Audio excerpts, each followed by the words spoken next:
3 years ago, Earth suddenly entered an era of spiritual energy revival. People everywhere began exploring and researching the true power of this mysterious new energy. But right now, Lin Tian is betrayed by a vile, scheming couple, Jiang and Li Xiaotong.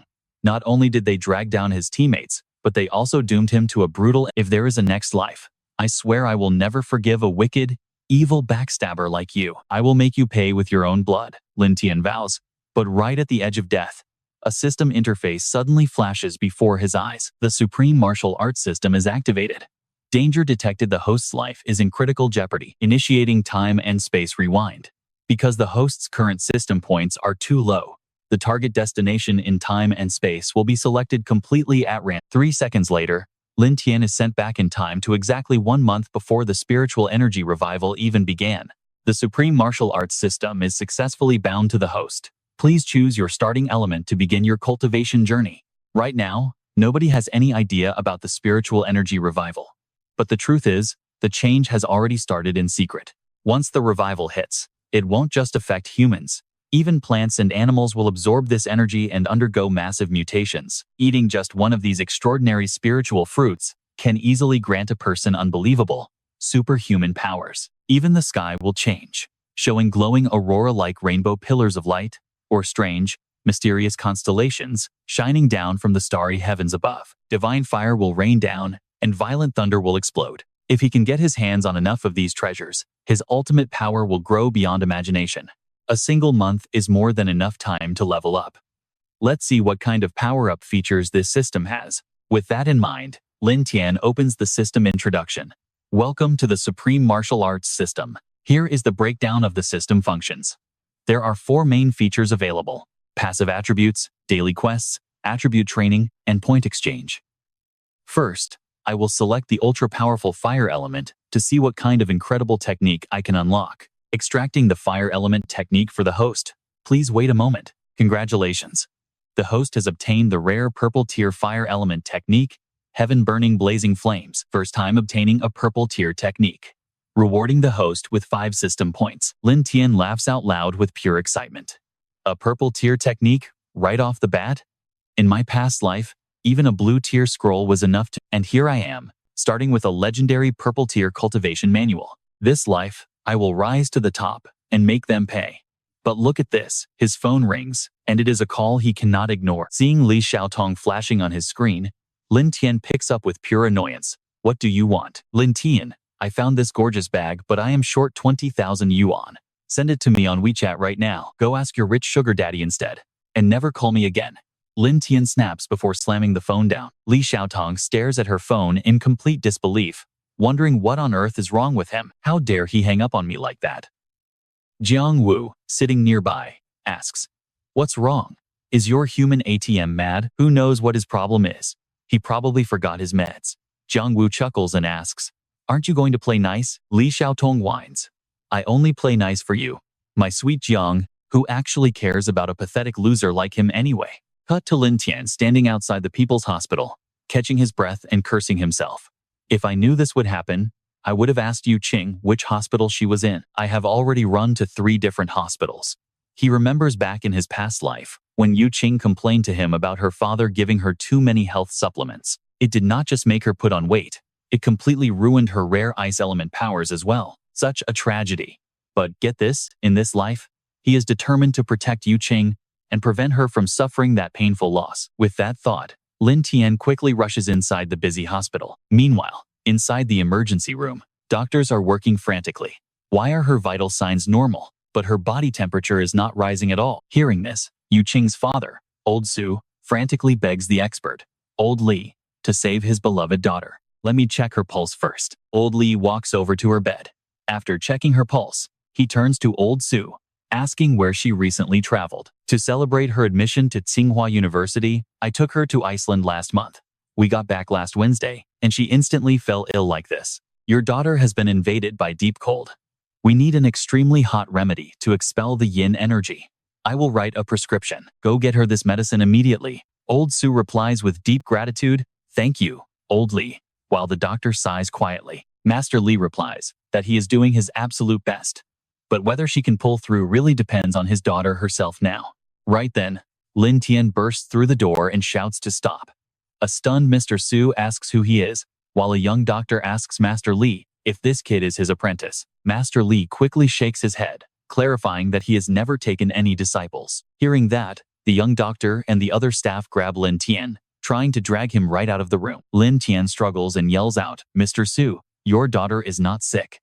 She has actually awakened an incredibly rare ice element spiritual energy. Just think about it. Treating her with normal medicine would not only ruin her body, but completely destroy her future potential." The young doctor sneers, asking if he has read way too many web novels and finally lost his mind. Get him out of here.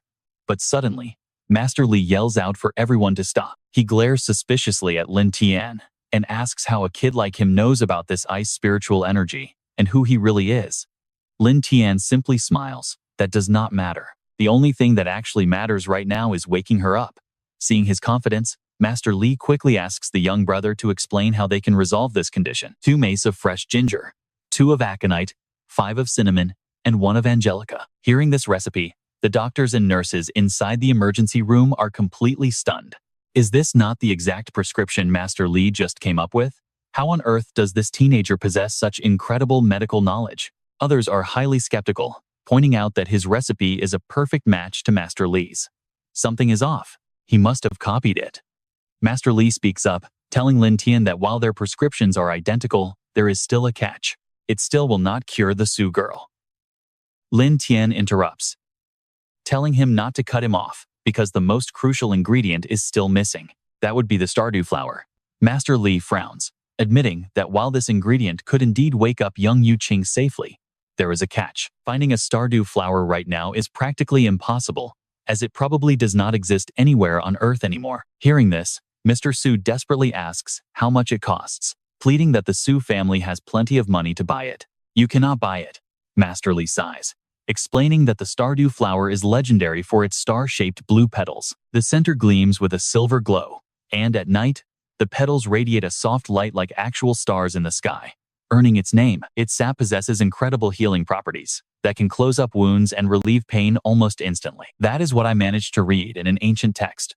But since it only grew when Earth still had spiritual energy, it is completely extinct now. What? Does that mean my daughter is going to be stuck like this for the rest of her life? As Mr. Su breaks down, Lin Tian steps up and tells him not to worry, promising he can save Yu Qing without any side effects. Master Li is completely dumbfounded, asking if the young man is seriously claiming to have this legendary Stardew flower. That is right, Lin Tian answers.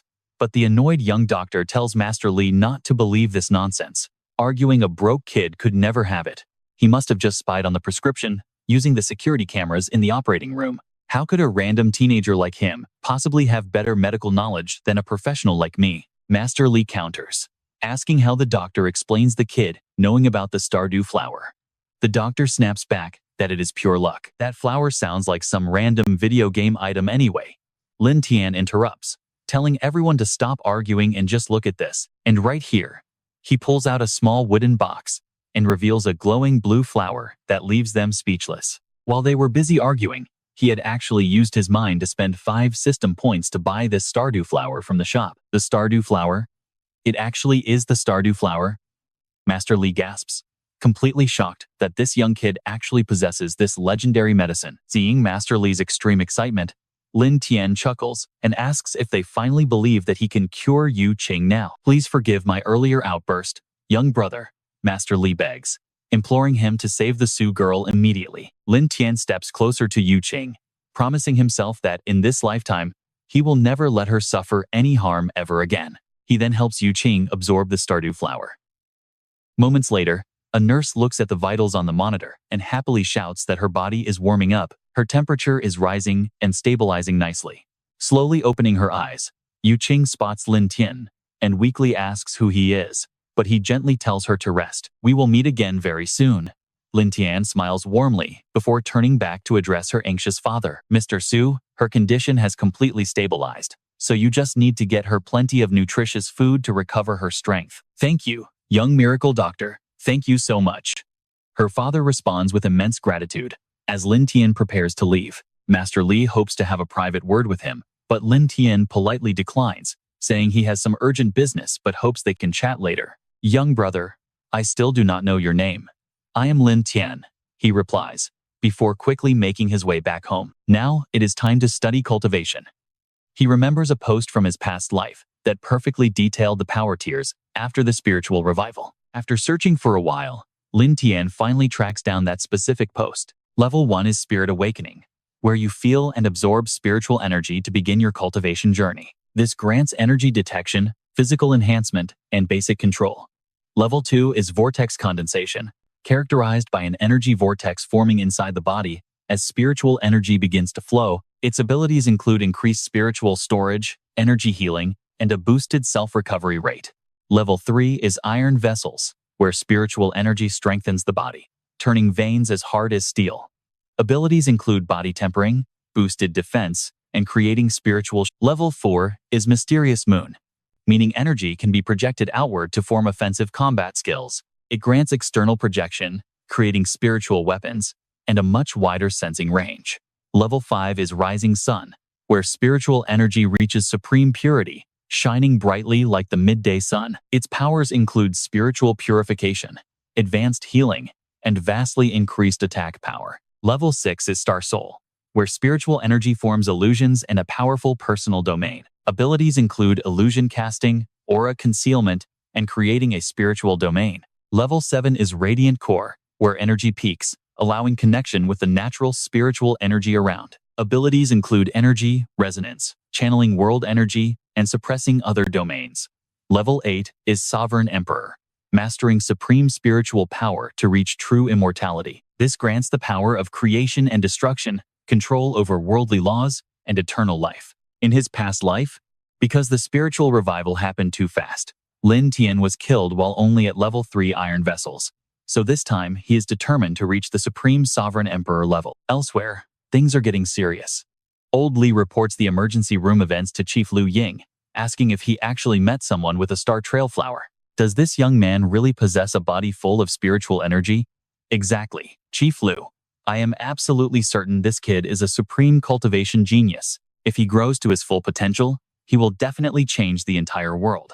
Hearing this, Liu Ying immediately orders Leng Ye to go investigate Lin Tian. Back to the main events, after just one day of training, Lin Tian already reaches the second stage of Spirit Awakening.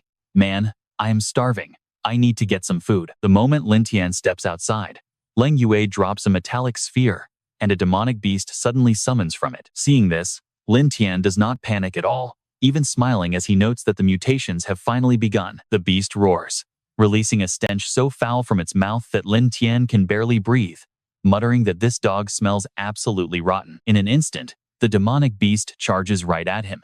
Lin Tian quickly leaps backward to dodge the attack, but the clever creature immediately whips its tail around, successfully striking his thigh. Furious, Lin Tian leaps high into the air and activates Flame Fist, obliterating the beast with one single blow. After wrapping things up, he continues heading toward the convenience store, completely unaware that his every move was witnessed by Leng Yue from above. Who exactly is this guy, managing to obliterate a first-stage mutated beast with nothing but a single physical punch? A fire attribute. He actually awakened the strongest offensive skill of the fire element. Thinking this, Leng Yue leaps down from her vantage point to inspect the beast's corpse. Its tail is completely snapped. Wait, so the sound from earlier was not Lin Tian's thigh bone breaking, but actually the beast's tail snapping on impact? Just how incredibly strong has his body become? I must report this to the higher-ups immediately. The next morning, Lin Tian wakes up feeling intense pain all over his body, as if he just got beaten up. Looks like the grind never stops. But right as he thinks about cultivating, a sudden urgent broadcast flashes onto the television screen. This morning, temperatures at Mount Ziyun's peak reached an unprecedented 81 degrees. All visitors heading to Mount Ziyun must stay safe. Please do not believe those rumors claiming this high heat clears out moisture. Trust the science. This is merely the ozone layer being destroyed. If his memory serves him right, the ozone layer up there is completely fine. Instead, an incredibly powerful fire attribute spiritual energy has just awakened. In that case, he absolutely has to head up there to absorb this highly powerful fire attribute spiritual energy. The moment Lin Tian steps outside his door, he runs straight into Li Xiaotong demanding 200,000 cash for a handbag. Lin Tian snaps back. Are you completely out of your mind? I literally told you yesterday to stop bothering me. Lin Tian, I know you are doing this on purpose to get my attention, but let me warn you, if you do not hand over the money right now, I will not let this slide. Get lost and stop annoying me." Leaving her with those words, Lin Tian walks straight toward Mount Ziyun. A massive crowd of curious onlookers has gathered here, forcing the police to set up barricades to keep everyone from entering. "Please stay safe. Do not cross the warning tape. It really is 81 degrees in there. This is no joke. The heat can literally burn you alive. What a total scam. There is no way this place is actually that hot." An arrogant young punk snaps, throwing a corn cob directly into the restricted area. Out of nowhere, the extreme heat actually pops raw corn into popcorn right before everyone's eyes, leaving them completely terrified. "Man, quit pushing, guys. It's a total furnace in there." Just as I thought. This fire energy is insanely powerful. If I can somehow absorb all this raw energy, my strength will easily jump to the next level. Watch this. Lin Tian leaps from the car roof straight into the restricted zone, leaving the cops completely helpless. After enduring agonizing pain, like every cell in his body was on fire, the absorption process is finally complete. That's when Lin Tian realizes thousands of shocked eyes are staring right at him. Without a second thought, he transforms into a streak of fire and vanishes instantly. A deity. It's a real deity. Did anyone get a picture of that? Wait, what's going on? Wasn't it boiling hot just a second ago? Why did the heat suddenly vanish like that? The cop stands there totally bewildered, wondering if that kid really was some kind of god. News of this mysterious deity brother spreads like wildfire across all major media outlets. Earlier today, around noon, a mysterious young man appeared atop Mount Ziyun. He solved the bizarre weather crisis instantly, only to vanish into thin air right before their eyes. As soon as Liu Ying reads the report, he immediately calls his subordinates, ordering them to suppress all news about Mount Ziyun. "We can't let this spread any further. If we do, it's going to trigger a massive public panic." He then turns to Leng Yue standing behind him and asks, "You saw it with your own eyes last night, right? That kid blew away a level 1 mutated dog with a single punch?" "That's right. And what's crazier is the beast's attacks didn't seem to leave a single scratch on him." Unbelievable. In just 2 short days, we've already stumbled upon 2 incredible geniuses. We can't let other factions beat us to him. We need to recruit Lin Tian into our association immediately. With that, Liu Ying orders Leng Yue to take him to see the kid. Meanwhile, Lin Tian has successfully broken through, reaching the powerful Yongquan realm. Congratulations, host, on reaching the Yongquan realm. Your reward is a brand new slot for a secondary attribute. You can now cultivate an additional element. The system has also unlocked the enchantment feature, allowing you to permanently imbue any element onto your weapons. Keep in mind, durability will vary depending on the quality of the weapon's materials. Wait, does this mean I can literally craft my own elemental weapons? Lin Tian excitedly grabs a kitchen cleaver to try the enchantment, because why not? But then, the midnight doorbell rings. Opening the door, Lin Tian stares in total confusion and asks, "Who are you?" "Little brother, I'm Liu Ying, president of the Qi Cultivation Association, and this lady with me is my subordinate, Leng Yue. We came here to discuss your Qi cultivation." With those words, Liu Ying hands over a business card to Lin Tian. The name jogs Lin Tian's memory. In his past life, he and Su Yuqing were once saved by members of this very association. Sure, they saved me in my past life, but in this timeline, I haven't even had any contact with them yet. Right? Looking at the card, Lin Tian wonders how they found him. Liu Ying explains that old Li, the doctor treating the Su family daughter, mentioned his name. By the way, Su Yuqing has already joined our association. Sensing no hostility from them, Lin Tian warmly invites the guests inside. After talking for a bit, Liu Ying sighs with a hint of disappointment. "You really won't consider joining our ranks?" "Old Liu, I'm just not cut out for joining any organization right now. I plan to cultivate on my own first. Once the spiritual qi fully restores, then I'll think about other things."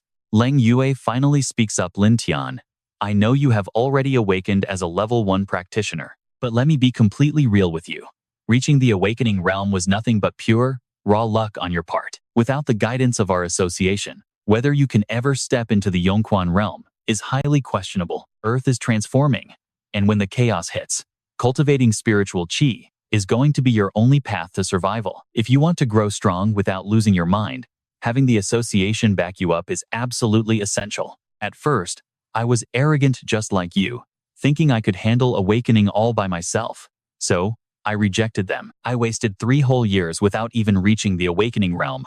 But once I finally joined the association, I made it to the awakening realm in less than a single year. With the full support and guidance of our association, You could easily become a level 2 Yongquan realm powerhouse in just 3 short years. Lin Tian looks at her, totally stunned, and asks 3 years?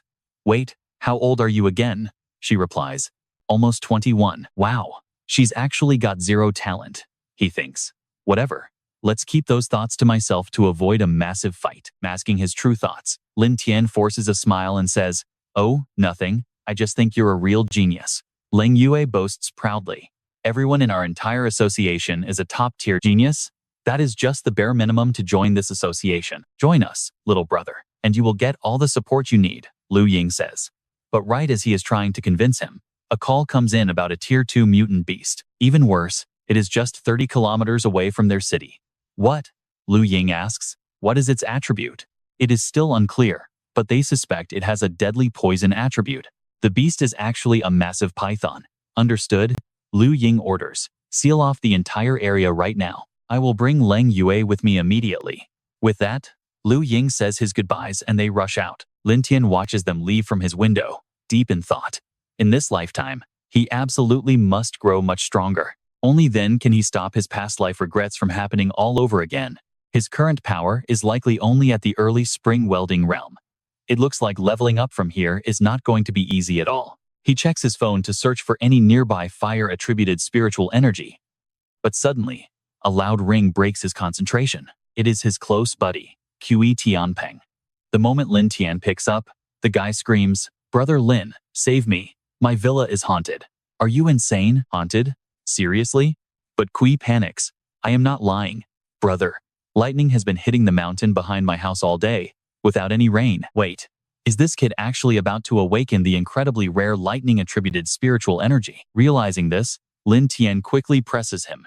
Xiaokui, tell me exactly what is happening with that lightning right now. Right now, Qi Tianpeng is hiding inside his house. He is completely terrified, watching the sky turn pitch black, as endless lightning strikes crash down around him, desperately begging his friend to come save his life. From that description, Lin Tian is absolutely certain this is a lightning awakening. You see, spiritual energy has 3 tiers, from common elements like fire and water, to rare ones like ice and lightning. By putting lightning in my new slot, I will strike it rich. Grinning with excitement, Lin Tian quickly tells his friend that he is heading over to his place right now. Just seal off that mountain, and do not let anyone enter. Understand? Meanwhile, a 3-person team, led by a girl named Li Qi, also rushes toward the very same mountain. When Lin Tian finally arrives and sees the massive lightning storm, he is absolutely thrilled. It really is lightning energy, he tells himself.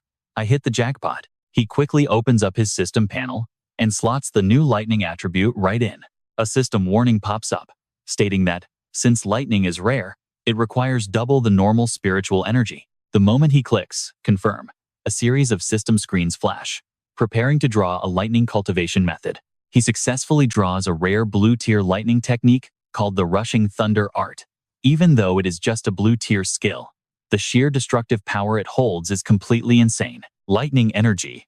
Here I come. Around the same time, Li Qi and her crew finally reach the heart of the storm. Staring at the massive pillar of electricity, the 2 guys with her start to panic, asking if they can actually control this monster. They even doubt if their spirit-gathering flask can hold it.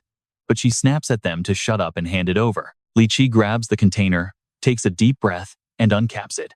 Instantly, the bottle acts like a magnet, pulling the massive lightning right inside. Her sidekicks cheer her on, but right in the middle of their celebration, things go horribly wrong. Look at that. The glass simply cannot handle the immense pressure and starts cracking apart. Luckily, one of her guys drags her back just before the container explodes. They scream to run as the energy goes wild, but that is exactly when Lin Tian shows up. Li Qi yells at him, asking why he is heading up the mountain. She warns him to run, saying it is no place for ordinary people. Ignoring her warnings completely, Lin Tian charges straight into the heart of the lightning storm like a flash of wind. Watching him take direct hits from the lightning completely unscathed leaves the group utterly speechless. How on earth is he doing that? They wonder if he is some kind of god.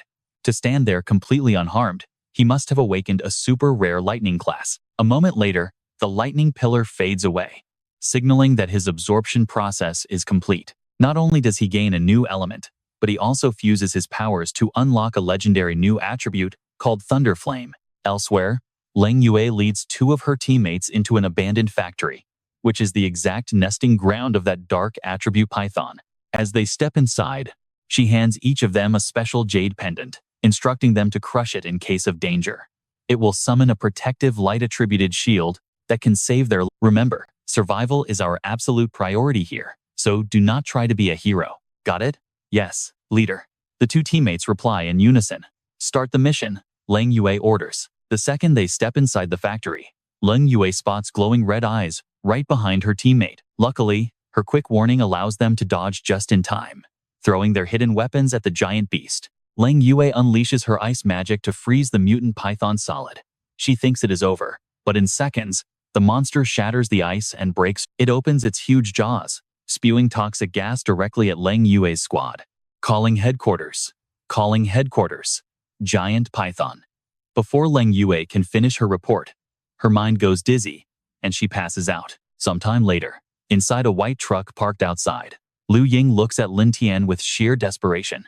My young friend, I am begging you. Only you can stop this nightmare. Lin Tian is in no hurry to answer. He just stares at his laptop screen, reading about the giant shadow python as he thinks. A shadow element, he thinks. That is another incredibly rare attribute. How annoying. If my attribute slots were not completely full, I would have taken this power for myself. Liu Ying speaks up again, begging him. Leng Yue is in there, and we do not even know if she is alive. Our only hope is a fire user like you. Lin Tian narrows his eyes, staring right at Liu Ying before asking a question. Director Liu, how do you know I awakened a fire element? Realizing he slipped up, Liu Ying awkwardly scratches his head with a nervous laugh. I actually had Leng Yue tell you earlier. She saw you take out that mutated beast with her own eyes. Lin Tian understands instantly. That mutated beast was actually a setup, released by Liu Ying's team just to test his power. So you spied on me? Lin Tian asks. Liu Ying quickly defends himself, saying it was purely for the safety of the citizens. Lin Tian holds up a single finger. I will go to the factory and destroy that snake, but you must promise to never spy on me again. Liu Ying clasps his hands, agreeing immediately. It is a deal, my young friend. My young friend, how many men do you need?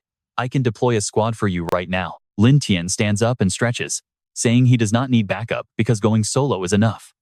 At that moment inside the factory, a brutal scream snaps Leng Yue wide awake. She opens her eyes only to witness the shadow python devouring a cultivator whole, its dark energy surging to terrifying new heights. Wait, what? Is that giant beast actually consuming human cultivators just to force its own evolution? She cannot let this monster finish evolving, or everyone in the city will face absolute slaughter.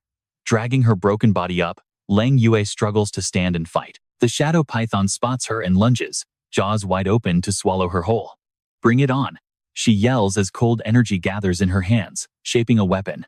She shapes a sharp ice spike and drives it straight toward the python. But a second later, her eyes go wide with pure shock. The ice spike shatters to dust, leaving the monster completely unharmed. Before she can even move, its massive tail whips her across the room, sending her crashing as she coughs up fresh blood. Despair washes over her.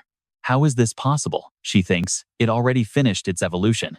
It is over. There is no stopping this beast now. But wait, a familiar voice suddenly echoes from the entrance. Oh man, now that I am inside, I just remembered this rundown factory is where I used to work right after high school. The boss here still owes me a whole month of unpaid wages. Talk about bad luck. This is just terrible. Leng Yue turns toward the door and gasps in shock. Lin Tian. He looks back at her and asks, Director Liu sent me to get everyone out.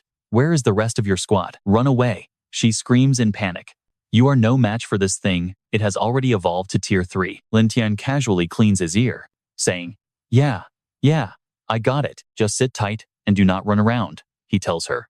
Then, he turns his gaze to the massive python, muttering, Let us see what you can actually do. Sensing his clear provocation, the giant python roars, snapping its massive jaws directly at him. Leng Yue screams for him to run, but in the blink of an eye, she is stunned.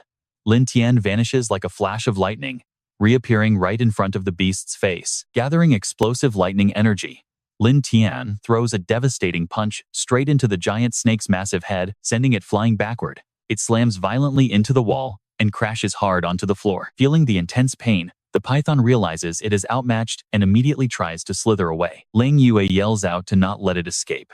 Lin Tian just smiles. Do not worry. It has nowhere to hide today. He draws the sword from his back, using his system to infuse it with lightning flame energy. With one devastating thunder slash, he cleaves the giant snake right in half. "It is done," he says.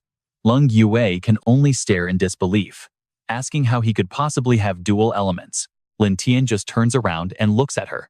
He sits in deep thought. From what he remembers, this Qi Cultivation Association has never actually done anything evil. They only ever helped, so telling them probably wouldn't hurt. With that thought, Lin Tian casually admits it. "Yeah, I've actually awakened both fire and lightning attributes now." Hearing this, Leng Yue can't help but think this guy is absolutely destined to become an unstoppable powerhouse. A bit later, inside a truck parked outside the factory, Leng Yue and Liu Ying are quietly discussing their next move. Leng Yue reports in first director. Lin Tian admitted it himself. He's awakened both lightning and fire elements. Liu Ying sits there, lost in deep thought, before murmuring, "No wonder the kid warned us to stop tracking him." Right then, he makes a firm decision. A genius like this simply must join our Qi Cultivation Association. Leng Yue then asks director, "Do we keep monitoring him after this?" Liu Ying doesn't directly answer her. Instead, he smiles, "My daughter, it might be time for you to find a boyfriend." That completely throws Leng Yue off guard. And the very next morning, a major meeting kicks off at the Qi Cultivation Association. Liu Ying takes the head seat. To his right sits a line of guys in sharp suits, while the uniformed officers line up on his left. Right then, a young man in a suit in the front row speaks up, "Director Liu, we need to go public with this spiritual awakening. The chaos is getting out of hand lately. We cannot keep writing all of these incidents off as mere accidents, can we?" A middle-aged officer in the front row immediately snaps back. "Have you completely lost your mind? If we rush to announce something this massive, do you have any idea how much panic it will cause? A few simple apologies won't fix that kind of mess." The suited man fires back, "You seriously have the nerve to say that? If we had just gone public with the Qi awakening, we could have evacuated everyone at the factory yesterday in time." The officer snaps back, "But we still handled the factory, didn't we?" Angrily slamming his hands down, the young man yells, "Did your team actually solve it? It was those kids you called in who saved your butts." The officer jumps up in a rage, pointing his finger right in the young man's face. "What the hell did you just say to me?" Liu Ying finally speaks up. "All right, that is enough arguing." Hearing his voice, both of them quiet down and turn their eyes toward the director. "Director Liu." Liu Ying gestures to the young man. "Li, please sit down. You are absolutely right. If young Lin Tian had not stepped in to help last night, I would have lost my daughter and my team, and countless innocent civilians would have died." He then stands up, turns around, and points directly to the massive screen behind his chair. "But as some of you have pointed out, rushing to expose this spiritual awakening to the public right now is guaranteed to trigger massive. That is why I have a proposal. These marked areas are where the spiritual awakening recently took place, so we can use them as a controlled testing ground. We can promote these spots as standard tourist destinations first, observe the public reaction, and then decide on our next move. What do you all think?" The young man in the suit nods. "All right, let's go with your plan, director, and see how it works." Our uniformed officer quickly agrees, as expected of our director, coming up with such a clever compromise. Liu Ying nods. "Fine. If there are no objections, let's move on to our next agenda item. You all witnessed young Lin Tian's incredible power firsthand yesterday. I want to invite him to join our association and place him in charge as the captain of a cultivation squad. How does everyone feel about this?" The uniformed officer speaks up. "Director, I do not mind him joining us, but hand-delivering such a high-ranking position to a complete newcomer seems a bit too much, doesn't it?" Our suited friend quickly agrees. "Exactly. Nobody gets a high-ranking deputy position on day one. He should definitely start from the bottom ranks like everyone else." Liu Ying sighs. "You all saw what he did yesterday. He's a rare dual-element awakened user with both fire and lightning. I worry that if we offer him a position that is way too low, not only will he refuse, but we absolutely cannot afford to offend someone with that level of raw power." The suited man shrugs. "If that is the case, why don't you set up an official test for him, director?" Our uniformed officer nods. "Precisely. Test him first. Leading a cultivation squad takes a lot more than just having raw power, you know." Liu Ying smiles, completely unconcerned. "Well, you two suggested this, so make sure you do not end up regretting it later." Meanwhile, back at his apartment, Lin Tian is sleeping soundly when a loud crash in the kitchen jolts him awake. Did a burglar actually break in? I'm literally so broke that I live off cheap instant noodles, and this guy still has the nerve to rob me? Once I catch this idiot, I am absolutely going to make him regret his life choices. Cursing to himself, Lin Tian storms into the kitchen and roars, "All right, you bold thief. Get down and beg for mercy." but it's just Leng Yue sweeping up. She casually waves, which completely throws him off, as he instinctively raises his hand and mutters a quiet hello. Then his brain finally catches up and he yells out, "Wait, why are you in my house? Yesterday was completely different. I thought you said you were done tracking me." Leng Yue just keeps on cleaning and tells him she is not tracking him at all. She is moving in. So where is the Lin Tian is completely stunned again, huh? After listening to Leng Yue explain everything, Lin Tian asks if they really expect him to join some kind of trial. Leng Yue nods and says, "Yep." Lin Tian closes his eyes to calculate the time, realizing there are only 3 days left before the spiritual energy fully erupts, meaning he cannot waste any precious. He flat out tells her no, he has zero interest in going. Leng Yue tries to convince him, explaining she knows he probably thinks this trial will slow down his cultivation. But this is a special event the association specifically set up for cultivators. Not only will new members be there, but the trial grounds recently experienced a massive surge of spiritual energy revival. Even though the grade is not that high, there could still be some decent opportunities waiting. Lin Tian suddenly remembers Leng Yue saying Su Yuqing had joined their organization, so he asks her directly if Su Yuqing will be participating in this trial as well. Leng Yue confirms she is indeed going, asking why he cares. Lin Tian looks down, recalling that she once mentioned finding a massive opportunity right there, and wonders what it could be. Let us see what happens. Decision made, he looks up at Leng Yue and says he actually needs to find her anyway, so he will join the trial. The next morning, at the assembly point, Lu Ying stands before the line of new recruits, warning them that while they might be used to a peaceful life, the entire world is about to lose that peace very soon. Sacrifices will soon become a common thing. He promises to introduce a highly powerful spiritual energy cultivator who will serve as their captain and lead them directly through this upcoming trial. Standing in the crowd, Li Qi recalls the events from last night, wondering where that mysterious guy could have gone. And then, she remembers reporting the incident to her higher-ups, only to be dismissed and scolded. Thinking about it makes her face. Seeing her expression, Lu Tianfeng chuckles and asks what she is thinking about. Li Qi quickly brushes it off, saying she is just wondering what their new captain will be like. Lu Tianfeng sneers, mocking the very idea of a captain. It is probably just some rich kid sent here to play soldier and pass the time. Once that kid shows up, I will teach him a lesson so he knows who is really in charge. His 2 lackeys instantly chime in, hyping up their boss as absolute peak. Li Qi warns him to behave himself and stop looking for trouble. Elsewhere, Leng Yue shows Lin Tian a tablet, introducing the 5-person squad he is supposed to lead, consisting of 2 girls and 3 guys. Scanning the files, Lin Tian notes that aside from Su Yuqing's ice attribute, the others have pretty average power sets. Leng Yue warns him to keep a close eye on this guy named Lu Tianfeng first. He used to be a low-level thug who suddenly awakened wind attributes, but his volatile attitude makes him pretty difficult to control. Lin Tian casually waves it off, saying he gets it. Moments later, they arrive at the site, and a smiling Lu Ying immediately announces that their captain has finally arrived. You can practically feel the tension spike in this moment. Su Yuqing is shocked, recognizing him as the guy her father said saved her, while Li Qi is stunned to see the exact same guy who got struck by lightning. Lu Ying points directly at Lin Tian, introducing him to the squad as their new captain. Before the chief can even finish, Lu Tianfeng loudly cuts him off. Frowning, Lu Ying asks if the punk has some kind of issue with this. Lu Tianfeng demands to know how strong this kid is, suggesting he show them a few moves first. Otherwise, how is anyone supposed to follow him? Lin Tian flashes a pretty dangerous grin, asking how exactly he wants to test things. Lu Tianfeng sneers, suggesting a direct duel.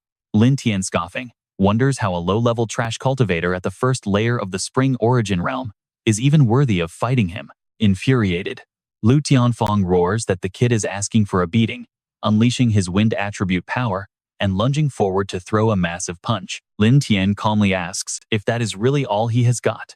Just as he prepares to teach the punk a lesson, Lu Ying steps in and blocks the strike. With a dark expression, Lu Ying demands to know if Lu Tianfeng is daring to disobey organization orders. Startled, Lu Tianfeng quickly claims he did not mean that, but argues a captain needs actual strength, or else nobody is going to respect him. As he finishes, he subtly signals to his 2 lackeys standing right behind him. Seeing the signal, both lackeys quickly chime in to support him. They argue that since they are cultivators, strength is everything, and if this new captain cannot prove himself, they will never follow him. Lu Ying snaps back, telling them not to worry about Lin Tian's strength. since he literally just defeated a massive dark python alone to rescue Leng Yue. Li Qi gasps in shock. Wait, what? He really saved Sister Long completely on his own? Lu Tianfeng sneers in annoyance. Please, I bet he just got lucky. How could anyone defeat that massive and powerful dark python all on their own? Liu Ying cuts in. All right, fall in line. Anyone who breaks the trial rules gets kicked out of the association immediately. You better behave. Now, listen up closely, because I am about to read the rules for this next trial. Your main objective for this trial is to track down and eliminate the Thorns Beast. According to our intel, this thing is humanoid and can move around completely on its own. Once you choose this path of cultivation, you must accept that sacrifice is always right behind you. Soon, the rookies are split into small squads and sent deep into the forest to start their test. Lin Tian ends up in a 6-man squad with Li Qi, Su Yuqing, the annoying Lu Tianfeng, and his 2 loyal sidekicks. After searching for a bit, Lin Tian grows suspicious. This is the exact spot we need. But where is the beast? Did it burrow underground? Su Yuqing points toward a massive, bizarre-looking tree ahead and asks Captain Lin, do we really have to go over there? Lin Tian stares at the giant tree. The energy here is incredibly dense, so why is there no sign of the beast their director warned them about? He pauses, caution taking over for our own safety. We should stay as far away from that tree as possible. Let us search the surrounding area for clues instead. Hearing this, both Li Qi and Su Yuqing quickly agree. Lu Tianfeng scoffs mockingly. What is the matter, Captain Lin? Are you seriously getting cold feet? Are you worried that Big Tree is going to jump out of the dirt and beat you up?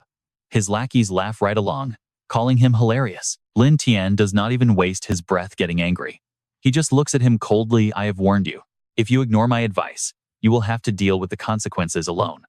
Lu Tianfeng just snorts, determined to go see. Without another word, Lu Tianfeng struts over to the massive tree with his 2 sidekicks right behind him. As they get close, Lu Tianfeng is completely amazed by the intense energy. Could this massive tree actually be some sort of legendary treasure? One of his lackeys excitedly suggests they sit down and cultivate right here to quickly level up. And just like that, Lu Tianfeng starts daydreaming. If he absorbs all this spiritual energy to break through to the 3rd stage of the Spring Realm, even Leng Yue will have to obey him. He is already picturing himself surrounded by beauties. His face turns bright red with excitement as he barks orders. Sit down and start cultivating while the energy is still overflowing. So the 3 of them sit down to absorb the energy, while Lin Tian and the girls head off in a completely different direction. Su Yuqing looks back, feeling a bit worried. Captain Lin, are you sure they will be all right over there? Meanwhile, Li Qi looks at him curiously. Captain Lin, have not we met somewhere before? Lin Tian glances at her, utterly confused. Really? I do not remember that at all. Where was this? Li Qi points out it was that lightning-struck mountain. Lin Tian finally realizes, oh, that was actually you. Were you out there having a picnic? Li Qi gets completely triggered by his clueless response. I was sent to deal with the lightning energy. And because of you, I got yelled at by my superiors for hours. I kept telling them some guy literally absorbed the lightning, but they all just told me I was losing my mind. Lin Tian offers a helpless apology before gesturing to the surrounding area, telling both girls to sit down and cultivate in this dense energy. Su Yuqing asks if he is not training. Lin Tian smiles. She is still just as kind as she was in her past life. He explains that the energy here does not match his attribute, so they should go ahead and start training without him. But before they can even sit down, desperate screams echo from the tree. Yep, those idiots got exactly what they deserved, and now Lin Tian has to rush back. Back at the clearing, that massive tree is no longer standing quiet and peaceful. Branches have wrapped around both of his lackeys, dragging them screaming into the air. Lu Tianfeng is trembling in sheer panic. Why are these branches moving like they are alive? His terrified men beg for help, screaming that they do not want to die. Hang on, I am coming. With a loud roar, Lu Tianfeng draws his weapon and unleashes his wind element powers, slicing clean through the thick branches to free one of his panicked followers. But the moment he lands, the freed lackey screams out a frantic warning. Boss, look out on your left. Lu Tianfeng whips his head around only to see another massive branch hurtling straight toward him. But since he poured everything into his last attack, he has absolutely no strength left to dodge or block. The brutal blow sends him flying through the air before he crashes hard into the dirt, completely unable to get back up. Looking back, Lu Tianfeng sees more branches locking onto him, filling his mind with pure, hopeless dread. Once you step onto the path of cultivation, sacrifice is always your shadow. No wonder Director Liu warned us. Is this really where I kick the bucket? Suddenly, A flash of lightning cracks through the air as Lin Tian arrives just in time to shatter the danger. A shocked Lu Tianfeng stammers out, "You, Lin Tian?" Lin Tian calmly tells him to run, but Lu Tianfeng struggles up, insisting he cannot just abandon his brothers. Lin Tian glances at him, noting he is pretty loyal after all. Lu Tianfeng snaps back, "No kidding. A real man has to live by a code." Lin Tian silently reaches down to grab a dagger from the dirt, instantly charging it with roaring lightning and fire energy. Lu Tianfeng asks in confusion, "What are you doing?" Lin Tian silently throws the dagger. It slices straight through the massive branch, wrapping around Lu Tianfeng's last teammate, setting him free in one clean strike. The saved teammate cries out in relief, "Boss, Captain Lin, thank you both for saving me." Meanwhile, the giant tree begins letting out bizarre, screeching wails. Its aura surges violently. Lin Tian shouts for everyone to move, warning that this monster is about to show its true form. The very next second, the ground beneath their feet violently convulses, sending Lu Tianfeng and his crew stumbling as they lose their balance. Turns out, the massive tree has ripped its colossal roots right out of the soil, using them as legs to stand upright. Now, every terrifying feature exactly matches their target from director Liu Ying's warning, the legendary bramble beast. Or, more accurately, it is a formidable Springwell Tier 3 underworld soul tree demon. Lu Tianfeng's jaw drops as he screams, "What on earth is this monster?" Lin Tian snaps back, asking if they already forgot director Lu's warnings. This path of cultivation is always a dance with death, so if you are scared, turn back now. Right on cue, the underworld soul tree demon lashes out with its massive, sweeping wooden arms, but Lin Tian slips past every single strike. Annoyed by this, the demon tree immediately shifts its pattern. Dozens of razor-sharp, spear-like branches erupt from its trunk, shooting straight toward him. Lin Tian just raises his eyebrow, and this time, he chooses to stand his ground instead of dodging. The moment the wooden spears close in, a blazing wall of fire erupts from his body, reducing them to ash. The fire races up the branches toward the monster. While it is distracted trying to fight off the flames, Lin Tian unleashes his signature Thunder Flame Fist, punching clean through its core. Lu Tianfeng cries out in shock. "Damn it, how is he this ridiculously strong?"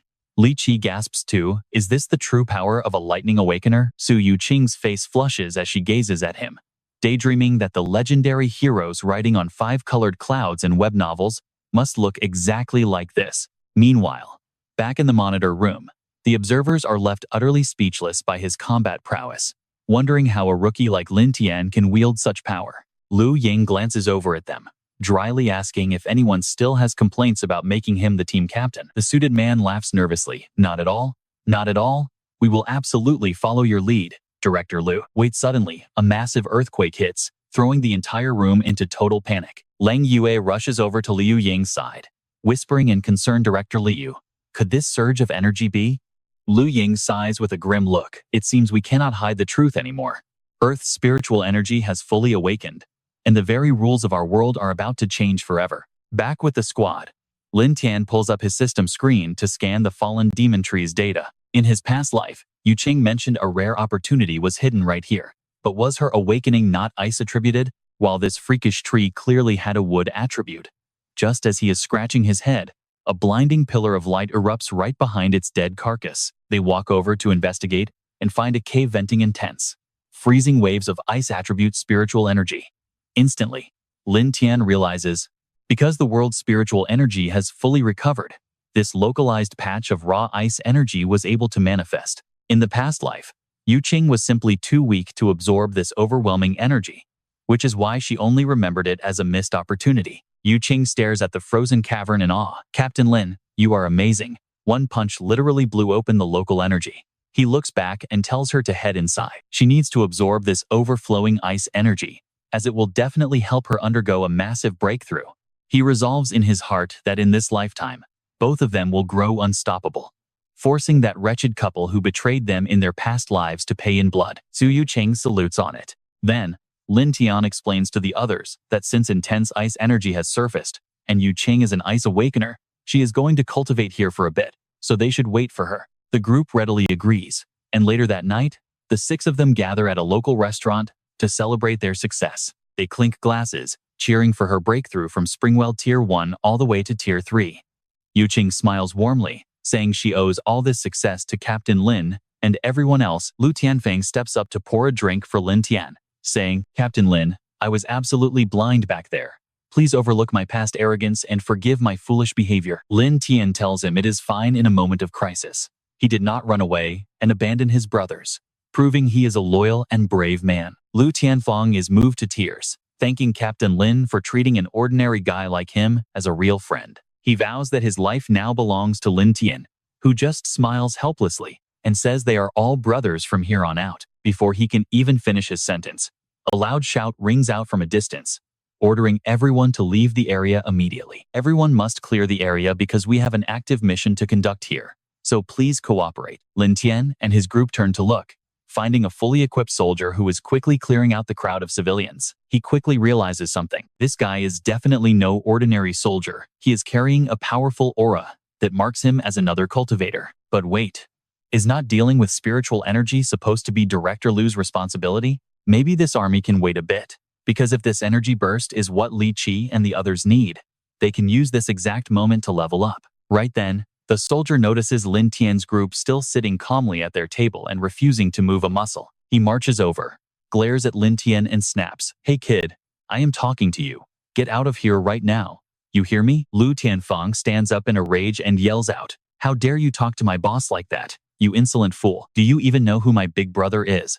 But the soldier just shoves a gun right at his throat and tells him to move or die. Lu Tianfeng does not flinch as wind energy erupts around him, grabbing the gun barrel directly to challenge the soldier to show his real skills. Lin Tian barks, "Drop it. Let's jump back 3 hours to an emergency military meeting, where generals are panicking because the spiritual energy is reviving too fast. Their biggest headache right now is catching a mutant dog that just escaped, which they really should have guarded much better from the start." As the room erupts in arguments, the head general slams the table, telling everyone to shut up because this is no place to fight. The main mission is tracking down that mutated beast before any innocent civilians get caught in the crossfire. Turning to Sun Zhengyi, the general hands over the mission to capture this dangerous mutant dog once and for all. He salutes, promising success. The general then orders everyone else to the border, warning them that with the spiritual energy fully revived, those areas are about to get chaotic. Everyone salutes and clears out, leaving only Sun Zhengyi and the head general alone in the quiet briefing room. Reminding him to catch the beast before sunrise, the general receives a loud and confident response. Fast forward to the present. Inside the command tent, Sun Zhengyi watches the security monitors while shouting into his radio to speed up the eastern evacuation. That monster could leap out of the shadows at any moment. Suddenly, his eyes catch one of the screens, showing a confrontation between his soldier and Lin Tian's group. He leans in closer to get a better look, realizing that guy is actually Lin Tian. Back on the street, Lin Tian stands up and tells his friend to stop causing trouble for the military. Nodding immediately, Lu Tianfeng backs off and steps right back to stand next to Lin Tian. Lin Tian politely promises the soldier they will leave immediately, earning a smug snort from the guy before he turns back to clear the streets. Meanwhile, as they walk away together, Lin Tian seriously warns Su Yuqing that with the spiritual energy now fully active, they are facing an incredibly dangerous new world. He tells her to train hard at home since her foundation is still shaky, emphasizing that she needs to take it step by step. Just at that moment, someone shouts out his old school nickname from behind, making Lin Tian turn around to see his old buddy Sun Zhengyi running straight toward him. Sun Zhengyi happily smacks him on the shoulder, laughing and asking if it is really him. Su Yuqing curiously asks if they are acquainted, prompting Lin Tian to introduce his absolute best friend from high school. Draping an arm around his neck, he jokingly introduces himself to the group as Lin Tian's loving father. Lin Tian immediately fires back, calling him an unfilial brat who is clearly the grandson here. Li Qi smiles and suggests they head back first so the two old friends can catch up in peace. Lu Tianfeng agrees, and they all take their leave. Once the two buddies are left alone, Lin Tian points at his military rank and asks if he did something heroic to get promoted. Wearing a highly mysterious look, Sun Zhengyi whispers that he has some top-secret military news that was just declassified today. Lin Tian asks if the energy revived. That topic has been trending online all afternoon, making Sun Zhengyi sigh in a hushed voice that he knew it. Just in case you do not believe me, here is a secret: they blocked this street off because a highly dangerous mutant dog is lurking nearby. Our unit is here right now to keep the citizens completely safe. Lin Tian thinks to himself, so that is it. But could this mutant dog be the one that escaped during Ling Yue's previous experiment? Just then, a soldier runs up to report, "Captain Sun, the citizens have all been successfully evacuated." Sun Zhenji nods. Perfect. Now we just wait for that wild beast to walk right into our trap. Lin Tian has zero plans of leaving just yet. He wants to stay and see how strong the military actually is, so he smiles and tells Sun Zhenji, hey, big son, let me hang around and watch the show. Sun Zhenji does not reject him. He seriously considers it, realizing it is best for Lin Tian to learn how the rules of this world have changed. Otherwise, with Lin Tian's overly gentle nature, he will definitely end up suffering. Xiaotong, take him to the safe zone outside our hunting perimeter later, so he can watch our squad's real combat strength. Xiaotong nods. Yes, Captain. Once the orders are given, Sun Zhenji rushes off, leaving Xiaotong to address Lin Tian directly. Kid, I do not care what your connection to Captain Sun is, but once things start, you must follow my orders. Got it? Lin Tian chuckles. Sure thing. Thanks in advance, big brother. A moment later, he is watching safely from the designated observation zone. As the soldiers secure the area, he mutters, although they have firearms, based on their spiritual energy, they are only at Fountain Realm Stage 1. Their overall strength is actually pretty decent. Suddenly, Lin Tian's expression shifts as he stares sharply in one direction. He whispers, "It is here." At that exact moment, a soldier in the monitoring room screams directly into the radio. Heads up everyone, the mutant dog has just been spotted on a nearby street. Gunfire erupts. The soldiers instantly surround the newly emerged mutant dog, firing a relentless barrage of bullets. But it barely does a single thing, completely failing to penetrate its thick hide, and only making the beast absolutely furious. With a violent spin, its massive tail sweeps the surrounding soldiers off their feet while Lin Tian watches closely from the sidelines. He thinks this mutant beast is at least at Fountain Realm Stage 3. If creatures like this appear so easily now, the spiritual energy revival is getting serious. Looks like I need to train a lot harder starting tomorrow. Just then, a squad of awakened soldiers finally arrives. Armed with lightning attribute powers, and led by Sun Zhenji, they charge forward as the regular soldiers immediately pull back. He shouts out, "Special Forces, with me. Use the Xuanwu formation to lock it down right now." Obeying Sun Zhenji's command, the squad members instantly dash toward the mutant dog, spreading out to encircle it. Working in perfect harmony, they launch continuous strikes to distract the beast. Finally, Sun Zhenji leaps high into the air, clasping his hands as crackling lightning energy wraps around them. He strikes down violently on the dog's head, causing it to cough up blood. Watching from afar, Lin Tian nods. With a smile, they really are the military. Even though each of them is only at Fountain Realm Stage 2, their absolute trust and willingness to lay down their lives for one another pushes their combined strength way past their limits. It seems my worries were completely unnecessary. Defeating this mutant beast is really just a matter of time for them. But look at this, right as Lin Tian turns to leave, the mutant dog's spiritual energy starts rising rapidly. What is going on? Lin Tian mutters, quickly turning around. Sun Zhenji notices this strange change too, and screams out in panic. This beast is trying to evolve. Stop it immediately. Do not let it succeed under any circumstances. Otherwise, we are all dead.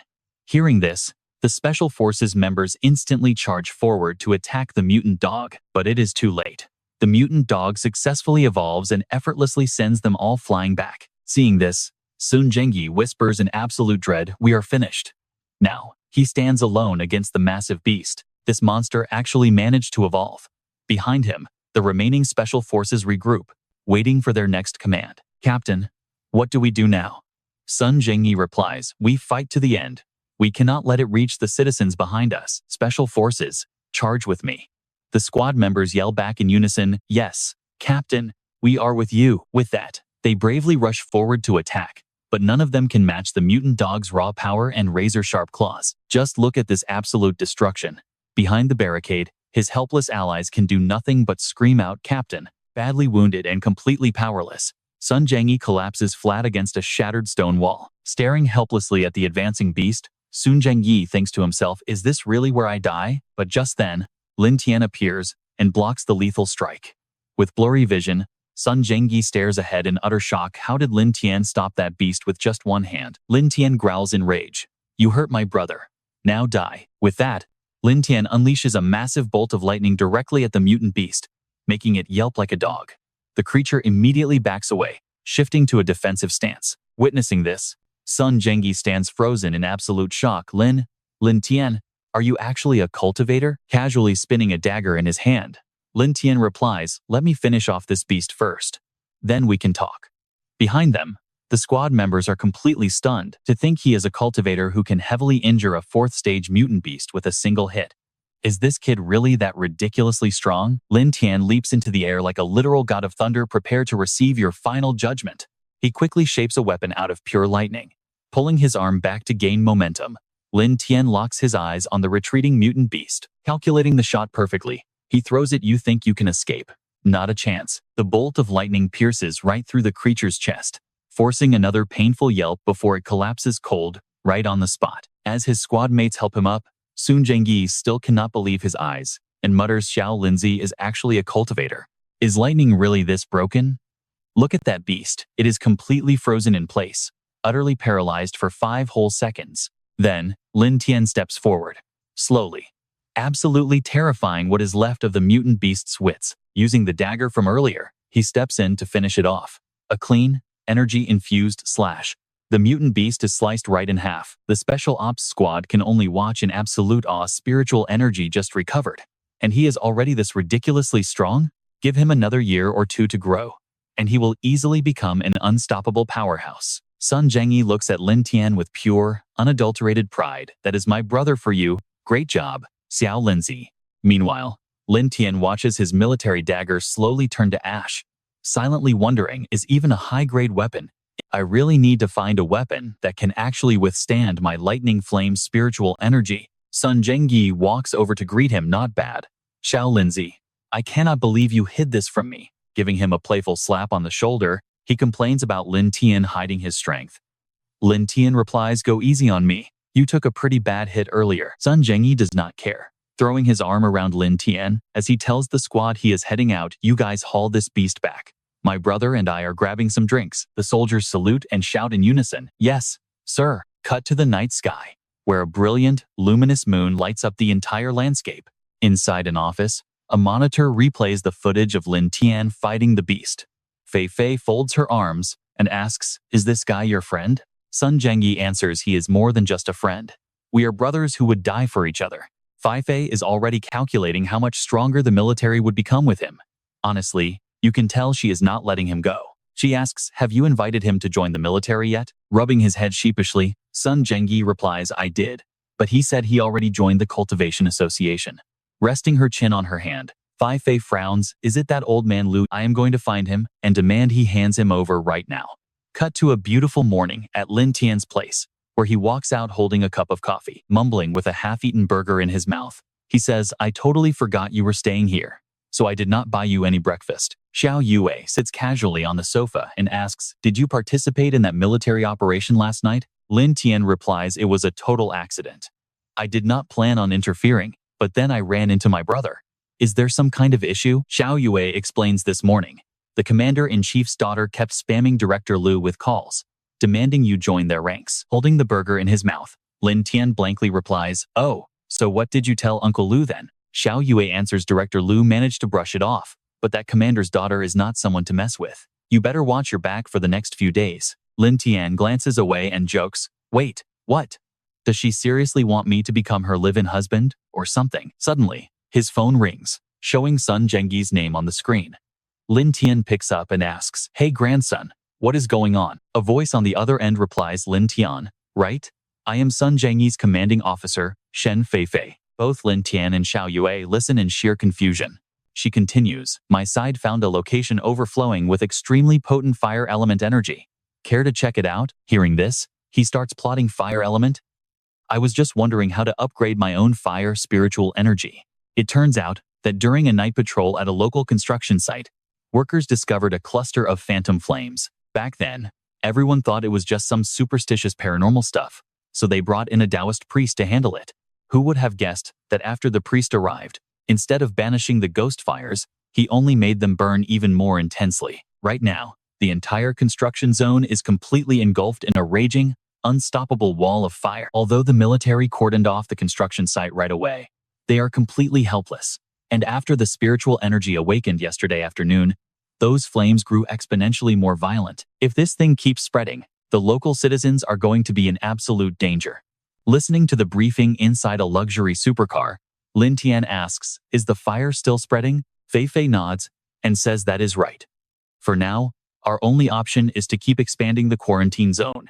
Oh, by the way, I heard you and Leng Yue have some kind of relationship? Lin Tian jumps, quickly explaining that Miss Shen shouldn't talk nonsense, because Leng Yue was only sent by Director Liu to watch over him. Fei Fei's face darkens as she tells him not to deny it so fast, and just listen to her finish. Since the world's spiritual energy is fully reviving, for our nation's safety, we must quickly build a special cultivation army to deal with unknown. Right now, the few capable cultivators out there have widely different moral characters. Sending them to battle is fine, but they absolutely cannot be trusted to teach beginners. Sun Zhengyi told me your character is clean and you are incredibly strong.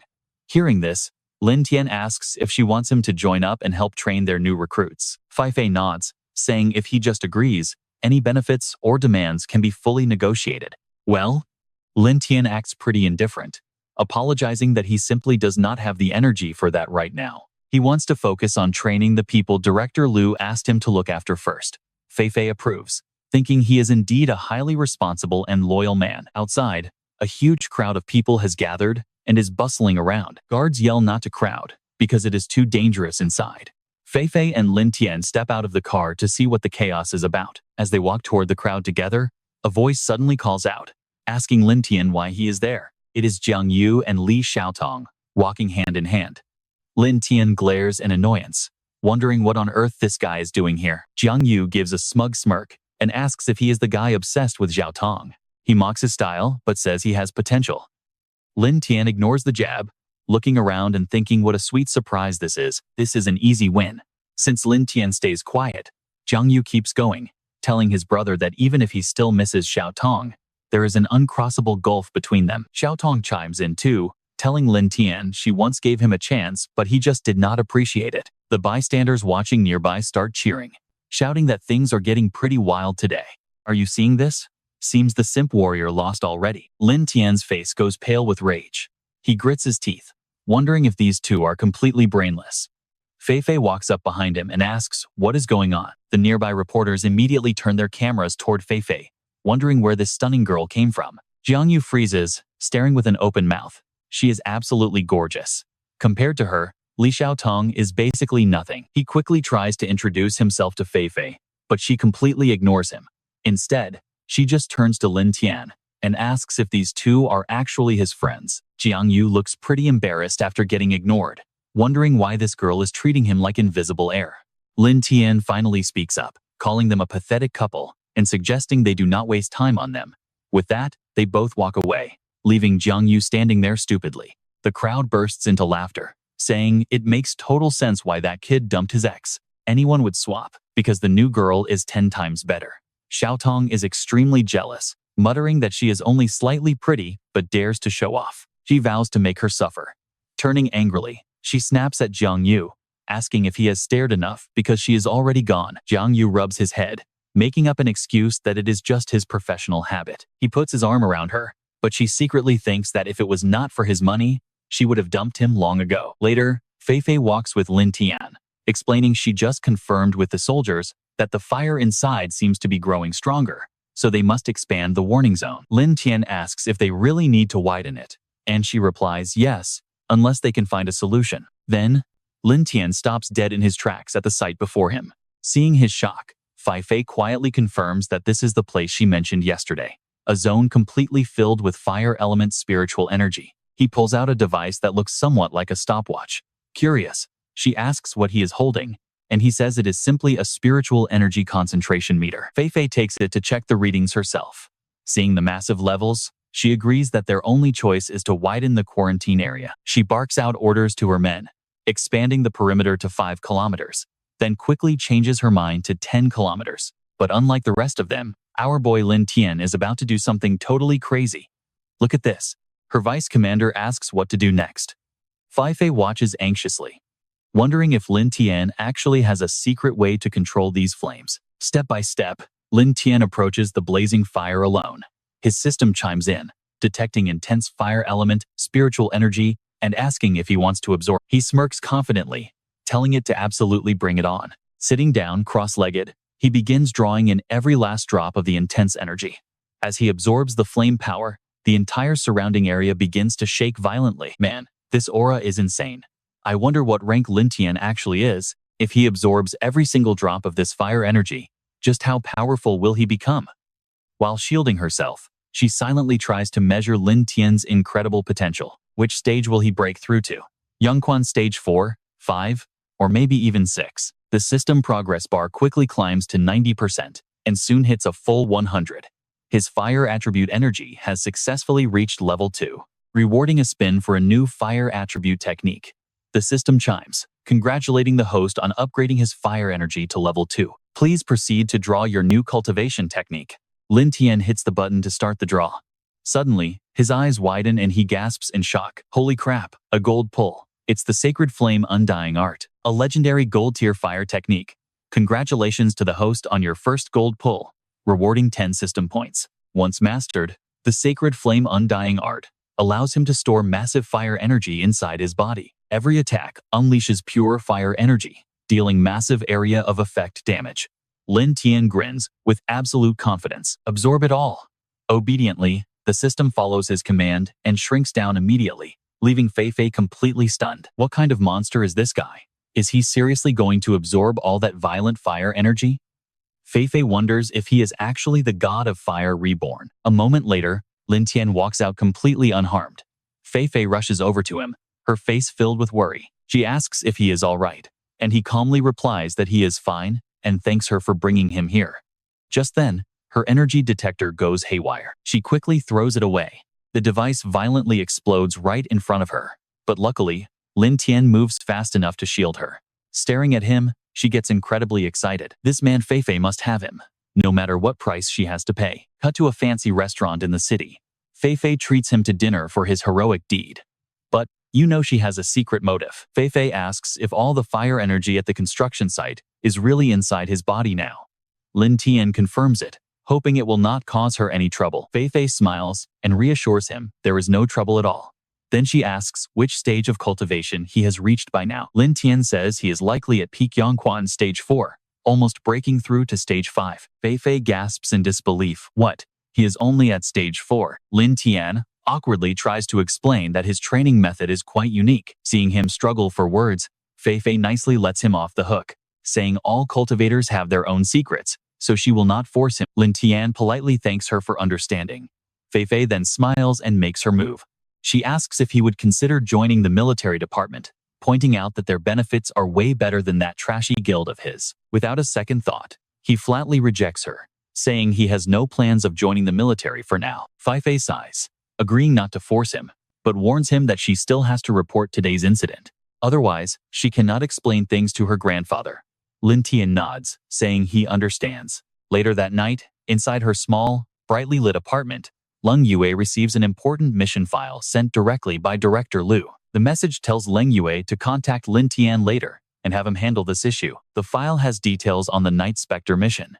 Now that spiritual energy has fully recovered, they must be extremely careful. She texts back, understanding the assignment. But wait, remember when she called Lin Tian earlier? He gladly promised to go with her tomorrow morning. Putting her thick notebook down, she quietly walks out. At the same time, Lin Tian is lying in his room when a delicious aroma drifts in. He thinks to himself that even though Leng Yue is a quiet girl, her cooking skills are actually top tier. He opens the door, shouting out that her breakfast smells absolutely amazing, but suddenly stops dead in his tracks, completely frozen. In shock, he asks what Shen Fei is doing in his house, and where on earth she got his key. Fei calmly tells him not to worry, saying she officially used military channels to requisition his apartment as a secret military outpost. Lin Tian angrily snaps back that there is absolutely nothing official about what she just did. He yells for Leng Yue to stop hiding, annoyed that she did not guard the house. But when he opens her door, her room is completely empty. He mutters, wondering where she is. Standing nearby, Fei replies that nobody was home when she first arrived. Fei wonders if Leng Yue left early because she knew she was coming. Suddenly realizing something, Lin Tian opens the notebook Leng Yue left behind last night. His face turns pale reading about the Night Spectre mission. Did that stubborn girl really go all by herself? Fei curiously asks where he is rushing off to in such a hurry. He throws on his jacket and dashes out the door. Leng Yue is in serious danger. I need to find Director Liu right now. Out at sea that morning, Leng Yue sinks deep into the cold water, thinking helplessly without Lin Tian. Can I really do nothing? In the end, I am still just too weak. Right now, Lengyu suddenly freezes, releasing her sheer power to create massive blocks of ice all around her. Thrilled with her success, she celebrates too early. A dark shadow suddenly moves inside the frozen dome, waking her up. She quickly scans the area, and there it is. The sea monster rears up right behind Lang Yue. Repeatedly, she fires her attacks, but nothing goes as planned. The Dark Knight Phantom suddenly opens its giant maw, ready to swallow her strikes. Its weird behavior completely shocks Lang Yue. Dark energy instantly wraps around her entire body. What is happening? She realizes with sudden dread that something is actively sucking all the spiritual essence right out of her. She desperately struggles to swim upward, knowing she cannot let this beast keep eating her spiritual energy, or it will grow far too powerful. Right then, a massive tentacle whips through the water. The heavy blow hits Lang Yue dead on, making her painful cough up fresh blood. Sinking into the dark ocean, she feels total despair. Will this thing really eat her? But wait, just when terror completely consumes her, Lin Tian swoops in like a literal god. He quickly catches Lang Yue, asking if she is okay, but she tries to push him away to save him. You need to get out of here. This thing is absorbing energy. But he just grabs her and flies off without hesitation. Hurry. I am getting you out first. They turn into lightning, escaping the dangerous battlefield. Landing safely, Fei Fei immediately runs over Lin Tian. You guys made it? Is the beast dead? Lin Tian hands the injured girl over and replies, not yet. We need to save her and wake her up first. Fei Fei nods instantly. I will take her to the hospital right now. Completely soaked, Lin Tian looks back with eyes burning with cold rage. Once she is safe, I will return and end this monster. At the hospital, Lang Yue lies peacefully on a medical bed, breathing quietly through an oxygen mask. Inside the room, Bureau Chief Lu tightly clasps Lin Tian's hand in gratitude. Young brother, thank you so much for this. Without you, she definitely would not have survived. Lin Tian keeps his voice perfectly calm in response. No need to be so polite, Chief. Tell me the exact details of that monster mission instead. All right, I will tell you, he promises, explaining that they have actually been tracking this Dark Knight Phantom for over 6 months now. Hearing this, Lin Tian immediately catches the key detail. Over 6 months? But that would mean? Chief Lu sighs in agreement. Yes.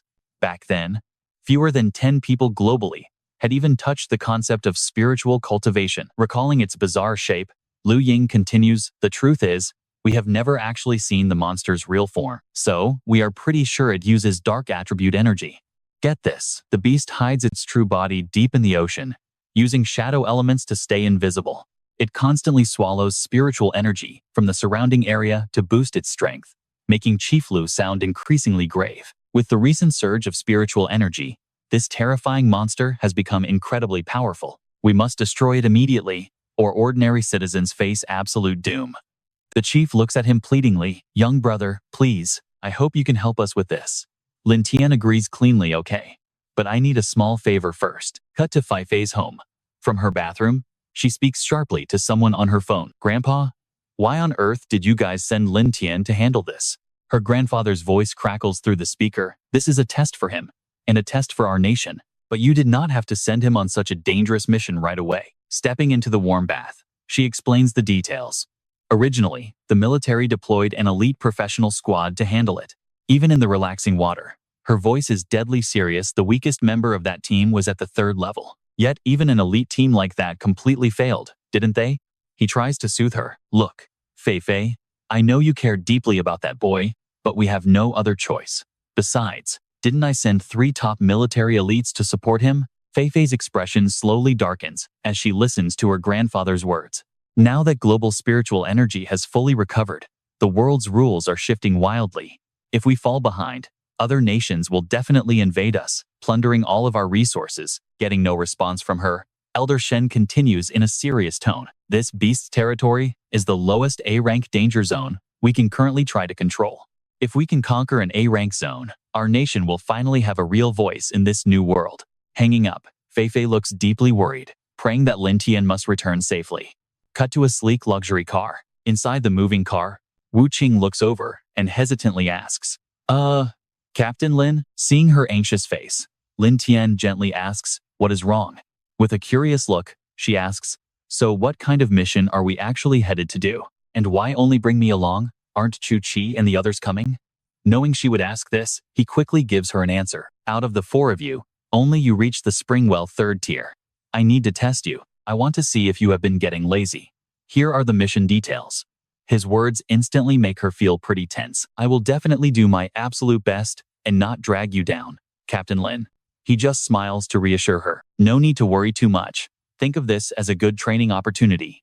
Plus, Director Liu said, the military is sending backup. Reading over the documents carefully, Wu Qing pumps herself up. All right, I am absolutely going to give this my all. I will do whatever it takes for Captain Lin. A moment later, the driver announces they have finally arrived at the port. Stepping out of the vehicle, Wu Qing moves quite slowly, while Lin Tian immediately begins scanning the strange area right ahead of them. It turns out a man named Chu Mu arrived early. Muttering that cultivators these days are getting younger and younger, Lin Tian notices his energy 4th tier of the Springwell realm. In times like these, he is actually a decent expert. Are you with the military? Chu Mu introduces himself with a cold warning, telling them not to slow him down during the mission. His arrogant attitude instantly annoys Wu Qing, making her snap back. What is that supposed to mean? Do you even know how ridiculously strong my Captain Lin actually is? Sensing a fight coming, a woman named Manhwa steps in to calm things down, saying old Chu is just harsh, so please do not mind him. We need to work together to survive, so fighting now is useless. Lun Yu stands in the back, indifferently saying they should just get moving. Despite the blatant disrespect, Lin Tian stays completely calm, telling her to ignore them and focus on doing their own job well. Wu Qing nods obediently. All right, Captain Lin. Soon, they dive deep into the ocean. Lin Tian, Wu Qing, and the military squad begin swimming down toward the dark seafloor. Chu Mu immediately notices something strange, grumbling that something is actively draining the spiritual energy from his body. Lun Yu looks incredibly shocked, warning everyone to stay alert because this is the corrosive power of the dark element. Trying to shield herself, Ming Hua remarks that anyone staying in a cursed place like this definitely would not survive very long. Swimming close by, Wu Qing holds her nose, complaining to Captain Lin that the disgusting rotting smell down here makes her want to throw up. Lin Tian just sighs underwater. In the next instant, he releases a warm current of energy that completely wraps around both of them. Feeling the sudden warm energy, she looks quite flustered and softly calls out his name. Captain Lin, keeping his focus, he calmly tells her that he blocked the dark energy for her, so she better not let him down. His serious focus gets to her, making her nod. Yes, up ahead, Chu Mu snorts, thinking that if they are struggling, that weak kid must be crying. But suddenly, his eyes widen in complete shock. What is this? How is he doing that? He turns around to see Lin Tian and Wu Qing, looking completely fine. How on earth are they moving around like absolutely nothing is wrong? Annoyed, he snorts again, assuming they are wasting all their energy just to look tough. When a real fight starts, they will definitely freeze up. Like while he is busy making excuses, Lun Yu spots something. Watch this, here is where things get crazy. Everyone, watch out. A blinding flash of light streaks through the deep water. Catching sight of it, Chu Mu yells out that the monster is right on top of them. Just as he screams, a massive shadow emerges from the darkness. It is here. Wu Qing immediately begins gathering energy into her hands to strike. Before she can unleash her power, Lin Tian quickly stops her, warning her not to make a move just yet. Look closely, that giant fish is not the actual monster. His calm certainty leaves Wu Qing completely shocked. What? Meanwhile, Chu Mu blindly rushes in and throws a massive punch. A glowing magic circle erupts in the deep water, as he smirks arrogantly, mocking the kid that standing frozen like a fool will get him killed. Chu Mu's constant arrogance makes Wu Qing feel pretty annoyed at this point. You idiot, that is just an illusion. Can't you see that? Hearing her words, he angrily snaps back. What do you mean illusion? What nonsense is this girl talking? That is, but before he can finish, Minghua screams out in pure panic. Chu Mu, look out. Suddenly, massive tentacles erupt from the darkness, slamming into the squad. Lun Yu screams out in terror. What on earth is happening? Where did these things even come from? Before he can even get an answer, the true form of the terrifying ocean monster finally shows itself. Right after that, Minghua instantly feels a wave of pure, terrifying power. Turns out, this beast is at the 5th tier of the Gushing Spring realm. Lun Yu's stoic face finally cracks with emotion, and he finally understands why they failed so miserably. Ignoring their panic, Yu Qing charges forward to launch her ultimate attack, the Ice Scythe Flame Dance Slash. Though he usually looks down on her, Zhou Mu screams in panic, "You fool! You are no match for that thing." She grits her teeth, raises her weapon high, and makes a silent vow. She absolutely cannot let Captain Lin down. and she is going to prove her real strength to him right now. After freezing the nearby tentacles solid, Yu Qing delivers a clean, swift slash that shatters them into pieces. Then, she lets out a joyful cheer, completely unable to hold back her excitement. Looking just like a happy child, Yu Qing turns around with a brilliant smile and calls out Captain Lin. Look, I actually did it. But her attack only angers the Dark Knight Spectre, and Zhou Mu instantly senses the danger, screaming, "Run! Get out of there!" Unfortunately, he, Manhwa, and Lun Yu are all violently blown away, with both Manhwa and Lun Yu coughing up blood from the impact. In the very next second, Yu Qing quickly conjures a snowflake shield to block the blow. But, unfortunately, the crushing force of the giant tentacle completely shatters her defense. This sight leaves Yu Qing completely paralyzed with despair, wondering if she will die here. But check this out, a blinding light suddenly erupts as Lin Tian's voice rings out. He tells her she did a great job, standing right in front of her to block the Dark Knight Spectre's deadly attack. She gasps out, "Captain Lin." He calmly looks back and tells her just be a little more careful next time, alright? Seeing this, Manhwa is completely terrified and cannot believe her eyes that kid actually blocked the giant tentacle's crushing strike. Lun Yu is equally stunned, wondering if the spiritual energy radiating from Lin Tian is actually a fire attribute, because it looks completely different from any fire element. Meanwhile, on the other side, Zhou Mu also senses the massive change and mutters in disbelief, how is there such an insanely powerful fire energy here? Could it really be coming from that kid? Ignoring the monster's fury, Lin Tian calmly speaks to it earlier today. You used your tentacles to injure Leng Yue, so now I am going to return the favor. Seems fair, right? With that, he slowly draws his blade, deciding this is the perfect moment to test out the gold tier technique he recently unlocked. Moving like lightning, Lin Tian blurs right toward the Dark Knight Spectre, leaping high into the air with his blade raised, ready to strike from above. Without hesitation, Lin Tian drives his sword deep into the monster's massive body. Seeing his recklessness, Zhou Mu grits his teeth and scolds him, "You fool. How could a blunt sword ever pierce the defense of a gushing spring fifth realm beast?" Ignoring the old man's doubts, Lin Tian slowly begins to chant the incantation for his undying green flame art. In the next instant, his sword erupts into brilliant flames, growing larger and more intense by the second, looking ready to incinerate absolutely everything around them. Just watch how fast those flames spread, swallowing the Dark Knight Spectre whole as it screams out in sheer, burning agony. Immediately after, the monster violently explodes, sending shockwaves through the entire sky and leaving Zhou Mu completely terrified as he gasps out, "What on earth is happening?" Even as Zhou Mu screams in absolute shock, Lin Tian's expression remains completely calm and unbothered. Gritting his teeth in disbelief, Zhou Mu wonders what kind of insane power this is. Realizing that everything the commander-in-chief told him was actually true, he flashes back to his conversation with the commander-in-chief, remembering how he had argued back then. "Commander, you are highly overestimating this kid. He is just a rogue cultivator with no backing. So, without military resources and training, how strong could he possibly be?" But the commander had quickly shut him down, telling him, "Zhou Mu, I know you are arrogant, but you must never underestimate Lin Tian's true strength." The commander had calmly explained his own view. "Ordinary humans look at us cultivators like frogs at the bottom of a well staring at the bright moon, but we cultivators look at Lin Tian like a tiny speck of dust, looking up at the vast blue sky, which is why we must make him an ally and never an enemy." Back in reality, Zhou Mu is still completely dazed and unable to believe his eyes. Is this kid even human?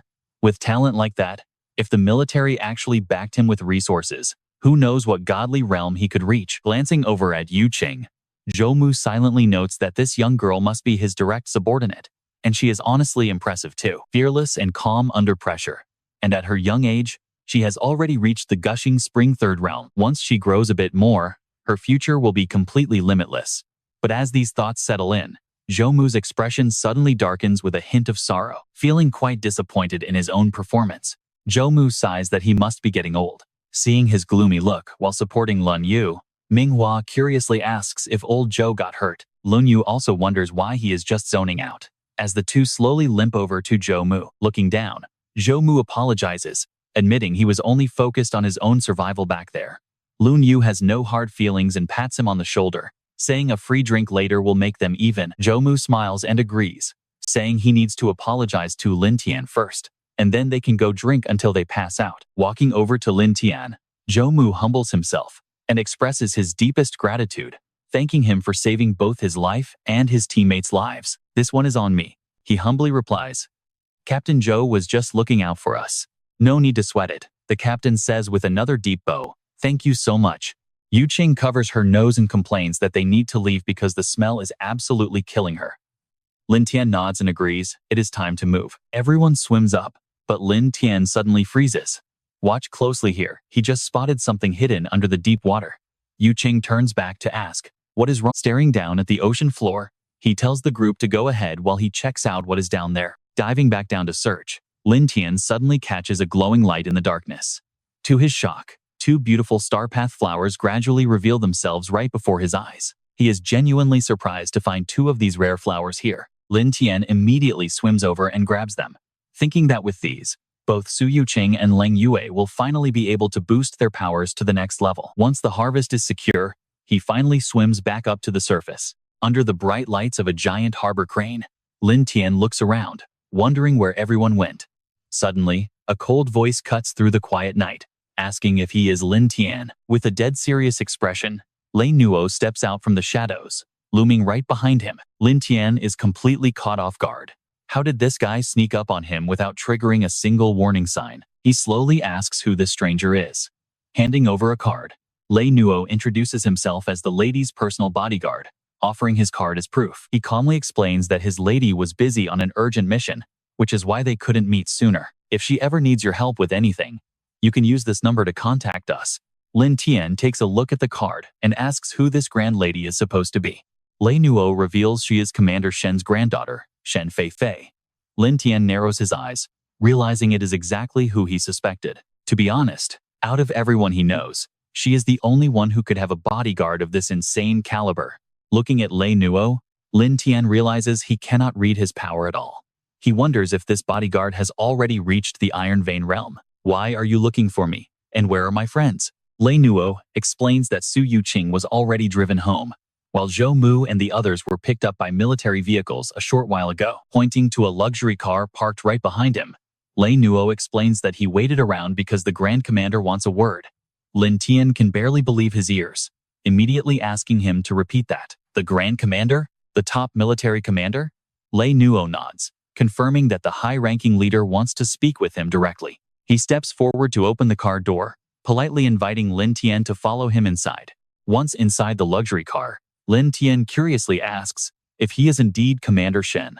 The elder smiles warmly, asking if he is the young Lin Tian. He mentions that his granddaughter has not stopped talking about him lately, and invites him to sit down directly across from him. The commander mentions hearing that Lin Tian successfully sealed a heavenly fire inside his own body, which Lin Tian quietly confirms is true. Commander Shen sighs, marveling that in this era of aura awakening, absolutely anything is possible now. He continues to praise him, saying that raising such a powerful cultivator without any official military backing is a true blessing for the country. Scratching his face awkwardly, Lin Tian says the commander is giving him far too much credit, calling it pure luck. Stroking his chin with a warm smile, the commander praises his humble yet strong attitude and calm, balanced demeanor. No wonder his granddaughter has such a high opinion of him. With the friendly introductions over, the commander turns dead serious. Pay attention here. This is where the true gravity of their change. For ordinary folks who cannot adapt in time, this sudden shift is going to be an absolute catastrophe. Lin Tian goes quiet for a moment before giving his reply. He tells Commander Shen not to worry, promising he will never stand by if monsters start hurting innocent people. The commander explains he is not trying to force moral duties or bind him down, but simply hopes Lin Tian can grow stronger as fast as humanly possible. He begins to explain further. Out of all the elemental energies in the world, the dark attribute is by far the most troublesome because it corrupts any living creature it touches, turning them into mindless monsters. Commander Shen's expression turns increasingly dark as he speaks. Since your lightning power is the perfect counter to this darkness, you need to grow strong quickly, both for your own sake and for the entire nation. Lin Tian confidently nods, telling the commander to rest easy because he is going to train as hard as he can. Handing over a sleek phone, the commander explains it is a secure military line that cannot be tapped, letting Lin Tian call him directly whenever he needs backup or assist. Lin Tian gladly accepts it with both hands, thanking him while admitting there is actually one major problem he needs the commander's help to solve. Surprised, the commander asks what the issue is, telling him to lay it out. He slowly draws out his blade, and explains that this is the weapon he asked Director Lu to get for him. But as the blade is pulled out, a bunch of deep cracks suddenly appear all over it. Lin Tian continues to explain that he really thought this blade would be strong enough to withstand his spiritual energy. But seeing the blade, Commander Shen immediately looks completely shocked, asking how this could be ruined so badly since he remembers it was old Lu's absolute favorite treasure. Just how insanely powerful is the spiritual energy inside this kid's body anyway? Commander Shen then calmly tells him to leave this to him, promising to send a much sturdier blade in a few days to test, which makes Lin Tian happily thank the commander. Once their conversation wraps up, the young man finally steps out of the car. Under the crescent moon, Lin Tian watches the car drive away, muttering to himself that he really can't let his guard down, even for a single second. Suddenly, his phone starts buzzing with another incoming call, and when Lin Tian answers, he asks Director Lu what's going on. Lu Ying's panicked voice comes through the receiver, telling him that Leng Yue is in serious trouble, making him ask what happened. Look at this chaos on the other end. Leng Yue is lying there, while doctors frantically try to keep her alive. One of the doctors completely loses his cool, shouting that Leng Yue's heart rate is dropping. Others snap back that they know and need to find a way to draw out the dark energy from her body immediately, sparking a tense argument inside the emergency room. But another doctor objects, warning that she's still unconscious, so forcing the energy out now would only make her remaining spiritual energy go completely wild. The other panics, asking what they should do instead of just standing there watching her die. Outside, Lu Ying sits completely devastated in the waiting area, blaming himself and muttering that this is all his fault. Just then, Lin Tian's voice rings out as he arrives, making Lu Ying sigh in relief and say he's finally here. Lin Tian immediately rushes up, demanding to know how Leng Yue is doing right now. He wonders how things went downhill so fast when she was fine earlier, but Lu Ying suddenly asks if he knows the traits of dark energy. Lin Tian nods, explaining that dark energy can drive any living being completely insane, then asks if that's what happened. Liu Ying nods, explaining that Leng Yue has always been an incredibly tough and stubborn girl since childhood. Ever since he saved her, she started doubting her own strength, which is why she secretly went on this dangerous mission without telling him. With deep regret, he sighs that he should have just assigned the mission to both of them from the start, while Lin Tian frantically calls out to his system in his mind, begging for a way to save her. The system's voice rings in his head, instructing him to touch Leng Yue's body for 3 minutes so it can scan for a way to cure her. Hearing this, Lin Tian quickly pushes open the hospital room door, muttering that he's on it. His sudden intrusion leaves the medical staff completely frozen in shock. A doctor demands to know who he is, telling the nurse to kick him out immediately while they try to save her. Ignoring them, Lin Tian walks right up to Leng Yue and shoves the doctor aside, telling him to stop acting tough if he can't even cure her, before grabbing her hand and begging the system to save her. The system immediately chimes in, announcing that the scan has begun. The doctors in the room are absolutely furious, yelling at him to let go and demanding to know where this insolent brat even came from. One of them sneers, asking if he's watched too many web dramas, thinking he can heal someone just by touching them, and tells him to get out before he ruins Leng Yu's treatment and gets them all blamed by Director Lu. As absolute chaos breaks out in the room, Dr. Lu screams at the security guards outside, asking who on earth let this kid inside. Liu Ying steps inside, stating that he let the boy in. He asks Dr. Lu if he has a problem with that, sending the terrified doctor stepping aside while stammering that he didn't mean it that way. But Leng Yue's injuries are too severe. Liu Ying just sighs, prepared to accept whatever happens. He tells them to let Lin Tian try, because if even he can't save her, then he's the one who practically killed the poor girl. Dr. Lu stares at Lin Tian in utter disbelief, wondering who this kid could possibly be to make Director Lu say something so desperate. Now, check out this progress bar. The scan climbs from 62% all the way up to 84%. Soon, his system finally displays the treatment options, stating that first, they must crush the Stardew flower into powder for her to swallow to disrupt the balance between the ice and dark energy inside her. Second, he must channel lightning energy from his own body into Leng Yue, using the lightning element to guide and completely wipe out the dark energy. Third, he must slowly regulate both the lightning and ice energies inside Leng Yue, while gradually extracting his own lightning energy back out. And fourth, the entire process will take 3 hours, and he must maintain constant physical contact with Leng Yue the entire time. Lin Tian quickly turns around and tells Director Lu that he has a way to save her, but everyone needs to step back. Dr. Lu shouts back, demanding to know why they should step back and what kind of medical treatment needs to be hidden from others. Look at that, his body instantly erupts with a powerful surge of lightning energy. Lam Tian replies coldly, in this state, I can only guarantee Lan Nguyet's safety, but I absolutely cannot protect you. Got it? Luan orders everyone to follow Lam Tian's instructions, and they all obediently agree. Quiet quickly returns to the room as Lam Tian starts crushing the tinlo flour into a fine powder. He mixes the tinlo powder into some water, gently helps Lan Nguyet sit up, and slowly feeds it to her. As soon as she drinks the medicine, Lan Nguyet reacts violently as her entire body begins to shake uncontrollably. Lam Tian slowly channels his lightning chi into her, reassuring her that he will absolutely bring her back to life. Hours fly by as warm sunlight streams through the window curtain, and Lan Nguyet slowly opens her eyes in total surprise. Lam Tian, he sighs in relief, saying she is finally awake, before gently warning her never to be that reckless again. Lan Nguyet dazedly asks if he saved her, while he just yawns, looking absolutely exhausted from the long night. Lam Tian replies that luckily he found 2 tinlo flowers on the seabed, otherwise he wouldn't know how to save her. She sadly asks if he feels like she is holding him back, but Lam Tian just wonders why she would even think that. He gently comforts her with praise, reminding her that she is a powerful cultivator at Springwell Tier 3, making her almost invincible in this current era. She sighs that she is still weaker than him, but Lam Tian just comforts her with a blank face, telling her not to be so stubborn. You are not weak. It is just that I am too strong. Have you ever seen anyone else like me? Lan Nguyet looks down, realizing that before meeting him, she indeed had never faced an opponent who was actually a worthy match. She was even confident she could surpass Director Liu within 5 years. Lam Tian tells her a few more things before turning around to leave. He says, since she is fine, he will go get some rest. He tells her to meet him at the forest outside the city in 2 days. He is taking her for recovery training, so she better not be late. Just like that, the scene shifts to a massive lush green forest. A mutant beast lunges forward, but Lan Nguyet sends it flying with a brutal kick.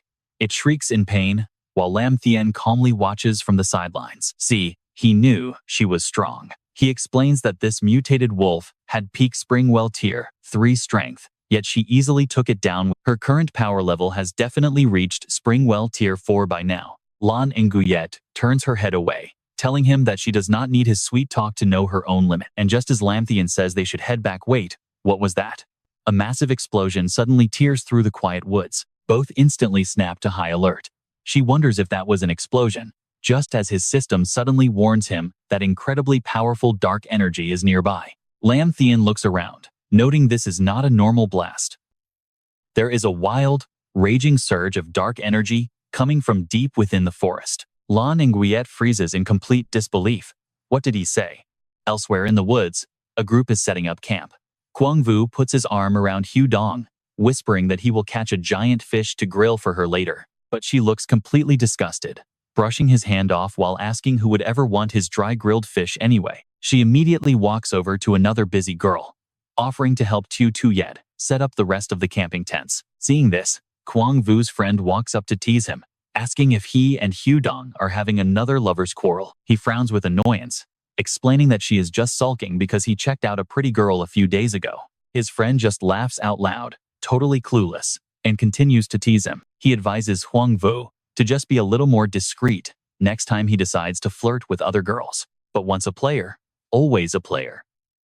Guangwu quickly gossips back, telling his friend that he has no idea how hot that girl actually was. This gets his friend highly curious, wondering what kind of girl could drive the legendary Guangwu this crazy, and hoping they might bump into her soon. Before he can even finish, a hand grabs his ear, warning him that he won't survive to see tomorrow if he keeps talking. That hand belongs to Tu Yet, who drags him away from the trash talk, while telling him to get his butt over and pitch the tent. He whines as he is dragged away, trying to sweet-talk her by promising that he only has eyes for her and nobody else. Watching them flirt, Guangwu rolls his eyes in annoyance and walks off, deciding to go gather some firewood to clear his head. He wanders deeper into the dark forest, picking up dry branches along the way, but on his way back, he stops dead in his tracks.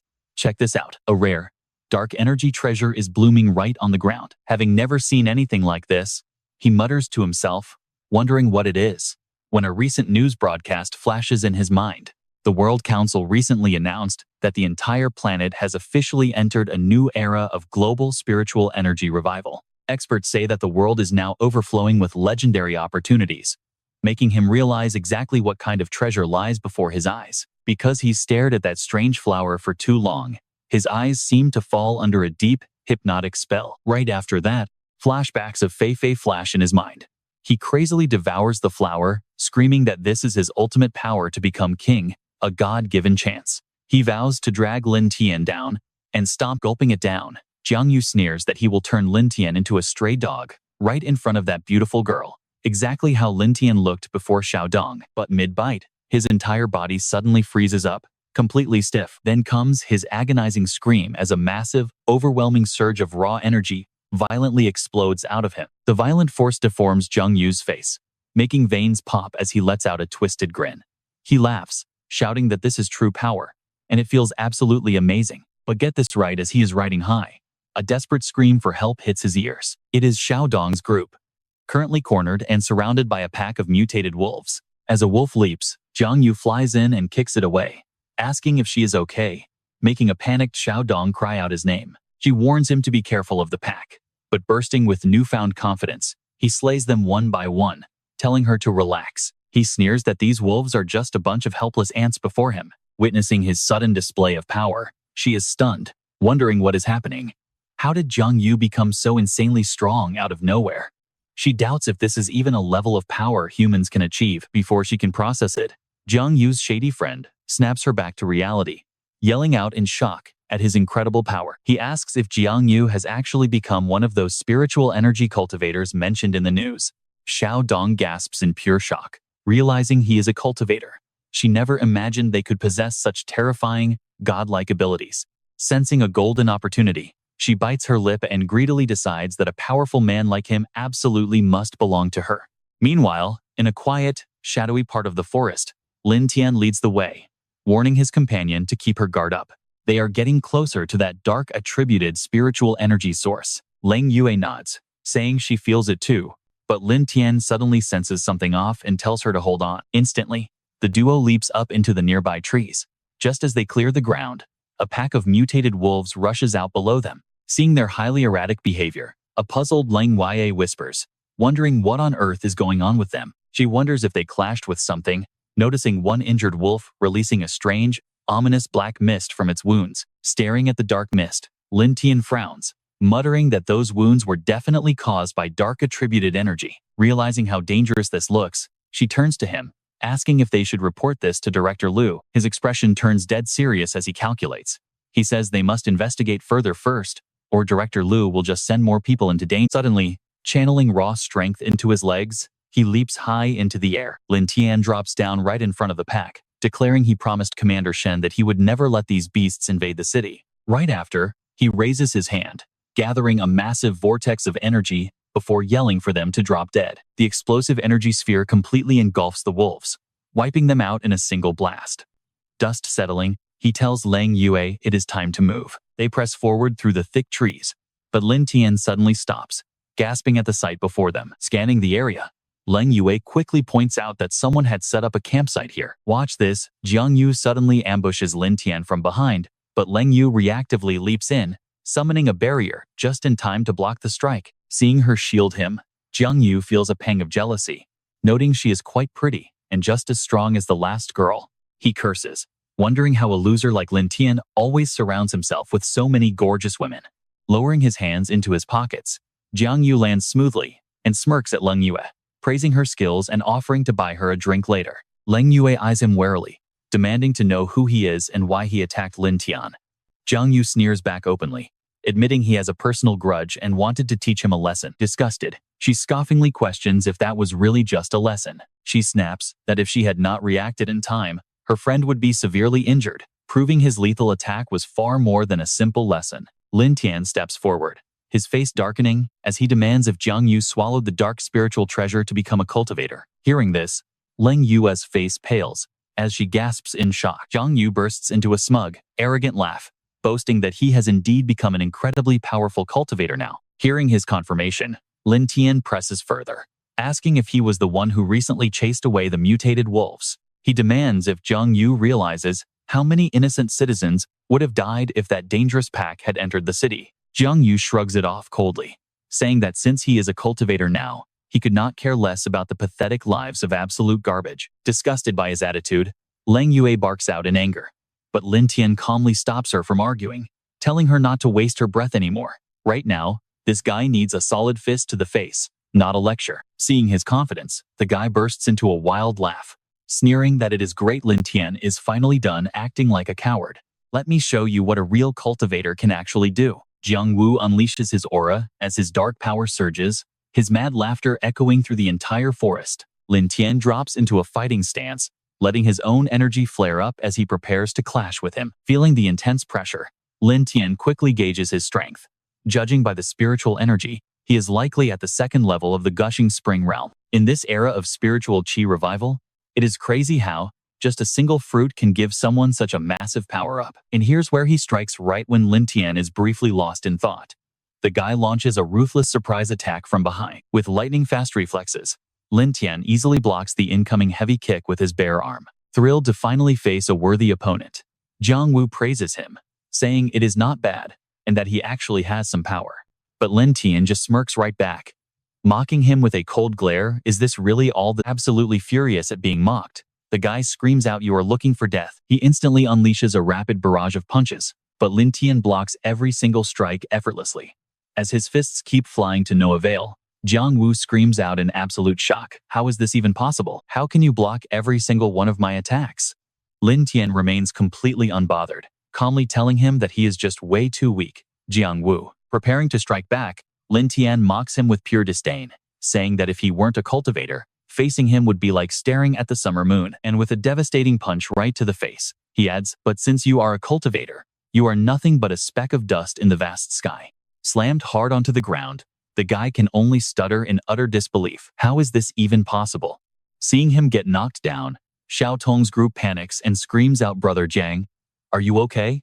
Xiaotong is completely shaken to her core, frantically wondering when Lin Tian became this powerful, and how he managed to overwhelm Jiang Wu. Damn it, she thinks if I had known this earlier, I never would have provoked him. After taking him down, Lin Tian slowly lands next to Leng Yue, telling her to take them all in for questioning to see if they found other treasures. She quickly pulls out her communication device and agrees, promising to notify Director Liu to lock down the entire mountain immediately. Meanwhile, on the other side, Jiang Wu refuses to accept his defeat, furiously cursing in his mind that losing to a loser like Lin Tian is impossible.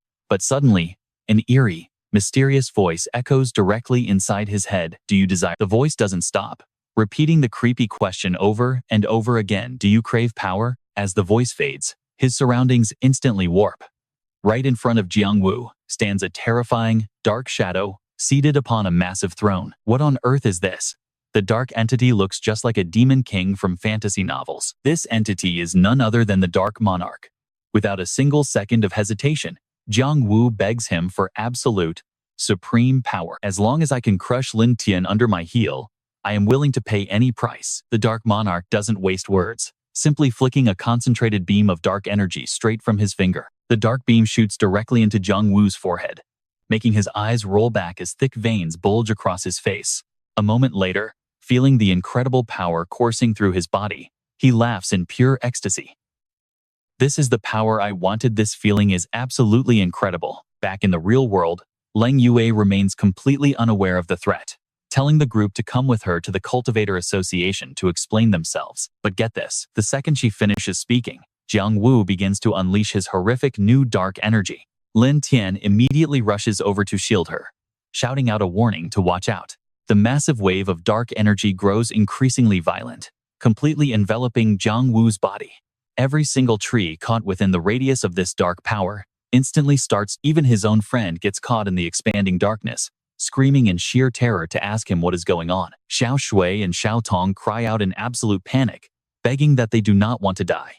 Luckily, standing far enough to remain unaffected, Lin Tian looks at the chaotic scene with deep concern, realizing everything matches exactly what still completely clueless about the situation. Leng Yue panics and asks what on earth is going on here. The mass of dark energy wrapping around Jiang Wu slowly floats up into the sky, emitting a terrifying, deep voice. Finally, the Dark Monarch manifests from the shadows, taking a deep breath and declaring that he has returned to this wonderful world once again.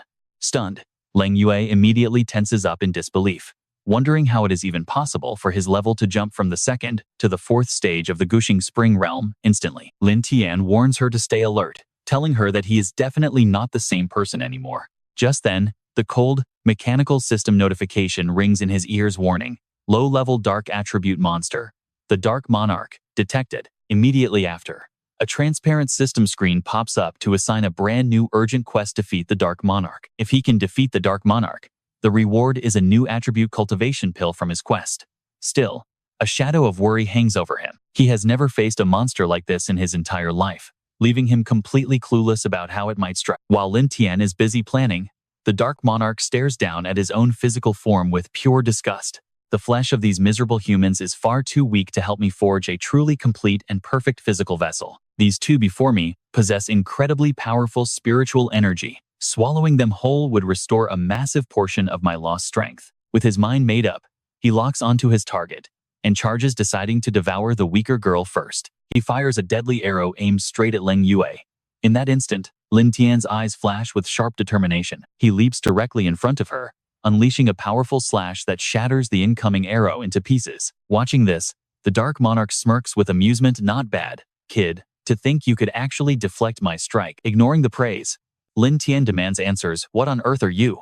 And where is Jiang Yu? The creature sneers with absolute arrogance. A mere human like you is not worthy of knowing my name. Bow or die. Seeing his smug attitude, Lin Tian's expression turns deadly. Looks like I need to beat some manners into you first. The Dark Monarch bursts out laughing, treating Lin Tian's warning like a total joke. What an amusing little human, actually believing he could ever teach me a lesson. Without another word, he activates his dark space to drag him in, eager to show him the true meaning of terror. The pitch-black void surges forward, swallowing him whole. Leng Yue gasps in absolute panic, screaming out Lin Tian's name. She rushes frantically toward the dark sphere trapping him, immediately channeling all of her magical energy to strike at its core. Her energy blast focuses on a single point, desperate to shatter the barrier and set him free. But it does absolutely nothing.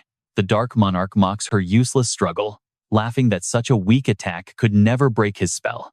So she should just submit and be eaten. And then, things take a wild turn. A powerful hand suddenly rips straight through a fresh tear in the darkness. Staring at the emerging arm, the Dark Monarch's eyes widen in sheer disbelief. Rapid-fire slashes suddenly shred the dark barrier from the inside out, followed by a violent ripping sound. The void shatters, and Lin Tian steps out completely unscathed. Mocking him, is that really the best you can do? Even though his spell was shattered, the beast remains unfazed, scoffing at how foolish it is to think breaking a simple barrier makes him a worthy opponent. Leng Yue rushes over, offering to team up against the monster.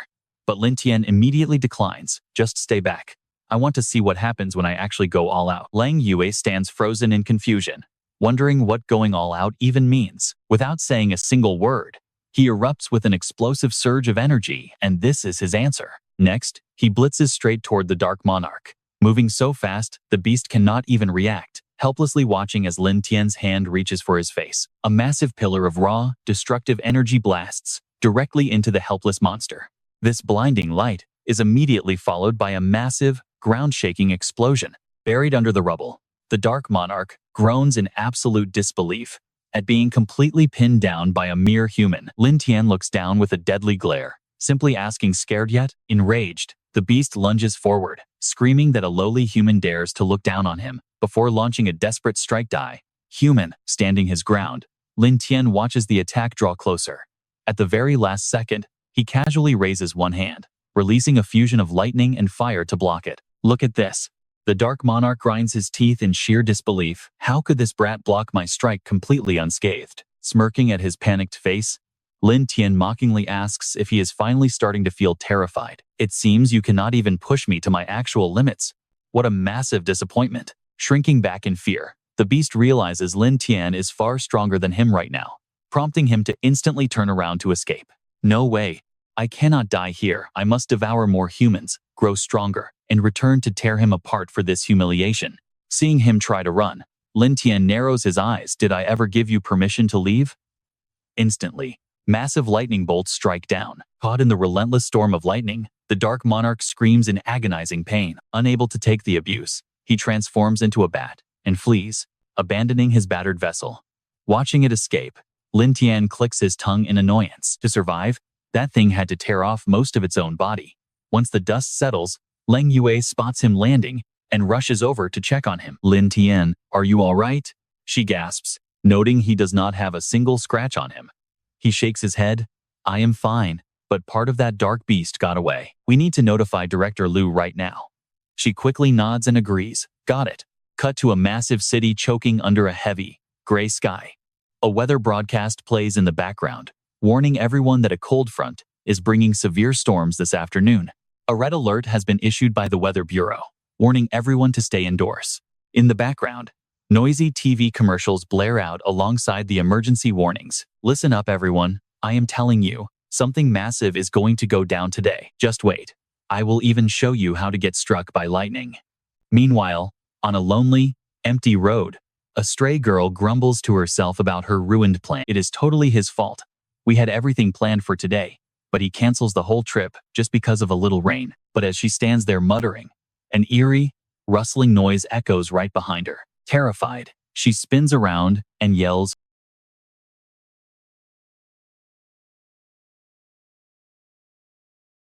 "Who is there?" That is when she realizes she is totally lost and starts panicking. Wait, where am I? She wonders. And watch this, a dark creature lunges straight at her. Just as its claws are about to tear her apart, a massive bolt of lightning strikes out of nowhere, vaporizing the monster instantly. Then, a very familiar voice echoes through the alleyway, asking if she did not watch the news today. Lin Tian stands there, looking absolutely cool, as he watches the dark creatures swarming the sky. He calmly warns her to get home immediately because it is dangerous out here, and she must stay inside until further notice. But she is not even listening, totally distracted by his insane looks, muttering how handsome he is. Ignoring her, he pulls out his phone to call. Lin Tian presses the phone to his ear, asking Leng Yue what the situation looks like on her end. On the other line, she warns him that the escaped dark creature is far more troublesome than they originally thought. It has literally split itself into a massive swarm of tiny bats, and they are already attacking random citizens all over the city. These small bats feed by devouring human spiritual energy, using it to rapidly evolve and grow stronger. Some of the slain bats had already reached the second stage of the spring gushing tier, and their feeding frenzy is not stopping. Hearing this update, his expression grows heavy as he realizes these beasts want to turn the entire city into a massive energy source for evolution. If these bats reach the third stage of the spring nourishing tier and fuse back together into that giant monster, even I will have a hard time stopping them. High up in the dark clouds, a completely different entity watches the chaos below the dark monarch himself. He gazes down at the city, now completely enveloped in his thick, purple mist of doom. Right now, only one thought consumes his mind. If I devour every human down there, I can fully restore my peak, godlike power. When that time comes, I will make that human pay, torturing him until he begs for the sweet release of death. Look down there, a military convoy is rolling down the empty highway right now. Inside, those trucks are heavily armed soldiers carrying highly advanced military gear. Meanwhile, in another part of the city, a pair of hands clatters furiously across a keyboard. On the computer monitor, a panic post pops up on social media, screaming for help because a giant bat is cracking their window. The post immediately blows up with comments, trending everywhere, as people ask if this is the literal apocalypse. One user claims they saw a bat drain a man dry. Others warn about mutated monsters banging on their security doors. Some are even praying for a handsome hero to come rescue them, promising to marry him on the spot. Sick of the internet hysteria, a single click of the mouse deletes the entire wave of posts. Fei Fei grunts. Clearly annoyed, she is working overtime to lock down the rumors, complaining that these citizens should just stay inside and shut up. Instead, they are online spreading wild panic, almost as if these terrifying dark monsters invading their city are not already dangerous enough. Finally, snapping under the immense stress, she turns and screams at her terrified coworkers, asking if they can just shut down the entire internet. Millions of people are posting, and our tiny moderation team cannot possibly delete them all. Lei Nuo sighs, pointing out that cutting off the network will only make the public panic and lose their minds even more.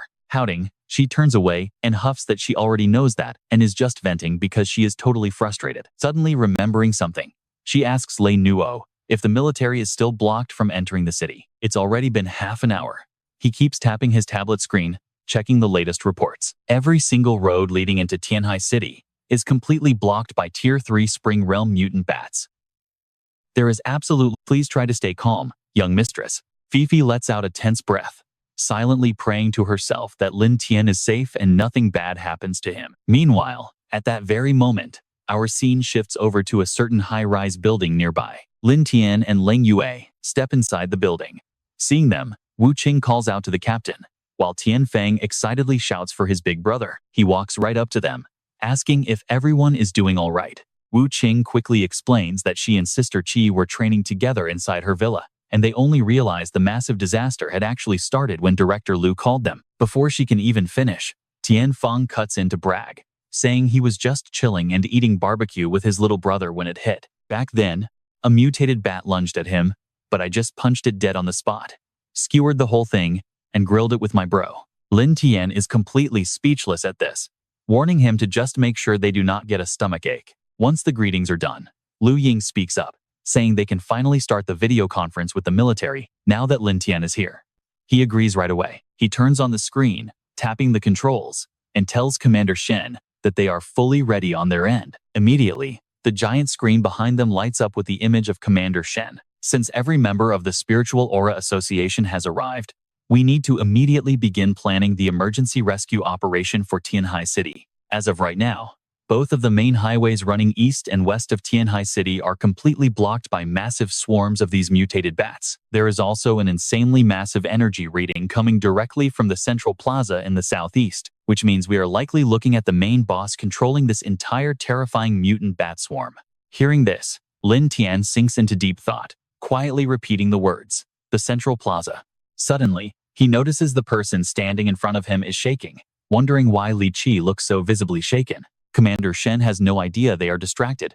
He continues his briefing, explaining their plan to force a breakthrough from the eastern highway, open an escape route, and evacuate the citizens trapped at the central plaza. After that, they will unleash heavy firepower to suppress the threat. To make sure the evacuation happens as fast as possible, they need help from the Spiritual Aura Association to reach that plaza through a different path. According to their analysis department, this whole operation must be wrapped up in under 50 minutes, or else that creature at the plaza will evolve into an unstoppable nightmare we cannot hope to defeat. Having finished presenting the plan, he looks at them and asks if anyone has any questions about the mission. Li Qi stands up and hesitantly asks Commander Shen if the military would ever consider delaying the bombardment if they cannot manage to reach the central plaza in time. Without even a single second of hesitation, he immediately replies that once the designated time limit runs out, all of their heavy firepower will be unleashed to guarantee that mutated creature cannot evolve into an uncontrollable threat. Hearing this, she slams her hands on the table in pure anger, demanding how they can do this. Doing that is basically gambling with the lives of every single civilian trapped at the central plaza. But his stern counter-argument leaves her completely speechless. He explains that if they let that dark monster successfully— Li Qi starts trembling, struggling to find any words to reply. But Commander Shen cuts her off before she can even speak, asking her directly if she has someone incredibly important to her trapped inside that central plaza. Just look at her. Shaken to the core, she can only look down, biting her lip as she admits that her entire family lives right near that plaza. Hearing her tearful confession, a heavy silence falls over the room.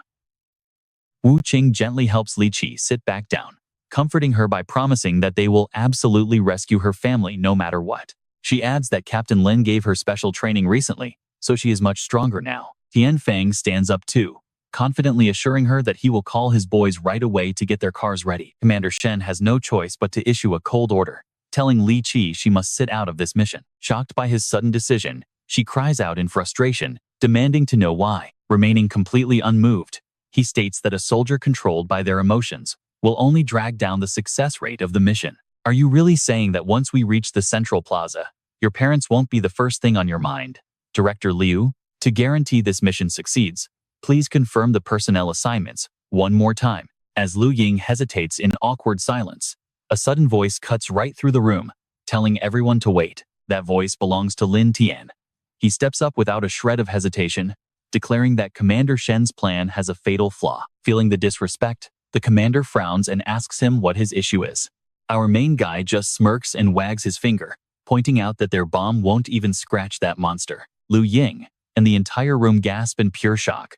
Commander Shen narrows his eyes, locking gaze with the kid, demanding to know how he could possibly be so sure about that. Lin Tian flashes a smug, confident grin. Simple, he says, because just a little while ago, he personally slashed that beast and left it severely wounded. So, Commander, your plan is completely useless here. It is time we do things my way. Curiously, the commander takes a breath and asks what his actual plan is. Shoving his hands in his pockets, Lin Tian slowly stands up. Just bring in the weapon he requested days ago, and he will handle slicing that dark beast to pieces. Sounds like a plan, right? Meanwhile, a girl stands right before the pitch-black tunnel that cuts straight into the city center. Her watch ticks away, hitting exactly 12 o'clock. She is just waiting for the green light from the operations center. Fei Fei tightens the strap of the heavy box on her back, leading Zheng Yi and the armed soldiers, ready to charge inside. For the sake of everyone in Tianhai City, she has to get this gear directly to Lin Tian. Suddenly, static crackles in their earpieces as headquarters issues the command. All units, prepare to launch the subjugation mission to wipe out the anomalies plaguing Tianhai City. The combat route starts at the Eastern Highway entrance and ends right over at the Tianhai City People's Plaza. Clasping his hands together, Commander Shen speaks clearly. The primary mission is to safely escort and transport the weapon. All combatants will split into 5 specialized squads. No matter the cost, they must ensure that weapon arrives safely at the plaza. His eyes burn with absolute resolve to save his people. Over on Fei Fei's side, all the squads receive the command and begin to move out, shouting in unison, "For the people," and just like that, thousands of bats come screaming out of the highway tunnel. Look at that swarm. Wasting no time, the soldiers open fire, unleashing a barrage of modern gunfire onto the swarming bats. Still, the overwhelming numbers quickly start to push them back.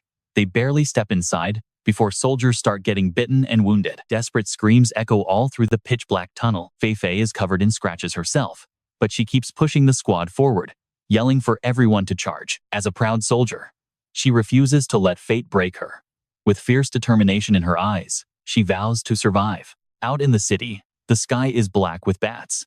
They are shattering windows, hunting down trapped survivors to drain their spiritual energy. Before they can even touch the civilians, a massive pillar of lightning strikes down, turning them to ash. Lin Tian is the one behind the blast. He sighs, wishing he hadn't held back in the forest earlier. Right behind him, Wu Qing and Leng Yue are trying to keep up, begging their captain to wait. But the bat swarm is endless. More of them swoop down, launching another aggressive wave directly at the 2 girls. Luckily, they are no pushovers.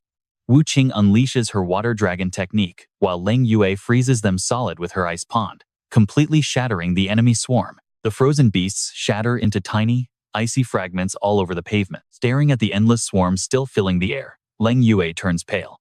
How many of these monsters are even left in Tianhai City? Wu Qing is just as anxious, warning that these pests are actually multiplying by feeding on the spiritual energy of their victims. That is when a chilling realization hits Leng Yue. If those black clouds covering the sky are actually just swarms, their sheer numbers are completely beyond our ability to count. Wu Qing nods in dread, wondering how insanely powerful this threat would become if all these bats merged into a single entity. But wait, look who's back. Lin Tian appears right behind them to calm their fears.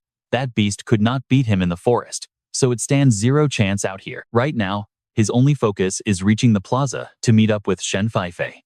Meanwhile, Fei Fei and her exhausted squad have finally made it through the highway tunnel into the city. They are gasping for air, bruised, battered, and carrying injuries of all kinds. Suddenly, a creepy voice echoes from the middle of the dark bat swarm, claiming she belongs to him. It is Jiang Yu, but his eyes look completely vacant.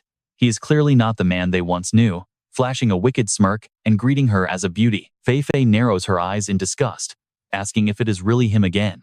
Facing this corrupted version of Jiang Yu, she demands to know if he is behind this whole nightmare in Tianhai City, and if he even cares about the Did innocent people die?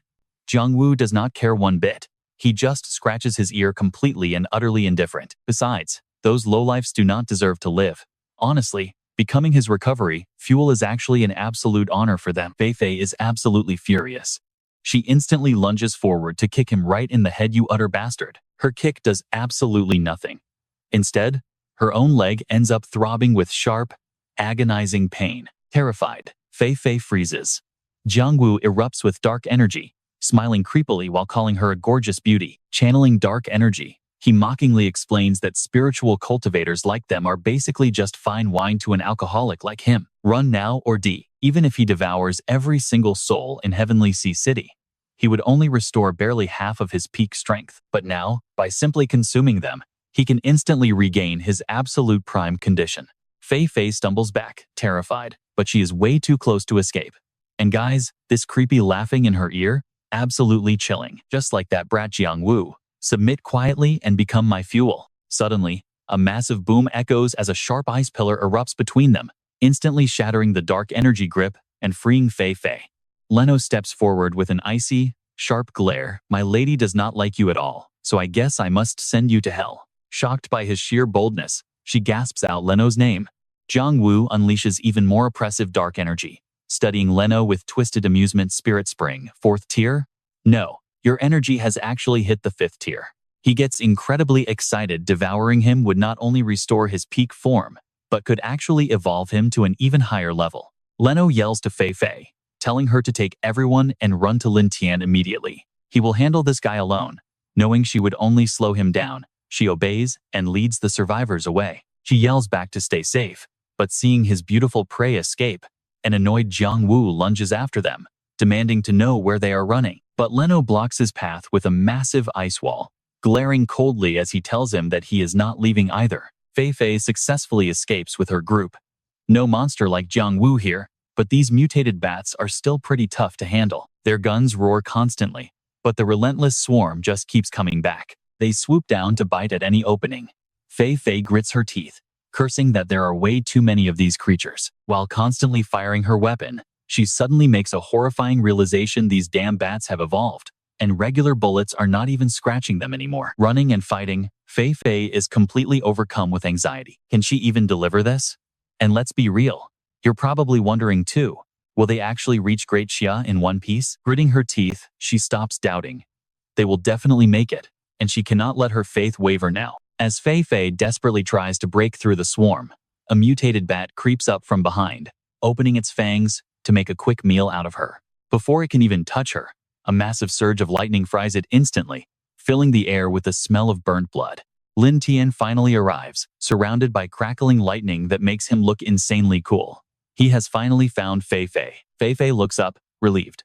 Lin Tian gently pats her head, whispering that he is here and she can stop worrying. Did she bring it? Fei Fei hands over the heavy box from her back. This is what her grandfather wanted him to have. It is incredibly heavy. So what actually is it? Taking the box, Lin Tian is surprised. She has absolutely no idea what is sealed inside. Wasn't Commander Shen clear about it? Fei Fei shakes her head no. He only said it was a super powerful weapon, but nothing specific. Opening it, Lin Tian pulls out a blood-red sword, its razor-sharp blade gleaming with a freezing light. Stunned by this melee weapon, she asks if it is just a sword. Does this thing actually do any real damage? Smirking in satisfaction, Lin Tian replies that it most definitely does. Watch closely, he will show her its power now. A modern guy of action. He yells out to Zheng Yi, get out of the way. Your daddy is coming to save you. Hearing this, Zheng Yi immediately orders everyone to disperse because his foster dad is about to unleash hell. Overhead, the unblocked bats swarm directly at Lin Tian. Calmly facing his system screen, he stretches out a hand to press the key. His entire aura shifts instantly. The lightning turns into a dark red and black storm, combining with the crimson sword to radiate a deeply ominous vibe. Activating his lightning flame skill, he unleashes a devastating dual slash that carves a massive, burning cross. Cross slash. A massive explosion deafens everyone in the area. Countless bats are vaporized on the spot. Zheng Yi grins wildly, cheering that his foster dad is just on a completely different level. Fei Fei stares, completely awestruck. She deeply yearns for this level of legendary power. She asks Lin Tian if he can teach her that awesome move. Lin Tian sheathes his sword, turning with a smile. I can, but to get results like this, you will need to reach at least the 4th stage. Looking around, he checks their numbers. Is this really everyone? Did everyone else die? Fei Fei suddenly remembers. Wait, Lei Nuo and Zhang Yu are still out there fighting right now. Can you save them? Lin Tian. Hearing the name Zhang Yu, Lin Tian is slightly taken aback. Zhang Yu? Was he not already swallowed whole by that dark monster? Could he have somehow come back to life? Meanwhile, under the gloomy skies of another district, Lei Nuo unleashes a powerful ice attack. His icy blasts freeze the annoying swarm of bats. Facing him, Jiang Yu has not even bothered to make a move yet, standing with folded arms. He smirks. Your strength is quite impressive, but your spiritual energy will run dry eventually. Go. He orders the bats to strike, gloating proudly that his horde is absolutely endless. The swarm swoops down toward the frozen bats, seemingly to rescue them. However, Lei Nuo notices something quite unusual is going on. Gritting his teeth, he realizes they are not saving their kind. They are absorbing the leftover spiritual energy. Assessing the situation calmly, he sees some of these bats have already evolved to the third stage of the Yongquan realm. With the bats multiplying rapidly, Lei Nuo runs out of offensive power.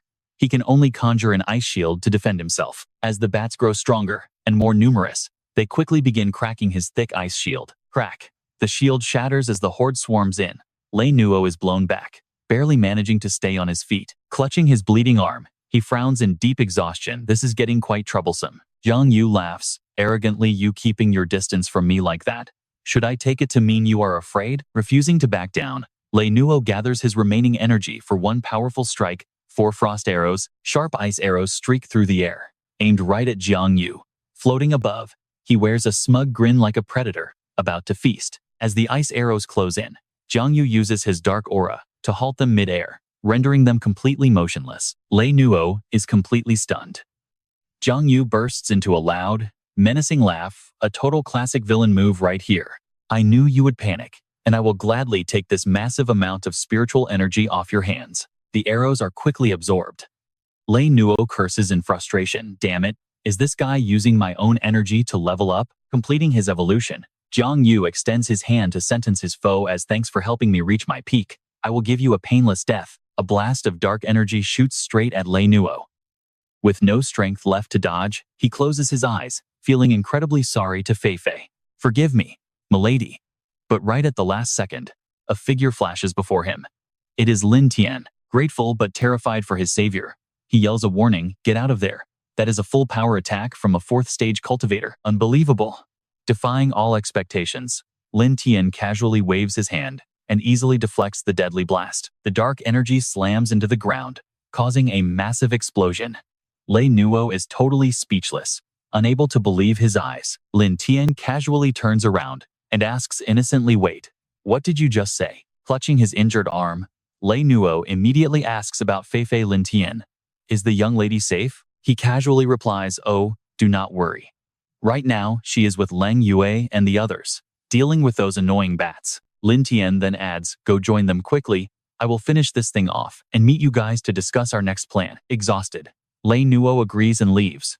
Once his ally is gone, Lin Tian turns his gaze to the possessed Jiang Yu. He asks thoughtfully, so we meet again? Before I put you down this time, care to tell me who or what you actually are? Jiang Yu laughs, his face looking quite creepy. What are you talking about? Lin Tian, I am Jiang Yu. Do you not recognize me? Lin Tian shakes his head. If you are not going to talk, then so be it. Draw.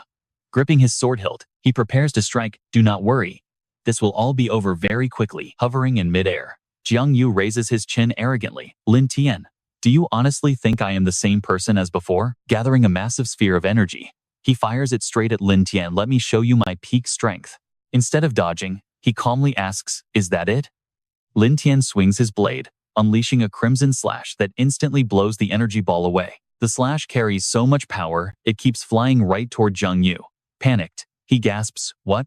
But it is already too late. Like a rift in space, the red energy completely swallows Jiang Yu, dragging the nearby bats into the void along with him. Suddenly, the remaining bats flee toward a swirling dark cloud. This is incredibly suspicious. Even Lin Tian is left wondering what it is. This bizarre sight is happening everywhere, as hordes of bats across the entire city suddenly retreat in unison. It is as if they are answering a call from that dark cloud above. Observing this, Yu Qing gasps, what is happening? What is that? Leng Yue cannot hide her deep anxiety, her brows furrowed tightly. Wu Ting, do you also feel the energy from that dark cloud? Wu Ting replies, yeah, these mutated bats seem to have received some kind of order. They are all flying straight toward that dark cloud. Fei Fei stares at her screen. No way. Stop joking. How is this even possible? Wu Ting notices her panic, asking, Sister Shen, what is wrong? Pale with fear, Fei Fei shares the data. According to these readings, that thing is the legendary super mutant. The two girls standing beside her gasp in shock. What? Fei Fei explains that at the lowest level, anomalous threats only cause minor changes. The impact on people is tiny, so there is no need to deploy. The disturbance level involves anomalies or beasts posing minor threats to ordinary folks. It causes small panic. Next is the danger level, with monsters causing obvious destruction, strong enough to threaten a whole town or a large crowd, usually requiring mid-level cultivators to coordinate and deal with the threat. Super mutants are different. A much higher class of danger, possessing immense destructive power that can wipe out a small city. Facing them requires multiple mid- and high-tier cultivators working together. The disaster level represents entities with absolutely terrifying destructive force, capable of threatening a massive city, causing severe casualties and catastrophic property loss. Handling this demands peak-level cultivators or elite squads to step up. A catastrophe level can trigger a massive nationwide disaster, entirely wiping out a country's defense forces, where only a handful of extremely powerful cultivators can hope to stand their ground. And believe me, things get much worse. The world-ending level represents the absolute highest threat, a global survival crisis, directly bringing down the complete collapse of human civilization, forcing every peak cultivator and the Alliance defense system to go all out just to survive. Fei Fei silently prays, "Survive. Please. Lin Tian, you have to survive." As a high-ranking officer, she decisively issues orders. Leng Yue, contact Director Liu for reinforcements immediately. I will call my grandfather. I cannot let Lin Tian face that kind of monster all alone. Leng Yue nods in quick agreement. At HQ, the staff desperately tries contacting the strike team. Captain Pan, please respond. Frustrated, the operator trying to reach Captain Pan curses. Damn it, the signal is completely dead. Those bats seem to be blocking everything. Silence. Commander Shen rests his chin on his hands, lost in thought. Have Fei Fei and the others escaped safely? Just then, an observer spots something weird on the screen. Look, the bats are swarming in one direction. Watching the bats fly across the monitor, everyone is utterly confused. What on earth is happening here? Captain Lee calls repeatedly over the radio. Captain Pan, do you copy? Are you still alive? Suddenly, the monitoring team shouts out. The second team's communication signal has just been restored. Captain Lee, since the bats left, the signal is back online, and we can now reach the Vanguard unit. Captain Lee quickly demands intel. Captain Pan, what is your status? Report immediately. Through the radio, Captain Pan replies, we were attacked by a massive swarm of Tier 2 spring stage bats. But suddenly, for some totally unknown reason, they all flew off into the sky. Another officer receives similar reports, quickly informing Commander Shen. Team 2 and Team 3 faced the exact same situation. Commander Shen remains tense. Assess our casualties immediately. The staff quickly responds. Yes, sir. Just then, the commander's assistant rushes in with a radio. Commander, it is a call from your granddaughter. Taking the radio, Shen asks gently. Fei Fei, are you okay? Her panicked, trembling voice crackles back. Grandfather, we have a huge problem. Unbelievable, but a massive super mutant is coming to Tianhai City, sparking absolute panic. To prevent false rumors from causing unnecessary panic, Commander Shen's tone turns stern. Vice Commander Shen, Fei Fei, what nonsense are you saying? Fei Fei responds formally with a firm voice. Commander Shen, I am not talking nonsense. Those bats left Tianhai City to offer all the spiritual energy they absorbed to the super mutant hiding right inside that dark cloud. Terrified, one soldier stammers. It is over. Tianhai City is finished. And so are we, another soldier asks anxiously. Is there really no other way out of this? We are all finished. It is over. The second soldier cries out in pure panic. Is there really no other way? Sir, to fight a super mutated beast of this caliber, we need at least a 5th stage spring realm cultivator to stand a chance. Commander Shen hesitatingly repeats Fei Fei's warning. A super mutated monster? Inside, his mind is in absolute turmoil. His lips tightly pressed together, teeth clenching hard. Finally, he makes his decision. Covering his face, Commander Shen speaks in a trembling voice. Fei Fei, I am so sorry, but I cannot put our nation at risk. Please do not hate me. He truly has no other choice. Understanding her grandfather's duty, Fei Fei smiles gently. I know, Grandpa. I do not blame you at all. Cutting the feed with Fei Fei, Commander Shen stands up, barking orders. Everyone, prepare for a total strike immediately. No matter the cost, we must lock down that super mutated beast inside Tianhai. He roars out their absolute priority. We must not allow this nightmare to spread to any other city under any circumstances. His assistant panics, trying to talk some sense into him. Commander, please calm down. We have to at least get the young mistress out first. But Commander Shen immediately snaps back. In this room, there are only commanders and soldiers. There is no room for family ties here. Our sacrifice is the only reason the people we protect will never have to experience this kind of agony. Turning back to his men, he orders them to get ready. But right then, the radio crackles to life. Hello? Hello? Anyone there? The speaker on the other end sounds completely clueless about how this tech actually works. How on earth do you even turn this thing on? Hey, hey, hey. Hearing that familiar voice, Commander Shen freezes, completely forgetting his strike order. Lin Tian? You are actually still alive? Down in the ruined city, Lin Tian holds the radio beneath a swirling mass of black clouds. Totally chill. Commander, I haven't even flirted with your... Seriously, though, keep this up and she's definitely going to despise you. And here's the absolute best part. He tells them to stop bombing, because this monster is his to deal with. The entire command center gasps in absolute shock. What did he say? He is going to handle it? One of the officers speaks up, questioning him. Can you honestly pull that off? That is a super mutated monster we are talking about. Lin Tian sighs over the radio, sounding extremely annoyed. Cut the crap. Why else do you think I am wasting my time talking to you? Watching the Dark Monarch slowly emerge from the black clouds, ready to descend, he tells Commander Shen, if you want Tianhai City and your granddaughter safe, you better give me your full support. The assistant hesitates, looking nervous. Commander, are we really doing this? But Commander Shen has no other choice but to trust Lin Tian. Fine. Lin Tian, what do you... By now, the Dark Monarch has fully materialized in his ultimate form. A wicked smirk spreading across his face. Lin Tian's voice remains perfectly calm and steady. Actually, there is only one thing I need from you. Resting his sword on his shoulder, he flashes a confident grin before dropping his demand. Whatever gets wrecked in this fight, you guys pay for it. The Dark Monarch inhales deeply, pure ecstasy rushing through him. So this is real-world energy. Man, it feels incredible to be alive again. I have not only resurrected, but I have also evolved into a peak level 5 spring realm entity. His wicked grin stretches even wider, dripping with absolute malice. I can feel it. Right now, there is absolutely no one who can match me here. He looks down at our hero, mocking him. You must be deeply regretting not finishing me off back in those woods, human. With a flick of his wrist, he sends a dark, monstrous bat hurtling straight toward Lin Tian, laughing maniacally at his own power. Behold, this is the end. But get this, that smug grin of his completely vanishes, and he is not the only one stunned over in the control room. Everyone's jaw drops. What is that? How is this possible? A massive bolt of lightning suddenly tears through the heavens, ripping that dark beast in half instantly. Lin Tian barely even flinches, but that overwhelming lightning was entirely triggered by his own raw power. Inside the command room, the officers stare in absolute disbelief.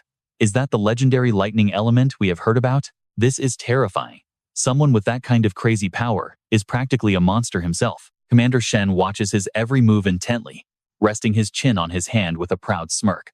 Kid, you really never fail to amaze me. Down on the streets, absolute chaos erupts as desperate crowds of citizens scramble onto evacuation vehicles. Please stay calm. More buses are on their way. Do not push. Suddenly, a giant pillar of lightning erupts from Lin Tian's position, lighting up the sky and freezing the fleeing crowd in their tracks. Witnessing this massive spectacle, a civilian points up and screams out in shock. Everyone, look, is someone actually undergoing a heavenly tribulation? The crowd descends into frantic chatter. I have never seen a lightning storm this big in my entire life. Some legendary master must be ascending. That has to be the Nine Heavens tribulation. Yu Qing, busy on evacuation duty, spots the light and calls out to her partner, Sister Leng Yue. That has to be Captain Lin's power. Leng Yue narrows her eyes, frowning. Watching closely, Gusei thinks to himself that Lin Tian is just too terrifying. He honestly thought reaching the 4th stage of Yongquan would let him catch up, but looking back now, he feels like a total joke compared to him. Meanwhile, in another area, Feifei is kept under tight guard by a group of heavily armed soldiers. Though a bit annoyed by the security, she can't help but feel incredibly proud that Lin Tian is indeed the guy she chose. Back at the epic battlefield, a dark silhouette slowly descends right toward the cornered Dark Monarch. Pointing his blade forward, Lin Tian declares it is finally his turn. Terrified, the monster panics and fires a desperate beam of energy to hold him back. But Lin Tian easily deflects that attack with just his sword. Then, without missing a beat, he unleashes a heavy strike thunder flame sword art. The Dark Monarch watches in absolute panic as the devastating slash hurtles straight toward him. He desperately raises his hand to summon a magic circle shield, but it is completely useless. The fragile barrier completely shatters in less than a single second. Under the sheer taking the hit head-on, the Dark Monarch screams out in pure shock, "What?" As the smoke clears, the monster is heavily wounded and furious. Dark tentacles sprout from his back, whipping toward Lin Tian as he snarls out in rage, "Damn you!" But Lin Tian effortlessly glides through the air, dodging every single strike with ease. That only makes him angrier. Unable to hold back his rage, he screams that without that sword, Lin Tian would have died long ago. Hearing this, Lin Tian baits him further. "Oh, come on.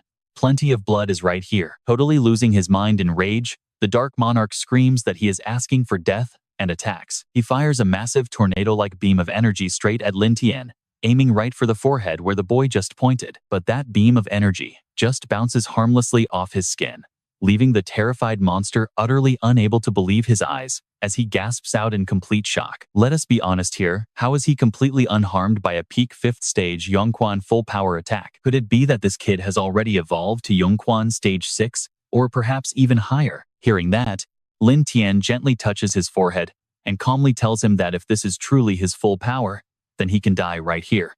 Seeing Lin Tian prep his next move, the Dark Monarch quickly calculates his chances. He cannot die here and needs to absorb more energy to evolve. Once again, he turns tail and runs. No, stage 7. He will surely return to slaughter this brat. But things are different now. Lin Tian locks onto his target, determined to not let the beast escape a second time. With that, massive energy gathers at his blade, Thunderflame sword art. Burning heavens. Now watch this. Seeing that monstrous amount of power gathering, the beast tries to run, but it is far too late. Lin Tian unleashes the devastating beam right through the Dark Monarch's chest, officially putting an end to him. He screams in absolute agony, begging for it to stop, but the blast completely incinerates him. In seconds, the mighty boss turns to ash, scattering into the wind. The control room explodes with absolute joy. We did it. We actually killed that terrifying super mutated beast, which means Tianhai City is finally saved from absolute destruction. This lightning flame is the dawn of Tianhai City. No, it is the dawn of all humanity. The commander-in-chief quickly stands up to coordinate the massive post-war operations. Everyone jumps into action to organize emergency rescue efforts, making sure every single injured citizen gets a shaking off their excitement. They quickly salute and reply. A few days fly by quickly, and we find Liu Ying sitting in Lin Tian's living room, having a casual chat. He tells Lin Tian that the military and the Aura Association want to reward him for saving the city, asking if there is anything specific he wants. Hearing this, Lin Tian sits straight up and leans in close, admitting there is actually one massive favor. He absolutely needs his help with it. Liu Ying listens closely, only for Lin Tian to point over to the 3 girls having a lively chat in the corner. He asks if there is any way to get these girls out of his tiny apartment. Lin Tian is practically breathing fire, complaining that they come over every single day, making it impossible for him to live a normal life. Worse, those 2 are completely corrupting Yuqing, and he asks if the elder even notices. Hearing this, Liu Ying rubs his chin in deep thought.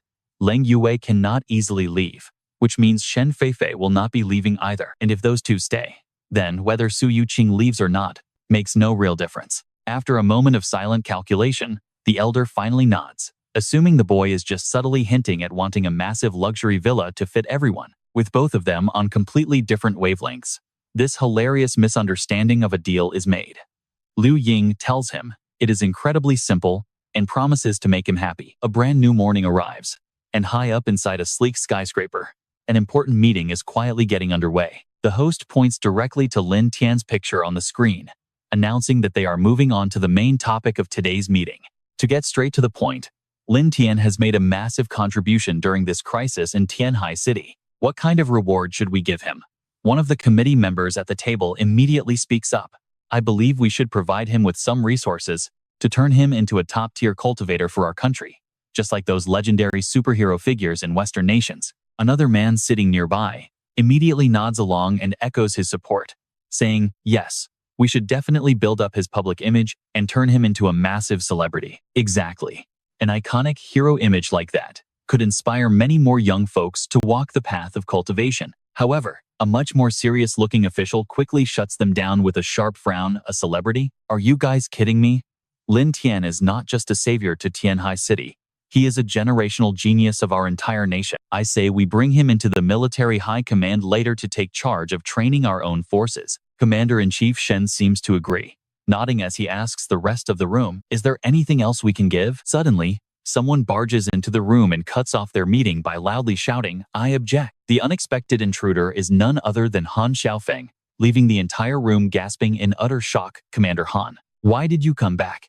Shen demands with deep suspicion, feeling quite anxious about why Han Xiaofeng would suddenly return without giving any warning. With a completely stern expression, Han Xiaofeng probes, Commander, I heard you are busy handing out medals to some kids. Leaning forward with locked fingers, Commander Shen coldly asks Commander Han, what exactly are you trying to say? Getting his perfect setup, pay attention now.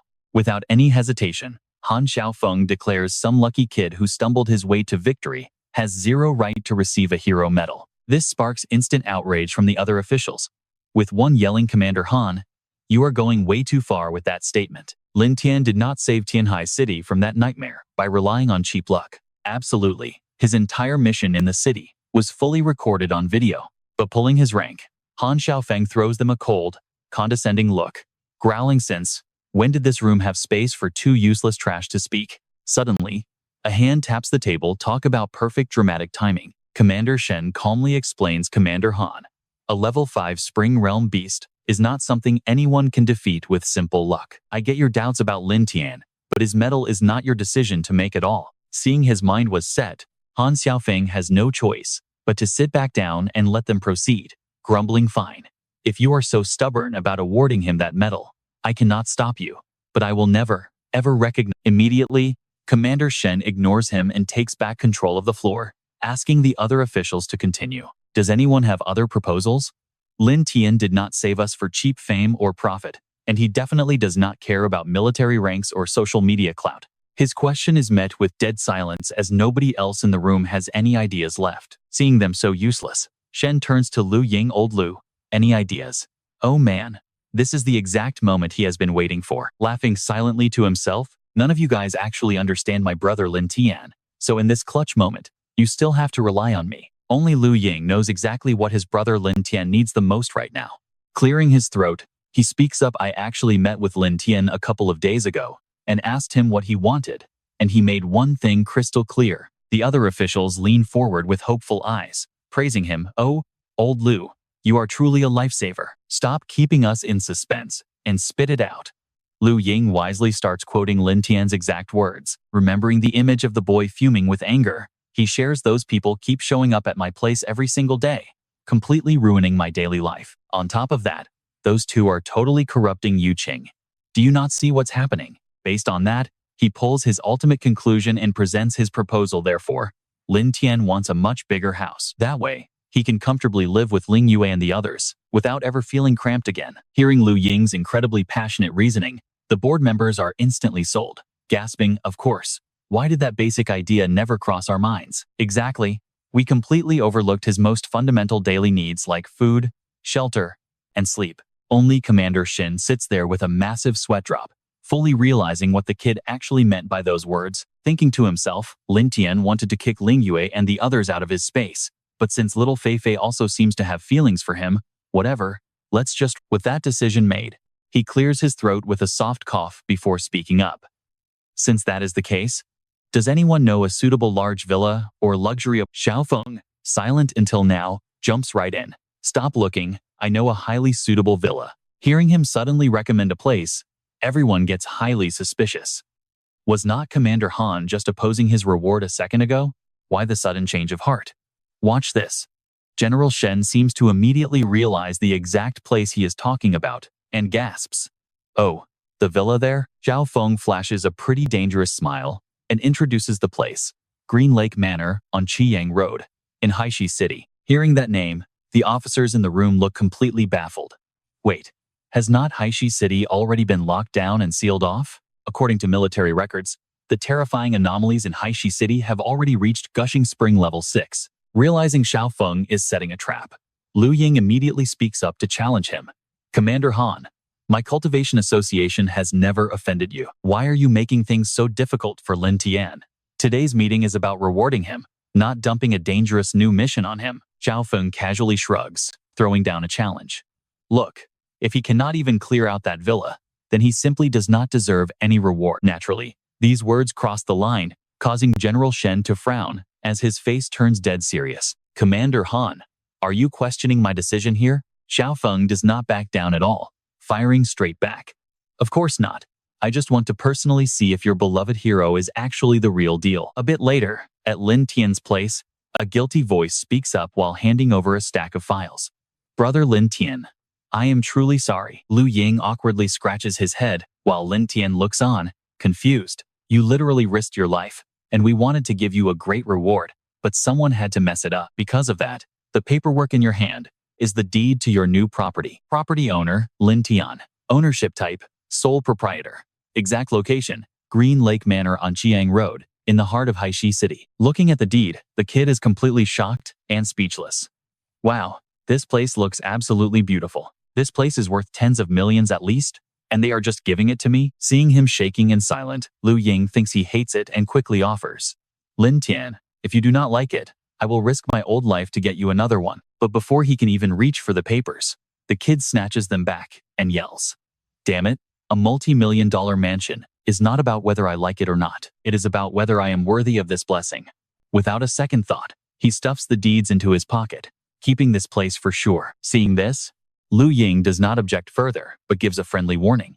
Just so you know, a gushing spring level 6 mutant appeared in Haishi City last month, and its nest is right inside this villa. The military even put together a squad to help you clear it out safely.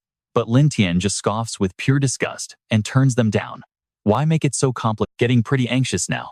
Lu Ying quickly tries to warn him.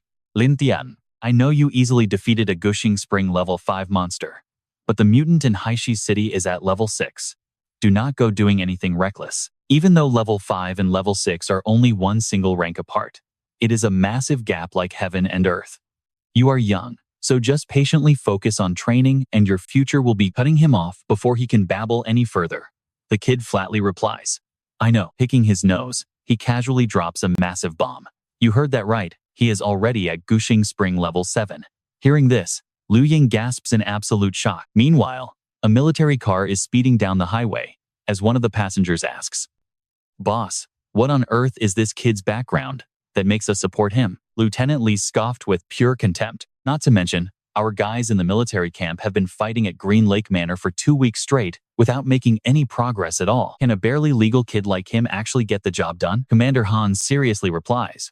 Whether he is useless or not, we will see his actual performance in a moment. Let us hope he did not just get incredibly lucky. Because otherwise, the thing inside Green Lake Manor will absolutely not let him leave alive. Hearing these rather harsh words, Lieutenant Li quickly agrees, saying, You are absolutely right, boss. The crisis in Tianhai City was definitely solved by pure luck. In my opinion, the kid is just too scared to show his face. Getting highly smug with the encouragement, Xiaotong boasts. These arrogant young kids really need experienced elders like us to teach them a lesson once in a while. Right then, Secretary Chen pokes her head out from the back seat, adjusting her glasses. Commander Han, please do not reclaiming that territory in Haishi City must be completed at all costs, no matter what. Annoyed by her sudden scolding, he coldly snaps back. I do not need you to teach me how to do my job. A bit later, the car pulls up in front of a massive luxury villa, where a certain someone is already waiting. Secretary Chen walks over to shake his hand with a polite greeting. Hello, Lin Tian. I am Secretary Chen, representing the mayor of Sea City. Lin Tian politely greets her back, and she immediately gestures toward Xiaofeng and Lieutenant Li to introduce them. These two are Commander Han and Lieutenant Li, in charge of handling the mutated creatures of our city. As soon as she finishes, the commander steps up to size him up, asking if he was really the one who destroyed that stage 5 gushing spring monster. Lin Tian just gives a silent nod. Lin Tian asks him what of it, but Xiaofeng just stares back blankly, muttering that it is nothing. He says he expected someone tough, like the battle-hardened soldiers in his camp, not some soft-looking pretty boy. Seeing how the man looks down on him, Lin Tian snaps right back, asking if being big and muscular somehow makes the monsters go easy on them. Enraged by the insult to his boss, Lieutenant Li tries to lash out, but Xiaofeng cuts him off to stop the fight, warning Lin Tian that if he only knows how to talk big, he might not make it. Unshaken, Lin Tian fires back, telling them he is a practical guy who prefers action over useless talk, and if they are too afraid to die, they can just stay outside. Sensing the explosive tension, and knowing they will just keep bickering if she does not step in, Secretary Chen quickly speaks up. All right, she says she has no idea if they will get along, but she expects them to be completely united on this mission. Once inside Green Lake Manor, they must watch each other's backs, asking if anyone has an issue with that. Since no one is speaking, she takes their silence as agreement, telling them she will now go over the specific details of this high-risk mission. With that, she begins to explain the dark history of the abandoned villa to them. Ever since the spiritual energy revived on Earth, a powerful dark attributed force suddenly emerged inside Green Lake Manor, which was soon, according to their energy detectors, the mutated beast lurking inside the manor is at least at the 5th stage of the Gushing Spring realm. After the casualties among the citizens of Sea City tragically reached 68 people, they finally managed to contain the beast inside Green Lake Manor, and that is all the info she can share. The rest is up to them, so they must be extremely careful on this raid. Before she can even finish, Lin Tian spins around and pushes the gates open, telling them to get moving if she is done talking. Stunned by his reckless confidence, Lieutenant Li cries out to his boss, asking if this kid is insane for rushing in, without even discussing a battle plan. Xiaotong quickly orders his man to follow so they do not lose him, while Lin Tian continues marching forward without looking back. As he walks, he brings up his system screen to manage his stats.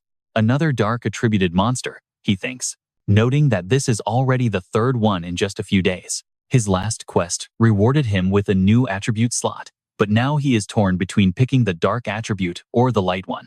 His brow furrows as he struggles to make a choice. In his past life, he never possessed this kind of power. He has absolutely no understanding of either light or dark elements, making it impossible to know which path to take. To protect Ling Yue and the others from getting hurt, he decides to try the light attribute, hoping it unlocks some healing powers. Just as he locks in his choice, Xiaofeng and the loudmouth Lieutenant Li catch up to him, demanding to know if he has some sort of secret plan since he charged in so recklessly without one. Lin Tian calmly replies that he does not have a plan, arguing that trying to plan based on pure imagination without actually seeing the threat is completely useless. The lieutenant gets totally triggered by this attitude. And honestly, who wouldn't ask if this kid is actually reliable? Suddenly, Xiaofeng senses something and yells out a warning as a massive mutated hound lunges at them from the shadows. He shoves Lieutenant Li aside and lunges forward, throwing a heavy punch to stop the beast in its tracks. The hit sends the mutated hound skidding back several yards, and Xiaofeng shields his lieutenant, quickly asking if he is all right. He nods and gets into a defensive stance, thanking his boss, though his pale face reveals the sheer terror he is hiding inside. If a guard dog outside is already stronger than him, what kind of nightmare is waiting for them deep inside the manor? But watch out, there is no time for overthinking. Xiaofeng charges back into the fray, yelling a warning that this mutated dog has already reached the 4th stage of the Gushing Spring realm. He clashes head-on with the 4th stage beast, trading brutal blows in a fierce duel, while Lieutenant Li watches from the side in absolute awe, thinking his boss is truly amazing for going toe-to-toe with such a... After a rapid barrage of punches, he delivers a heavy, direct kick straight to the beast's face. The beast is left heavily wounded and spitting blood, but the intense clash has clearly drained the commander as he stands there, gasping for air. Watching from a distance, Lin Tian sighs in boredom, asking Commander Han if he is quite finished playing around yet. Can we actually get moving into the manor now? Lieutenant Li snaps, clearly annoyed at Lin Tian for just standing there. What do you even know? This mutated beast dog is at the 4th stage of the Spring realm. Do you really think? Before Li can even finish, Lin Tian reaches back and draws his sword. With one clean slash, he unleashes a devastating strike that tears straight through the beast, putting it down in a split second. Watching this happen, Commander Han is left completely speechless, jaw dropping in shock. Then, he casually turns around and walks ahead, leaving them both behind, telling them he is heading inside first, while they take their sweet time. Han is completely shaken. A single slash from this kid sliced a monster he could barely fight into two.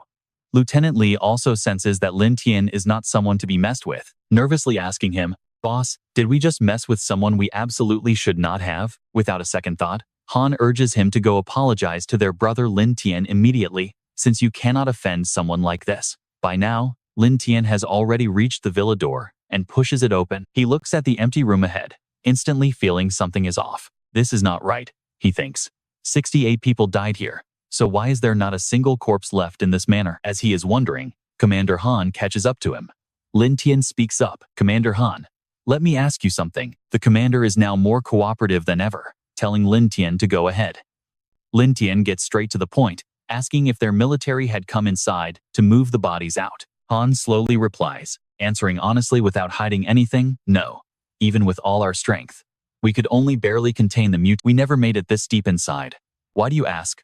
Lin Tian points to the empty room ahead, sounding highly suspicious. If you are telling the truth, then I am afraid the mutated beast in this villa is probably way past the inside this grand, quiet, and highly luxurious villa. Commander Han raises a questioning doubt, asking if the monsters could have just eaten all the bodies. Lin Tian immediately shuts that down, explaining that mutated beasts crave spiritual energy, not our physical flesh.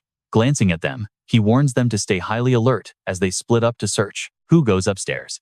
Shaken by Lin Tian's power earlier, Commander Han is smart enough to follow his lead completely. Lin Tian, my man and I are following your lead. Hearing this, he quickly assigns the tasks, deciding to head upstairs while they check out the basement.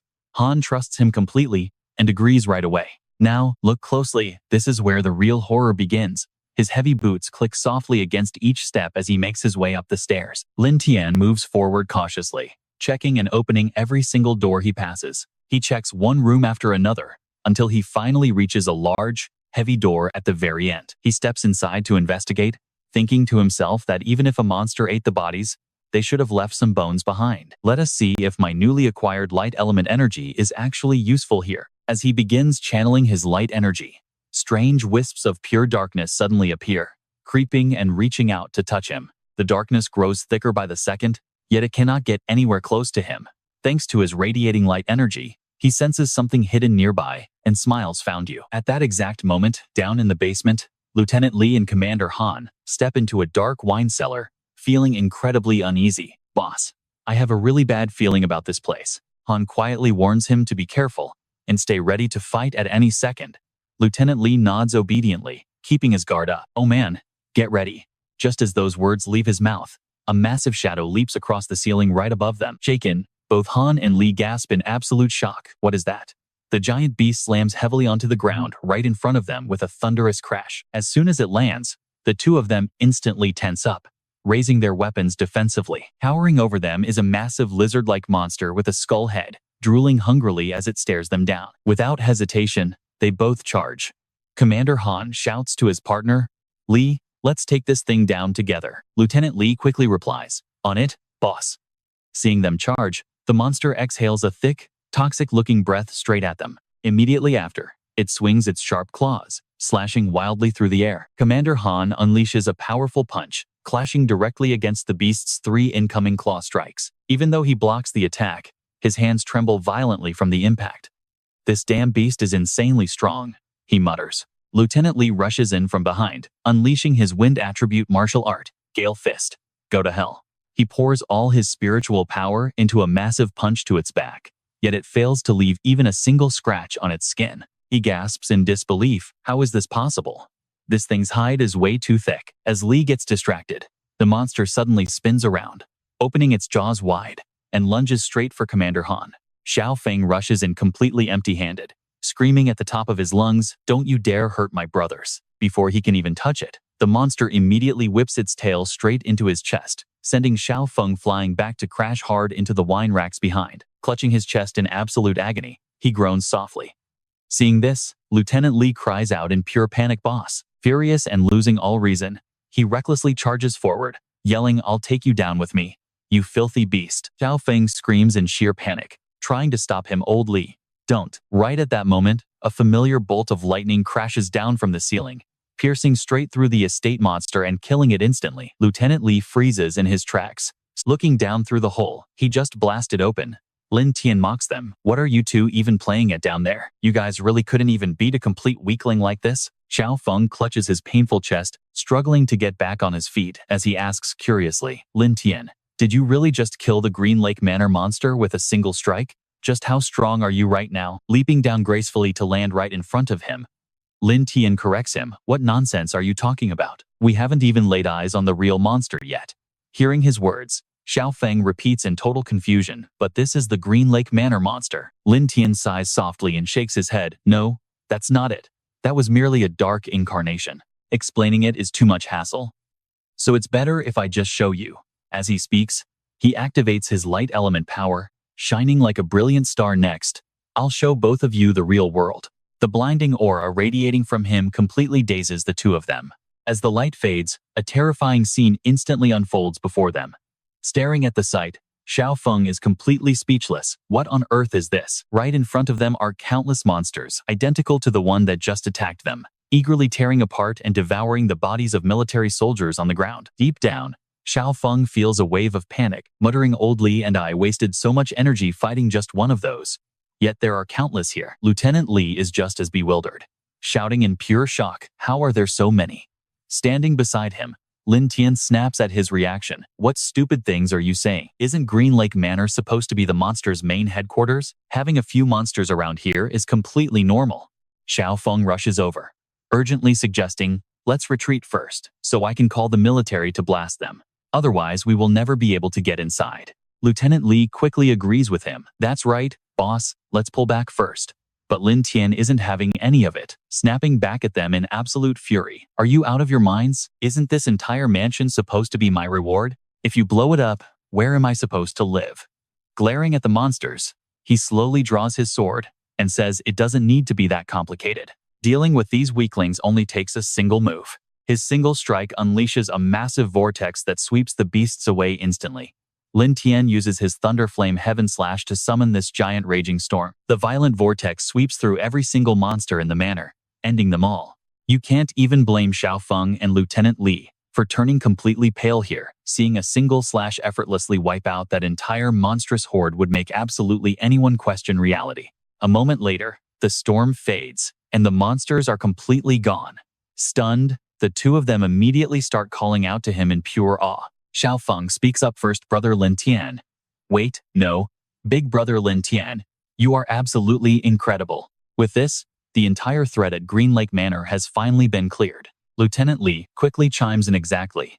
I really thought we were dead meat here, but you wiped them all out with just one single slash." But he immediately shoots down their happy hopes. "No, the real Green Lake Manor monster is still out there. These dead beasts were nothing but mere cannon." Hearing this shocking word, Xiaofeng gapes in pure disbelief. "What? Cannon fodder?" He falls silent, deeply contemplating his words. "Did you seriously just call those terrifyingly strong monsters mere cannon fodder? Then what does that make those of us who had to fight them to the death? Absolute trash?" Shaking those thoughts off, he calls out, "Big brother Lin Tian, don't scare us like that. Just last month, the military scanned this area, and the strongest energy signature was only at the 5th stage of the Gushing Spring realm." Lin Tian calmly replies to Xiaofeng. "Then, it's even more obvious during this past month that Gushing Spring 5th stage monster has evolved to become far more powerful." Hearing this, a worried Lieutenant Li carefully asks Big Brother Lin Tian, "Then what are our chances of winning?" Turning around to walk ahead, he commands, "Don't worry. You two just stay behind my back and don't wander off. Leave the rest of these anomalies to me." By now, his words hold massive weight to them, and they respectfully reply, "Yes, no problem." With that, he leads the two of them forward to advance. Once they step inside the house, Lin Tian repeatedly unleashes powerful slashes forward, his rapid strikes slicing those monsters down one by one until they are completely wiped out. Watching fearfully from behind a door, Xiaofeng mutters, "This is way too fast." Lieutenant Li agrees from behind, "Boss. Right now, the two of us are basically like idle players leeching free experience." Right after that, the two of them carefully slip past the monster corpses, following him deeper inside. In less than 10 minutes, every single monster on the first floor of the villa is completely wiped out. Leading the way, Lin Tian violently slices a monster in half to clear their path. The further he goes, the more he senses what he is looking for, that strange aura from the backyard. With that in mind, he immediately leaps forward, telling them, "I am going to check out the backyard. You two be careful," he warns. Not wanting to be left behind, they quickly scramble after him. "Big brother Lin Tian, wait for us." As he reaches the backyard, a brilliant red light suddenly flares up. Lin Tian pauses, staring at the source of the glow as he mutters, "What on earth is that?" Right in front of him sits something that looks exactly like a beating, blood-red heart. It even pulses with a heavy, rhythmic thud, beating constantly just like a living thing. Without wasting a second, he starts charging up his power like a Super Saiyan, telling himself this must be the boss of Luhu Manor. Seeing this, Lieutenant Li tries to step forward to call his name, but Xiaofeng quickly stops him and gestures to stay quiet. "Shh, Don't make a sound. Big brother Lin Tian is currently gathering his energy. But Lieutenant Li is still totally confused by this, whispering back, what in the world is he charging up for? Could that beating red thing actually be the final boss of Luhu Manor? Xiaotong calmly explains old Li. I have only ever felt this massive kind of aura radiating from one other person in my entire life. Hearing this, the lieutenant looks skeptical, then suddenly realizes, gasping, could it be him? Nodding slowly. Xiaofeng continues, yes, the head of the Shanghai Spirit Qi Association, Mr. Wang. Just as he finishes speaking, a bizarre, monstrous leg suddenly bursts right out of that beating heart. Lin Tian wastes no time, unleashing a devastating thunder flame single slash directly at the heart. But that bird-like claw easily catches his powerful slash and completely shatters it to pieces. Right after, the heart rips wide open and a majestic phoenix emerges, its cry echoing across the sky. Seeing this, Xiaofeng and Lieutenant Li scream in absolute horror. What do we do now? They panic. How can a monster this insanely powerful even exist here? Grinning with excitement, Lin Tian sparks his lightning attacks even harder finally. He says, an opponent with some actual strength. The phoenix soars straight up into the sky, immediately raining down a barrage of destructive energy beams. He leaps into the air with ease, dodging those arrow-like energy beams as they slam heavily into the ground. Without letting up, the phoenix roars again, firing violent bolts of lightning right at him, but Lin Tian just flies straight up, charging directly toward it. Got you, he shouts, as he flies right up to its face, unleashing his devastating light cyclone. He hurls that bright sphere of light straight into the phoenix, making it shriek in agony. Down below, his companions cheer wildly. Big brother Lin Tian is so cool. Realizing it cannot win, the phoenix quickly turns to flee, but he uses his light speed to give chase. Did I say you could leave? Utilizing his insane light speed, he flies right in front to block its escape. Getting into a combat stance, Lin Tian tightly grips his sword, unleashing a massive thunderflame mountain-splitting slash. The phoenix roars, trying to fight back, but its efforts are completely useless. That single strike slams it hard, crashing it down to the ground. Without wasting a beat, he follows up with 2 thunderflame cross slashes. Those 2 cross strikes pin the phoenix to the dirt, leaving it wailing in absolute agony. Lieutenant Li shouts in awe, oh my god, this guy is way too strong. Xiaofeng proudly brags, see that? That is my big brother Lin Tian. He is just that cool. Having successfully taken down the legendary manor monster, he lands on the ground, shoulders his sword, and boldly declares, so now, the defeated phoenix struggles weakly, desperately trying to break free from its restraints. Lin Tian walks up to it, raising his sword to deliver the final strike. I will send you on your way. But wait, look closely at his eyes. Suddenly, a massive swarm of sharp, deadly thorns rains down out of nowhere, completely impaling the struggling phoenix. Those sharp thorns pierce right through its body, leaving the phoenix shrieking in agony. Xiaofeng shouts out in sheer excitement, man, that was absolutely incredible. Big brother Lin Tian. But his next words instantly startle him. That was not my move. There is someone else hiding here. He gasps in shock. What? Lin Tian sheathes his sword and yells out, show yourself. I can already feel your spirit chi flowing. Just as he says this, a bizarre spatial rift instantly tears open right in front of them. From that dark spatial rift, a figure wearing polished leather shoes slowly steps out. Since you have already defeated it, the incredibly handsome Shinkai suggests, why not spare its life and let it go? Seeing this newcomer, Xiaofeng is left completely baffled. He asks why Mr. Wang is here, and seeing they know each other, Lin Tian immediately asks if this is an acquaintance. Xiaofeng quickly turns to make the introductions. Lin Tian, this is Mr. Wang, president of the Haisheng Cultivators Association and a highly powerful 6th realm gushing spring stage expert. He then turns to Shinkai, introducing Lin Tian as a brilliant young cultivation genius, hailing all the way from Tianhai City. He was actually invited by our military to help deal with the massive trouble here at Luhu Villa. Hearing their real purpose, Shinkai does not hesitate to suggest they spare the monster's life, as he wants to take it back to run some deep research on its biology. Xiaofeng easily agrees with him, saying that of course they can accommodate Mr. Wang since he is so respected. But before he can even finish, Lin Tian instantly cuts him off, saying absolutely not. Lin Tian declares the old man has no say over the beast's fate, let alone his actions, leaving Xiaofeng completely flustered and desperately trying to keep the peace. Brother Lin Tian, Mr. Wang is a highly respected figure, and the military's entire operation to reclaim Haisheng City actually relies almost completely on this man's spiritual support and his constant battle guide. Lieutenant Li quickly chimes in to back him up, explaining that Mr. Wang is an incredibly kind savior who has used his rare light attribute spiritual qi to heal and save countless wounded soldiers in their military district. But watch this.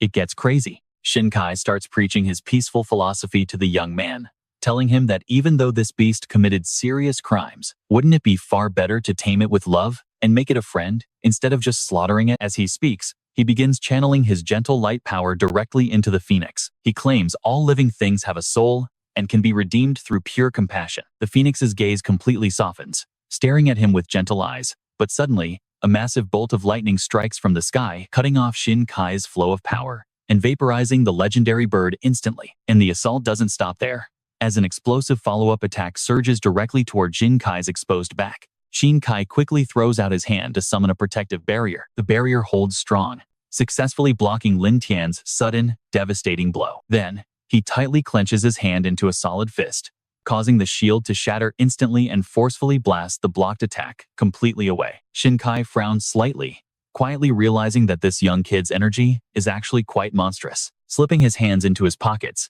he calmly questions him, asking what the meaning of this is, asking if he wants to make an enemy of this old man or all of humanity, while his sudden aggressive action leaves the two behind them completely stunned. Ignoring their panic, Lin Tian looks him dead in the eye and asks if he wants to know why. Fine, then let me break it down for you. 1. This monster slaughtered countless innocent people in the villa, so it must pay with its life. 2.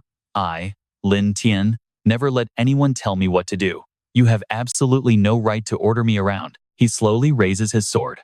And trust me, this next point is going to change the entire game. Pointing his blade directly at Shinkai, he fearlessly notes that the moment the old man arrived, the beast's spiritual qi became extremely bizarre. Confused by his words, Xiaotong chimes in to ask what he means by bizarre spiritual qi. Lin Tian calmly explains that the monster was actually terrified of him, fearing the savior who wanted to rescue it, far more than the human trying to kill it. Shinkai just chuckles at the answer, preaching that in the eyes of a beast, they are both simply humans. Besides, I even used a solid light cage to completely seal its movements, so fearing me is only natural for the beast. Seeing his smug confidence, Lin Tian sheaths his sword behind his back and decides to use his special telepathic ability to dig straight into the dead monster's brain. Hearing this, Shinkai's heart instantly skips a beat as he gasps in shock. Lieutenant Li can barely believe his ears and immediately asks, Lin Tian, you actually possess that kind of insane power? Lin Tian turns to him, explaining that he unlocked this telepathic skill during the monster hunt back in Tianhai City, allowing him to read a beast's mind through direct mental contact. With that, he slowly walks past Shinkai, stepping directly toward the monster.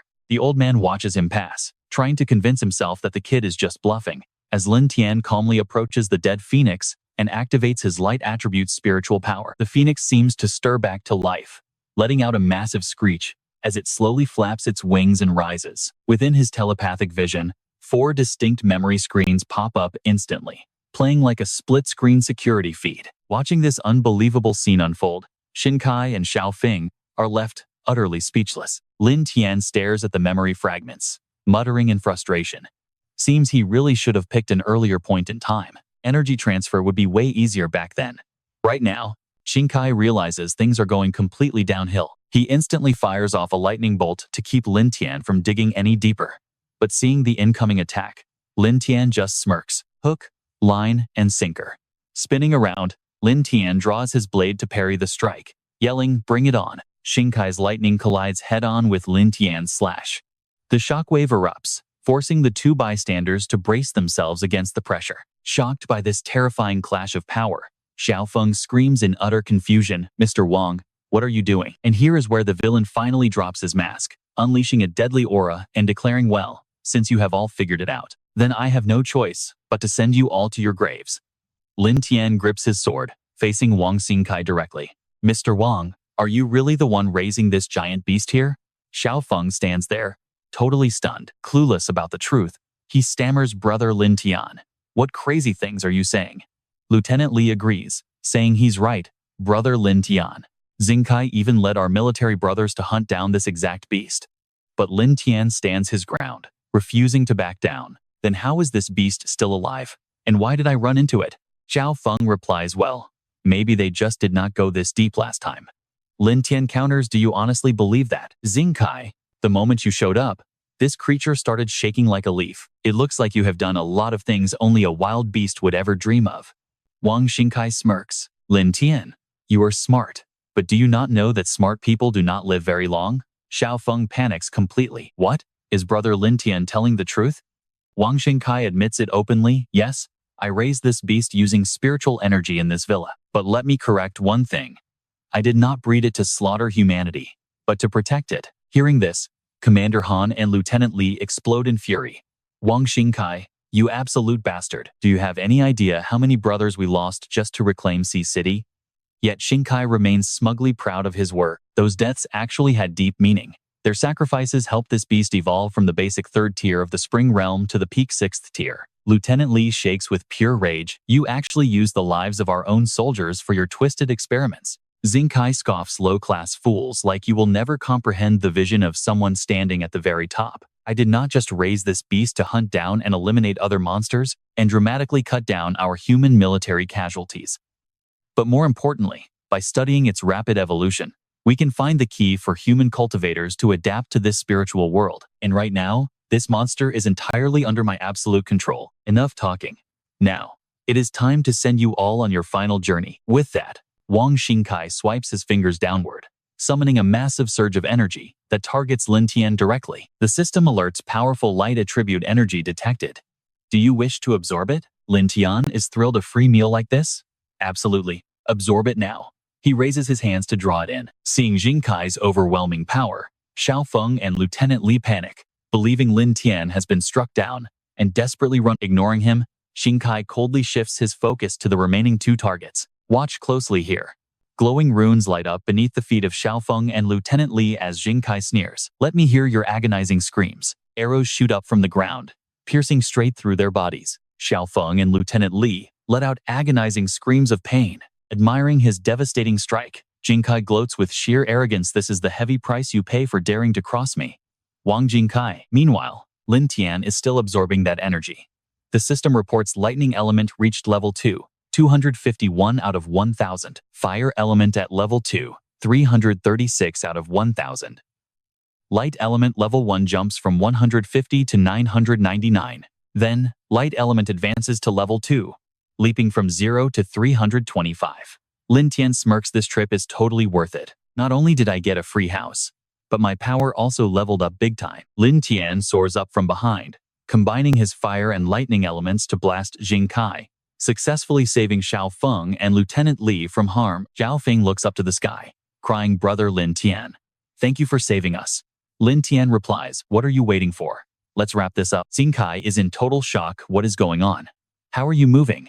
Weren't you locked down tight inside my light barrier? Lin Tian asks, did you honestly think a 6th-stage Spring Realm piece of trash like you could actually trap me? To thank you for boosting my power, I will give you a quick and painless end. Xingkai refuses to believe it, scoffing in sheer contempt. You think you're special? A green kid like you dares to judge me? Let's see what kind of real strength you've actually got. With that, Xingkai blasts a wave of energy right at Lin Tian, but our hero draws his sword, immediately unleashing his Thunderflame Dragon Slash, smashing Xinkai's attack away easily. He leaves the villain gritting his teeth helplessly. In a flash, Lin Tian appears right behind Xingkai. The villain whips his head around in total shock. How is this kid so incredibly fast? He can't dodge this. Lin Tian lands a clean hit on Xingkai with absolute ease. To him, even a peak level 6 Spirit Spring Cultivator is nothing but a joke. Clutching his wounded shoulder, Xingkai roars in fury, Lin Tian, you're dead meat. And his dark energy completely explodes outward. You've really crossed the line now, Lin Tian. Let me show you what the true power of a peak level 6 Spirit Spring Cultivator actually feels like. He summons a massive magic circle right above Lin Tian's head. But honestly, this flashy spell doesn't seem to faze our main character at all. Go ahead and use everything you've got. You're just struggling and delaying the inevitable anyway. Ignoring the warning, Xingkai channels every ounce of his remaining energy, crying out 10,000 piercing arrows. Beams of light rain down from the giant circle above. Lin Tian just unleashes a quick defense, blocking every single strike. Still not giving up, Xingkai rushes forward with insane speed, screaming, die, Lin Tian, holy sword array. Lin Tian calmly glances at the massive blade pointing straight at him. The devastating impact triggers a huge explosion, creating a massive earthquake all around them. But to Lin Tian, nothing. He just laughs and mocks him. And watch this, he gets completely blindsided. He barely gasps out, "Where is he?" before taking a brutal direct hit. The villain crashes face first, eating dirt as he skids across the ground. Struggling to stand, Shin Kai growls Lin Tian, "Even if I die, I won't lose to you." Suddenly, agonizing pain.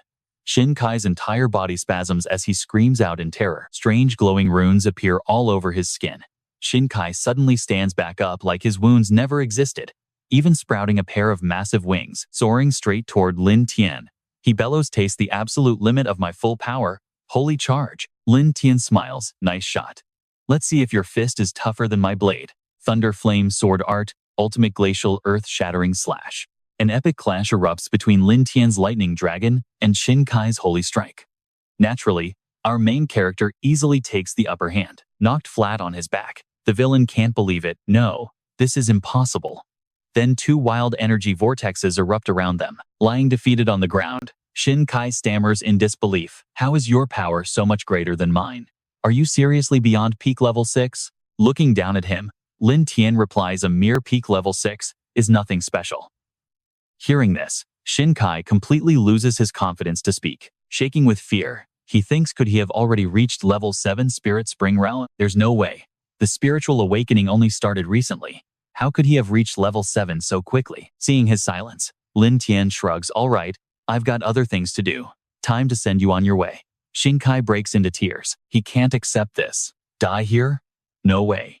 But Lin Tian raises his blade, ready to execute him. "Pay for what you've done, you bastard." Lin Tian shows absolutely no mercy, unleashing a final devastating slash right at his face. Talk about a totally jaw-dropping moment right here. Xiao Yili stands there, completely stunned. Did Buddy Lin Tian seriously just one-shot a peak level 6 expert? Xiao Feng's jaw drops in pure awe. "Oh man, that is exactly why he is my big brother Lin Tian." With the battle finished, he asks them to go check on that giant bird creature. The two of them fluster. "Oh right, of course. Brother Lin Tian, this way." Cut to the monster that Shin Kai was keeping. Staring at it, Xiao Feng is still terrified, even though it's tied up and defeated big brother Lin Tian. "Let's just kill this evil monster and get out of here." Lin Tian replies, "It's not an evil monster, just another victim." With that, he channels his gentle light energy into the creature, which lets out soft chirps. Xiao Yili and Xiao Feng panic. "Big brother Lin Tian, watch out." But Lin Tian tells the beast, "I'm not Shin Kai. I won't hurt you. I just want to help you, understand?" The creature opens its glowing red eyes, staring directly at Lin Tian. Feeling his warm intentions, it slowly bows its head, letting Lin Tian begin his healing process. Instantly, the beast softens, looking completely harmless now. Xiao Yili and Xiao Feng look on, totally stunned by the sudden transformation. It actually turned into a cute little owl. What on earth just happened here? Lin Tian gently pets it, admitting he has no idea either, as he only meant to heal it with light energy. Never expected this. The healing treatment actually shrunk the beast right down. Xiao Yili chimes in, "Wait, big brother Lin Tian, can you actually see into the past? Can you show us what this poor little owl went through?" Lin Tian casually reveals his secret. "Oh, that was just a bluff to trick Shin Kai into falling for my trap." They gasp in shock. "Wait, but what about the images we just saw?" Lin Tian laughs. "I just used my light energy to project my own memories. Luckily that idiot fell for it. Man, luckily things worked out, or I honestly wouldn't have known what to do." "All right, everything is finally sorted now. Let's head back. I'll need to hire someone later to see just how much it's going to cost to repair this house." Watching him turn away, the two of them still can't believe it. "Wait, hold on. Big brother Lin Tian, are you actually planning to keep that owl as a pet?" Lin Tian replies, "I never really planned on raising a spirit pet, but this little guy is so well behaved. Keeping him around shouldn't hurt. Or maybe your military should raise him?" Hearing that, Huang Xiaofeng immediately waves his hands. "No way. Absolutely not. Our military budget is tight. Plus you went through so much trouble to rescue this spiritual beast. How could we possibly be qualified to raise it? It's much better if you keep him. Staying with you will definitely be way more comfortable than military confinement." Lin Tian sees right through him. "Do you really need to be that worried? I'm honestly just trying to discuss this with you." Xiaofeng mutters softly. "Big brother Lin Tian, stop messing with me. How could we ever dare to steal your spiritual beast?" Lin Tian compromises. "How about this? Let me take him back first and see what the others at my place think. If anyone objects to keeping him, then I'll just hand him over to your military. But check this out over at the military base. News of Wang Xingkai's rebellion has finally hit. A file gets slammed right in his face. Damn it, what on earth is that Aura Association of yours actually doing under your watch? The cultivators from the Haisheng Aura Association aren't just breeding monsters, they're actually using our own soldiers as lab rats for experiments. The association representative quickly pleads Commander Shen. This is all just a huge misunderstanding. I had absolutely no idea what Wang Xingkai was up to. He's the most experienced and powerful figure in our entire association. And with his kind of insane strength, I really didn't dare to cross him. Commander Shen frowns. You say you didn't dare to offend him, so instead, you chose to offend our military? Put on the spot. He nervously stammers, I wouldn't dare. Commander Shen, please don't say it like that. I'm just a regular human. Almost all of the association's affairs are handled by cultivators, so I honestly had no power to do anything at all. Commander Shen scoffs. You had no power? Well, isn't that a convenient excuse? If I hadn't put pressure on you today, were you planning to just dodge all responsibility? He defends himself. Wang Xingkai is a cultivator at the peak of the 6th level of the Spring Realm. While I'm just an ordinary guy, how could I ever dare to mess with him? Caught between the Aura Association and the military. A normal person like me simply can't afford to offend either side. Commander Shen, please show some mercy and throw me a lifeline here. Give me a way out. Shen replies coldly, a way out? Do you even know how miserably those poor soldiers died when they were slaughtered by those monsters? When their grieving families were weeping in absolute despair, weren't they also begging for a way out? Hearing those words, he is completely speechless, unable to say a thing. Shen continues to lecture the panicked association representative. Listen closely. Starting from today, the military is going to launch a highly detailed investigation into every single member of your association. You'd better cooperate fully, or else don't blame me for executing you under military law. He quickly complies. Understood? Perfectly understood. I will absolutely cooperate with the military's investigation. I only beg that Commander Shen spares us some mercy. Please don't let our association's reputation be totally destroyed. Otherwise, those angry cultivators will Shen finally relents. Fine. Now, get the hell out of my sight. Tell those cultivators of yours to behave themselves. Understand? He quickly bows a full 90 degrees. Yes, sir, right away. Meanwhile, back at the apartment, Lin Tian is finally unlocking the door to his home. Inside, Lang, Yue, and Feifei are already waiting for him. Are you all right, honey? Are you finally back? Lin Tian quietly looks at them and thinks, is this what having a family feels like? It's wonderful. To protect this peaceful life, Lin Tian knows he needs to become even stronger. This multi-wife family life sure looks blissful. But seeing him spaced out for so long, Feifei asks, why are you just staring blankly? Lin Tian smiles. Everything's taken care of. And I even brought back a spirit pet for you too. Lang Yue asks in confusion, a spirit pet? With that, Lin Tian summons it. A little owl perches right on his head, and the girls immediately look at it with loving eyes. Oh my gosh, it is so adorable. It's way too cute. I can't believe it's actually an owl. Where did you even buy this little guy? It's so precious. Lin Tian tells them, I picked him up at the mutated villa zone. Lang Yue gently pets it. To survive in a chaotic place like that, his will to live must be incredibly strong. He casually replies, he's indeed very strong. After all, this little guy is actually a beast at the peak of the 6th level of the Spring Realm. Hearing this, the two beauties completely freeze, feeling like they've just been struck by lightning. Lin Tian, what did you just say? Lin Tian repeats, I said this owl is a beast at the peak of the 6th level. The owl innocently stares at Lang Yue and Feifei. Quite foolishly, the two girls are absolutely terrified, shaking in fear while crying out, oh babe. Is this mutated beast really at the peak of the 6th stage of the Spring Realm? Will it peck me to death? Fifi, do not move. A highly dangerous beast of this level can easily shred us both to pieces in under a single minute. Lin Tian sighs helplessly at them. Come on, stop worrying so much. It is actually quite gentle. If it really wanted to attack you, it would have done so already. You should focus on yourselves instead. When are you going to break through? Lang Yue shyly replies, we want to train hard. But our power is not something that just increases instantly like that. Fifi pouts and chimes in. Exactly. Do you think everyone is a crazy, overpowered genius like you? Lin Tian stretches his arms. You really need to train much harder. Because if we hit another massive crisis like last time, I might not be able to save everyone in time. I am going to sleep now. Saying that, Lin Tian drifts deep into a dreamland. Meanwhile, over on the other side, Some military soldiers are huddled together, whispering, "Have you guys heard the news? The strongest cultivator in Haishang City has actually been killed. He got so many of our brothers killed, so he deserved it." But wait, he was a peak 6th stage spring realm cultivator. How did he even die? Was it some insanely powerful mutated beast? Like a 7th stage beast? Suddenly, they get smacked hard on the head. Stop talking absolute nonsense. If there really was a 7th stage beast out there, none of us brothers would be standing here alive today. Rubbing his aching head, he groans, "Okay, then how exactly did that powerful old guy end up dead?" Hearing this, he warily glances around the dark room, before whispering, "I heard he was killed by an incredibly powerful cultivator who came all the way from Tianhai City. Apparently, this same powerhouse solved a massive crisis back in Tianhai City." Now watch their reactions. They are completely shocked, shouting, "Wait, what? Do the cultivators in Tianhai City really possess that kind of absurdly powerful strength?" Right then, Xiaotong appears and barks, "What are you guys whispering about here?" Seeing their boss, they instantly stand at attention. "Commander, we just finished our shift and are drinking hot water to warm up while having a light chat." Xiaotong warns them in a very cold, serious voice, "You can chat, but do not leak even a single piece of specific information to any cultivator in Tianhai City, or everyone salutes sharply." "Understood, Commander."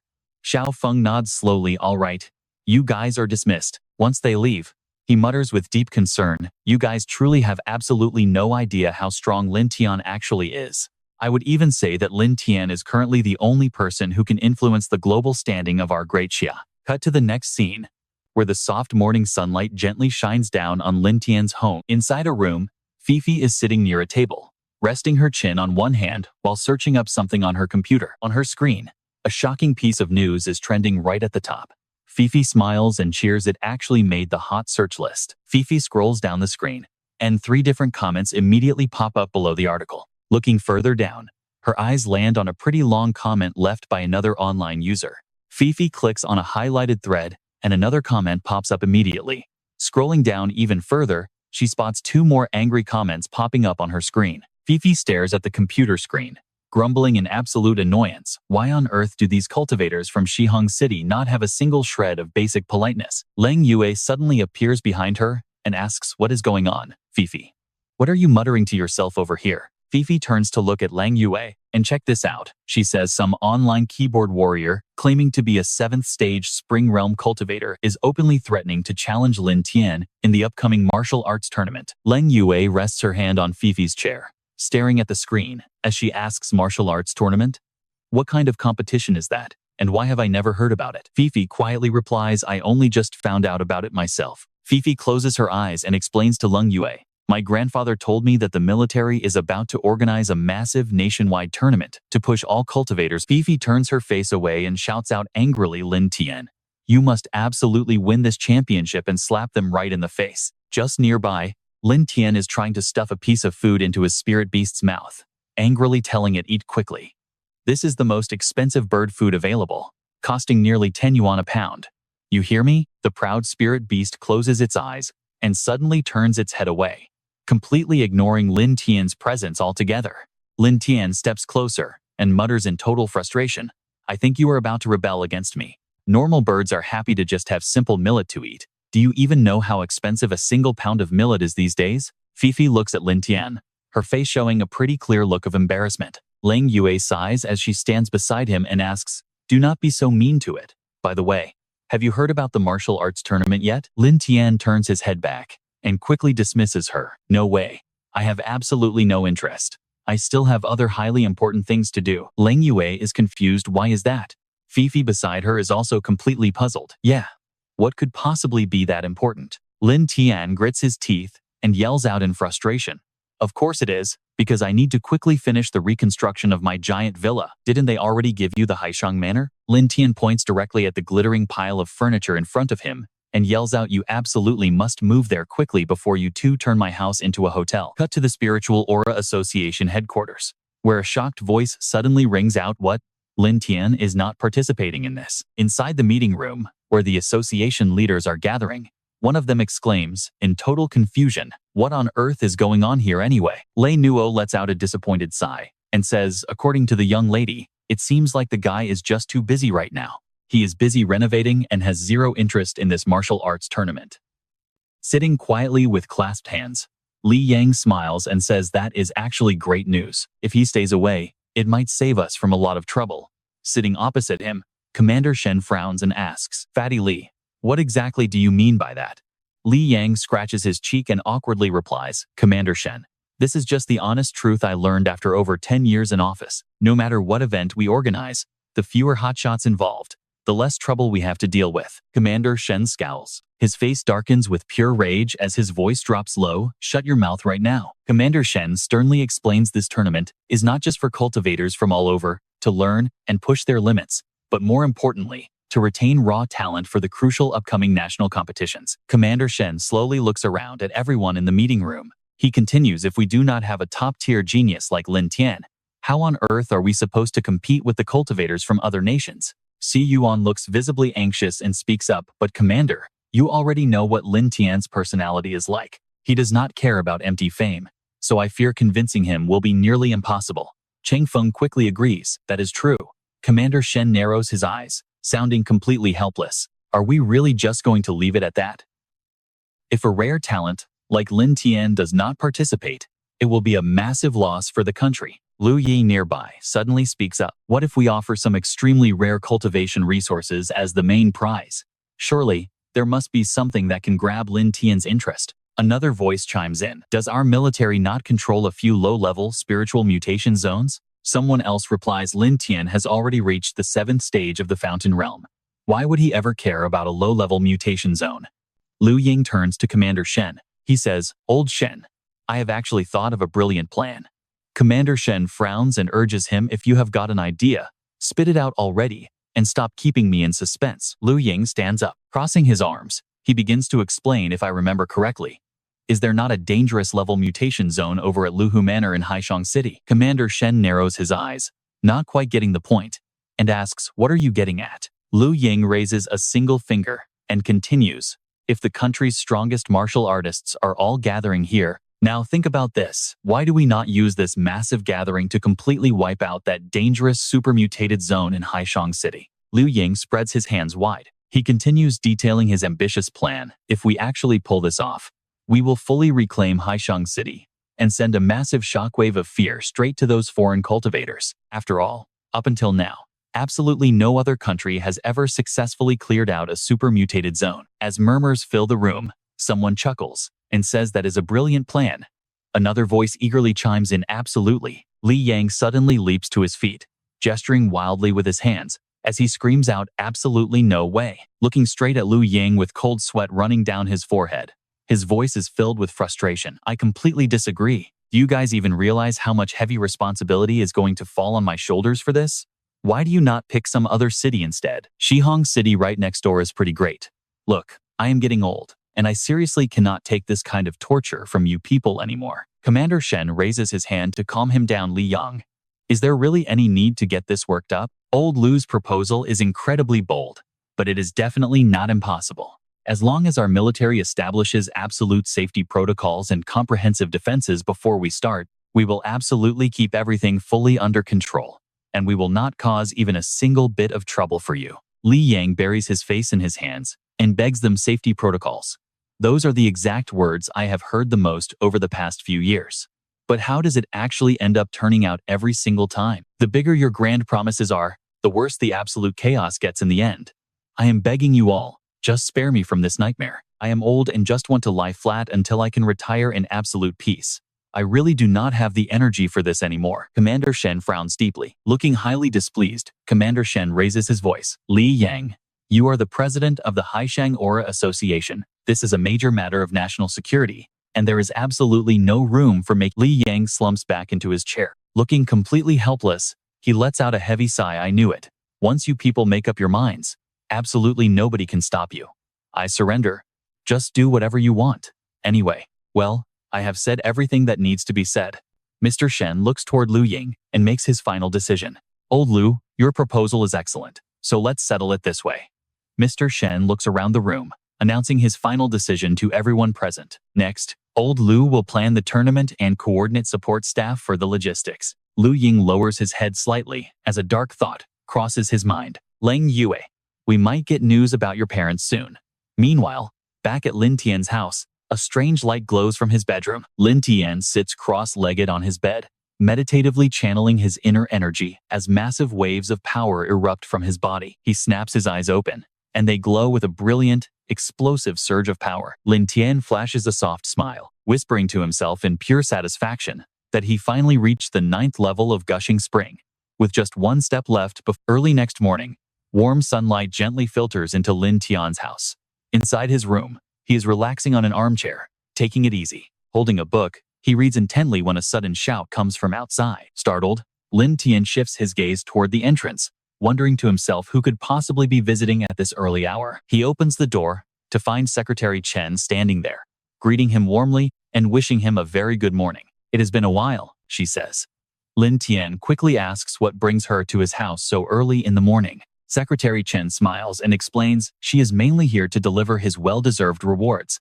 Plus, she needs his signature on a few official documents to finalize everything. Lin Tian steps aside, politely inviting her inside. Grateful, she thanks him and takes a seat, quickly pulling out a stack of documents from her bag. Secretary Chen tells Lin Tian, "These are the special rewards prepared by the military, including the deed to the Peony Villa, full expense reimbursements, and some extra living allowances on top. You just need to sign right here." Lin Tian takes the papers with a light chuckle, commenting that they are quite thoughtful. Smiling, Secretary Chen mentions that there is still one more highly important matter she needs to discuss and negotiate with him. Narrowing his eyes, Lin Tian asks if she is talking about that martial arts tournament. Surprised, Secretary Chen confirms that is exactly it. Setting the papers down, Lin Tian coldly tells her to go ahead, noting that Leng Yue and the others already saw those rumors online, though he never really cared about them. Secretary Chen chuckles softly and begins to explain the entire situation. And get this, the tournament location is actually a super mutant level anomaly zone right inside Haishang City. Shifting his gaze, Lin Tian sighs in disbelief, asking if there really is another super mutant level anomaly zone out there already. Why on earth is Haishang City so dangerous? He wonders.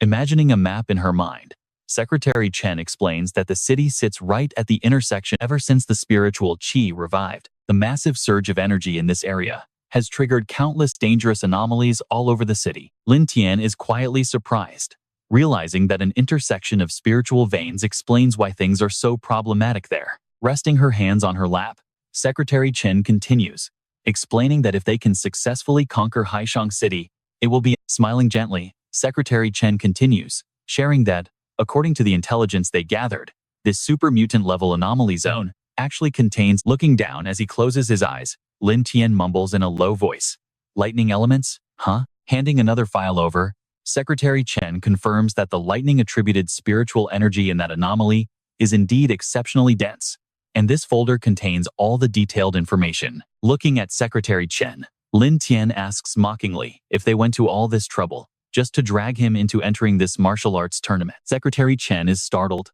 quickly trying to explain herself and begging him not to misunderstand their intentions. Looking down at the files, Lin Tian reassures her, saying there is no need to worry, because he will review the documents first, before making a final decision. Standing up, Secretary Chen expresses her deep gratitude, telling him he can call her anytime. The scene then shifts to midday, as the wall clock slowly ticks to 12 o'clock. Placing several bags of food on the table, Lin Tian calls out loudly, telling the girls to wake up because lunch is ready. Fei Fei wanders in, covering her mouth with her hand as she yawns sleepily, complaining that she is still incredibly exhausted. Leng Yue walks over while rubbing her eyes, her voice sounding groggy as she says she is coming. Glancing at the pile of documents on the table, she asks curiously what all these papers are. Lin Tian looks back and replies that those are the tournament details, along with the rewards from their last mission, delivered by the military this morning. Grinning widely, Fei Fei picks up a document with both hands, excitedly asking what rewards her grandfather gave them, and wondering if they got any high ranks or promotions. Lin Tian quickly replies it is just the deed transfer for the new villa. So, a single villa and some decoration costs? Phoebe mutters in absolute disappointment. Seriously? How can grandfather be this stingy with us? Just a single rundown villa? Phoebe frowns, absolutely determined, as she says let me go ask grandfather for a completely different piece of land instead. Lin Tian gently pushes Phoebe forward, urging go wash up and behave so we can finally sit down and eat. Leng Yue watches this whole scene unfold from a distance, letting out a quiet sigh. Hold on, here's where the plot thickens. Lang Yue suddenly spots something and freezes, her eyes locking onto a classified folder, mixed into Lin Tian's massive pile of paperwork on the table. Lang Yue's eyes widen as her heart skips a beat. What on earth is this? Picking up the folder with trembling hands, she realizes this is the exact anomaly zone where her parents vanished all those years ago. She flips through the documents, her mind racing with a massive question. Why are there pages missing here? Lang Yue's face drops as dark suspicions creep in. Did the military hide this on purpose? Why cover it up? Do they seriously want to keep her from ever knowing the actual truth? Back in the bathroom, Lin Tian watches Phoebe brush her teeth. Glancing back toward the room where Lang Yue is standing, Lin Tian realizes it. The poor girl has definitely noticed those documents by now, hasn't she? Night falls, and Lin Tian stares into the dark with a heavy heart. Lang Yue, it's really for the best that you never find out about this. Alone in his dark room, Lin Tian leans against the cold wall, clutching a single piece of paper in his hands. That document details a highly classified incident. Tightening his grip, Lin Tian pulls out his phone and dials Secretary Chen's number. Secretary Chen, I have officially decided to go to that anomaly. Over the line, Secretary Chen responds instantly, sounding absolutely thrilled. That is absolutely incredible news, Mr. Lin Tian. But Lin Tian's voice drops, freezing the mood. However, the way your military handles things leaves me deeply unsatisfied. A confused Secretary Chen asks what he means. So Lin Tian mutters coldly, you knew her parents were tied to this place, and you knew I wouldn't just stand by. So you forced my hand. On the other end, Secretary Chen stammers in absolute panic. This must be a total misunderstanding or a wild coincidence. We had no such intent. Lin Tian cuts her off immediately. Do you seriously expect me to believe that?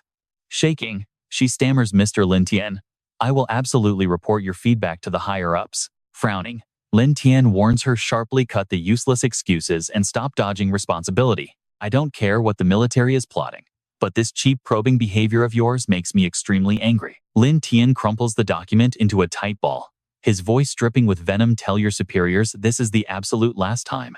Cross me again, and you will regret it. Secretary Chen quickly gasps, please calm down, Mr. Lin Tian.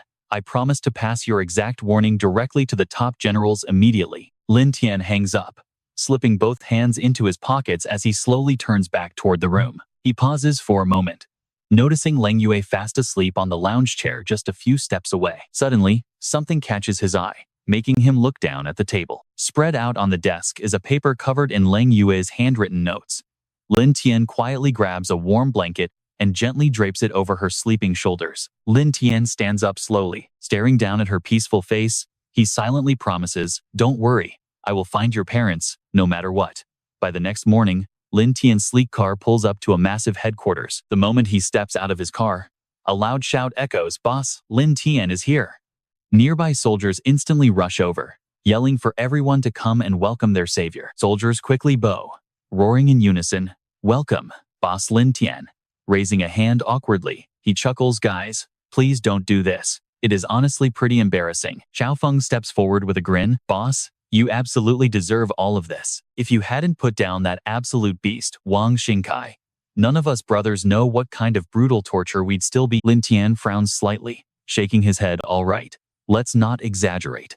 I only did what had to be done. That's all. Xiaofeng just smiles and shakes his head. You have no idea how massive of an impact killing Wang Xingkai made on the entire military. Every single one of us is grateful to you from the bottom of our hearts. So you've earned every bit of these cheers. Cheng Hao steps up from behind them. Boss Lin Tian, is it actually true that you took down Wang Xingkai with just one single sword strike? Lin Tian rubs his chin, thinking it over for a brief moment before replying. He wasn't really that tough, just a bit annoying to deal with. The surrounding soldiers raise their hands, cheering wildly. That's our boss for you. Boss is absolutely legendary. Lin Tian waves his hands in mock defeat, smiling as he tells them, all right, disperse already. Stop crowding around me like a bunch of fanboys. Phoebe watches from inside the car. She shouts out with a smirk, my love, you better get used to this fast. There's going to be a lot more of this coming, so the sooner you adapt, the sooner you'll act. He turns around with a helpless sigh, saying, fine. Who told you to be such a rare superhuman anyway? Hands in his pockets, Lin Tian walks with Xiaofeng and asks if Commander Han knows where President Liu Ying is. I have some questions for him. Xiaofeng politely tells him to follow this way as the scene shifts to a neat military camp below. Inside a military tent, Liu Ying sits reading a document, deeply worried about the unpredictable, dangerous threats lurking in this specific anomaly. That is why he must thoroughly vet everyone on the entry list. Lin Tian suddenly steps inside, greeting the chief and saying it has been a while. Lu Ying gasps in surprise, welcoming Lin Tian and telling him to take a seat before asking what brings him here. Sitting down, Lin Tian asks Chief Lu if it is true that he arranged this entire anomaly, just like Secretary Chen mentioned. Lu Ying admits it is true, knowing this makes him unhappy but explaining that he really had absolutely no other choice. Looking away, the chief explains that even though young Yuer is a good, sensible kid, she still cries herself to sleep almost every night. Lin Tian listens closely, absorbing every single word. Before meeting you, I wanted to rely on my own strength in the military to help that poor girl search for her missing parents, but I led my team in there 5 times, only to fail miserably and get many of my men killed. Turning to face Lin Tian, he continues, hoping he can enter this tournament and help the other young cultivators grow much stronger. But I also want to use this chance to help Leng Yu find her parents. Bowing his head to apologize, he pleads that if my actions have offended you, I will gladly bear all consequences, so please do not resent her. She knows absolutely nothing about it. Lin Tian sighs, telling Uncle Lu that next time he has a problem, he should just tell him directly, instead of beating around the bush. Slightly startled, Lu Ying asks what exactly he means by that. Crossing his arms, Lin Tian explains that, since he and Leng Yue are friends, helping her does not require 1,000 complicated reasons, leaving Lu Ying staring at him with wide, incredibly grateful eyes. Cut to the stage. Xiaotong stands before thousands, loudly welcoming everyone to this highly anticipated martial arts tournament. He believes everyone knows this tournament is not just a simple competition, but a brutal, dangerous trial. Xiaotong narrows his eyes. His voice drops. Pay really close attention here, because these are the brutal dangers they are about to face in there. Down in the crowd, Lin Tian stands beside Feifei, Leng Yue, and Wu Qing. Xiao Feng's voice echoes, explaining that the main arena for this tournament is a highly dangerous mutant-class anomaly located right inside Haitian City. This hazardous anomaly sits right at the junction of converging spiritual veins, packed with absolutely devastating lightning energy, making it an incredibly... Suddenly, Mo Chu approaches Lin Tian, asking if he is indeed the famous Lin Tian. He introduces himself as Mo Chu, a cultivator representing Xinxi City. Shaking his hand with wide, slightly confused eyes, Lin Tian replies that it is very nice to meet him. Scratching his head, Mo Chu marvels that he never expected the legendary sword saint Lin Tian to be so incredibly easygoing, leaving Lin Tian freezing in utter confusion. Mo Chu points a finger upward, explaining they call him that because of the rumor that he defeated Wang Xingqi with just a single strike. The rumor has already spread all over their Xinxi Cultivator Association. Wondering how it is possible that it has not reached them yet, Lin Tian thinks to himself in absolute embarrassment, thank goodness it hasn't, or he would literally die of shame. Lin Tian looks at him, asking what he wants, which makes Mo Chu gasp, realizing he almost completely forgot his main purpose. Rubbing his hands together, Mo Chu asks if he can please tag along with their group once they enter the anomaly. Feifei opens her eyes wide in shock, raising her voice to ask if he seriously wants to go with them. Lin Tian calmly asks why he wants to join them when this is a special mission assigned by the Xinxi Aura Association. Mo Chu leans in extremely close.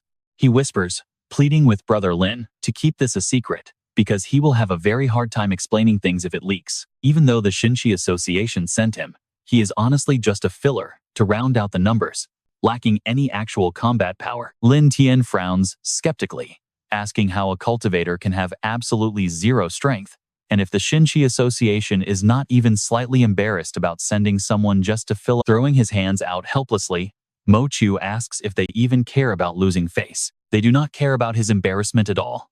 They only care about hitting their headcount requirement. He is only a semi-professional cultivator they happen to find convenient, so they basically just tossed him into this whole thing. Leaving already? Lin Tian finds it pretty awkward. Does this guy really think his sarcastic tone and decent looks can get him anywhere? This Xinxi Spiritual Association is quite interesting. Clutching his face in pure terror, Mo Chu cries out that he is absolutely terrified of dying. Apparently, even veteran cultivators find it almost impossible to deal with the anomalies inside that specific hotspot. Mo Chu whines that he would probably drop dead the second he steps inside. Lin Tian looks at him and asks, so you want me to carry you? Mo Chu nervously nods, saying that since Brother Lin is so incredibly strong, going with him is his only real shot at getting out of there alive. Feifei puts her hand on her hip and scoffs Mo Chu, You are nothing but a useless coward. It is exactly because of cowards like you that our reputation on the international stage is so quite terrible. Ling Yue stands nearby, raising her hands to calm things down, urging Feifei not to talk trash about others right to their faces. Feifei turns back with a cold shrug. If I said this behind his back, would that not make me a pretty bad person instead? Frowning, Feifei tells Mo Chiu he can join only if he promises not to hold them back at all. Mo Chiu quickly throws his hand up and swears that he will never drag them down. He promises to follow every single order and stay completely out of trouble. Wu Qing steps closer to Lin Tian and suggests that maybe, Captain Lin, they should actually let him tag along. Lang Yue quickly agrees, noting that Mo Chiu really does not seem like he could cause any trouble, so letting him follow is quite harmless. Lin Tian folds his arms and finally agrees to let him join. Fine, since you are so sincere, I will guide you for a bit. Just remember not to do anything stupid on your own. Mo Chiu scratches his head, thanking them profusely, calling Lin Tian big brother and thanking his beautiful sister-in-laws. He swears that he will stay on his very best behavior. But then, a sudden, massive rumble shakes the whole ground. Look closely at this scene. A massive spatial rift suddenly cracks open in midair, shattering into pieces to reveal a dark, incredibly ominous dimension lurking right behind it. Xiaotong immediately shouts in a booming voice, declaring that the very first Great Shack Cultivator tournament has officially begun. Right below the heavily distorted dimensional rift lies a vast desert terrain filled with jagged, towering rock formations. Down from the rift, countless eager competitors plunge headfirst into the desert wilderness, ready to conquer this harsh new environment. Lin Tian and his group dive right in, landing on top of a tall stone pillar to assess their surroundings. Standing right behind Lin Tian, Feifei gasps, asking how Shanghai, a massive city, could possibly turn into a desolate wasteland like this. Lang Yue explains that beasts inside these anomalies can completely warp the terrain, and they clearly seem to prefer this kind of harsh environment. Wu Qing turns to ask Captain Lin what their next move is, but before she can finish, the ground shakes violently. Everyone panics, screaming to know what is happening. Mo Chiu, having absolutely zero combat ability, instantly drops to his knees, clutching his head in pure terror and begging for. Lin Tian barks out a quick warning to everyone. Stay on guard. Anything can happen inside these mysterious rifts, and right beneath the shifting dunes, countless sand monsters suddenly rise up, completely swarming the entire area. Instantly, they lock onto the newly arrived cultivators, charging ahead with raw ferocity. Standing shoulder to shoulder with his team, Lin Tian signals everyone to get ready for battle. And out of nowhere, boom! A roaring voice yells out flame slash, sending a blazing wave of sword energy straight into the monstrous pack. The intense fire sweep instantly incinerates a massive horde of the beasts that are charging at the very front. Lin Tian and his team turn around in surprise, spotting their savior. It is Song Jiang, wielding a massive sword and floating with a glowing golden aura. He looks down and asks if he is indeed Lin Tian. Instead of answering, Lin Tian calmly asks who he is. Resting his heavy blade on his shoulder, the newcomer proudly boasts that he is Song Jiang, the strongest cultivator in Xihong. A few days ago, I left a message for you online. Feifei looks up in surprise, asking if he is really the famous peak of Xihong. Hearing that, he chuckles, saying since Lin Tian's girl saw the post, this gets much easier. Pointing his blade directly at Lin Tian, he declares he is here to challenge him. Totally ignoring his flashy entrance, Lin Tian simply repeats, "Challenge me? Sorry, but I have absolutely no time or interest in this right now. If you came all this way just for some silly duel, then please leave." Song Jiang frowns, scoffing in utter disappointment at Lin Tian's complete lack of interest. It looks like those rumors about you slaying Wang Xinqi with a single slash were just military hype. He zips away like a lightning bolt, yelling back that Lin Tian should find him only when he finally has the guts to face him. Furious at his sheer arrogance, Feifei screams after him to get back down here so she can teach him a lesson herself. Calling out to Lin, Lin Tian speaks up to calm her down. "Feifei, let us go. We have far more important matters to handle." Mo Chiu comforts him too, saying, "Brother Lin, do not be mad. That brat was on my flight and did not say a single word the whole time. It made me so angry." Lin Tian looks off into the distance and replies, "I do not care about that. Next, we will head toward that mountain. We must be extremely careful on the way." Remembering his past life, he silently prays that Lang Yue's parents are safe and sound. Lin Tian's group sets off, flying past the towering stone pillars scattered across the vast desert. Suddenly, sensing something highly unusual, Lin Tian immediately calls out to the others, "Wait, something is wrong here." Hearing his warning, Everyone lands to investigate and discovers another spatial rift hidden down below. Lin Tian leads the way inside, where the ground is covered in pools of blood and scattered embers. Lang Yue observes the traces left behind and notes, a battle definitely took place here. It looks like a fire attribute mutated beast. Lin Tian walks deeper inside, saying, since we are here, let us scout it out. Following closely behind, the others go deeper inside to check on the situation. Lin Tian alertly looks around, keeping his eyes peeled for even the slightest detail along the way. Suddenly, seeing the shocking scene ahead, everyone stops dead in their tracks. Lin Tian exclaims in surprise, a group of cultivators are teaming up to fight a massive bull-headed monster with a fiery red body and a tail covered in spikes. Sharp claws grab the unfortunate victims, and with just a casual swipe, a cultivator rushing in is covered in blood. Another person trying to attack from above is hit by a massive fireball blasted directly from its mouth. Now they finally realize this monster is no easy target. The terrified cultivators turn and run for their lives, crying out in absolute despair for someone to save them. A young man is also struggling to survive. Looking up, he spots Lin Tian's newly arrived group, finding a sudden ray of hope. The young man screams in joy. Big brother Lin Tian is here. Hearing that name, the entire crowd starts screaming at once. Big brother Lin Tian, please save us. Someone even yells out, Godfather, save me. Watching the raging monster, Lin Tian notes that its strength is only around the 4th stage of the Wellspring realm, perfect for Lang Yue and Wu Qing to practice. He turns around and orders them, Lang Yue, Wu Qing, you both use ice magic. Go take it down to practice and gain real combat experience. The two reply in unison, understood.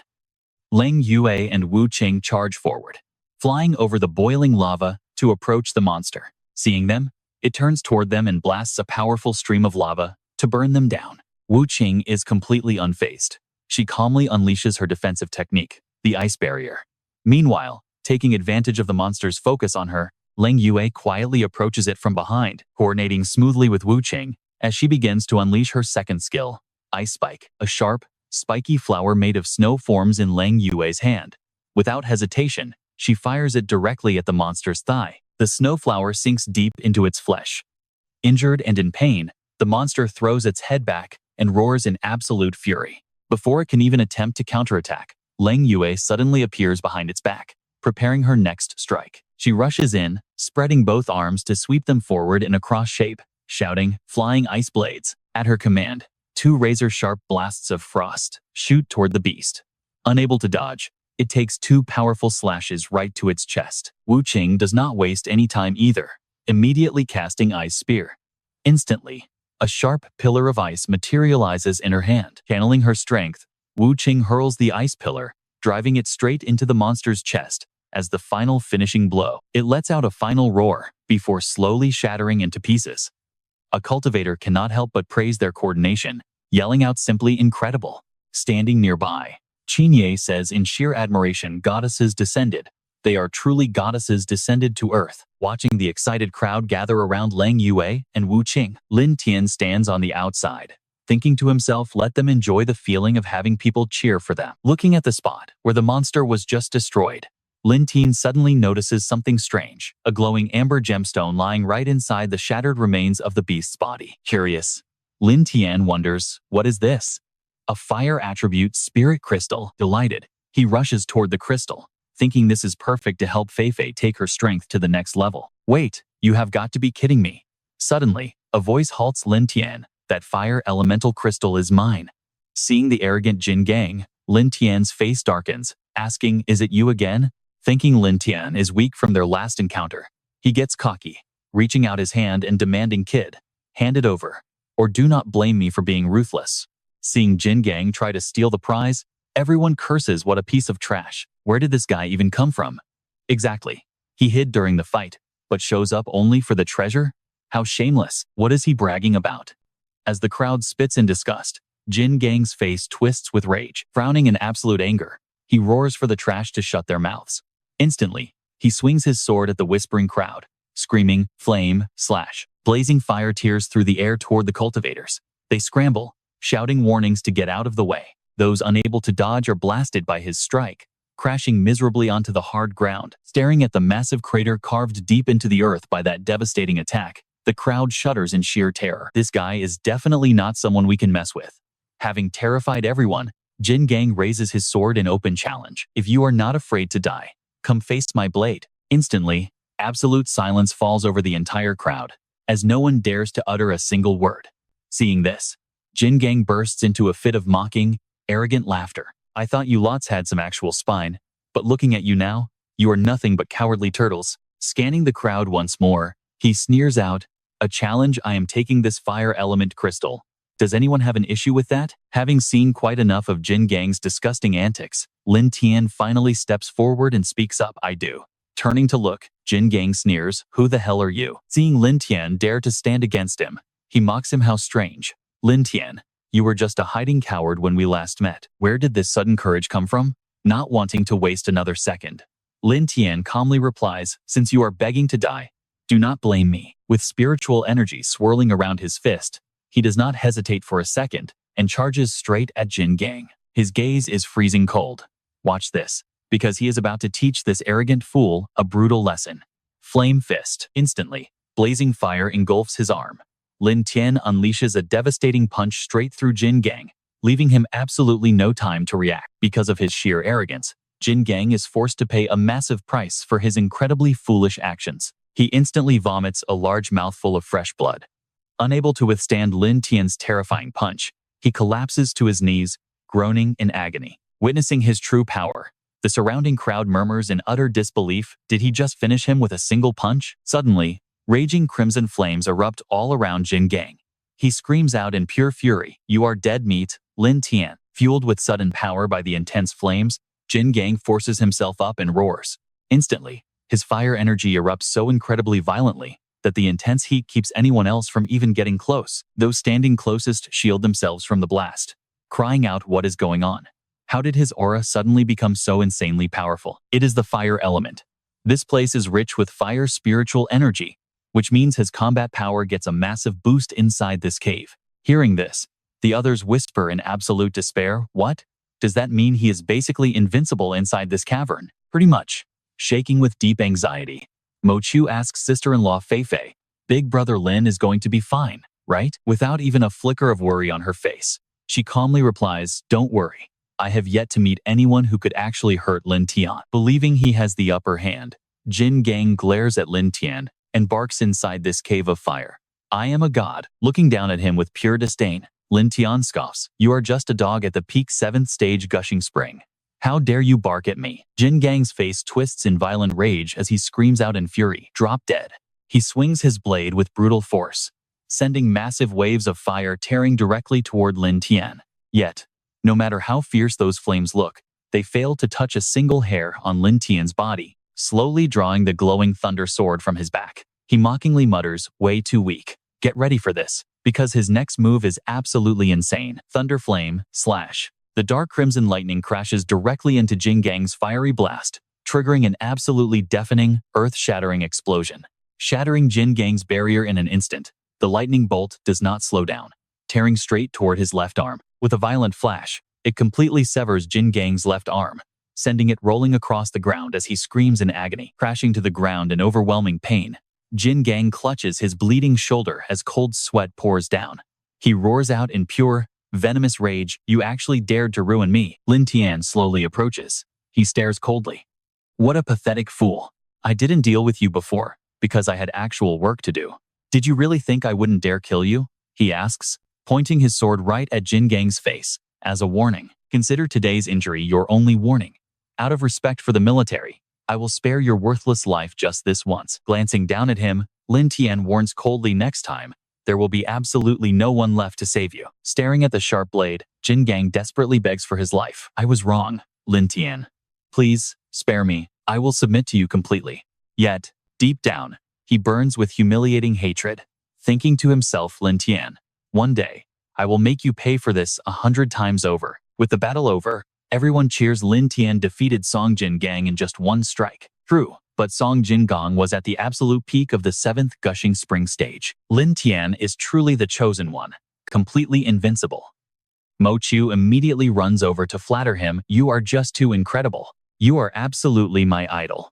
Yu Qing also walks up with a smile. Captain Lin, you are seriously way too strong. Fei Fei does not hesitate to show her love either, saying he is super cool. Lin Tian walks over, handing the crystal to her. Take this fire element stone. When we get back, make sure to absorb all the energy inside it. Fei Fei cradles the glowing crystal, absolutely thrilled. Is this really okay? You also have a fire attribute soul, right? Lin Tian simply replies, this thing really does not do much for me anymore. Fei Fei leans in and plants a kiss on his cheek, whispering, my love, you are so good to me. Lin Tian blushes hard at the sudden kiss. He turns to Leng Yue, asking, do you know why we came here? She looks a bit doubtful. Is it not for the grand martial arts tournament? He shakes his head, saying he has zero interest. Now here is the real plot twist. He looks at a confused Leng Yue and says, I am here to find your parents. Seeing her look at him in disbelief, he just smiles. Do not be surprised. I found some old mission files that actually mentioned your mother and father. She suddenly gasps, Lin Tian, were you the one who ripped those pages from the mission files? He nods. Yes, I hid them so you would not worry. He explains that according to the files, her parents came to this exact singularity to find something, and this singularity was their very last stop. He looks at her. Do you know anything else about their mission? Like, did they say anything to you before they left? Anything at all? Leng Yue lowers her head sadly. No, I was too young to remember their words. If it were not for those old photos Uncle Liu gave me, I might have completely forgotten what they even looked like. Seeing her sadness, Lin Tian gently pats her shoulder. Do not worry. I will definitely help you find them. Leng Yue looks at him with deep gratitude. Thank you. But this zone is incredibly dangerous if we go too deep. Lin Tian comforts her. Do not worry. No matter how dangerous this zone is, I will tear it to pieces. He turns around to warn Fei Fei. You guys stay right here. Do not go deeper. I am taking Leng Yue inside with me. Fei Fei looks deeply worried. My love, are you absolutely sure about going alone with her? Deep inside, there could be massive danger. He smiles to reassure her. Trust me. Dealing with a small singularity like this is basically just a walk in the park. He turns to tease. Mochi, want to come inside with us? Mochu turns completely pale and waves his hands. No way. Absolutely not. I do not actively look for deadly danger. Giving him a sharp, warning glare, Lin Tian says, fine. Then I am leaving the safety of Fei Fei and Yu Qing to you. If anything happens to them, I am holding you personally responsible. End of story. Mochu panics, stammering, wait, did we not already establish that I am completely useless? Ignoring him, Lin Tian leads the way. The two of them head straight into the anomaly. Leng Yue follows him closely. With just the two of them left, Leng Yue gets on high alert, scanning the dark cave. Lin Tian looks back. Relax. No need to be so tense. After navigating the winding cavern, they suddenly come to a halt. Lin Tian senses something ahead. Standing on a high rocky ledge, they look down at a massive subterranean lake below them. Right in the center of the water, a blinding light radiates. Standing behind him, Leng Yue asks, what on earth is that? Suddenly, his system alerts him. High-grade fire elemental chi detected. Target identified as the flame-purifying lotus. Talk about hitting the ultimate jackpot. Lin Tian is screaming inside. We just hit the absolute motherlode. Finding a rare high-grade treasure like this is insane. He turns to Leng Yue. Stay here. Let me go check it out. She nods obediently. Leaping down, Lin Tian keeps his distance at first to carefully observe the blazing light. There is no toxic smoke here, and the heat is surprisingly low. He channels his energy to form a protective shield around himself. Let us see just how powerful this strange flame really is. A moment later, the system alerts trigger again. You have gained Fire Element Experience Points plus 154. Fire Element Experience Points plus 154. Fire Element Experience Points plus 545. Suddenly, a massive, terrifying shadow begins rising right beneath his feet. Looking down from the ledge, Leng Yue senses immediate danger and screams a desperate warning, look out. Two giant Yinsha beasts burst from the water, snapping at Lin Tian. They are clearly guarding this sacred lotus. Seeing him dodge, one beast prepares for another deadly strike. Up on the ledge, Leng Yue watches in absolute terror. Risking it all, she leaps down and screams, Lin Tian, watch out. Drawing her short dagger, she springs directly at the Yinsha beast before it can strike Lin Tian. Leng Yue drives the blade deep into its eye, spraying blood and completely blinding the monster. Using the beast as a stepping stone, she vaults high into the air. Leng Yue instantly spins to deal with the second Yinsha. With a swift flick, she unleashes a frigid wave of energy from her dagger.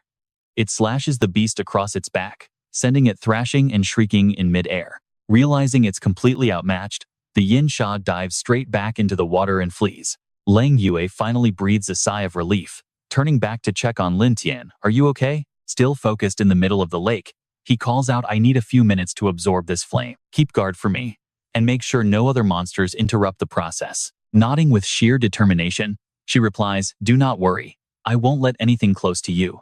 But she has no idea that right above her, the Lu Jiao is watching her every move, waiting to strike. Oh, look at this, having locked onto its target. The beast bares its razor-sharp teeth and dives down at Lang Yue. Fortunately, she spots the Lu Jiao just in time to dodge its lethal dive. Missing its mark only makes the Lu Jiao rage. Roaring, it lunges again, closing the distance instantly to swipe its razor-sharp claws right across Lang Yue's arm. She clutches the bleeding wound, crying out in pain. A deep gash now runs down her arm. Gritting her teeth through the pain, Lang Yue conjures her magic ice spike. Instantly, a massive pillar of frost shoots straight at the monster's face. It quickly dodges the ice strike. Its head is armored in thick scales, leaving it with only a tiny scratch. The Lu Jiao glares coldly at where Lang Yue is standing. Seeing that her attack did absolutely nothing, Lang Yue gasps in utter shock. What? No way. This tiny scratch only seems to enrage the beast even more. It charges forward, spewing a bizarre green fluid at her. Seeing this, Lang Yue desperately scrambles. The acid hits the ground with a sickening hiss, clearly capable of melting through anything. But while she is distracted, the Lu Jiao seizes its perfect window of opportunity. Whipping around, it lashes its heavy tail directly at her. She acts fast, channeling her spiritual energy to erect a protective ice wall in front of her. But the Lu Jiao's armored scales and brute force are too much. It shatters the ice wall like glass, striking Lang Yue squarely in the stomach. She flies backward and crashes hard onto the ground, coughing up a mouthful of blood. That devastating strike seems to have completely broken her. Gasping for air, Lang Yue lies helpless on the dirt. Damn it, my body won't move at all. Talk about a nightmare with its prey completely helpless. The Lu Jiao opens its jaw wide, ready to swallow Lang Yue whole. Suddenly, a massive beam of energy shoots out, piercing straight through the beast's neck in a shower of blood. Screaming in agony, it whips its head toward the new threat. Having finished absorbing the spiritual energy, Lin Tian steps forward with crossed arms. You dare lay a hand on my girl? Do you want to die? Spiritual energy swirls violently around him. Hovering in the air, he glares down at the Lu Jiao. You are just a mindless beast, yet you dare run wild here? Enraged at the intruder who just stole its prey, the monster lets out a deafening roar right at Lin Tian. Its thick, interlocking scales cover its body without a single gap, glowing with a mysterious green aura. A massive barrier of spiritual energy forms around the Lu Jiao. Raising its claws, it lunges forward to swipe violently at Lin Tian. Leaping high to effortlessly dodge the attack, Lin Tian reaches back, gripping the hilt of his lightning sword and slowly drawing it. He slashes downward at the Lu Jiao with a roar thunder flame slash. The lightning energy slams directly into the beast's armored scales, but it doesn't leave a single scratch. In response, the monster whips its spiked tail around, striking hard. But Lin Tian raises his blade to block the heavy blow. Locked in a stalemate, they push off and slide backward to regain their footing. Lin Tian smiles. Not bad for a 7th-tier Fountain Realm beast. You actually have some skill. The Lu Jiao is still bursting with energy.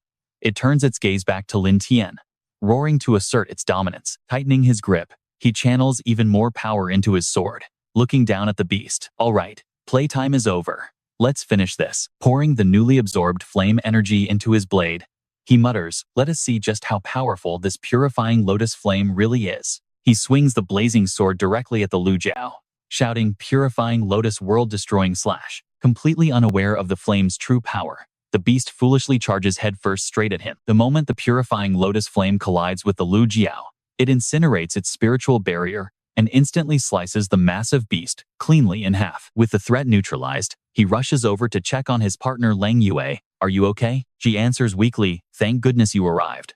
Or, I would have been history. Lin Tian chuckles, it was just a tiny lizard. Nothing to worry about. Just be more careful next time. And don't let them ambush you again. Lang Yue knows Lin Tian is just saving her pride, so she quietly agrees. But suddenly, the air around the lake turns cold and strange. Lin Tian listens closely. His face darkens as he warns the hidden lurker, come out. Stop hiding under the lake. The moment Lin Tian speaks, the water thrashes violently, exploding into massive waves. Right after, a A colossal blue dragon spreads its giant wings and rises. It roars in delight, finally free from the seal under the lake. Leng Yue gasps, a dragon in this rift? And it actually speaks. The blue dragon sneers arrogantly. I am a 9th stage gushing spring tier beast. Of course, I speak your human tongue. Lin Tian feels the swirling energy. This beast feels quite dangerous. So he decides to talk first. Lowering his sword, he asks, tell me, blue dragon, did you create this dimensional rift? The dragon sneers back, I did not create this place. It was created specifically for me. Leng Yue looks up, slightly confused. What do you mean? Created for you. Newly freed, the dragon feels generous enough to explain. Over 10 years ago, I cultivated here, absorbing the natural energy to break my bloodline limits and reach a higher stage. But then, 2 wretched humans suddenly barged in. They worked together to suppress me, sealing me deep underwater, while trying to steal my power for themselves. Leng Yue has a slight suspicion. She demands to know, do you remember what they looked like? And what happened to them? The dragon sneers, I only remember the man was Leng Chuan, and the woman was Xue Xing. Leng Yue freezes, stunned that her suspicions were absolutely overwhelmed. She stammers, it is them, my parents. The dragon roars with laughter, what a twist of fate. My savior is the child of my enemies. Now look at this grin. The beast glares at them, promising to thank them properly. Lin Tian knows exactly what it means by thanks. He calls it out, so your gratitude is just returning favor with betrayal? Flying higher, the dragon does not even deny it in this world. The strong devour the weak, that is the only rule. Pay for what your parents did. Lin Tian steps in front of Leng Yue, shouting at her to run and get out of here. I must abandon you, and I must force the truth about my parents out of this beast. The dragon sneers maliciously, neither of you is escaping. You will both become sacrifices to fuel my power. With that, it unleashes a massive torrent of fire right at them. Lin Tian swings his lightning sword, blocking the fiery blast.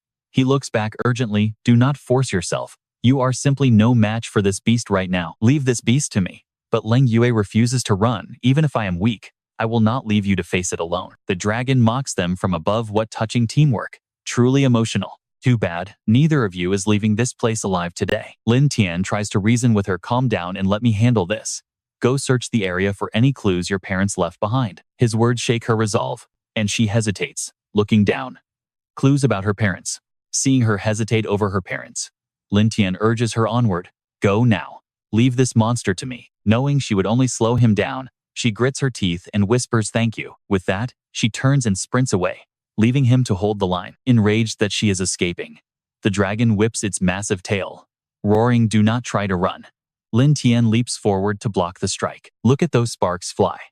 This massive clash ignites the air as Lin Tian finally focuses 100% of his power on the fight. He grinds his teeth, you are far too arrogant, dragon. Leng Yue rushes deep inside the cave, desperately searching. Suddenly, a massive glowing crystal blocks her path, forcing her. Staring at the giant gemstone, she cannot help but wonder, what on earth is this thing? Frozen inside the crystal are her parents. Both of them have their eyes tightly closed. Leng Yue stares at them in absolute horror, her heart racing with fear. Desperate to save them, she presses her hands against the cold crystal, whispering, I will get you out of here. After examining it, she channels her energy and unleashes her ultimate technique, Ice Pierce. The icy strike slams directly into the crystal, but the surface does not even show a single scratch. Witnessing this, Leng Yue is completely bewildered, a slight look of worry creeping into her eyes. What? Growing increasingly frustrated, she frantically strikes the crystal over and over, crying out, why? Why? But no matter how hard she hits it, the gemstone remains completely unbroken. Tears streaming down her face, she collapses before the barrier, utterly consumed by helplessness. What? How is this even possible? Meanwhile, in another part of the cave, some areas are completely frozen over. Lin Tian is facing off against the blue dragon, who snarls with a threat, your death is just the first step of my revenge. Desperate for blood, the blue dragon lunges at Lin Tian, unable to wait even another second. Dragon force. But watch this. Lin Tian easily brushes it off like child's play, laughing that a mere beast is nowhere near his level. He swings his sword, and his sheer power completely crushes the beast's attack. The blue dragon finally realizes the gap, grumbling that his human opponent might actually have some real skill. Fueled by rising fury, the blue dragon unleashes an absolutely devastating strike with everything it's got. The beast roars to die, if that is his wish. But facing this terrifying force, Lin Tian does not even blink, remaining completely unfazed. Way too weak, he mutters. raising his blade to effortlessly block the dragon's full force slam. The entire cavern shakes as these two massive forces clash, filling the air with raw, crackling energy. Before long, Lin Tian's massive power completely smothers the dragon's aura, and his voice cuts through the thick, rising smoke. He asks if this is really the best the beast can do, calmly crossing his arms as the smoke clears to look down on it. He wonders how a level 9 Spring Realm beast can be this pathetic, leaving the dragon staring in utter disbelief at its failed attack. Stuttering in shock, the beast gasps that this is impossible, demanding to know how a human could block 80% of its power. After all, that was 80% power from a level 9 Spring Realm master. But Lin Tian just coldly stares down the beast, looking it dead in the eye. He tells the dragon he will give it one final chance to unleash its absolute strongest ultimate move. Otherwise, it dies. And though the terrified dragon quickly obeys, its voice still drips with pure arrogance. Flying high into the air, the beast roars that he asked for this and promises to show him what true power really means. The dragon fully intends to drown Lin Tian in a sea of flames, building up its lethal dragon breath while screaming for the human to burn in regret. Bracing himself against the incoming heat wave, Lin Tian stands his ground with supreme confidence, simply asking if this is really all it has. Slicing right through the roaring firestorm, Lin Tian leaps high into the sky and charges straight at the beast, leaving the dragon staring in absolute horror as he approaches. Giving the dragon zero time to defend, Lin Tian immediately swings his sword and unleashes a powerful slash of thunder and flame. With the strike completed, he glides back down and lands perfectly on the cavern floor. Still refusing to accept defeat, the dragon snarls in frustration, claiming that without that overpowered sword, he would have been turned to ash long ago. Amused by the excuse, Lin Tian plays along, tossing his sword aside onto the ground and casually inviting the beast to give it another shot. Completely shocked by his reckless move, the giant beast freezes in place, stammering out to ask if he actually just said that. Lin Tian just smirks, gesturing with his hand and impatiently telling the dragon to bring it on one more time. Falling right into the trap, the dragon gathers all its energy and unleashes its full force move again, screaming that he is seeking his own death as a massive blue fire erupts. Demon Dragon Blast. The beast roars as the massive wall of blue fire surges straight toward Lin Tian with absolutely terrifying power. Lin Tian's face goes completely dark as he slowly raises his bare hand, clearly intending to block this insane attack without any weapon. And, check this out, he actually catches the blast bare-handed. Lin Tian easily stops the dragon's ultimate attack with a single bare palm. He squeezes his fist together, literally crushing the blue fire right in his grasp, as the entire cave is illuminated by the burning blue light. Having his ultimate move stopped so easily leaves the blue dragon completely broken, unable to accept that a human could possess such raw power. The beast gasps in horror. How could a measly human block its demon dragon blast barehanded? But Lin Tian just gives a calm, chilling reply. Pointing a finger at the beast, he asks why he wouldn't be able to stop it when they are both at the level 9 Spring Realm. He declares that the dragon is just an outdated relic of the past, and that he is the new master of this world now. Wasting no more time, he prepares to strike, telling the beast that since it is out of moves, it is finally his turn. Driven to absolute madness, the dragon refuses to accept its fate and prepares to fight to the death, screaming that it must survive. It screams that it is already at the level 9 Spring Realm, just one step from the Iron Vein Realm, so it cannot die here. As the dragon tries to flee, Lin Tian casually picks up his sword and gets into stance, telling the beast that it is far too late. Lin Tian unleashes his ultimate move to put the dragon down for good, shouting the name of his technique, Thunder Flame Single Blade Slash. Taking the massive hit head-on, the terrified dragon can only desperately flee, finally understanding the massive gap in their raw power. After reuniting and getting up to speed, Lin Tian gently places his hand on Leng Yue's shoulder to calm her down.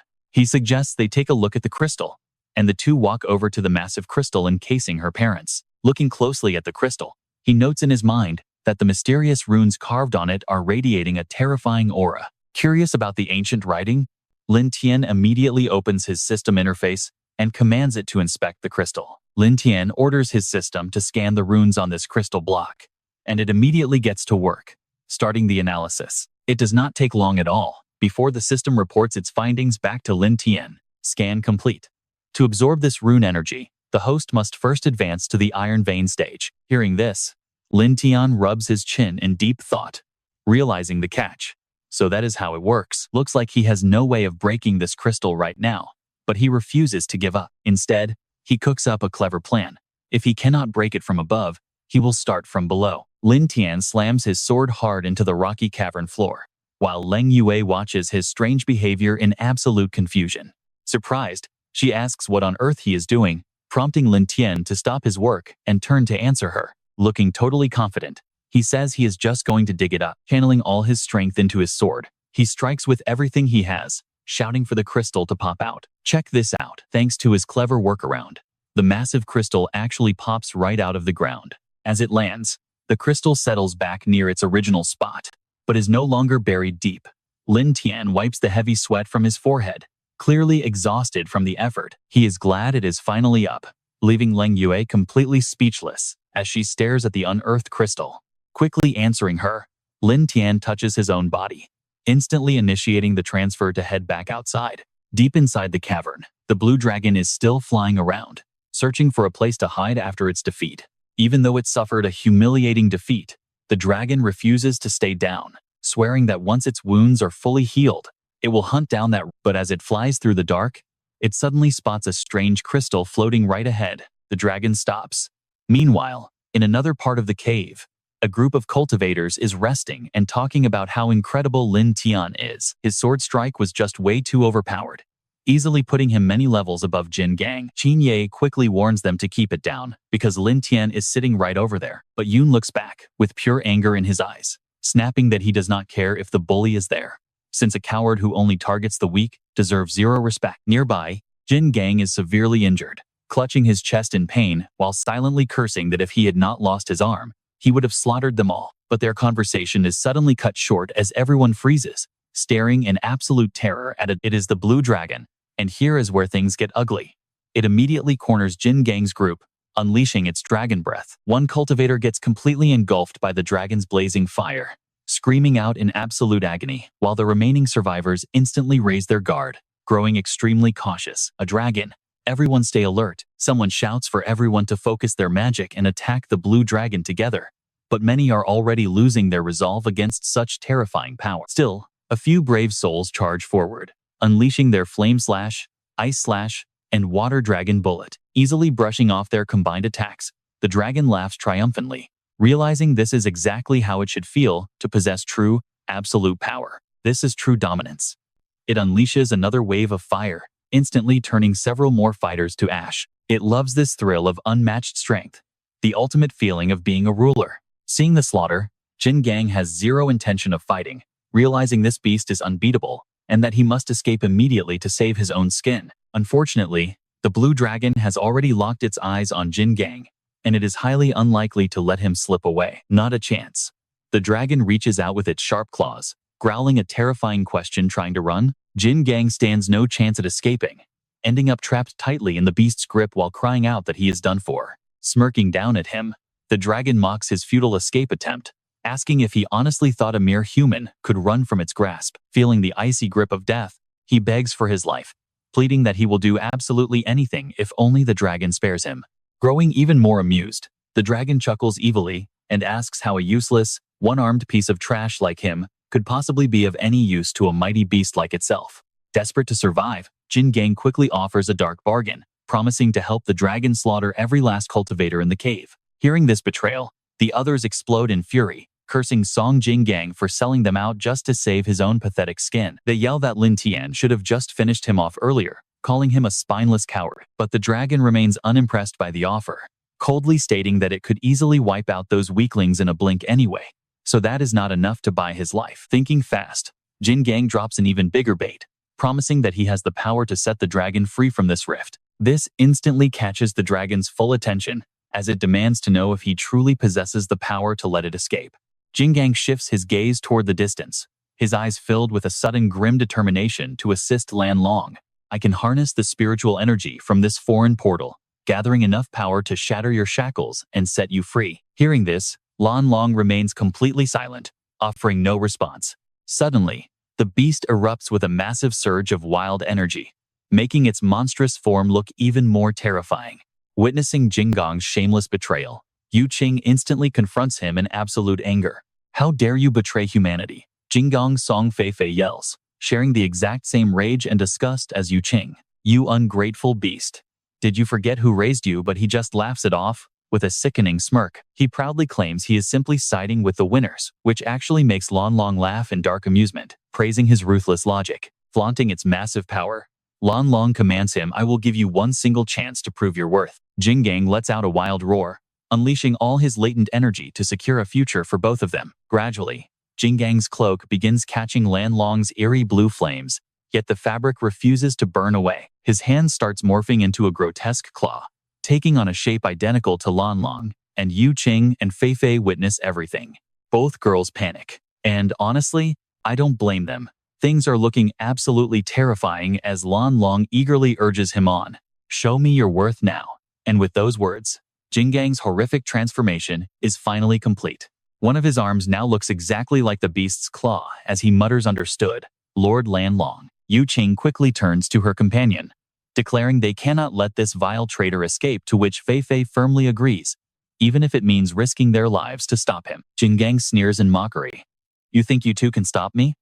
That is a pathetic joke. He raises his sword forward, unleashes a wave of power, and arrogantly challenges them to show him what they have got. From behind, Mo Qi tries to calm everyone down, but Yu Qing instantly brushes him off, telling him to get out of the way. She swings her arm, summoning a barrage of freezing ice chains, as she yells, Frost chains, take this. Jiang laughs arrogantly, mocking her weak attack as he casually swings his heavy sword directly forward. In the blink of an eye, he effortlessly shatters Yu Qing's incoming ice chains. Suddenly, Fei Fei blindsides him from behind, her legs engulfed in raging fire as she launches a powerful kick. Suddenly, scales erupt across Jiang's monstrous arm, allowing him to easily grab Fei Fei's leg midair and completely stop her devastating attack right in its tracks. Fei Fei's eyes widen in pure shock as she realizes her powerful strike was blocked so effortlessly.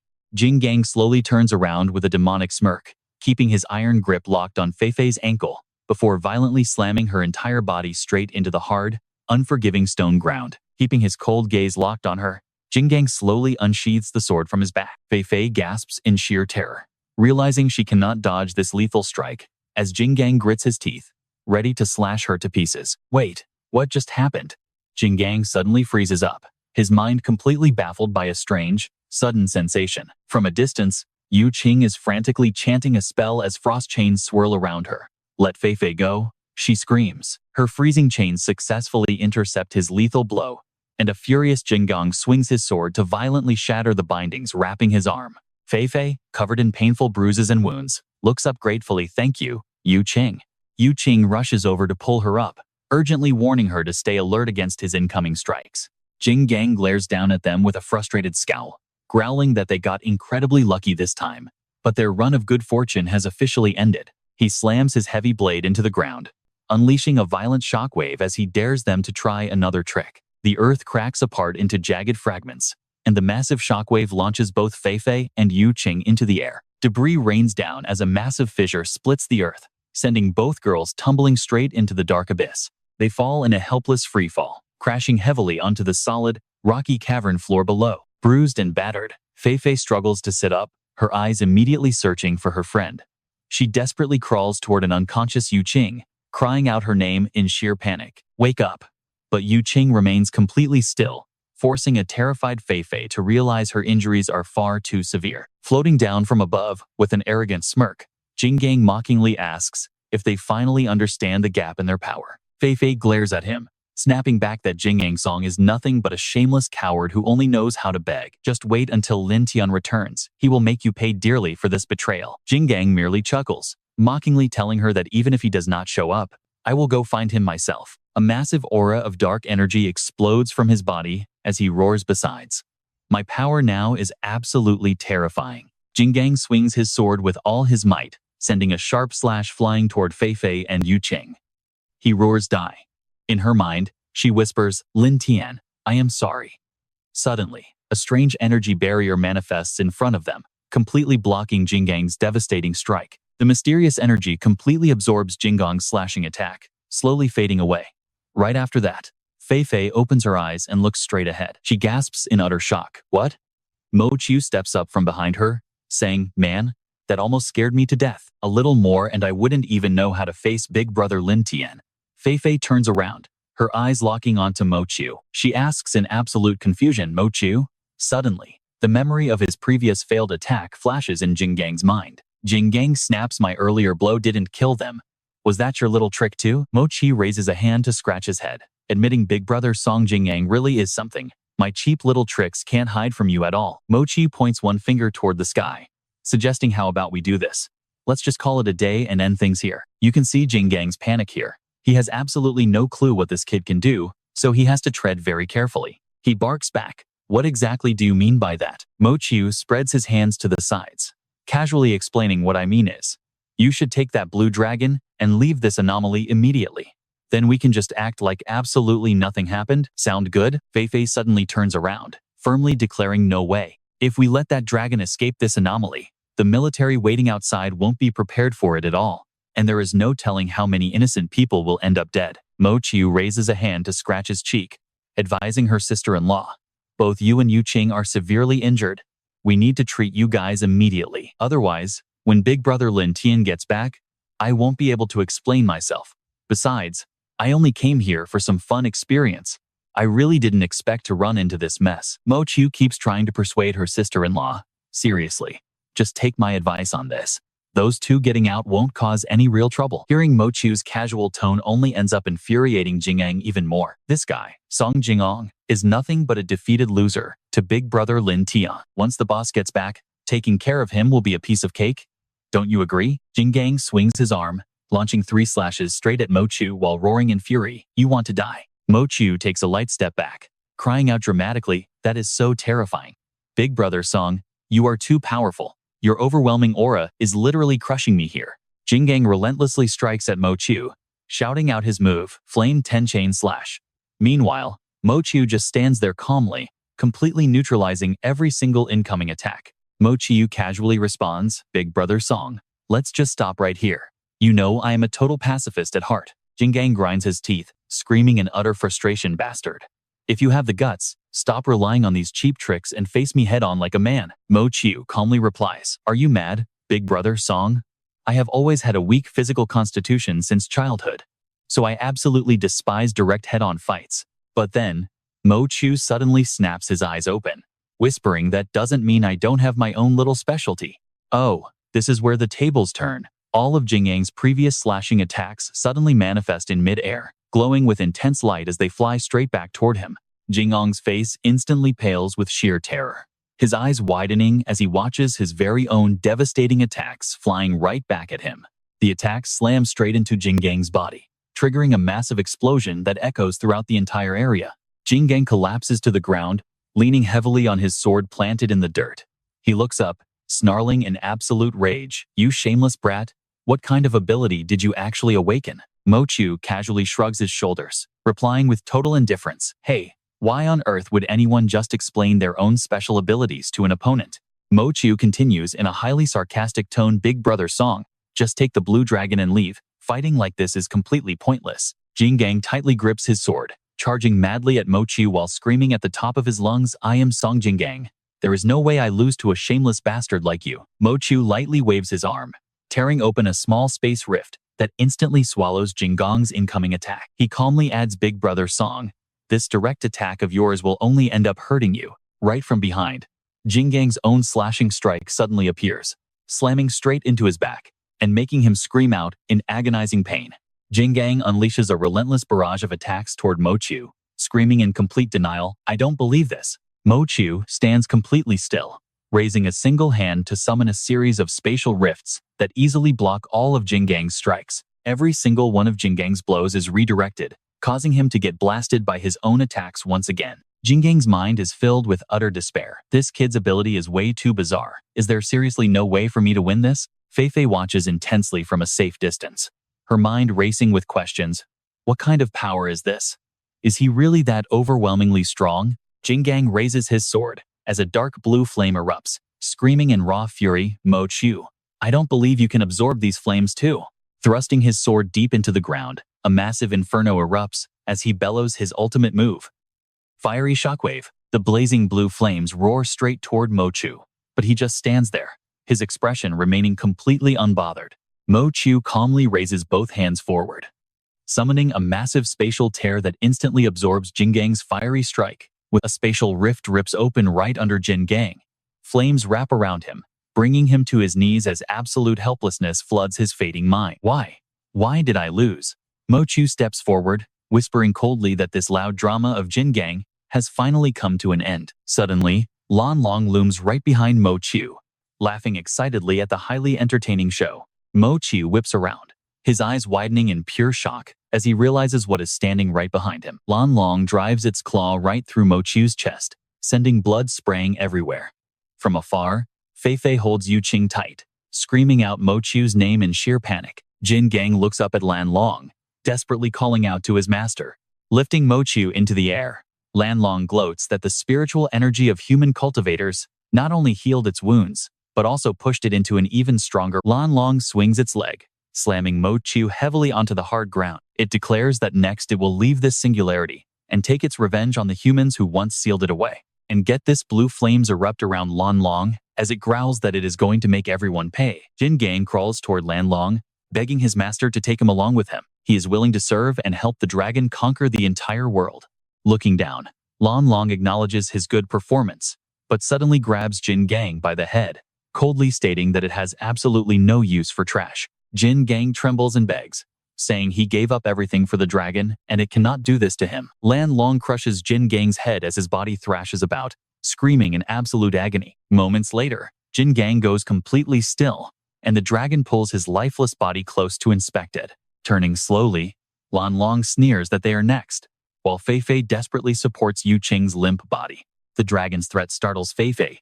Mo Chu struggles to his feet, calling his sister-in-law over with Yu Qing because he has something crucial to tell them. Fei Fei frowns, leaning her head toward him as she quietly asks what is going on. Clutching his heavily bleeding chest, Mo Chu whispers for them to get ready, explaining that the moment Lan Long attacks, he will open a spatial rift to the exit so they can escape. Looking at his terrible wound, Fei Fei asks what will happen to him. Staying behind completely alone is suicide. He will surely die. Mo Chu forces a smile, standing up to say that big brother Lin Tian trusted him to keep them safe. Right after saying that, Lan Long flaps its massive wings and charges straight at them, roaring for them to die as Mo Chu screams at Fei Fei to run. Now is the time.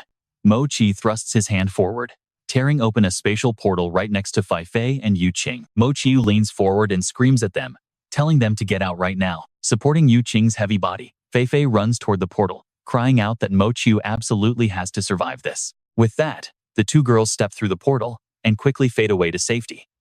Meanwhile, Lan Long violently slashes its massive claw directly across Mo Chu, carving another deep, painful wound. Looking down at Mo Chu, Lan Long coldly mutters that if he wants to play hero, he will be the first to die. On the cold ground, Mo Chu weakly sneers that killing him will not be that easy.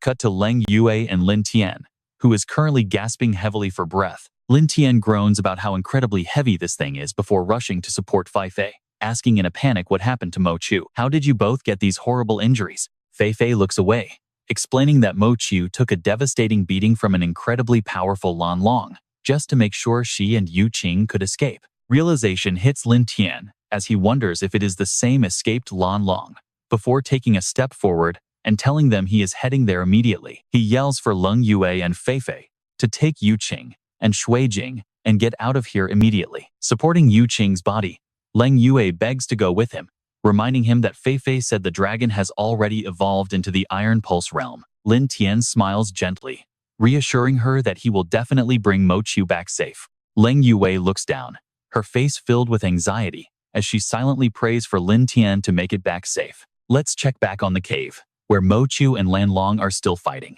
Mo Chu is sent flying, crashing violently onto the stone floor, but he slowly sits up, muttering that this really hurts a bit. He raises his hand to tear open another spatial crack, but his energy is too low, causing the rift to flicker and vanish. Dropping his hand, he realizes he has run out of spiritual energy. Lan Long slowly approaches and smugly explains that his failure has nothing to do with low energy, but rather because it is using its own power to forcefully seal up the space he is trying to tear open. The dragon's eyes glow as it growls. Its voice sneers at Mo Chu, asking how it feels to wait for death. Leaning against the cliff, Mo Chu softly answers, "Honestly, it is not great, but this is not my first time." Suddenly, the blue dragon stomps its foot into Mo Chu, drawing fresh blood. It screams out in rage, "Today, I will beat you until you are begging on your knees." The blue dragon opens its jaws wide, a bright blue flame sparking deep within its throat. With a violent blast, the flame slams directly into Mo Chu's stomach, blasting him backward. Mo Chu collapses, lying completely still on the cold stone. As the blue dragon slowly walks over, Mo Chu actually smiles, mockingly sneering at the beast. The hardest part of my body is my mouth. You little lizards simply do not have what it takes. Flapping its wings, the beast fires a massive blaze forward. Roaring out in absolute fury, "Go die!" The fire rushes straight toward Mo Chu, who lies completely helpless on the stone floor, unable to move as the deadly blast closes in. Now look at this. A savior suddenly appears, directly blocking the blue dragon's lethal strike. Narrowing its eyes, the beast recognizes the newcomer and gasps, "You?" It is Lin Tian, wielding a blazing crimson sword, as massive waves of spiritual energy erupt around him. Glaring at the dragon, Lin Tian turns to his friend and says with deep gratitude, "Mo Chu, thank you so much for this. I owe you a huge favor once we get out." Mo Chu struggles to sit up, groaning, "Do not talk trash. I do not want to die yet." Lin Tian smiles softly, reassuring his wounded friend, "You have done enough. Just leave the rest to me now." Turning back to the blue dragon, Lin Tian cold-eyed says, "I only spared you before because of Lang Yui's safety, but this time, you are not getting away." The dragon's eyes flare with power as it lets out an arrogant roar. "You think you can stop me? I have successfully evolved to the Iron Meridian realm, while you are merely at the peak of the 9th stage of the Springing Well. Killing you now is a joke. It is no different than crushing a tiny ant beneath my feet." Lin Tian narrows his eyes, mockingly challenging the beast. "Oh, if you think you are so powerful, let's see if you actually have the skills to back it up." Suddenly, Lin Tian springs forward, charging straight at the blue dragon before leaping high into the air right over its massive head. Swiveling around, the blue dragon surrounds its entire body in a raging aura of blue fire. It snarls child's play. Flapping its massive wings, it sends a wave of flame toward Lin Tian, who calmly evades the blast. Seizing the opening, Lin Tian delivers a heavy slash across the beast, sending dark red blood spurting out. Lin Tian frowns. He realizes the defense of the Iron Meridian realm is truly impressive, but he is not done. Raising his sword, Lin Tian fires a burst of ice crystals, roaring thunder flame bursting slash, but the dragon violently flaps its wings. Text flashes on screen, "Dragon Wing Storm." Instantly, the blue dragon whips its massive tail directly into Lin Tian, sending him crashing backward. Sent flying through the air, his entire body slams violently into the hard cliffside. Propping himself up with his sword, Lin Tian struggles to stand, spitting out, "So this is all the Iron Meridian realm is." Gritting its teeth, the dragon roars in utter frustration, "You annoying insect. Why on earth are you still breathing?" Lin Tian thrusts his sword forward, launching another freezing crystal as he yells, "Thunder flame bursting slash." The dragon roars, concentrating its spiritual energy into a thick barrier that absorbs the impact. He roars, "Dragon pattern shield." The dragon stomps a heavy foot forward, unleashing a massive gale right at Lin Tian while screaming, "Spiritual power storm." The razor-sharp winds fly like blades, slicing into Lin. Smirking, the dragon declares in an arrogant tone, "This is the absolute gap between us. Puny human." Spitting blood, Lin Tian mutters, "Fighting an Iron Meridian expert at the Springing Well peak really is a bit exhausting." Raising its head high, the dragon asks in disbelief, "Just a bit exhausting? Watch your tone, human. You make it sound as if you are holding back your power on purpose." Lin Tian simply grins, answering exactly, "I have been suppressing my true power this whole time." The dragon panics in disbelief. What? Did he really just say he was holding back? Could it be that he has already reached the Iron Meridian realm too? The dragon scoffs, "What utter nonsense.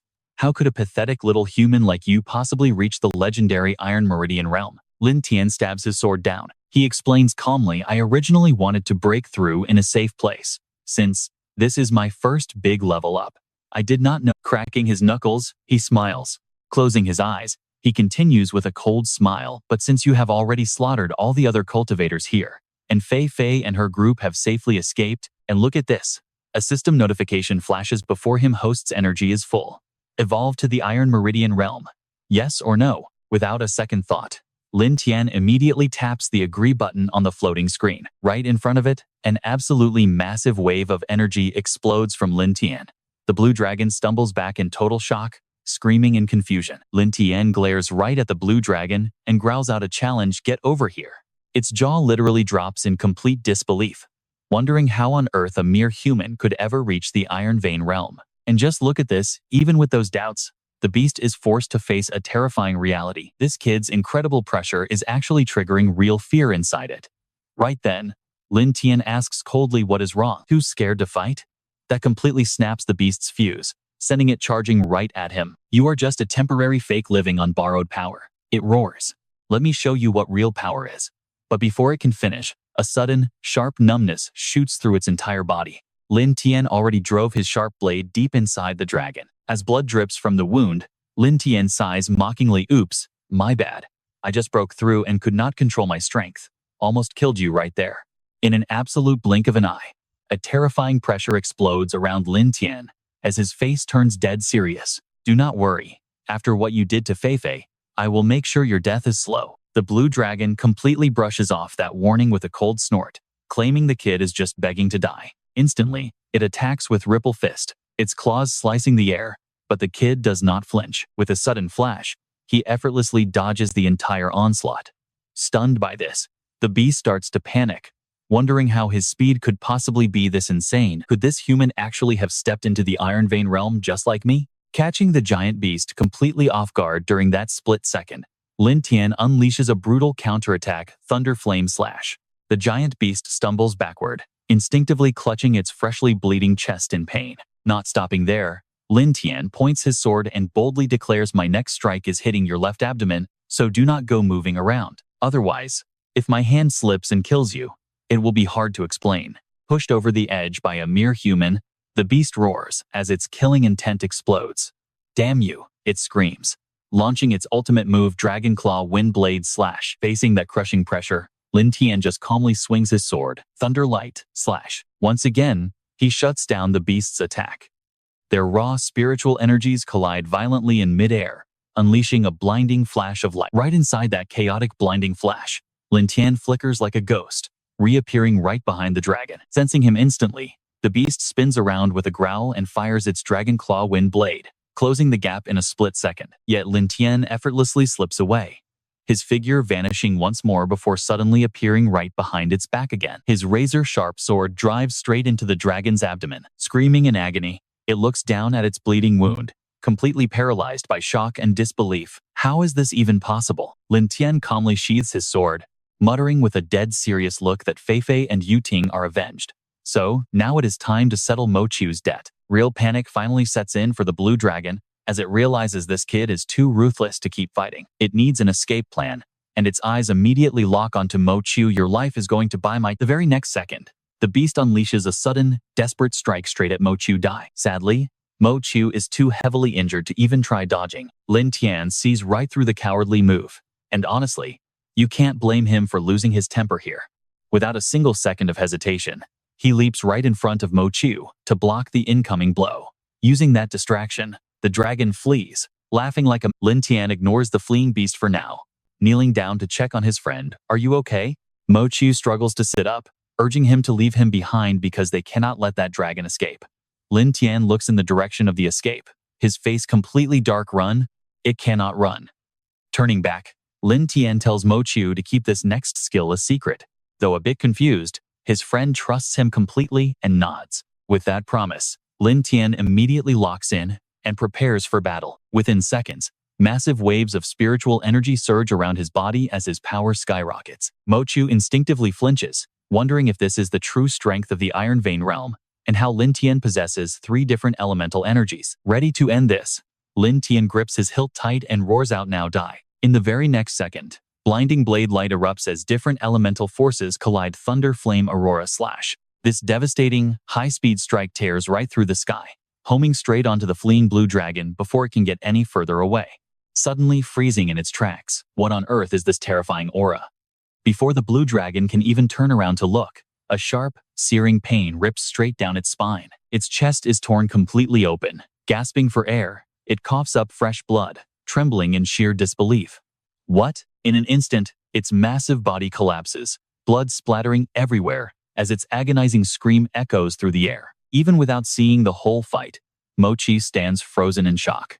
This is insanely powerful. Is this really the strength of the Iron Vein tier? Still drowning in doubt, the second Lin Tian helps him up, Mo Chu immediately presses for answers. "Lin Tian, are you really just in the Iron Vein tier?"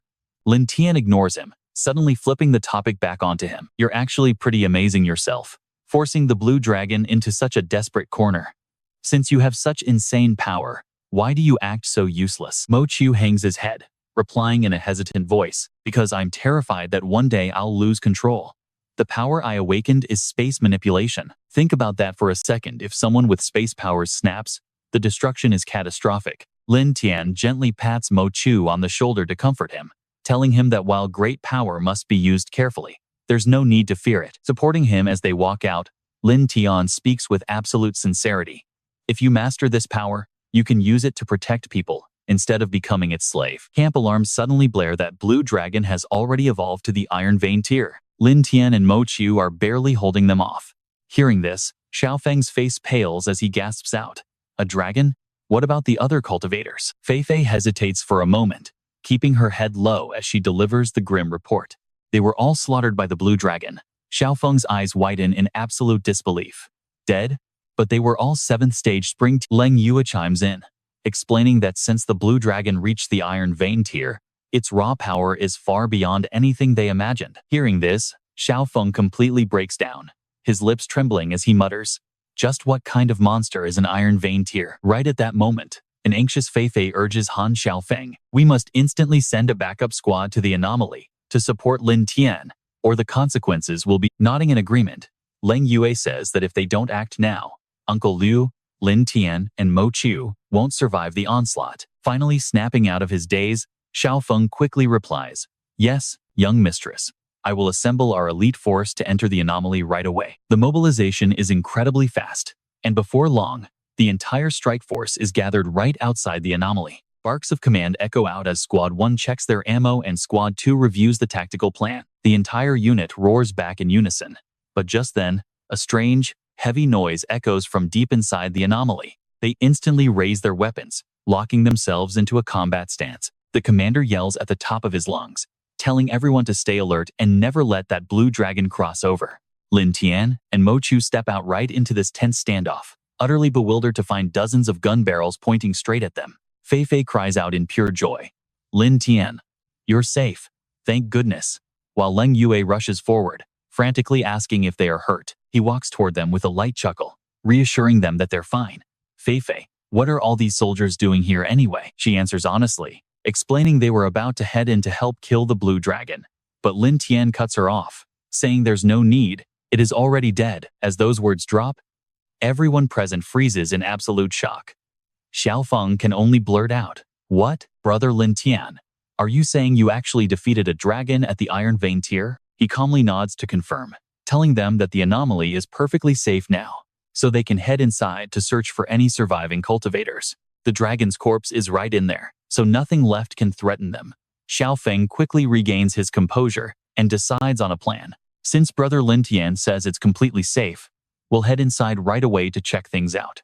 Leading the strike force himself, he heads straight into the anomaly to search for survivors as the troops roar their compliance. Before long, the heavy, echoing sound of marching boots resounds throughout the entire anomaly. Reaching a certain area, Xiaofeng and his squad suddenly freeze in their tracks, sheer disbelief plastered on their faces. Lying right before their eyes is the massive corpse of the Blue Dragon, its body mangled and covered in brutal sword wounds. The soldiers immediately erupt into whispers, asking if it's really a dragon, since they've never seen one before. "Now look at this battlefield," they're saying. "The damage here literally looks worse than a nuclear strike." Xiaofeng stands frozen for several seconds as a deep chill of dread washes over him. Did brother Lin Tian seriously slay a dragon? And an Iron Vein tier beast at that? He finds it impossible to believe, wondering if this kind of insane power only exists in novels. Before long, Xiaofeng, pulling himself together, he quickly orders everyone to search for survivors. Right away, someone shouts out, "We have a survivor over here. Get over here." Meanwhile, inside a nearby clinic room packed with medical supply cabinets, Mo Chu lies quietly on a hospital bed, while the medics. Soon, one of them turns to report the status to Lin Tian. The injuries are bandaged, he did not lose too much blood, and his life is not in danger. He nods slightly. Mo Chu lets out a soft sigh and grins back, "Do not worry. I am not dying anytime soon." Suddenly, he speaks up, "Lin Tian, I have a favor to ask." Listening closely, Lin Tian asks him directly, "What is it?" With a forced smile, Mo Qiu asks him to keep his true strength a secret for now. Lin Tian agrees without hesitation. If you do not want to say it, I will not either. Mo Qiu looks relieved, saying thank you. Once everything is settled, Lin Tian turns to head out, saying, since you are stable, I am going to check on Leng Yue's parents. Moving quickly, Lin Tian arrives at the research lab. The atmosphere here is completely silent, and as he steps inside, he immediately asks. The researchers inside turn around in surprise. Lu Ying nods as a quiet greeting, saying, Lin Tian, you are finally here. Leng Yue steps up to explain their grim situation. They still have not found any way to break this crystal. According to Lu Ying's reports, this crystal seal is incredibly tough. And although they tried several different methods, they still cannot crack its structural makeup. Lin Tian narrows his eyes in deep thought. Remember that system alert from before? It said he could absorb this rune once he hit the iron vein stage. He calculates his chances. Now that he broke through to the iron vein stage, this is his perfect shot. Stepping forward, Lin Tian makes a proposal. I can try to open it, so everyone except Leng Yue head outside for now. Lu Ying is stunned for a split second before nodding in agreement. Quickly, he leads the entire research team out of the room. Only Lin Tian and Leng Yue remain. Curious, she asks Lin Tian, how are you going to do this? Need my help? He gently touches the crystal, examining the structure. He slowly explains to her that a powerful, highly unstable energy is sealed deep inside. And this raw force is what makes the crystal itself almost pausing there. Lin Tian's expression turns quite serious. I plan to absorb that energy directly, using my spiritual power to guide it into my own body, which will break the crystal seal. Leng Yue panics instantly, firing off a flurry of worried questions. You actually want to absorb that wild energy? Will doing that hurt you? This energy is way too massive. Are you absolutely sure your body can even handle it? Lin Tian smiles, speaking in a soft voice to reassure her, do not worry. This little energy is nothing to me. But suddenly, his tone turns quite stern though. After this incident, I realized you all are growing too slowly. The dangers we will face later might be way too much for you to handle. Leng Yue scowls but keeps quiet, arguing in her head slowly. My foot. You are just insanely fast. It has only been a few months since I met you, and you already reached the iron vein. Moments later, Lin Tian gives her some careful instructions. So while I absorb the crystal energy, I plan to sync with you and transfer some spiritual power to boost your strength, helping you. Leng Yue gasps in utter shock. What? You want to transfer your own spiritual energy directly to me? Did you somehow awaken a subtype ice attribute as well? Lin Tian shakes his head. No, I only have lightning, fire, and light attributes. She looks even more confused, asking him, then how can you pass it to me? My body absolutely cannot handle spiritual energy from any other attributes. Instead of answering right away, he thinks back to the system notification he received.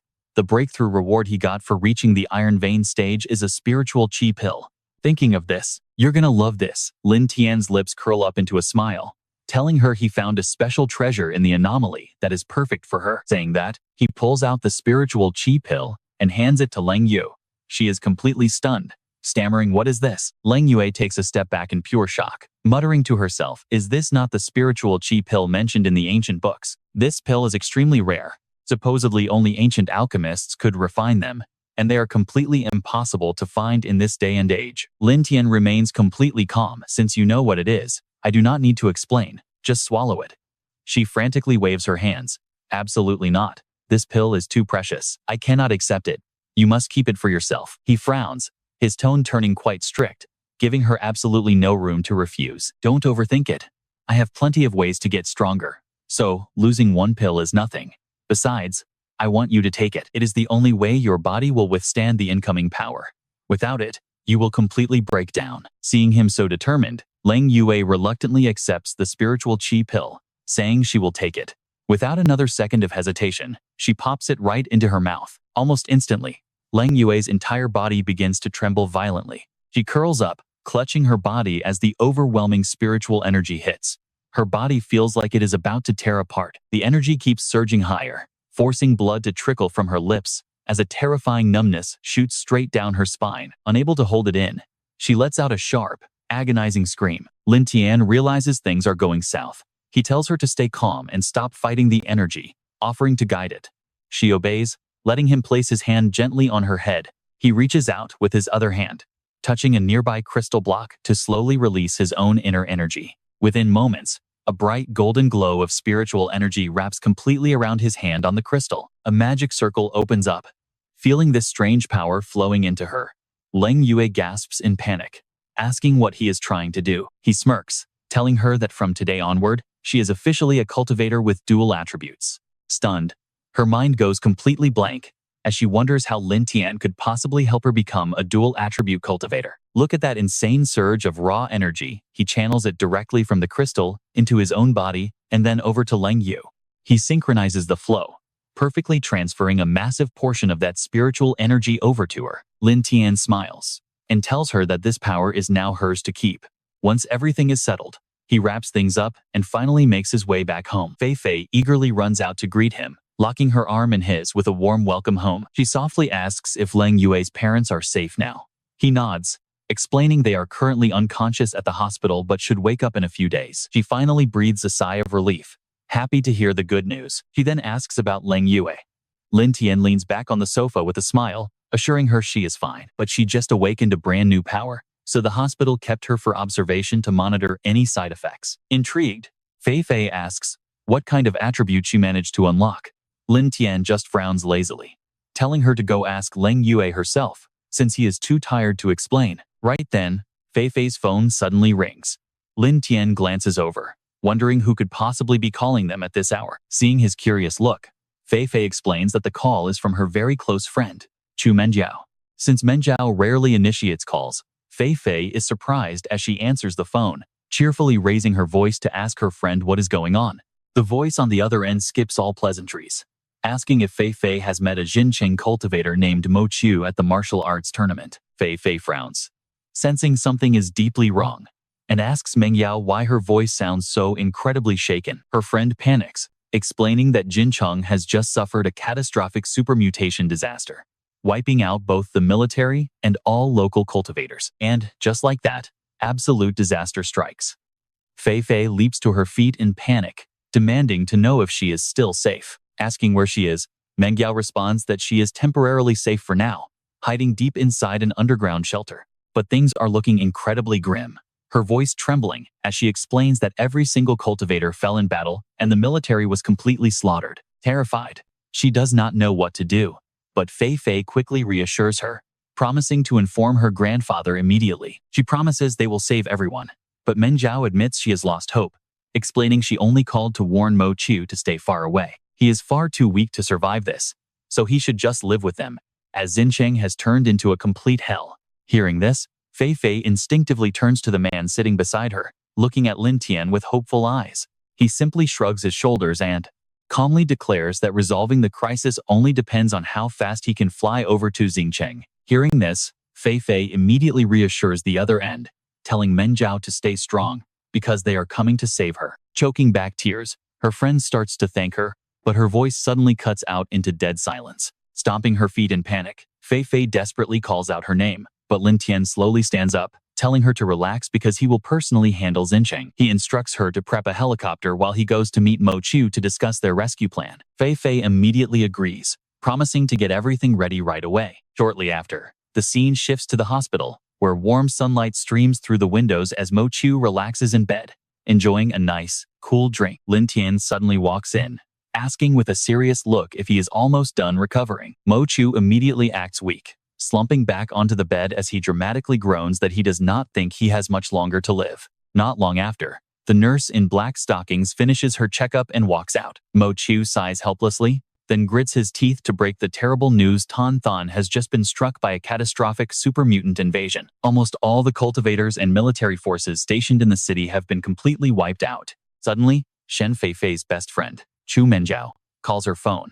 Hearing that name makes Mo Chu sit straight up in absolute panic. Did something happen to Chu Menjiao? Lin Tian asks, feeling a bit curious. Do you actually know her? He hesitates and stammers out his reply, well, she is the daughter of our Cultivator Association president, so everyone in our guild knows her. Watching this reaction, Lin Tian instantly senses something is off here.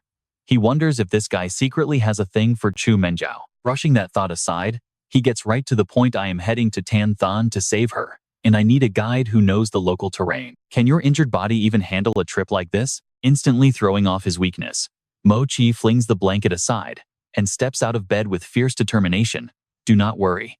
I could guide you through Tanthon with my eyes closed. Over in the gear room, Lin Tian demands in a cold voice, I need a military laptop with satellite connection to use during the journey. Bai Chu frowns and flatly refuses. Lin Tian, I acknowledge your incredible achievements, but military laptops contain highly classified. He frowns and snaps back. I am notifying you, not negotiating. Bai Chu stares back with a deep frown. Do not push it. The military has rules for a reason. You may be a war hero, but you still do not have authorization to take classified gear.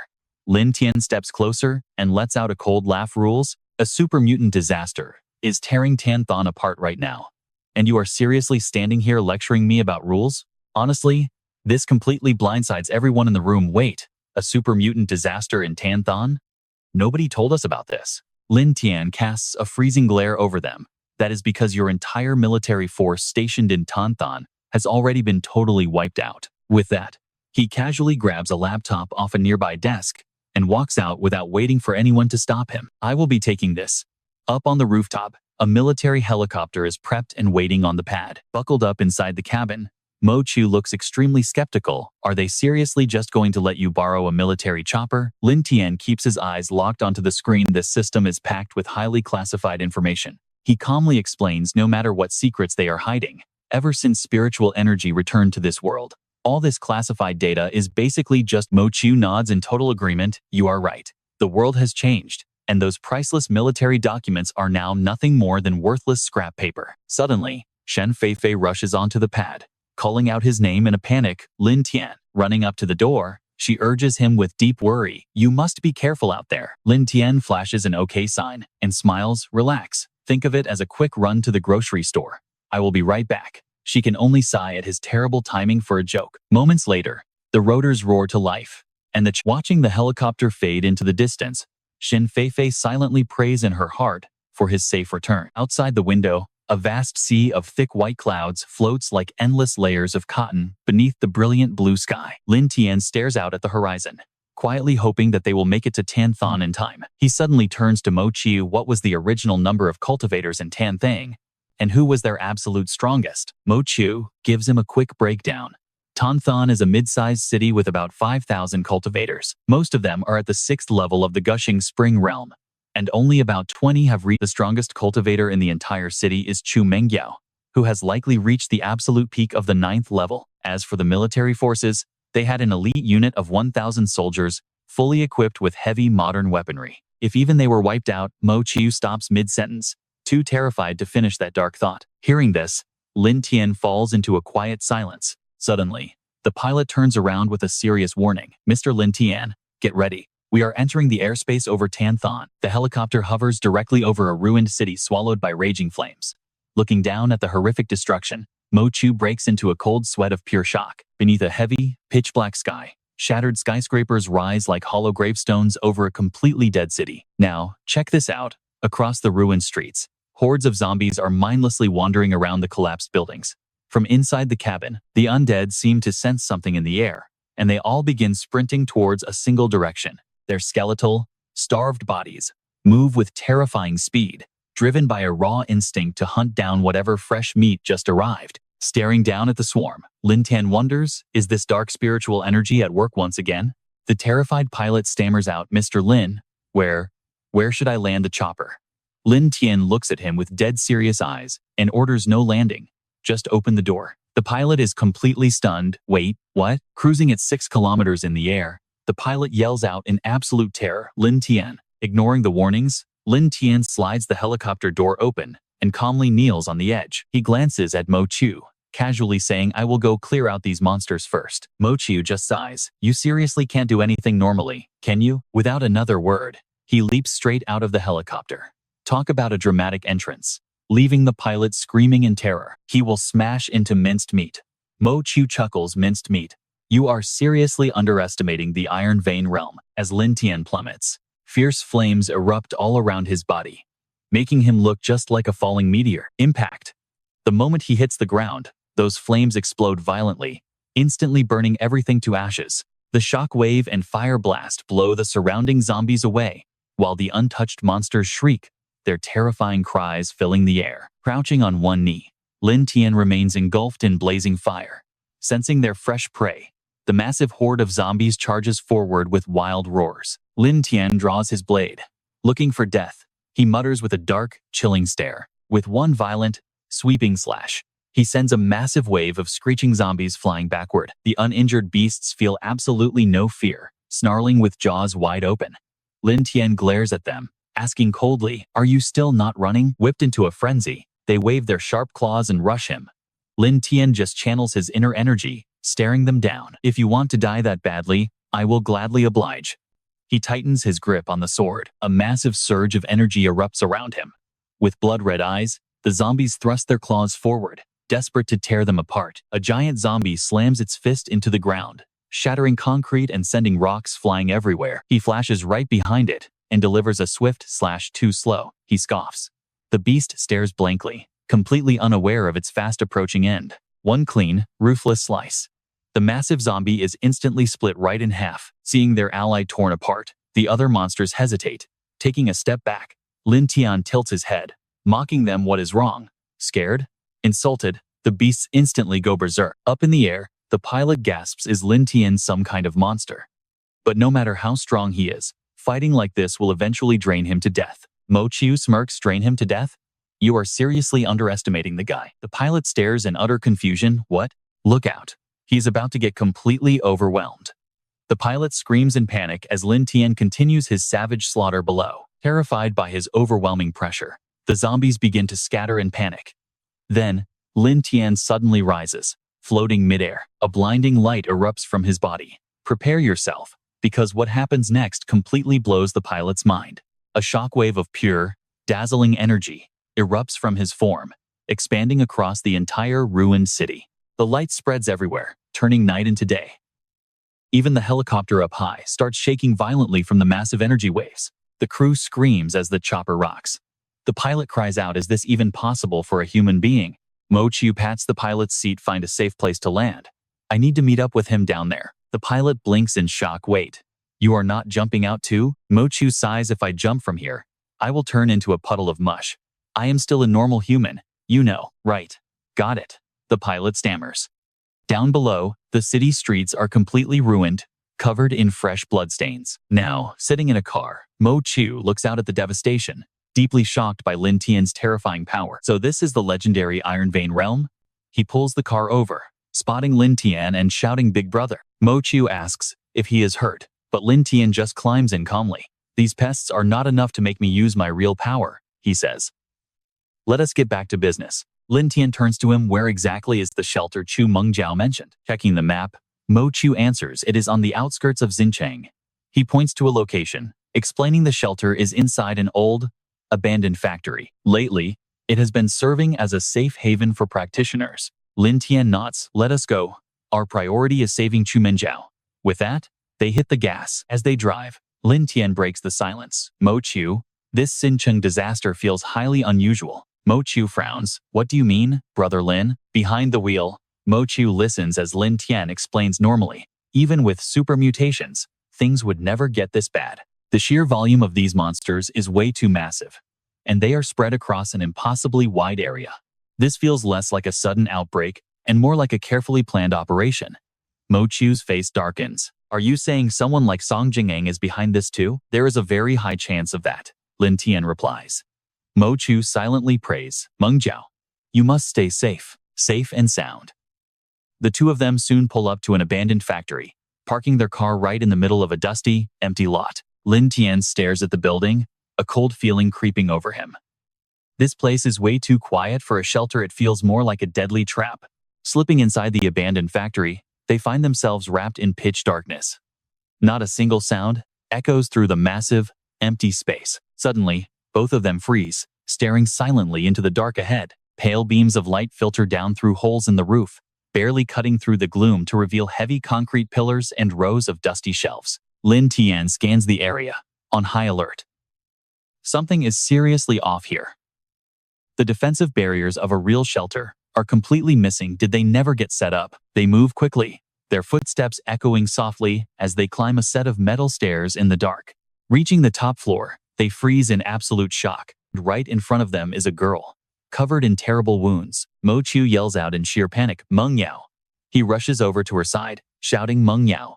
Can you hear me? He gently shakes her, his voice tight. Wake up, please, do not scare me like this. He turns to Lin Tian, panicking. Her injuries are severe, her inner energy is totally chaotic, and she needs medical help right now. Lin Tian's expression darkens as he looks around. This place is a setup. Suddenly, looking up at the ceiling, Lin Tian yells out, a warning, watch out. But before they can react, a massive iron cage crashes down, trapping Mo Chu and Meng Yao inside. Talk about a trap now. They are just staring grimly at the heavy iron bars. An arrogant laugh suddenly rings out from the shadows. Well, look at that. Has our little simp come to rescue his precious goddess? Hearing that familiar voice, Mo Chu gasps, no, it can't be. Stepping casually out of the darkness with his hands in his pockets is Gao Tianlin himself. Mo Chu demands in shock, Gao Tianlin, what are you doing here? Gao Tianlin flashes a wicked smile. Simple. Really? I am using that worthless Chu Meng Yao to bait Shen Feifei. The granddaughter shaking with rage inside the cage. Mo Chu screams at him, Gao Tianlin, what is wrong with you? Why would you do this? What did the Xinjiang Cultivators Association ever do to make you hate them? He yells in fury, you were nothing but a death row prisoner. If the spiritual energy revival had not awakened your powers, you would still be rotting in a cell waiting to die. Gao Tianlin steps closer, a mocking smirk on his face. Death row? Mo Chu, are you seriously still living in the past? The laws and order of the old world do not mean a damn thing anymore. He sneers with absolute contempt. We are in an era where power is everything. The strong write the rules, while the weak are just garbage to be thrown away. Hearing this makes Mo Chu snap. So that gives you the right to run wild? Just because you got a little power, you can treat lives like trash and turn all of Xinjiang into your personal hunting ground? Gao Tianlin does not even deny it. Exactly. Got a problem with that? Who the hell does the Xinjiang Cultivators Association think they are? Trying to order me around? He scoffs, spitting out cold words. Honestly, they deserve to die because they were just too weak. Staring at his disgusting arrogance, Mo Chu yells, Gao Tianlin, do you have any idea how many people have sacrificed their lives just for your cultivation path? They could have easily left you behind and saved themselves. Glancing down at the broken girl, Mo Chu is sickened. Meng Yao took a devastating blow just so you could boost your powers, and you still had the nerve to betray her? Gao Tianlin just covers one of his eyes, speaking with chilling indifference. They chose to throw their lives away. That is on their own stupidity. Why on earth should a truly strong cultivator care about a bunch of ants? Mo Chu has tried to talk some sense into him, but his horrible attitude only leaves him burning with rage. Lin Tian, who has been quietly listening from the shadows this whole time, finally speaks up with a smirk. Well, this is pretty interesting. Gao Tianlin narrows his eyes in annoyance at the sudden interruption. You have been lurking there a long time. Who are you? Crossing his arms, Lin Tian smiles. I am Mo Chu's friend. Honestly, hearing you talk just makes me think a guy like you is incredibly naive.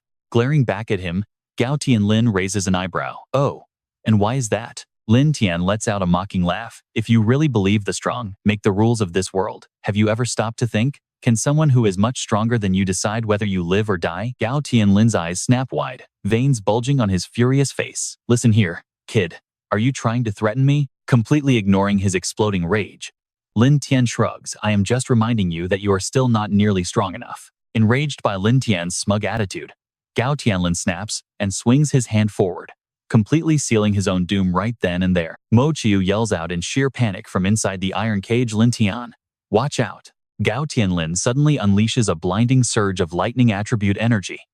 Lin Tian hears the warning, but he does not flinch at all, only muttering, oh, here we go. They clash head on. Their terrifying collision triggers a massive explosion of raw power. Gao Tianlin, despite unleashing his full energy, is completely shocked by the sheer weight of Lin Tian's strike, gasping out, what is this? Suddenly, a system notification pops up in front of him. Powerful lightning energy detected. Beginning absorption. The divine tree can actually upgrade his lightning energy. Lin Tian is amazed. He never expected to get such an incredible bonus. After that clash, they know. Both fighters now fully understand each other's strength. Tianlin leaps backward to create some distance. Lin Tian frowns, quickly formulating a plan and shouting, Mo Chu, get Chu Menjiao out of here first. Mo Chu grabs the iron bar in frustration, wondering why on earth his powers refuse to activate right now. Tianlin laughs. You fool, did you really think I would let you escape that easily? He explains that this cage is crafted from a special material designed specifically to trap cultivators.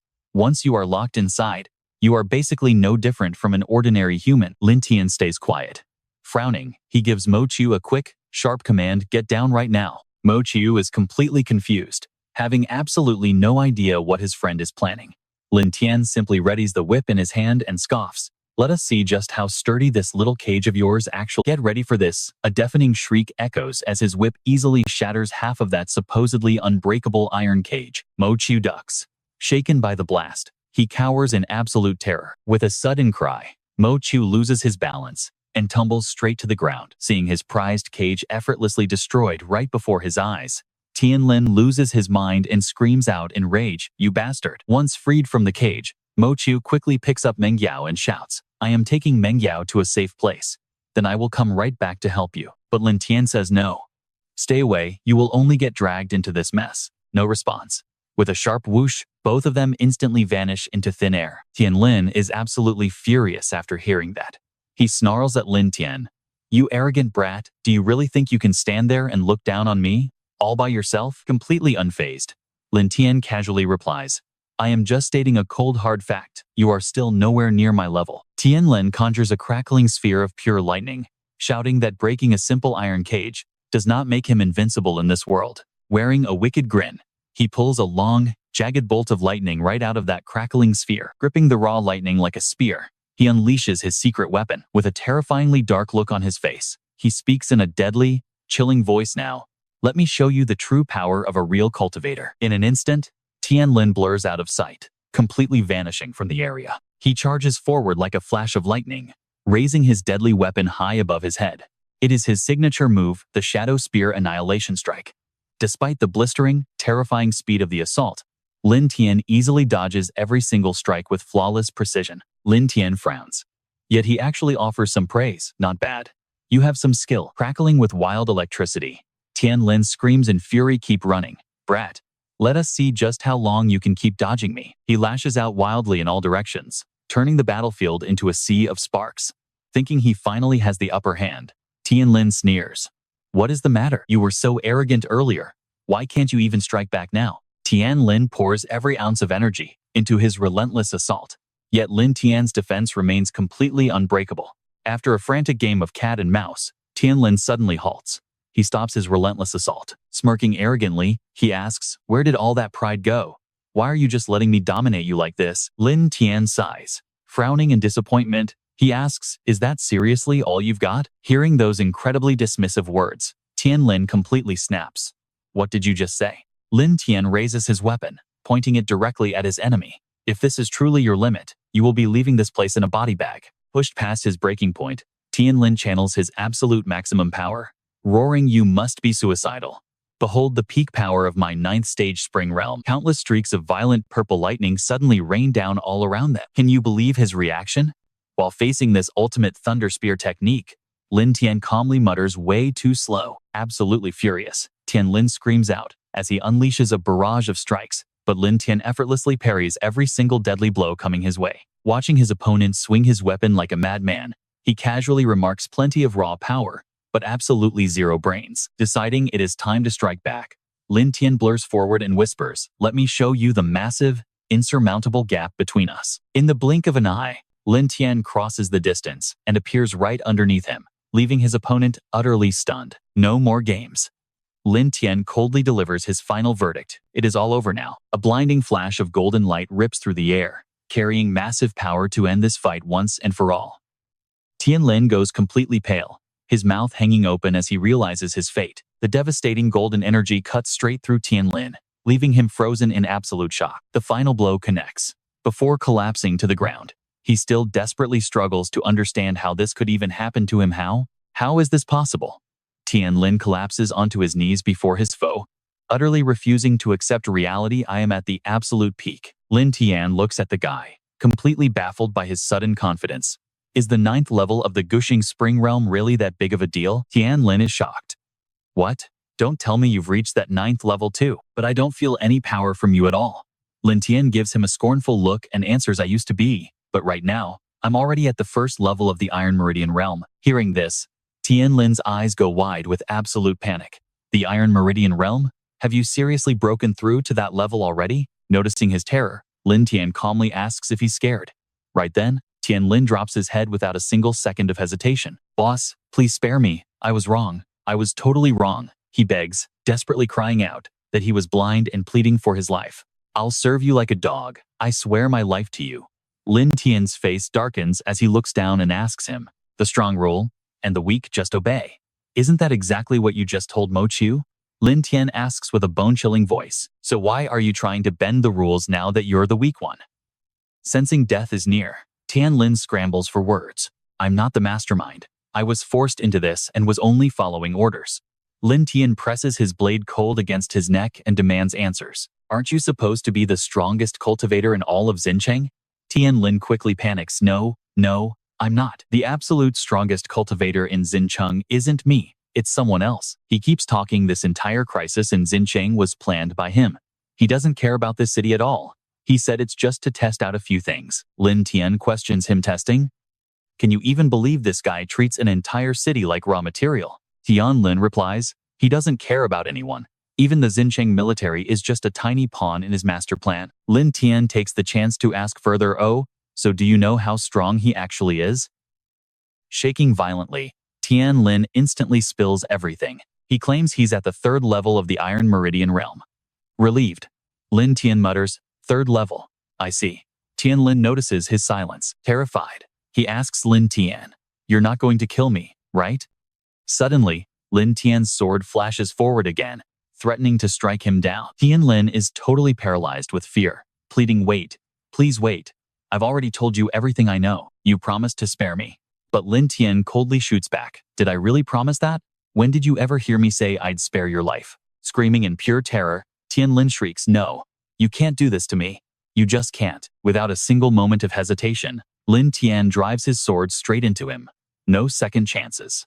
Tian Lin's eyes bulge as blood splatters across his face. Did you seriously just kill me? Sheathing his sword, Lin Tian calmly explains, with the revival of Earth's spiritual energy, the world's rules have indeed changed. But no matter how much they change, doing wrong still demands a heavy punishment. Hearing this, Tian Lin burst. Lin Tian, do you actually think you're some champion of justice? Using his final breath, he wheezes out, you're nothing but a fool. Do you honestly think you can win? You have absolutely no idea who you're dealing with. Tian Lin warns, you'll be dead soon anyway. You're no match for him. He's a powerful cultivator at the 3rd level of the Iron Meridian realm. You just stepped into the Iron Meridian realm. Do you really think you can win? Can you even survive? But Lin Tian doesn't even flinch, saying you don't need to worry about that.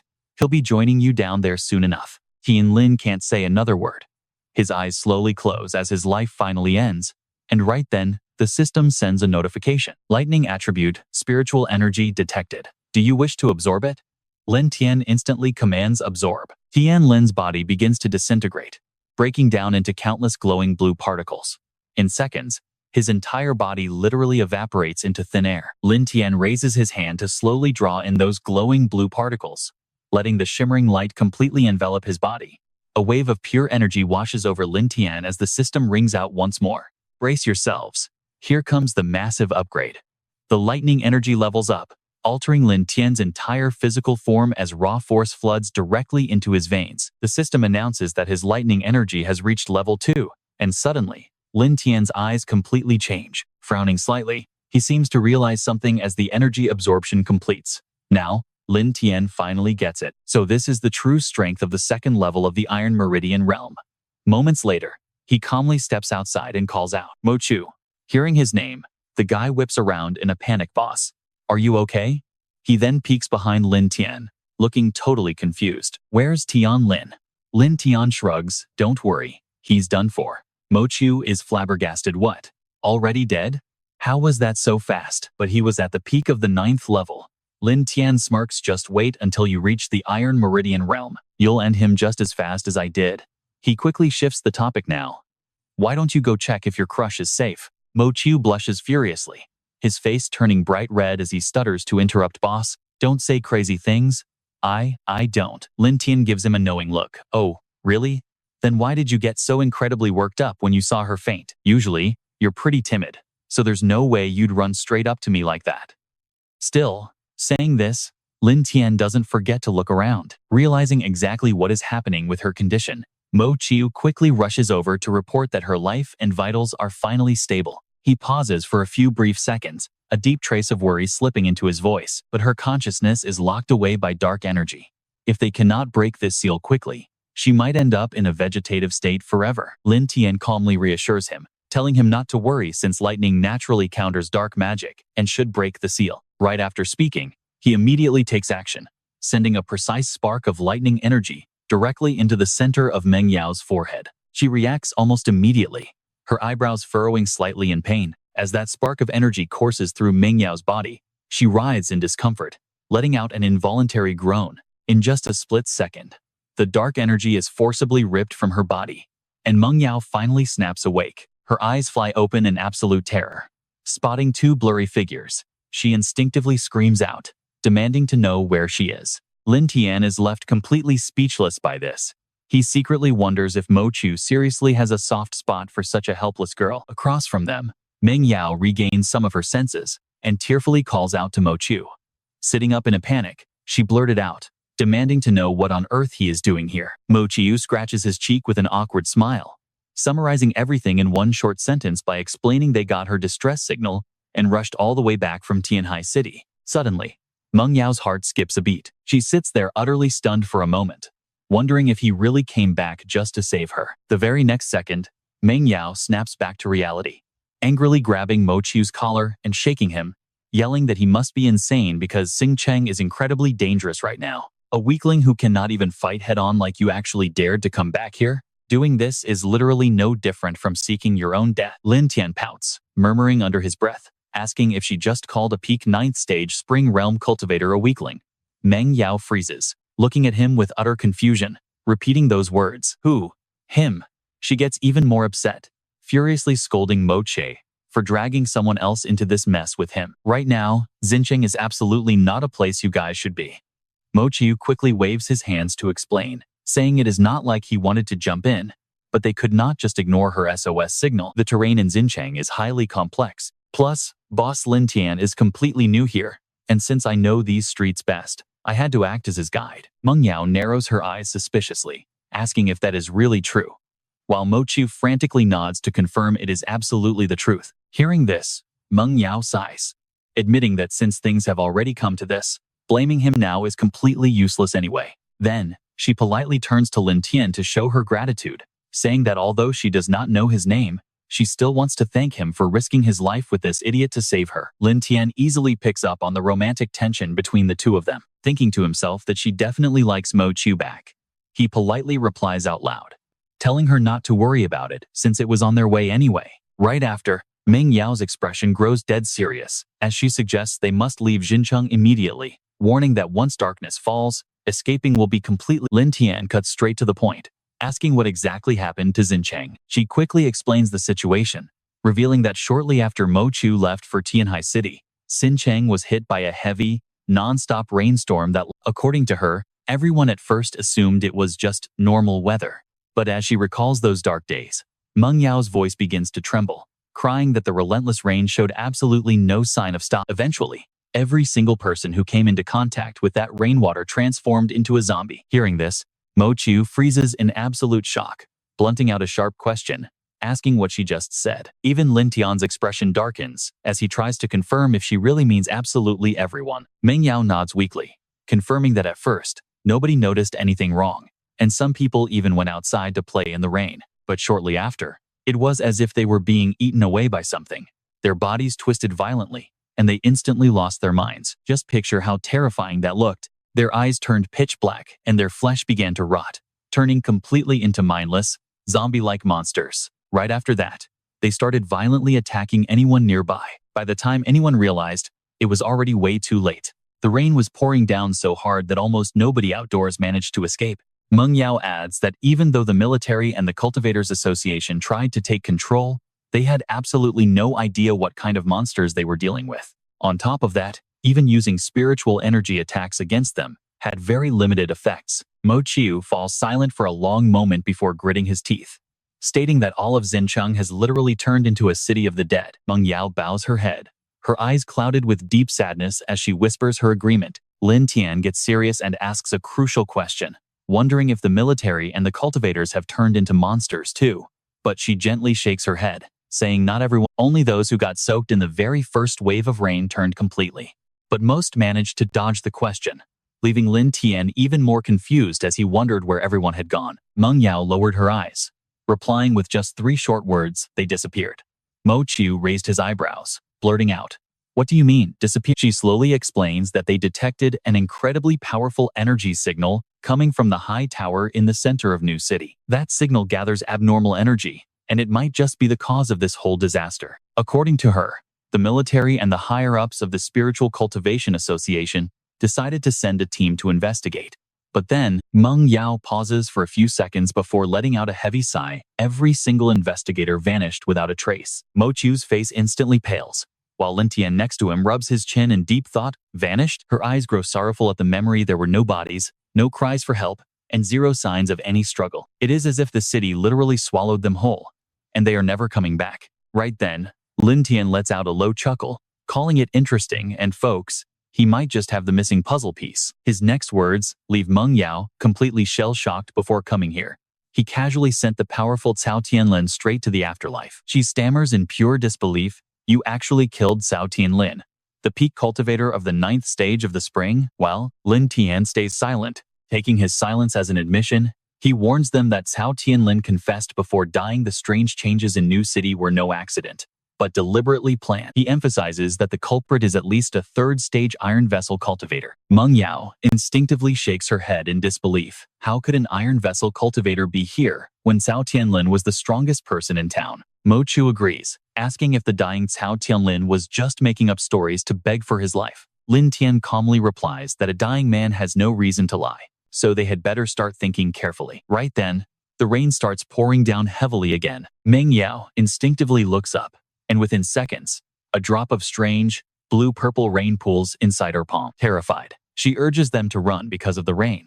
But as Lin Tian turns to leave, he suddenly senses something strange. He stands frozen, wondering if the master of the dead dog has finally come out to find him. Mo Chu yells at him to get in the car, unaware that a creepy, bony hand is slowly reaching for Lin Tian's shoulder. Smirking, he mutters that he told them an iron vessel cultivator was really here. The next second, the hand grips his shoulder as dark spiritual energy violently erupts around them. Seeing this, Mo Chu panics and screams out for him to be careful. Lin Tian is completely unfazed, even chuckling as he asks if this is the weakling behind the city's disaster, before throwing a brutal punch backward. The attacker is sent flying, crashing, and rolling across the cold, wet ground. Mo Chu stares at the attacker, utterly shocked by what he sees. As the dark energy fades, revealing his face, Mo Chu recognizes him instantly, a military soldier. But in an instant, the body dissolves completely, leaving nothing but empty armor, sitting alone in the corner. This was totally unexpected, and Lin Tian can only furrow his brows in confusion. Staring hard at the empty armor, he wonders to himself how they could just vanish like that. While Lin Tian is distracted, streams of dark energy quietly creep beneath his feet, before a monstrous shadow suddenly lunges at him from behind. This thing is clearly out for blood, aiming its razor-sharp claws straight at Lin Tian's throat. Spotting the danger, Mo Chu screams out a desperate warning for him. Slightly startled, Lin Tian immediately spins around, glaring coldly at the beast in front of him. Without hesitation, Mo Chu unleashes his unique spatial ability to literally slice through the air. Just as the creature reaches Lin Tian, Mo Chu tears open a spatial rift right next to him, halting the beast and forcing it to dissipate. In that exact moment, Mo Chu pulls up in his off-road vehicle, shouting for him to get inside. The vehicle speeds away, its engine roaring through the pouring rain as Mo Chu grits his teeth and wonders what kind of monster that was. Looking back, Meng Yao panics, shouting that the creature is still alive. Right behind them, a thick cloud of dark purple mist begins to churn violently. In seconds, the mist condenses, taking the terrifying shape of a black panther. It lets out a ferocious roar and chases after their car, leaving Mo Chu shocked by its ability to shapeshift. Lin Tian turns to Chu Meng Yao, demandingly asking her where the transceiver station is located. Startled, she asks why he wants to know. Lin Tian quickly explains that this mad dog chasing them is a Stage 3 Iron Meridian enemy sent to hunt them down. Mo Chu frowns at this, asking if he is actually serious. Lin Tian seriously tells him that it is 80% likely, since he took down Gao Tianlin, and now the guy is out for blood. Once they deal with him, both this mad dog and the disaster in Xingcheng will finally end. Hearing this wild plan, Chu Mengyao gasps in shock, asking if he is crazy since their enemy is at the third stage. Lin Tian completely ignores her, coldly repeating his demand until she finally points the way. Just go straight down this road for 15 kilometers. Turn left at the commercial district, and the station is right there. The SUV speeds forward at full throttle, and before long, the transceiver station finally comes into view. Tires screech as the engine roars down the highway, with that freakish beast still hot on their tail, gnashing its fangs and snarling so viciously. Just then, the three of them spot the signal station in the distance and yell out in sheer excitement that they made it. The off-road vehicle slams its brakes, leaving a long trail of white smoke on the asphalt just as the monster catches up and lunges forward.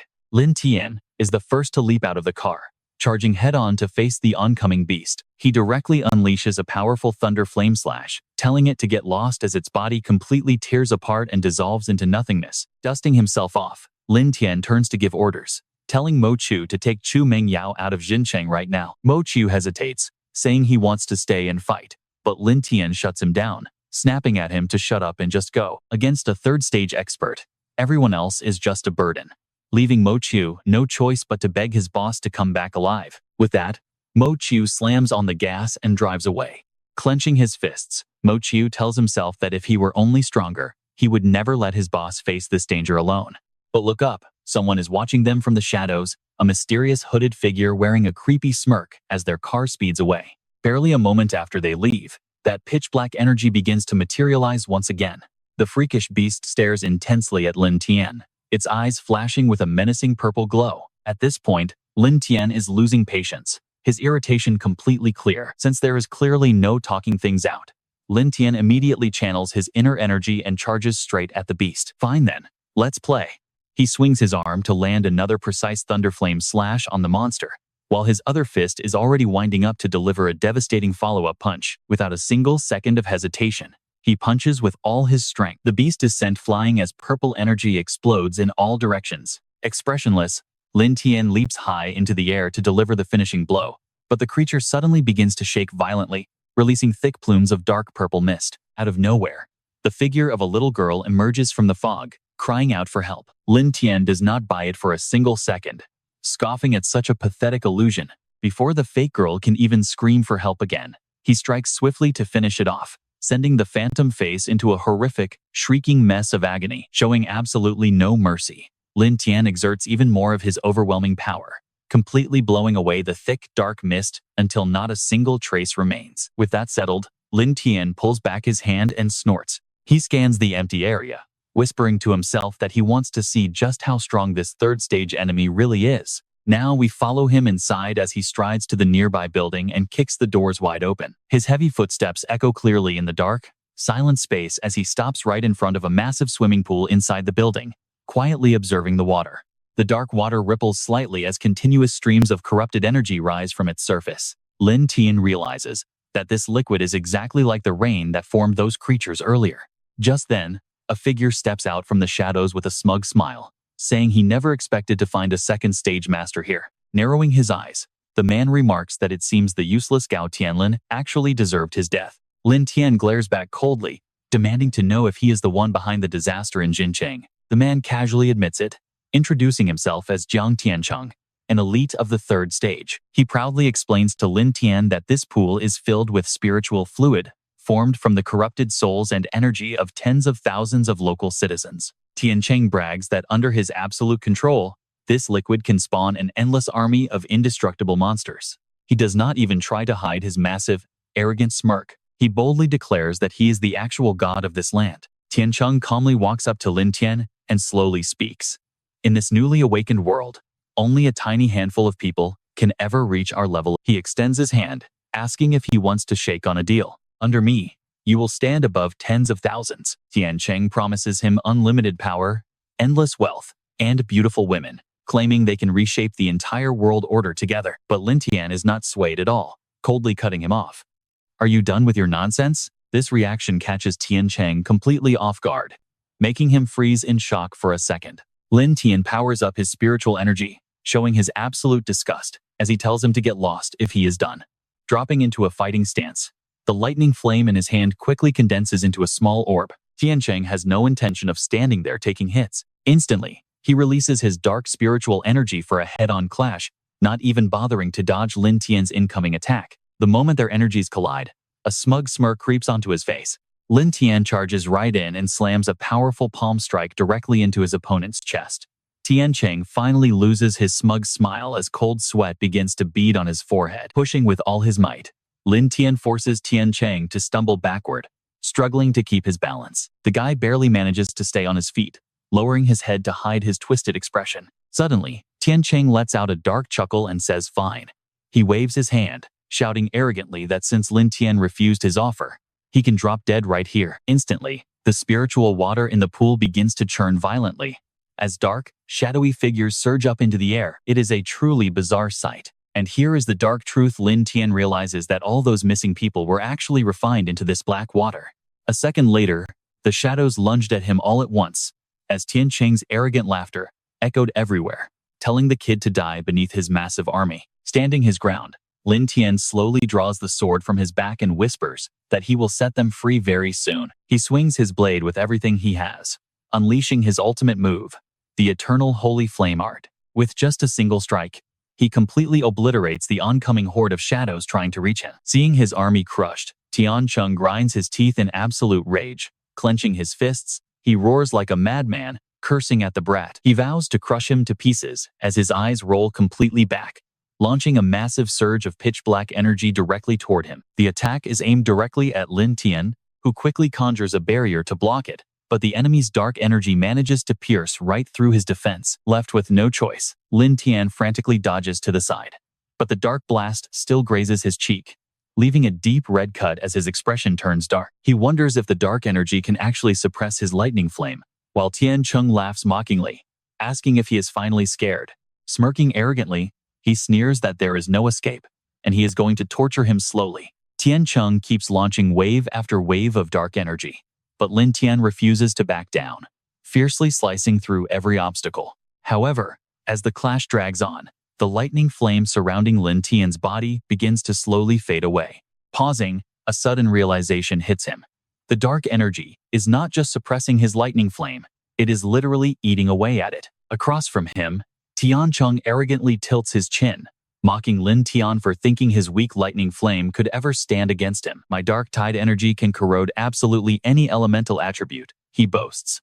Looking down at Lin Tian, he tells him to kneel right now, or face the devastating consequences. Lin Tian frowns in frustration, quickly trying to come up with a countermeasure. But here is the crazy part. The system suddenly warns him that the dark tide energy is invading his body. It reveals that fusing his fire and light attributes can create yang flame energy, which directly counters the enemy's dark tide. Lin Tian is stunned, realizing he had totally forgotten about his light energy.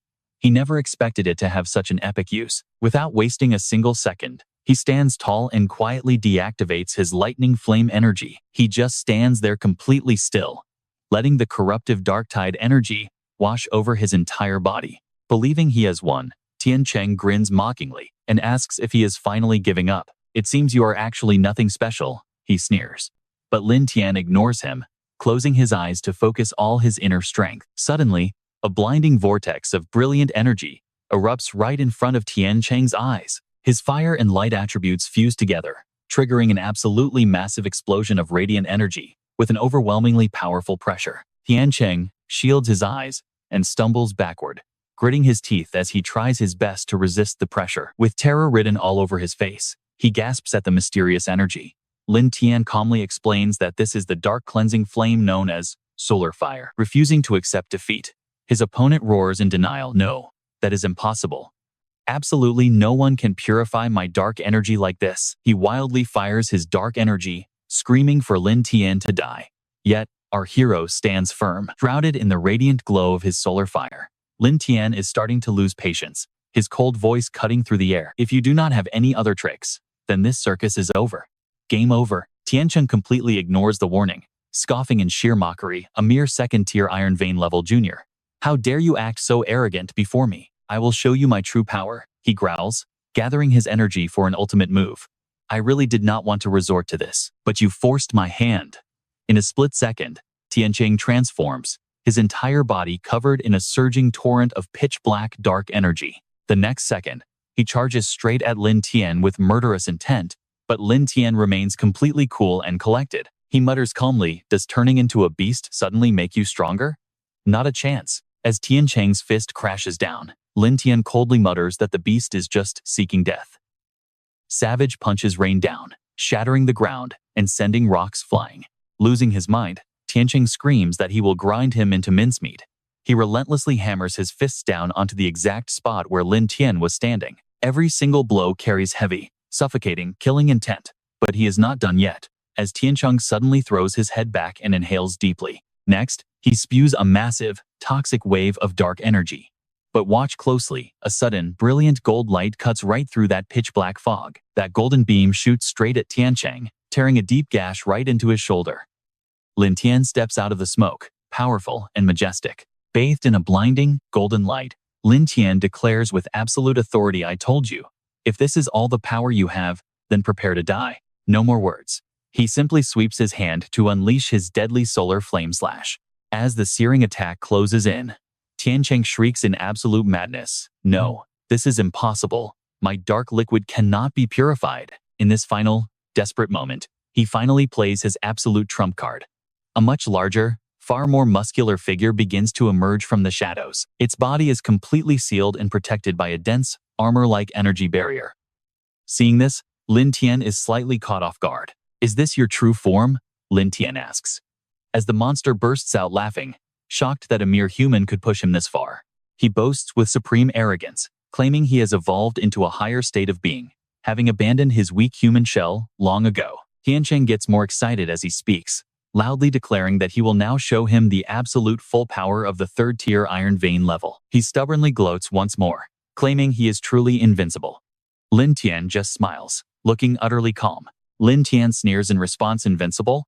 Are you sure you even know who your opponent is?" He then raises his hand, preparing his ultimate technique, Solar Secret Art Holy Flame Judgment. But while the battle rages, let's see how his friends are holding up outside the station. Inside the off-road vehicle, Mo Chiu anxiously asks Meng Yao if she still cannot get a hold of anyone outside. She lets out a soft sigh. "It is no use. There is still no signal, I'm afraid." Right at that moment, a massive explosion erupts behind them, fire lighting up the sky. Startled by the massive blast, Mo Chiu slams on the brakes and yells in a panic, "What was that sound?" Both of them whip around at once, and their eyes widen as they witness the massive signal tower building collapsing. It is going down. While Meng Yao stands frozen in shock, Mo Chiu shouts excitedly, "That must be Big Brother Lin Tian's ultimate move. Jin Chung is finally saved." Cheering happily, he quickly spins the steering wheel to head back, unable to hide the absolute joy in his voice. "We don't need to run anymore. Let's head back to Big Brother Lin Tian." Now, we shift back to the ruined signal station. Completely broken, Tian Cheng mutters, "How? I am clearly a third-tier Iron Vein master. How could a measly second-tier trash like you defeat me?" Lin Tian doesn't even bother looking at him, only letting out a cold snort. Whoever said a second-tier fighter can never defeat a third-tier master? Just before turning to ash, Tian Cheng laughs like a maniac and spits out one last threat: "They won't let you live. You have no idea whose nest you just poked. I will be waiting for you in hell." Hearing those chilling words, Lin Tian suddenly falls silent, lost in deep thought. It seems like Jiang Tiancheng was just a puppet for someone much bigger. As he ponders this, he notices something strange, floating in the air. What is this? Just then, Mo Chiu slides to a halt, runs out of the vehicle, and shouts in a panic, "Big Brother." He rushes to Lin Tian, frantically asking if he is okay. Lin Tian just gives a calm, brief nod. "I'm fine," he says. Following closely behind Mo Chiu, Meng Yao is silently filled with questions. Just how powerful is this Lin Tian guy? Scanning the absolute devastation around them, she is completely terrified, wondering if this level of sheer destruction could really be caused by a human. Suddenly, Lin Tian speaks up. "I just took down the mastermind behind the crisis in Jincheng. His name is Jiang Tiancheng. Have you heard of him before?" The moment she hears that name, Meng Yao is visibly shaken. Why so shocked? Jiang Tiancheng? Her lips tremble for a long time, but no words come out. This cannot be true. It is impossible. Jiang Tiancheng is already dead, so how could he still be alive? Lin Tian looks extremely doubtful. "What do you mean? Do you know him?" Meng Yao honestly tells them everything she knows about the man. Before the spiritual energy revived, Jiang Tiancheng was a death row inmate who committed over a dozen brutal murders. According to her, she was in the military back then. On the day the energy revived, she personally witnessed his execution. He should have died a long time ago. Lin Tian frowns in deep thought honestly. Looking at his state, he basically was a walking corpse. With that, he opens his palm and pulls out an item. I found this at the scene after he died. Could this be the thing that brought him back to life? Meng Yao recognizes it instantly with just one look, the symbol of the Dawn Church. Hearing this, Lin Tian gets even more curious about what they are. She whispers, "Pay close attention now." In the early days of the revival, a group of mutated cultivators secretly formed an underground organization. They believed the mutated energy was humanity's final evolution, and ordinary people were just useless obstacles in their path. Their goal is to build a new world order, where the strong rule and the weak are prey. That is their absolute belief. Hearing this, Lin Tian sighs in exhaustion. Look, the third stage Iron Vein cultivator is dead, and the crisis at New City is resolved.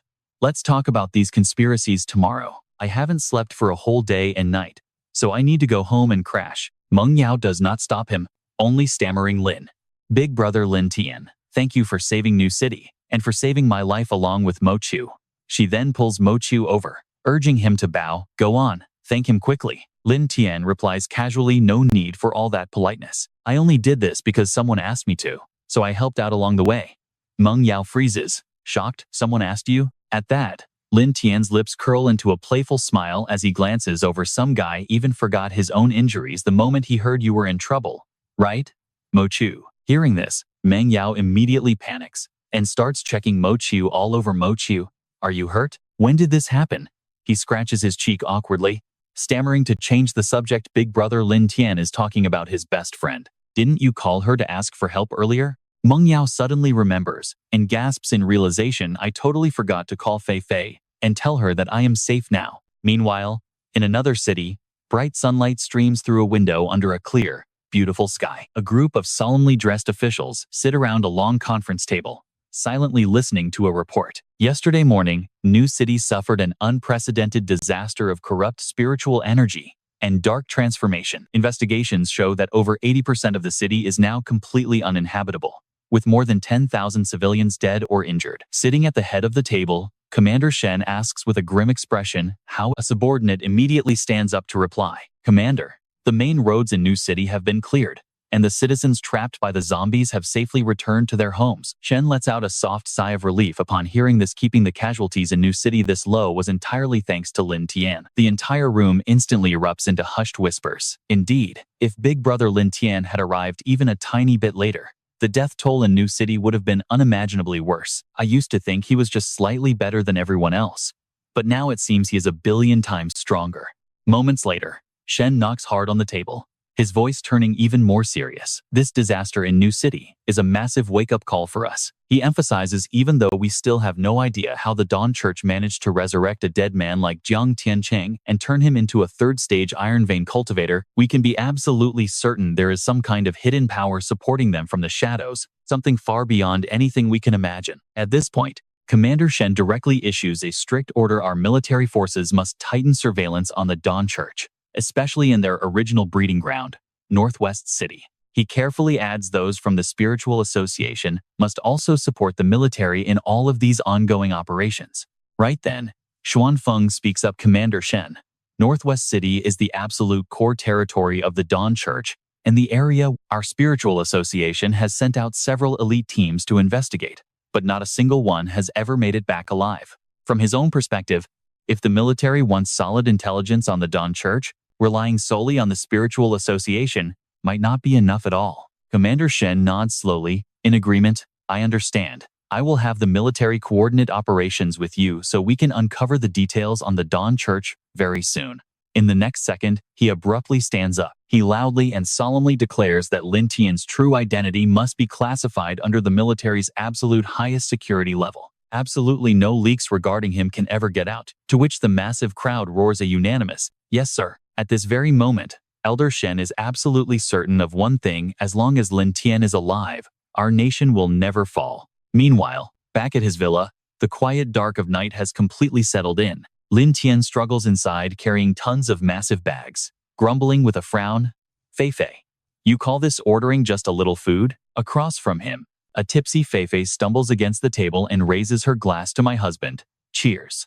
Lin Tian sighs in total defeat. How much did this crazy girl drink? She smells completely like alcohol. Then suddenly dives right into his arms and cuddles him, calling out hubby. Lin Tian has no choice but to scoop her up. He turns to the young woman standing nearby and grumbles, "She drank all this, and you did not say a single thing to stop her." Ling Yue shrugs her shoulders helplessly. "I did try to tell her, but she just would not listen." Lin Tian then gently places Fei Fei on the sofa. His gaze lingers on Ling Yue for so long that she gets flustered and asks what's wrong, making Lin Tian smile and say, "You should really smile more. Otherwise, keeping such a beautiful face so serious and tense every single day is just a total waste." Ling Yue's cheeks instantly flush red as her mind starts to spin. Did I actually just smile? A bit later, Lin Tian grabs a warm slice of pizza and asks her softly, "How is your parents' recovery process going right now?" Ling Yue honestly tells him that their condition is actually pretty good. In about 2 or 3 more days, they can finally be taken off life support and start their recovery. Deeply grateful, she looks at Lin Tian and softly thanks him. "Thank you. I honestly could not have done this without you." Lin Tian quickly cuts her off. "Do not be so polite. If you had not helped me, I could never have broken into the Iron Meridian realm. By the way, are you finally able to control the second attribute of your spiritual energy yet?" Ling Yue nods her head eagerly to confirm, her face absolutely glowing with pure happiness. "Now, let's shift gears. Look at this quiet, dark city where trouble is brewing." Our focus shifts to an ancient, traditional building, where the night air feels extremely damp and eerie. Inside a massive hall, a group of figures in white robes form a tight circle around a mysterious person whose face is hidden under a hood. One of them suddenly stands up to report, "High Priest, the spiritual tower of Jincheng has been completely destroyed, and Jiang Tiancheng is dead." Everyone in the room instantly loses their color, quickly turning their anxious gazes toward the hooded figure standing right in the center. He remains dead silent for a long time, offering absolutely no response to the grim news. From deep beneath his dark hood, a single, terrifying eye slowly glints in the shadows. His raspy, deep voice echoes through the hall. "Who did this?" Yan Luo bows his head and replies, "There is a cultivator named Lin Tian." The high priest glares in fury, roaring out, "A mere cultivator actually dares to make an enemy out of my sacred Dawn Church?" He raises both hands in arrogant pride. This is not just a challenge to the Dawn Church, but a direct insult to God himself. Anyone who dares oppose the chosen ones of God must pay a heavy price. The cultists of the Dawn Church immediately chant together in unison, "Pay the price. Pay the price." The high priest turns around and orders Yan Luo, "This task is yours. Lin Tian must die." Yan Luo bows deeply in absolute obedience. "Yes, your servant obeys the divine decree." He looks up, his voice dripping with bloodlust, "Lin Tian must die." The entire assembly of the Dawn Church screams out in unison, "Lin Tian must die." As the sun slowly dips below the mountains, we're back at Lin Tian's house where Ling Yue carefully adjusts his tough combat gear. Facing Ling Yue directly, Lin Tian challenges her with a smile, "Let me see how much progress you have actually made." Ling Yue stands completely still, keeping her eyes downcast as she remains quiet for a brief moment. Suddenly, she springs into action, pushing off the ground to dash right at Lin Tian before launching a fierce high kick at him. Her swift strike is coated in a thick layer of frost, but she instantly spins around to launch another follow-up kick toward him. He smoothly slips to the side, effortlessly dodging her freezing elemental strikes without breaking a sweat. Lin Tian waves his hand forward, making Ling Yue quickly retreat a few paces. Lin Tian praises her, "Not bad. You definitely did not skip your basic physical training. Now, show me what your dual attribute spiritual energy looks like." Ling Yue steps back and clenches both fists. Instantly gathering her energy, one of her hands turns freezing cold with ice, while the other crackles with bright blue lightning. She thrusts both hands forward, firing a massive blast of fused spiritual energy directly at Lin Tian. He raises his hand, summoning a light shield that instantly dissolves her attack. Deflecting Ling Yue's attack, Lin Tian's voice cuts through. "Wrong," he says coldly. "This is not fusion, girl. You're just releasing 2 different types of spiritual energy waves, one after the other." Lin Tian tells Ling Yue to calm down. "Stop worrying about releasing it and focus on how to mix them first." "Mix them?" Ling Yue wonders, closing her eyes as raw spiritual energy begins to ripple around her body. Energy sparks from Ling Yue's hands watch closely as she tries to force the elements to obey her. Opening her eyes, she thrusts her hands forward, sending a massive wave of blended energy straight at him. Lin Tian is slightly surprised, yet he stands dead still as her attack comes hurtling right for him. Ice erupts from the ground, completely trapping Lin Tian. Leng Yue covers her mouth, screaming his name in absolute panic. She rushes toward him, crying out, Lin Tian, are you okay? I really didn't mean to do that. Standing completely still, Lin Tian calmly shatters the thick ice encasing his body. Leng Yue flinches in shock, quickly bringing both hands up to cover her eyes. As the frozen shards rain down around them, Lin Tian speaks up, not bad at all. You finally turned those raw elements into your own power. Lin Tian places a hand on Leng Yue's shoulder, telling her to lock in this exact feeling and control her energy with this same rhythm in her next battle. Lin Tian starts walking back toward his villa, waving goodbye to Leng Yue, as he yells back, all right, training's over for today. Go visit your parents at the hospital while I grab. Leng Yue watches him walk away and softly replies, all right.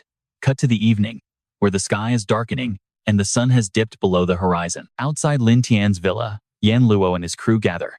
One of his lackeys looks up, asking if this is really where the kid lives. Chen Ge holds up a photo and confirms that this is indeed Lin Tian. He stares down at the picture, where the image of their target slowly comes into clear focus. Yan Luo sneers arrogantly, this little brat actually managed to kill that useless trash. Jiang Tiancheng? Yinji steps up from behind, flattering him. Jiang Tiancheng is nothing compared to you, boss. You are an elite 4th stage iron vessel powerhouse after all. In the entire Dawn sect, who hasn't heard the terrifying name of the White Yama? Shen Yan quickly chimes in. The military and the association are completely blind, hyping up some kid who looks like he's only trained for a few days as the strongest cultivator. It's laughable. Yan Luo barks out an order, move in. Make it quick. We cannot keep the high priest waiting. His 3 henchmen salute in unison, understood. Walking down his front steps, Lin Tian mutters to himself. What should I have tonight? Hot pot, beef noodles, or maybe some Korean barbecue? Just as Lin Tian steps off the last stair, the 3 lackeys lunge forward, screaming for him to die. But Lin Tian stands calm as fierce lightning violently erupts around his entire body. The lightning bolts slam directly into Chen Ge, Yinji, and Shen Yan, instantly knocking them cold. The 3 goons collapse to the pavement, completely knocked out by his single counter. Frowning, Lin Tian looks into the shadows. Show yourself. I know you are hiding there. Yan Luo steps out of the darkness, sneering, it's no wonder Jiang Tiancheng ended up dead in your hands. Lin Tian looks at the stranger, asking, let me guess, are you from that weird cult too? That's right. I am the White Yama of the Dawn sect, the man responsible for executing anyone who opposes our church. He narrows his eyes in absolute arrogance. Today will be your funeral, Lin Tian. With a wave of his hand, dozens of razor-sharp ice crystals shoot toward the kid as he roars, freeze into a block of ice for me. But look at this, he does not even flinch as the freezing shards close in.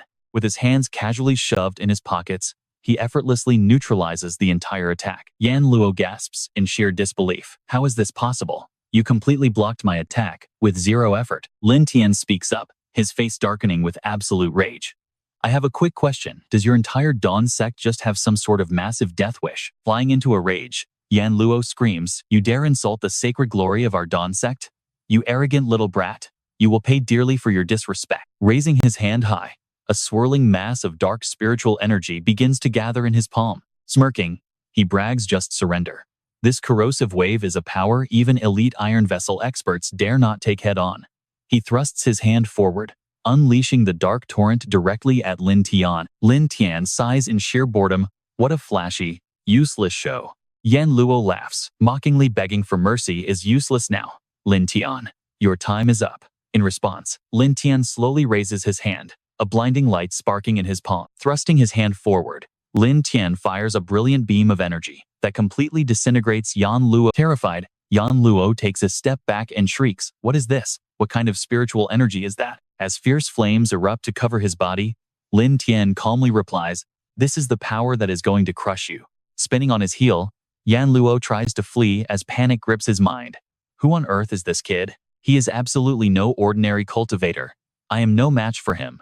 Yan Luo sprints backward, his mind screaming at him to just run away, while Lin Tian's spiritual energy begins to violently surge outward. Lin Tian speaks up, asking if his home is just some place he can enter and leave at will, as a massive spirit entity slowly rises from his body. Terrified of that overwhelming power, Yan Luo pushes himself to run faster, but after a moment, he risks a quick look back. Oh, you are not ready for this. Yan Luo feels this bizarre sensation, suddenly realizing something truly terrifying. Yan Luo's eyes widen in pure, unadulterated shock as Lin Tian and his colossal spirit entity steadily close the distance from behind. The giant spirit raises a massive hand, making Yan Luo scream out in terror, asking what it is. Right before it slams down, the ground shatters into flying debris, leaving a completely defeated Yan Luo to weakly gasp, wondering what kind of power this even is. As Lin Tian calmly walks over, Lin Tian tells him that now he will ask the questions, while the heavily injured Yan Luo struggles and spits out an angry grunt, stomping his foot right onto Yan Luo's face.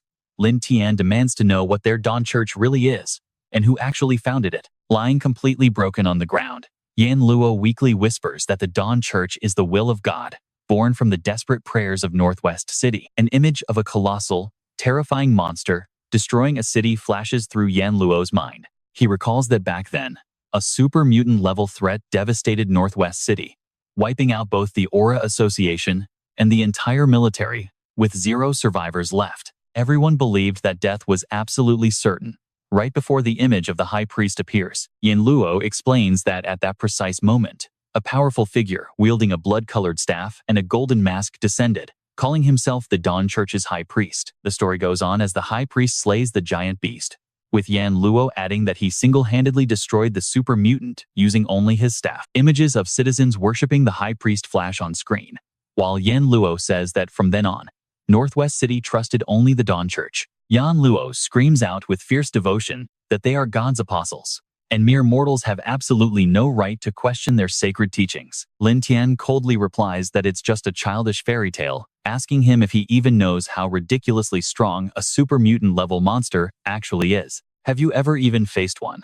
Lin Tian asks, keeping his foot heavy on Yan Luo as he mentions having read the files on the Dawn Church. You thugs run wild in the streets of Northwest City, burning, plundering, and taking innocent lives. You are nothing but a wicked cult, using lies to brainwash the masses and expand your own influence. Lin Tian narrows his eyes, concluding that their so-called divine messengers merely abuse their abnormal abilities to oppress entirely defenseless, everyday citizens. Refusing to accept the truth, Yan Luo snaps back that those were all necessary sacrifices. Without absolute order, humanity would spiral into total chaos. So someone always has to be sacrificed. With an expression cold as ice, Lin Tian quietly murmurs that yes, someone always has to make a sacrifice. Lin Tian raises his hand toward Yan Luo as pure energy gathers in his palm, coldly telling him that now, it's his turn to be sacrificed. Wait for it. A massive bolt of lightning crashes down, and suddenly we shift to the dark cathedral of the Dawn Church at midnight.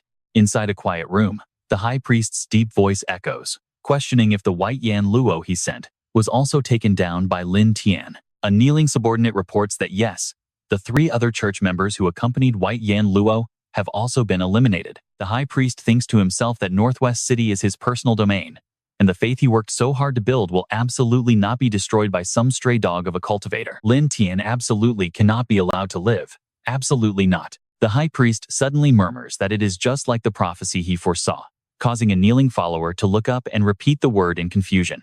Another subordinate curiously asks what kind of prophecy His Eminence has actually witnessed. Pointing a single finger toward the heavens, the High Priest declares that a heretic cloaked in the power of thunder and flame will be hailed as a hero, yet mark the beginning of the world's downfall. He will bring nothing but disaster, chaos, betrayal, and absolute destruction. The High Priest raises both his hands, loudly proclaiming that, for the safety of the Northwest and the glory of Dawn, they must strike first and completely eradicate this source of catastrophe. The gathered followers chant together in unison to defeat Lin Tian and protect the Dawn. The High Priest continues, stating that he has seen the future threat, and the cultivator Lin Tian will be the sinner who ends human order. His spiritual energy will consume the very foundations of order and life, so he must immediately be dragged to Northwest City to face the Dawn Church's judgment. It turns out all of those scenes were just a recorded video broadcast, which suddenly gets cut off by someone. Holding a remote controller, Mr. Shen notes that the moment this prophecy went public,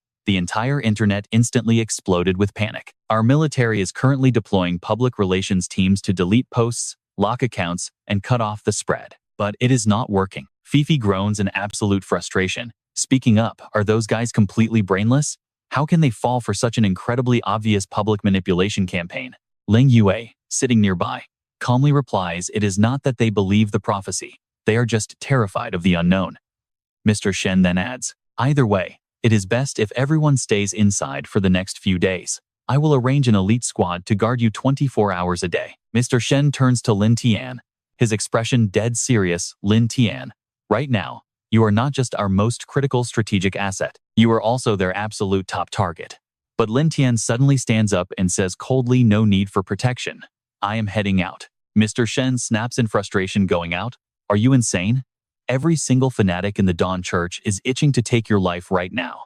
Looking over at Leng Yue, he notes she just leveled up and really needs some high-stakes, real-world combat experience to test her limits. Suddenly, putting 2 and 2 together, Mr. Shen stammers, unless you plan to? Lin Tian's response is ice cold. Oh, this is getting good. That high priest better actually have the power to take down super mutant tier beasts. Otherwise, the Dawn Church is completely useless and deserves to be wiped out. Cut to a screen showing a packed airport terminal. Crowds of people are bustling back and forth. Staring at the feed, Fifi mutters, ever since the spiritual energy awakened, people have way too much free time. Lin Tian walks over carrying 2 drinks and asks, what's the matter? You look pissed. Fifi turns the screen around to show them. Look at this. She says these idiots spend all day trash talking online. Do they seriously have nothing better to do with their lives? The screen is flooded with toxic, hateful comments. Fifi literally grinds her teeth in pure rage. I swear, these keyboard warriors are something else. Honestly, we should just blow up the cell towers and send these losers to manual labor camps to pull cables and smelt steel. At least they would contribute to society.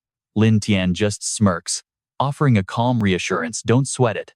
They will shut up the moment we land. Taking the glass, she gives him a warning. You two still need to watch your backs, even if we don't know what this high priest is truly capable of. Pausing for a second, Fifi's expression turns dead. Cells might actually be the real deal. He used those visions to track down incredibly gifted, hidden cultivators. He recruited those overlooked geniuses to build up the entire Dawn Church. Lin Tian raises an eyebrow in mild surprise. Oh, so he can actually pull off a trick like that? Meanwhile, up in the sky, a sleek white private jet tears right through the clouds. Elsewhere, a loyal cultist is kneeling down to report High Priest. The cultivator named Lin Tian has officially boarded his flight. And get this, he is heading straight for the northwest. The High Priest sneers, thinking, you walked right into my trap, kid. Standing up, he raises his hands high, projecting his voice. My faithful followers, during my deep meditation just now, I witnessed a terrifying omen. A cultivator named Lin Tian is bringing absolute ruin and disaster straight to our sacred northwest. Below him, the crowd gasps in sheer shock. What? How can this be, High Priest? What are we supposed to do? The priest raises his voice, quickly calming the panicked crowd. Fear not, the light of dawn guides us. Our God has shown me the way to protect our homeland. He grins wickedly. Rise up, my brothers and sisters. Stand with pure devotion. For the Northwest, for our God, we must show Lin Tian that this city will never welcome a monster like him. The brainwashed masses fall to their knees. Our God has spoken. We will gladly march out to face this threat. We must let Lin Tian know he is not welcome here. Meanwhile, the airport terminal gleams brightly under a vast, star-filled night sky. High-rise buildings illuminate the distant horizon. In another part of town, an angry, roaring mob gathers, hoisting massive signs. They wave protest banners to block Lin Tian, screaming at the top of their lungs, ban the devil, keep him out of our city. The High Priest warned us, he will destroy everything we love. I do not care if Lin Tian saved people before. He is not welcome here. He is not welcome here. A cultist yells through a megaphone, the brilliant light of dawn already protects our beloved Northwest. No darkness shall pass. Lin Tian must face divine judgment for his sins. High above them, Lin Tian peers down from a skyscraper. He sighs, are these people seriously this brainwashed? He mutters under his breath, using religious faith to manipulate the masses. That High Priest certainly knows how to play his cards. Standing beside him, Leng Yue asks, what do we do now? These protesters are just ordinary civilians. We cannot actually hurt them, right? Lin Tian looks at her and asks, why not? Answering his own question, his voice drops because they chose to believe in their God. Lin Tian's expression hardens, cold and detached. So let us see if that precious God of theirs can actually save their lives. Suddenly, the crowd spots him, erupting into a frenzy. He is here. Look, the harbinger of doom has arrived. Instantly, the hysterical mob surges forward to corner Lin Tian, screaming, do not let him in. Get lost. Lin Tian, his feet remain firmly planted on the pavement, as crackling golden lightning erupts around him. unleashing a tidal wave of raw spiritual pressure. This overwhelming aura explodes from Lin Tian's body, sending violent arcs of lightning blasting outward, striking right into the noisy rioters. The stunned crowd freezes in sheer terror at the shocking display. Pale-faced cultists tremble, thinking to themselves, is this terrifying beast really Lin Tian? How can his spiritual energy be this ridiculously strong? Lin Tian's voice drops to absolute zero. Judging by your robes, you must be followers of the Dawn, the Church of Dawn. Lin Tian channels his energy, and a sphere of crackling lightning materializes right in his hand. Since you all believe in your god so much, then let me see if that god of yours can actually save you from the clutches of a demon like me. Talk about instant regret. The cultists scramble to run, but lightning strikes them down before they can even take 3 steps, leaving the onlookers completely paralyzed with fear. Lin Tian glares. Anyone else? One guy quickly stammers that he suddenly remembered he forgot to turn off his gas stove. Another terrified girl chimed in her mother told her to come home for dinner and not be late. The crowd scatters in sheer panic, shouting that they only came to pick someone up, they got the wrong place, and everyone else quickly agrees. Leng Yue watches them scatter in utter disgust. They were so fanatical a second ago, yet they run after just 3 casualties. Lin Tian calmly explains that they were never truly fanatical.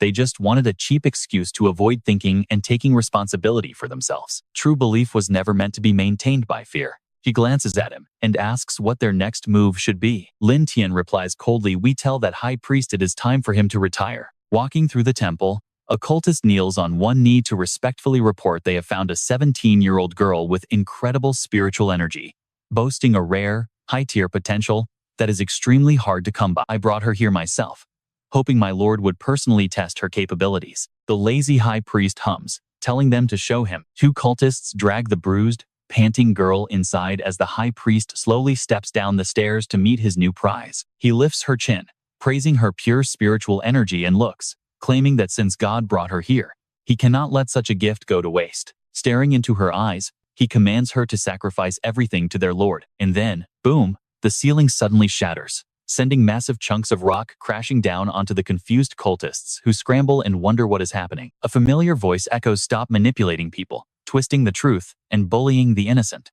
Lin Tian hovers in the air, declaring that their corrupt cult needs to vanish from this city once and for all. Both Lin Tian and Leng Yue land safely, surrounded by a horde of hostile cultists. The high priest glares at Lin Tian, yelling how dare he barge into the sacred temple, but Lin Tian just smirks right back, saying that instead of a temple, this place looks more like a terrorist den for scumbags like them. He growls, if you came all this way just to die, do not blame me for being ruthless. With a wave of his hand, the high priest orders his men, declaring this place will be their grave. He screams for his followers to wipe them out.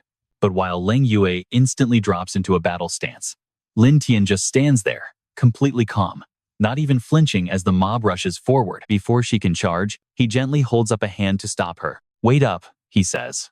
Lightning crackles as Lin Tian channels his spiritual energy, telling her this is supposed to be her training ground, so he will sweep away this trash himself. In the blink of an eye, his signature Thunderflame single-slash strike sends them all flying. The high priest stumbles back in absolute terror, sweating as he stares at his defeated followers. He gasps out, what? How is this even possible? No, it cannot be. Lin Tian looks at him coldly, saying, he does not even need to lift a finger against a peak of the Spring Realm weakling. Your opponent this time is her. Leng Yue instantly teleports right in front of him, hands glowing with cold energy. Realizing the danger, the high priest raises his dark-infused weapon to block. Look at this clash. Their powers collide and send a massive shockwave outward, leaving the priest completely stunned. She coldly unleashes her devastating ice shadow slash to finish this. The icy blade slices right across his neck, cracking his mask down the middle as he grits his teeth and lets out a painful groan. Clutching his frozen chest, he asks how her energy can possibly freeze his own. But Leng Yue does not answer. She just summons sharp ice spears aimed right at him. He desperately leaps back to dodge the attack, but a sharp spike impales his leg, making the priest scream out in pure agony. Leng Yue floats high in the air, looking down at his pitiful state with cold eyes. Lin Tian smirks in approval. Not bad. She can easily handle a peak of the Spring Realm opponent now. Ice energy swirls around her as she coldly declares it is all over. Another massive lance of ice shoots forward, targeting the priest.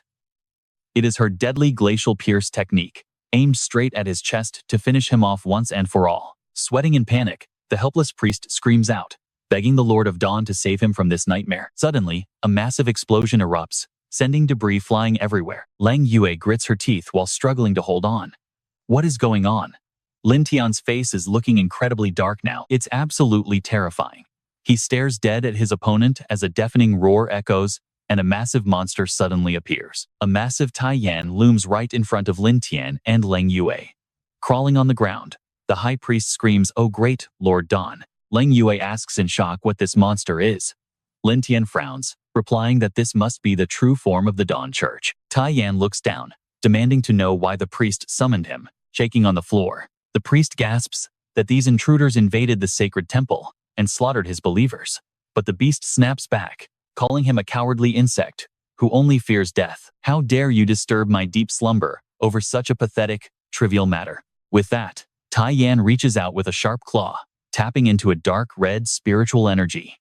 Instantly, the high priest's body begins to overflow with a dark, his eyes roll back, showing only whites, and his mouth hangs wide open as he screams like a madman.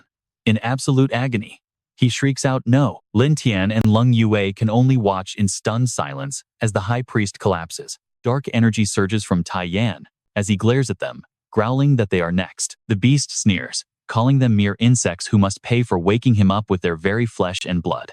As he speaks, an even deadlier aura of death floods the entire area. Coldly, Lang Yue launches a barrage of razor-sharp ice spears. They strike true, instantly impaling themselves deep into Taiyan's massive body. She stares at the monster with a confident, smug smirk, letting out a soft grunt. But Taiyan just grins widely, completely unfazed by the ice shards, still piercing his flesh. Wait, watch this. A dark, malevolent energy starts seeping out from around the impaled ice, leaving Lang Yue completely bewildered. What? Taiyan laughs with pure satisfaction, praising her spiritual energy as absolutely delicious. He opens his massive jaws, releasing an incredibly oppressive wave of dark power directly at her. "I am going to devour you completely." Instantly, Lang Yue summons a massive ice shield to block the oncoming blast. She grits her teeth, channeling her energy as she shouts frost rune blades. A sharp ice spear flies straight at him. But Taiyan effortlessly crunches the ice to pieces with his razor-sharp teeth, sending frozen shards raining down everywhere. Lang Yue can only watch in absolute shock. How is this even possible? Suddenly, a blazing torrent of fire erupts from behind her. The powerful flame instantly charges forward, wrapping around Taiyan in an explosion. The beast screeches in pain. Suddenly, Lin Tian's voice rings out. "You did a fantastic job, Lang Yue." With powerful flames erupting from his entire body, he steps forward now. "Let me put an end to this pathetic farce." Lin Tian leaps forward, locking his razor-sharp gaze onto Taiyan as he unleashes a devastating, explosive strike thunder flame burst slash. Refusing to back down, Taiyan opens his massive jaws, condensing a pool of dark, demonic energy. Bright golden light and crackling blue lightning swirl together, spiraling into a mysterious, deep purple vortex. A torrent of golden power crashes down like a waterfall, shattering the ground and sending rocks flying in every direction. The sheer shockwave blasts Lang Yue back alongside the flying debris. Dropping to one knee, she realizes this is the true power of the Iron Vein realm. Will she ever reach this level of strength? Meanwhile, an astronomical amount of energy gathers in Lin Tian's hand. It is his ultimate move. Thunder Flame World Destruction. With a decisive swing, he hurls the devastating attack straight at Taiyan. The overwhelming pressure hits the monster, forcing a desperate shriek from his throat. He stands completely frozen in absolute terror as the massive force tears right into him. Lightning surges around his body as the violent energy detonates, blowing Taiyan to pieces. He screams out in sheer agony, "No." With the monster vanquished, Lin Tian lands smoothly on the ground. Lang Yue can only stare at him in awe, but he just glances back, saying, "Let us go." Suddenly, a sinister laugh echoes through the ruins. Taiyan cackles with twisted delight. "So sweet. Your spiritual energy is so sweet." Billowing waves of dark energy begin to swirl around him as Taiyan rises, looking down at the two of them. "I want to devour you. I want to take all your power." Lin Tian just scoffs, smirking. "That depends on whether you can survive this first." With that, he charges forward again, shouting, "Let us see how many times you can actually regenerate." They clash violently once more, sending shockwaves of pure pressure blasting through the air. Lin Tian delivers a decisive, powerful slash right through the monster. The strike tears Taiyan wide open, but right before their eyes, the dark energy starts knitting his flesh back together, healing him completely in a matter of seconds. Leaping high into the air, Lin Tian grips his sword tightly, staying alert for the next round. He glares down at Taiyan, racking his brain. How on earth is this creature regenerating so fast? Grinning with bared teeth, the beast boasts that Lin Tian's energy is a true delicacy. Once he devours him, the entire northwest city will become his territory. Lin Tian narrows his eyes, analyzing the words. His territory? Could it be? He closely observes the beast's movements, formulating a plan. And here's the crazy part. No matter how intense their clash gets, this beast never moves away from the church. Raising his sword, Lin Tian smirks to himself. So the secret to your immortality is buried right beneath this church, isn't it? With his mind made up, he swings his blade down in one clean motion, cutting Taiyan's body in half once more. Huge chunks of rock and soil rise into the air, revealing the chilling mass of corpses hidden underneath. Those terrifying, bloated bodies float silently on top of the dark water. Lin Tian glares down in absolute fury.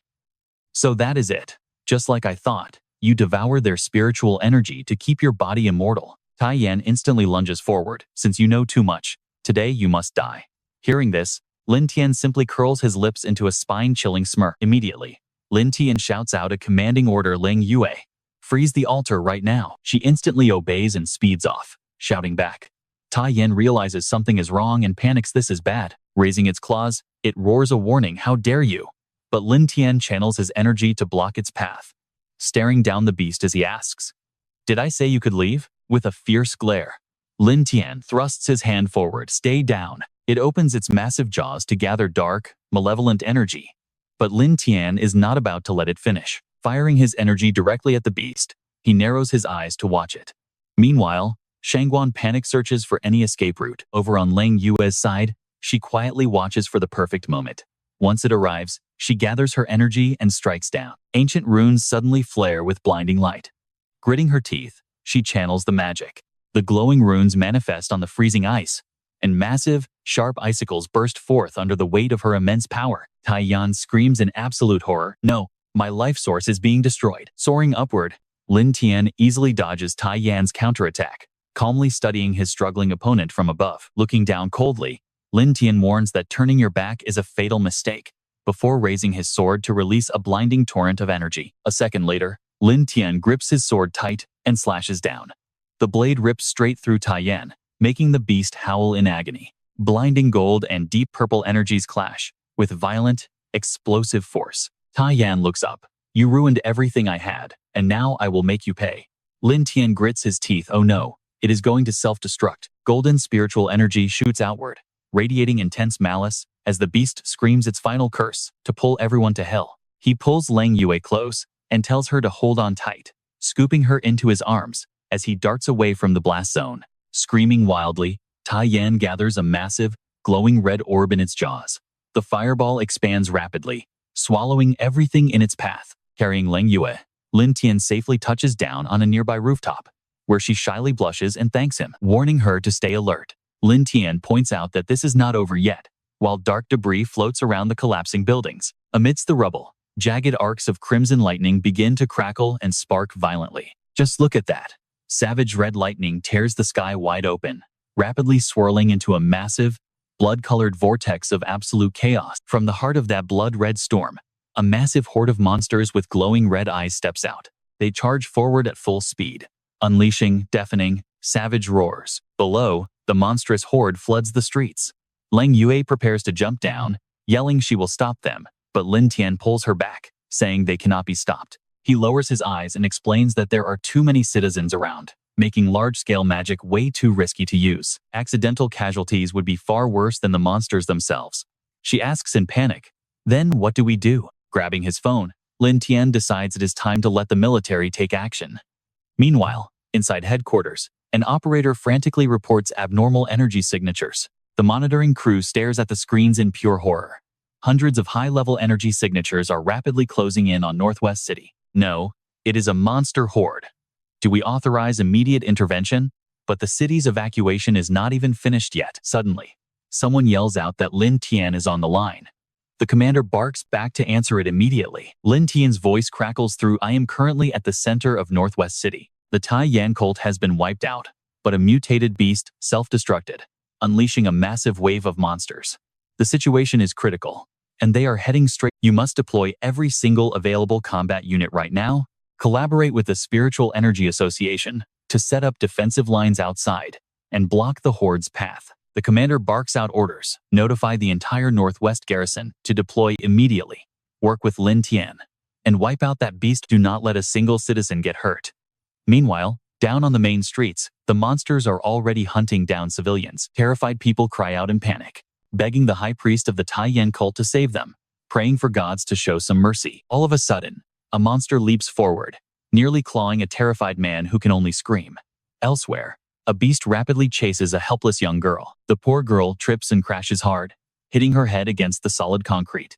With jaws wide open, the monster closes in for the kill. Cornered by her pursuer, the terrified girl screams at the top of her lungs, "Oh God, please save me." Instantly, a massive pressure crashes down right before her eyes, sending blood spraying everywhere. Holding his sword tight, Lin Tian looks down with a cold stare. The saved girl stammers in absolute disbelief, calling him a miracle god who came to save them.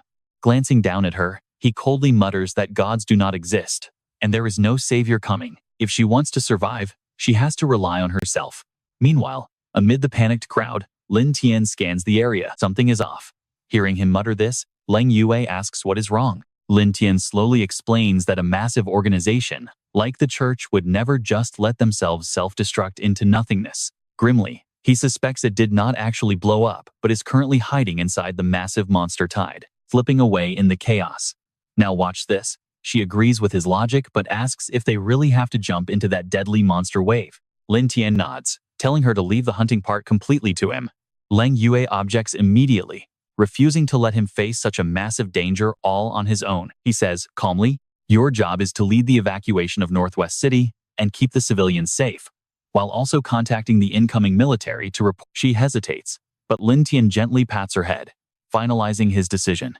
After all, she is much better at dealing with the military than he is, so she sadly tells him to make sure he survives and come back safe. With that, Lin Tian darts away, leaving Leng Yue behind as he rapidly lands right on the battlefield. The surrounding monsters spot Lin Tian and immediately charge him with furious roars. With a single bolt of lightning, Lin Tian easily obliterates the swarming monsters. He calmly walks past the smoking, blackened corpses left in his wake. Controlling his lightning, he frowns and mutters, "Let us see where you can possibly hide." Elsewhere, inside a skyscraper, Dao Dao holds her head and scolds Wu Ming, asking if he is crazy for acting like a hero when he is just a weak coder. Sadness fills his eyes as he asks why she became his girlfriend. Lowering his head, Wu Ming says if those thugs break down the conference room door, he will hold them back so she can run. As long as she makes it out of the office, she will be safe. But Dao Dao bursts into tears, asking what nonsense he is talking about. How could she leave him? Suddenly, thugs aggressively smash the door open and storm inside. Lei Ying smirks wickedly, muttering that he finally has a chance to enjoy himself. Licking his lips like a creep, he adds that she dresses so provocatively every day, he can't take it anymore. Dao Dao points at Lei Ying, warning him to stay back because she has already called the police who will arrive shortly. He tilts his head coldly, laughing that the police do not care about anyone anymore, while his henchman chimes in that those invading monsters cannot even be killed by bullets, meaning the outside world is already a living hell. Lei Ying then charges forward, shouting that since they are going to die anyway, he is going to satisfy his desires first. But suddenly, Wu Ming leaps up with a loud yell, shoving him away. Glaring at Dao Dao, he screams for her to run, but she desperately tries to stop him, crying out his name. Right before her eyes, Wu Ming takes a devastating blow to the stomach from Lei Ying, coughing up a spray of blood. All three thugs swarm Wu Ming. They show no mercy. He curls up, silently taking the brutal kicks and punches, while a tearful Dao Dao raises a chair, shouting at the bastards to rot in hell. But Lei Ying quickly slaps her hard across the face, calling her a worthless brat. Stunned by the blow, Dao Dao collapses to the floor, but he grabs her hair with a sickening smirk, saying her struggle only excites him more. Gritting her teeth through flowing tears, she calls them scum. But get this. Suddenly, a massive explosion shatters the wall, sending debris flying everywhere. Boom. The sudden blast violently throws Lei Ying and his goons backward. Lin Tian appears in the gap, looking around and muttering that the monster is not here, while Dao Dao struggles to sit up, wondering why her nephew is here. Worried, she cries out, warning Lin Tian to be careful. Recognizing the familiar voice, He turns to see his aunt and quickly helps her up, asking what she is doing here. Straining to speak, she asks if he forgot this is her office, where he once did summer work. His eyes widen as he remembers that her office is indeed located in Northwest City, realizing he completely forgot, before looking at the men on the floor and asking who they are. Are they her colleagues? And why is her boyfriend covered in such brutal wounds like this? Looking at the giant hole in the wall, he nervously wonders if he was the one who caused this mess. Zhao Zhao quickly pushes Lin Tian away, begging little Lin Tian to run since these guys are bad. But the thugs struggle to their feet, demanding to know where President Qin thinks she is going. She immediately shields him, begging them to spare the boy because he is just a child. Lin Tian just parts his lips, darkly realizing the truth behind everything. With a dark expression, he steps in front of Zhao Zhao, telling his aunt not to worry, because anyone who hurt her will never leave this place alive. Lei Ying steps forward with hands on his hips, yelling arrogantly, "Kid, you sure know how to act tough. Do you think you are some kind of savior?" Juming grabs an iron bar and screams, "That is right. Stop acting, because today I am going to smash your head open with this pipe." Standing nearby, a worried Zhao Zhao calls out to Lin Tian, begging her little Tian to be careful. Lin Tian stands completely still. Juming rushes forward, swinging the heavy bar right at his shoulder. Suddenly, a massive wave of spiritual energy erupts from Lin Tian, directly blasting Juming backward through the air. As Juming goes flying, a startled Lei Ying and Ling Yun quickly dodge to the side to avoid being crushed. Juming slams hard against a nearby wall, coughing up a mouthful of fresh blood instantly. Lei Ying and Ling Yun freeze in absolute shock, staring at their unconscious ally before Lei Ying suddenly drops to his knees. He clasps his hands, begging Lin Tian for mercy. "Please spare my life, boss." Ling Yun also tries to make excuses. "We just lost our minds for a second." Lin Tian remains silent, standing completely still for a moment. Ling Yun keeps begging, "Please forgive us. We will never do it again. We learned our lesson." Lin Tian slowly walks forward. As energy gathers in his palm, he mutters coldly, "You do not actually regret your actions. You just realize you are about to die." Suddenly, an explosion erupts behind Lin Tian, sending rocks flying everywhere as a massive demon hound appears, baring its razor-sharp teeth. Locking its eyes right on Lin Tian, the beast opens its massive jaws and lets out a furious roar. Charging forward at lightning speed, the demon hound rushes straight toward its target, Lin Tian. In the background, Lei Ying's "You trash, get ripped to shreds by that beast."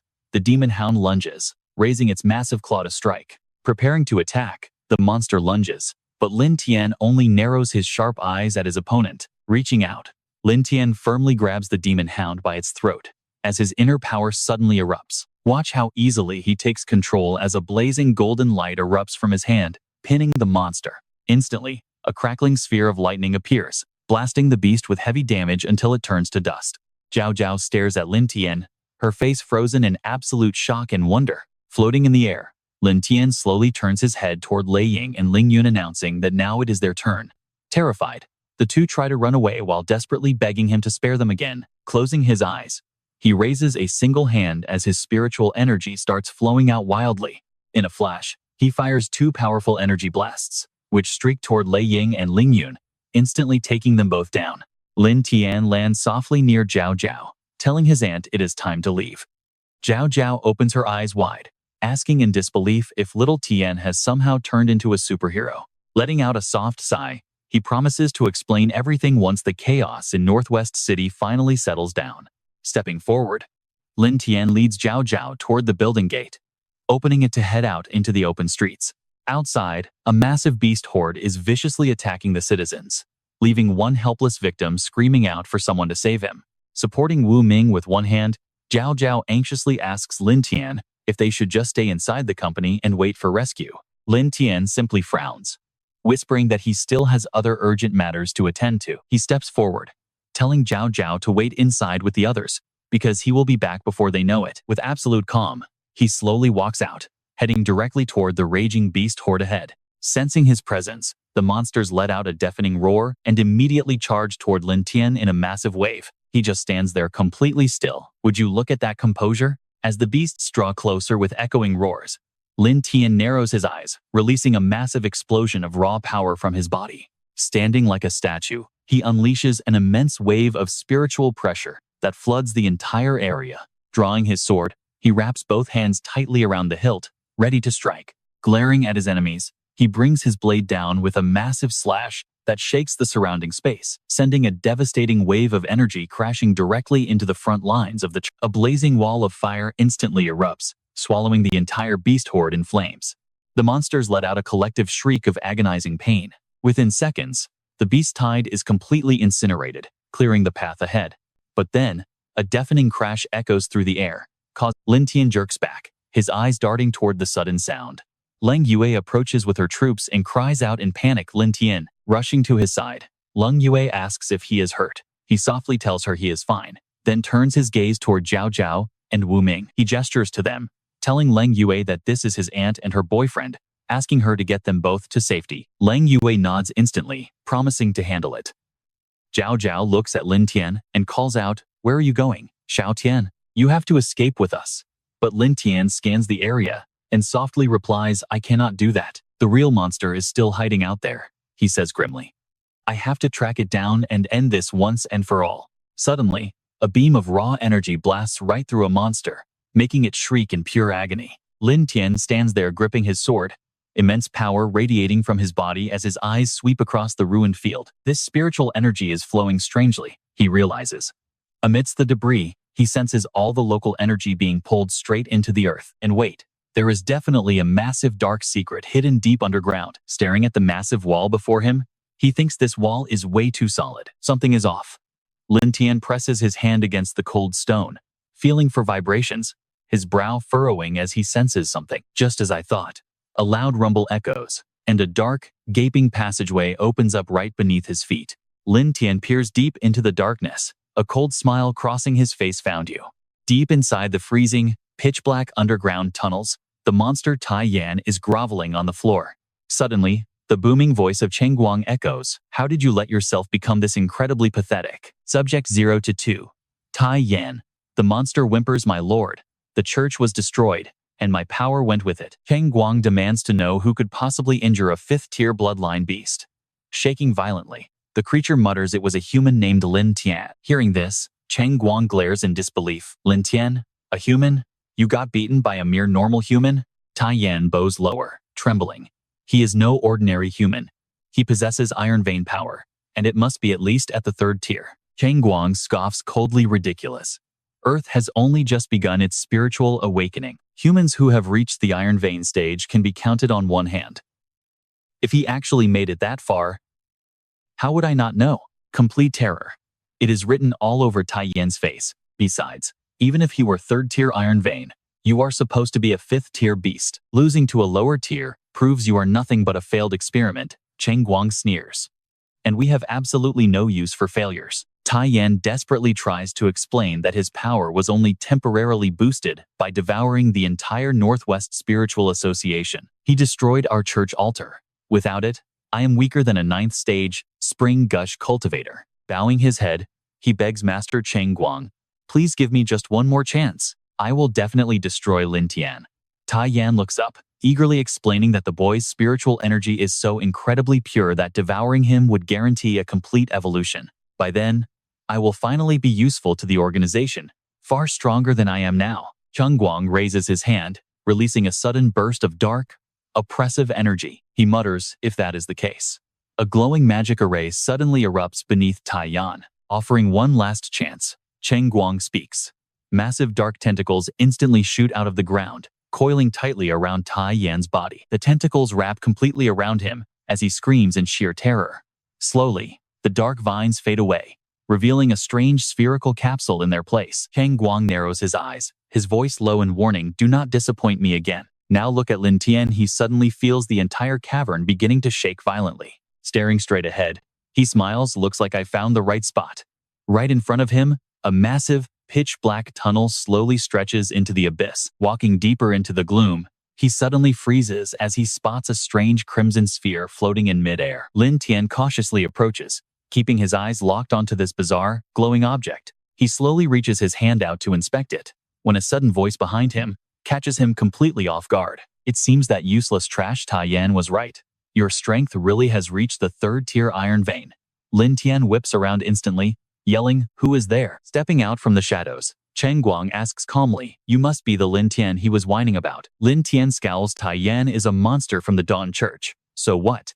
Are you one of his allies? Cheng Guang chuckles arrogantly. Allies? He is not worthy. I am a member of the House of Eternal Radiance. Just call me Wen Xuans instead. Raising his hand, Cheng Guang declares, we are tired of this rotting world, and we will build a new order over its ashes. Lin Tian speaks up, asking if the Dawn Church is just another new order they created. Xu Guang rests his chin in his hand, lost in thought. He replies that it was a failed experiment, but not completely worthless. Lin Tian's voice drops as he warns them that he does not care about their experiments, but they crossed the line by targeting him. Suddenly, raw energy erupts, so do not blame me when I send every last one of you to hell. Xu Guang just smiles, telling him to save those words for if he actually survives. Instantly, Xu Guang's spiritual energy flares up, and a glowing formation appears right beneath his feet. Xu Guang vanishes, his fading voice echoing to let this thing play with him first. A massive sound echoes. Lin Tian instantly goes on high alert, snapping his head back. Across the surface of that glowing red sphere, cracks begin to spiderweb everywhere. Suddenly, the sphere shatters into pieces. Ma Yuan breaks free with a deafening roar, glaring at Lin Tian and screaming in pure rage that he will tear him to shreds. Lin Tian narrows his eyes, calmly asking if he is already in a rush to die. Meanwhile, look at the outskirts of the city, where ash from the raging fires drifts through the air. Nearby, little Cao Yuan sits, weeping for her mother. Suddenly, a He Xuan beast emerges with a screech, charging straight at Qing Yu and Ye Jun. Both of them raise their weapons and unleash a continuous hail of gunfire. The bullets slam into the He Xuan, but its heavy armor completely deflects the entire barrage. Ye Jun spots Cao Yuan and yells to Qing Yu that there is a survivor over there. Ye Jun turns to Qing Yu, urging him to use that special weapon. Qing Yu quickly draws a dagger coated in spiritual energy. He leaps directly at the monster. Qing Yu plunges the blade deep into the He Xuan, making it writhe in agony before he leaps backward. The beast collapses with one last shriek. Soon, it lies motionless in a pool of blood. Ye Jun rushes over, helping Qing Yu stand as the young soldier gasps heavily from exhaustion. Qing Yu breathes a sigh of relief, glad they had gear from the Qi Association, or he never would have taken this thing down. Ye Jun looks back toward Cao Yuan and urgently tells Qing Yu to go check on the kid. Ye Jun approaches, gently telling Cao Yuan not to be afraid because they are here to rescue her. He asks where her mother is, but the little girl just looks up, crying hysterically that she does not know. Ye Jun turns to Qing Yu and orders him to take the child to the military headquarters first, as they also need to restock their ammo. Qing Yu agrees, gently picking up Cao Yuan. He admits they are lucky big brother Lin Tian charged straight into the monster horde. Otherwise, they would never have had the time to save anyone. Ye Jun nods in agreement. Seriously? Word is he can slice monsters in half with just a wave of his hand, like some kind of actual superhero. Ye Jun sighs. He wishes he had that kind of insane power. Qing Yu guesses he must have reached the main lair already. First class merit goes to him, absolutely. But wait, a massive wall of fire suddenly erupts right in front of Ye Jun and Qing Yu. Ye Jun stares ahead in absolute shock as Ma Yuan appears, spreading his massive wings and letting out a terrifying, rage-filled roar that shakes the entire area. Ye Jun stumbles back, screaming in sheer terror at what kind of monster this is. Suddenly, an emergency alert blares out, warning that an unidentified high-level spiritual entity has emerged deep. The energy fluctuations have already surged past the third stage of the Iron Vein realm, urging everyone to stay extremely alert. Qing Yu turns pale, stammering in disbelief at a power level above the third stage of the Iron Vein. Pure dread washes over Ye Jun's face as he mutters that Northwest City is finished and humanity is doomed. Ma Yuan tilts his head back, unleashing a roar that literally tears through the sky. Frozen in place, Ye Jun points out to Qing Yu that the creature actually sounds like it is weeping. He looks up. Is someone actually fighting that thing? High above them, Lin Tian is locked in a fierce clash with Ma Yuan. Ye Jun suddenly shouts with hope, realizing that they still have big brother Lin Tian on their side. Qing Yu agrees, knowing only big brother Lin Tian could pull off a miracle like this. His voice drops as he realizes the fate of Northwest City, and honestly all of humanity, rests entirely on his shoulders. Lin Tian and Ma Yuan charge right at each other. Their devastating collision ignites a massive pillar of blinding energy. Intense gales whip through the area, tearing the ground apart and sending shattered rocks flying into the sky. Ma Yuan raises his hand, screaming for Lin Tian to show him what the true power of the third Iron Vein stage looks like. Lin Tian clenches his fists, keeping his sharp gaze locked dead on the enemy right in front of him. He swings his arm forward with massive force, and their clashing fists unleash a shockwave that rattles the earth. Suddenly, Lin Tian's eyes widen as he senses something is off, realizing Ma Yuan's strength has grown way beyond their last encounter. In a split second, Ma Yuan's raw power overpowers him, sending Lin Tian flying backward until his body crashes heavily onto the hard ground. Looking down, Ma Yuan arrogantly boasts that this is what true strength looks like. A 3-tier bloodline? You are absolutely no match for me now. Meanwhile, Lin Tian sits completely still among the ruins. Suddenly, a system notification rings. High-grade fire energy detected. Want to absorb it? Lin Tian gasps in shock. What? Can I actually absorb this monster's energy? Lin Tian leaps forward right toward Ma Yuan, muttering that he cannot let premium power go to waste. Ma Yuan laughs maniacally. You want to risk your life against me? Incredibly foolish. He opens his mouth, releasing a massive wave of raw power. Reaching out with a brutal grip, the demon instantly clutches Lin Tian's body. The demon mocks him with a loud laugh. Is this really all your power? Too weak. Far too weak. But Lin Tian smirks, thinking, now is the time. Lin Tian flings his arms wide open, and a violent wall of fire instantly wraps around his entire body. Ma Yuan sneers, telling him that it is time to end his miserable little life right here. But look closely, Ma Yuan's eyes suddenly widen in complete shock as he looks around, wondering what on earth is happening. Why is my spiritual energy fading so fast? He stares at his hand, desperately wondering why his power is literally evaporating into thin air. Glaring at Lin Tian, he screams in sheer disbelief. Could it be? Lin Tian just smiles, calmly asking, what's wrong? Weren't you about to end my life just a second ago? Why aren't you making a move anymore? Ma Yuan stammers in pure terror, screaming that Lin Tian is actually absorbing his spiritual energy. Lin Tian relaxes his posture, saying that was a pretty delicious meal. To show my gratitude, let me send you on your way. Cold sweat drips down Ma Yuan's face as he stammers. No. Flapping his wings, he desperately flees, screaming he wants to live. Lin Tian raises his hand, and a massive firewall instantly blocks Ma Yuan. Frowning, he asks if he gave him permission to leave. Glaring back, Ma Yuan shrieks in fury. Lin Tian, if you want me dead, I will drag you to hell with me. Turning around, the desperate demon flies straight toward Lin Tian at full speed, roaring at him to die. Drawing his sword, a blazing fire completely coats the blade. Lin Tian mutters that the one who dies today is him. Charging forward, Lin Tian delivers a devastating, fatal slash. Blood instantly spurts from Ma Yuan's mouth as he gasps out in complete disbelief. But how is this? Lin Tian looks back, his sharp eyes locking onto his falling enemy. This farce is finally over. Slowly, Ma Yuan's entire body disintegrates, leaving nothing behind but a tiny, flickering flame floating in the air. After that brutal battle, the scene transitions to a quiet night at Lin Tian's massive mansion. Inside the dining room, a delicious feast of steaming hot food is laid out. Aunt Zhao Zhao grabs a beer and chugs it down. Slamming the can down, she cheers. So good. A cold beer after surviving death tastes absolutely amazing. Lin Tian looks over. Auntie, take it easy. Don't you have to take uncle to the hospital tomorrow morning? Zhao Zhao waves him off, insisting she is totally sober.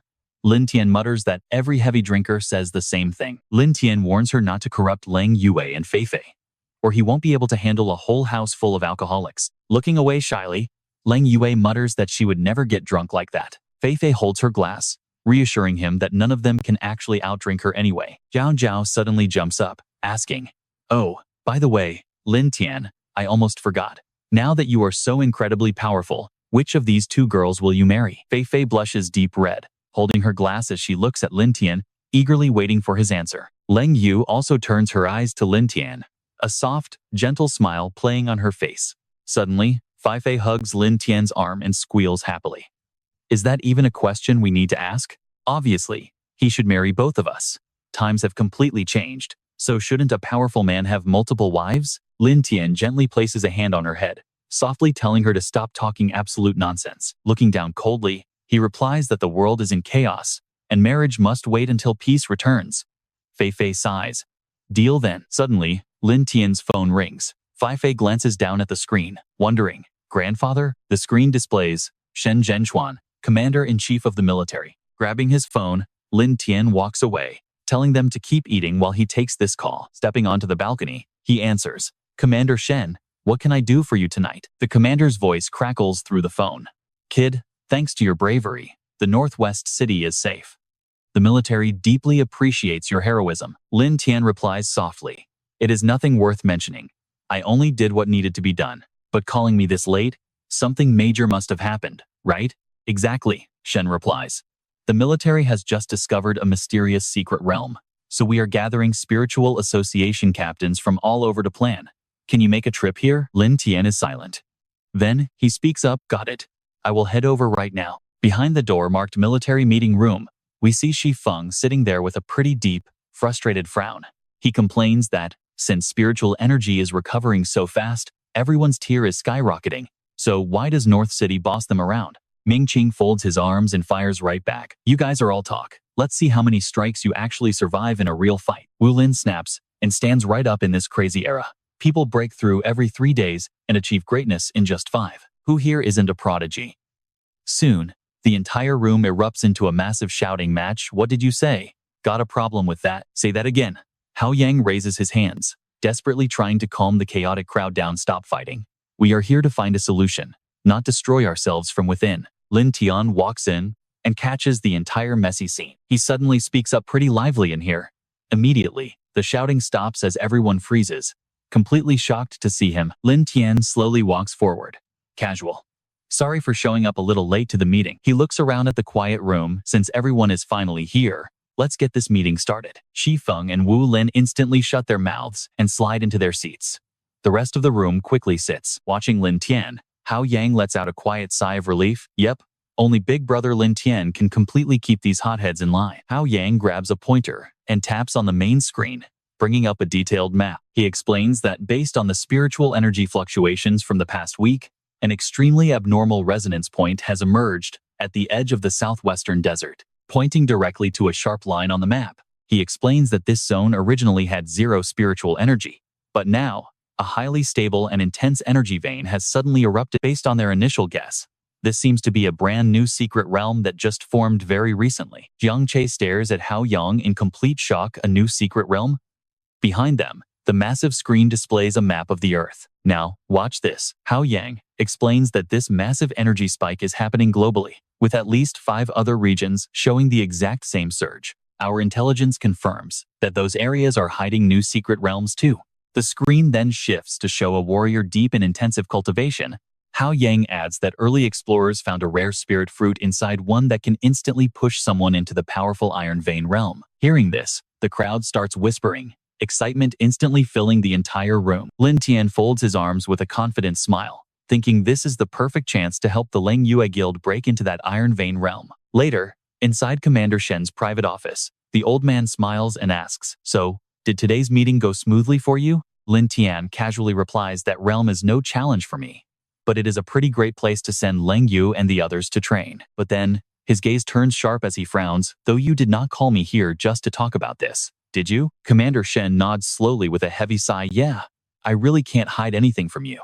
There is one more urgent thing I need your help with," he says, passing a confidential document over to Lin Tian. The commander explains that the realm they just found is actually the second one.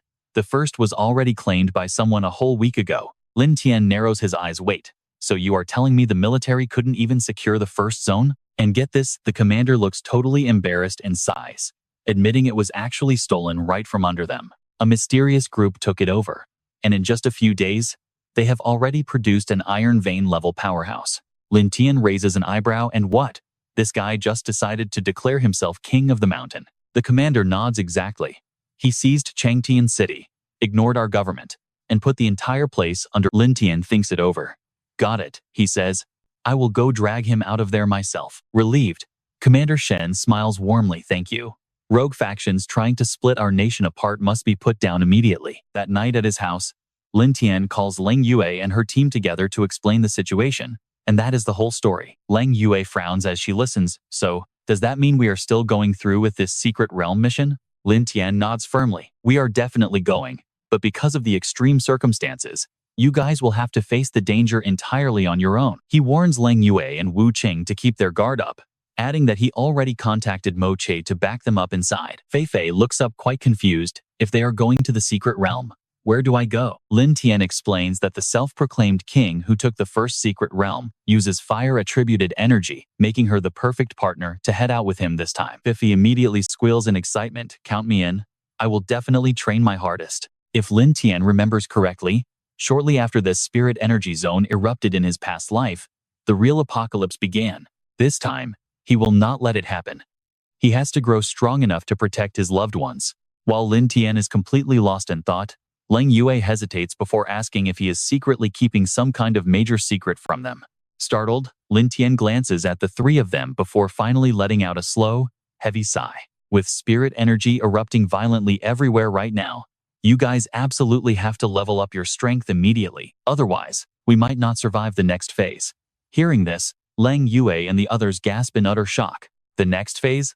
Lin Tian does not explain much, simply warning them to stop overthinking for now. Just rest up and get ready to head to Changtian City.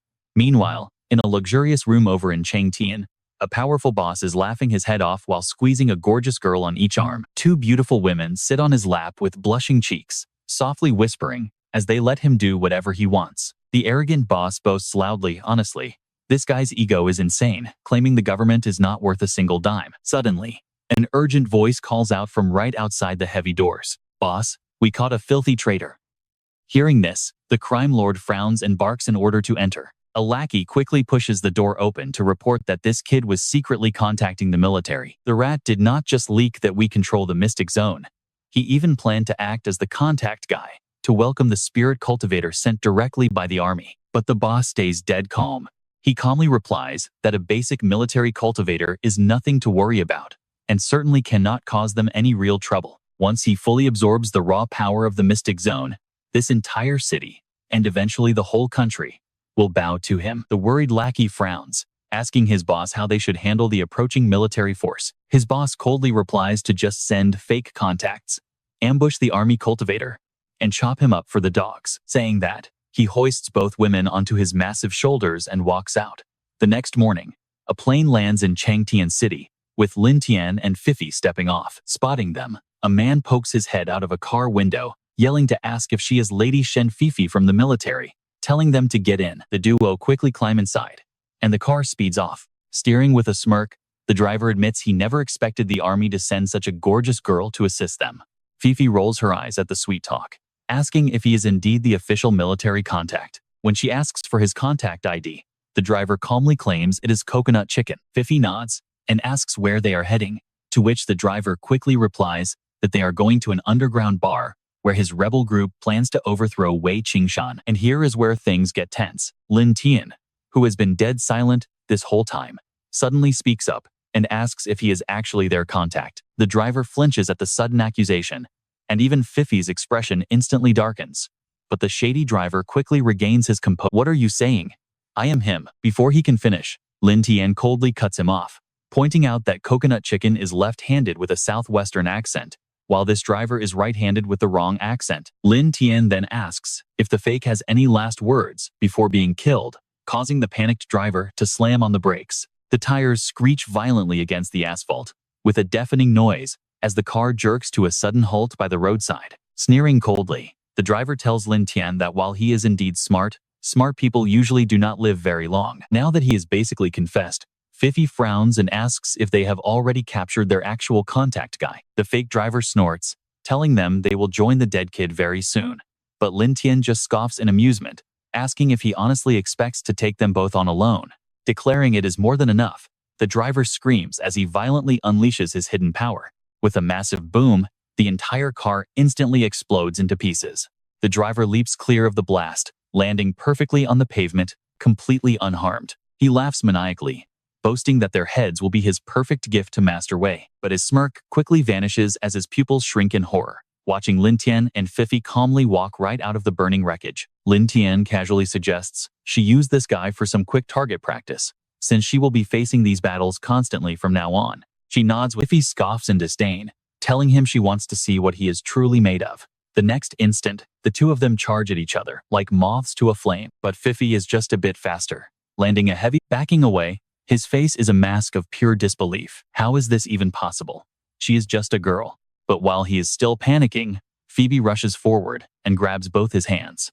The driver grits his teeth, muttering that this makes absolutely no sense. Too bad, Phoebe shows zero mercy and sends him flying with a brutal kick. The driver crashes hard right into the roadside guardrail. A sickening crack of breaking bones echoes from his back. He angrily curses, calling her a worthless piece of trash. Before he can even finish cursing, he sees Phoebe charging straight at him.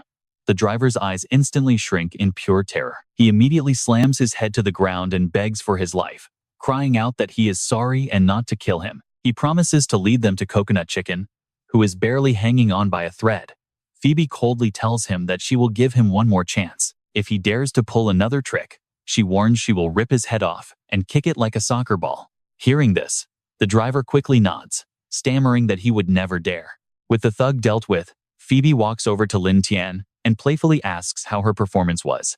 Lin Tian nods in approval, calling it absolutely excellent. A bit later, inside a dark, dingy basement, with only a single flickering light in Changtian City, look closely, and we can see a young man tied up in the cold shadows. Hearing footsteps approaching, the young man slowly raises his head and spots Lin Tian and Phoebe stepping into the light. He asks who they are in confusion, while Phoebe quickly steps up and asks if he is Coconut Chicken. She explains they were sent by the military to rescue him. Coconut Chicken trembles, weakly asking her to prove her identity first. Phoebe calmly replies that he once told her his online username is not based on his own favorite food, but rather his late sister's favorite meal, who has sadly passed away. Hearing this secret, Coconut Chicken finally breathes a heavy sigh of relief, thanking them for finally arriving to help. Phoebe quickly unlocks his chains, constantly reassuring him to hang in there, because she is going to get him to a hospital. Coconut Chicken weakly shakes his head, saying there is no time.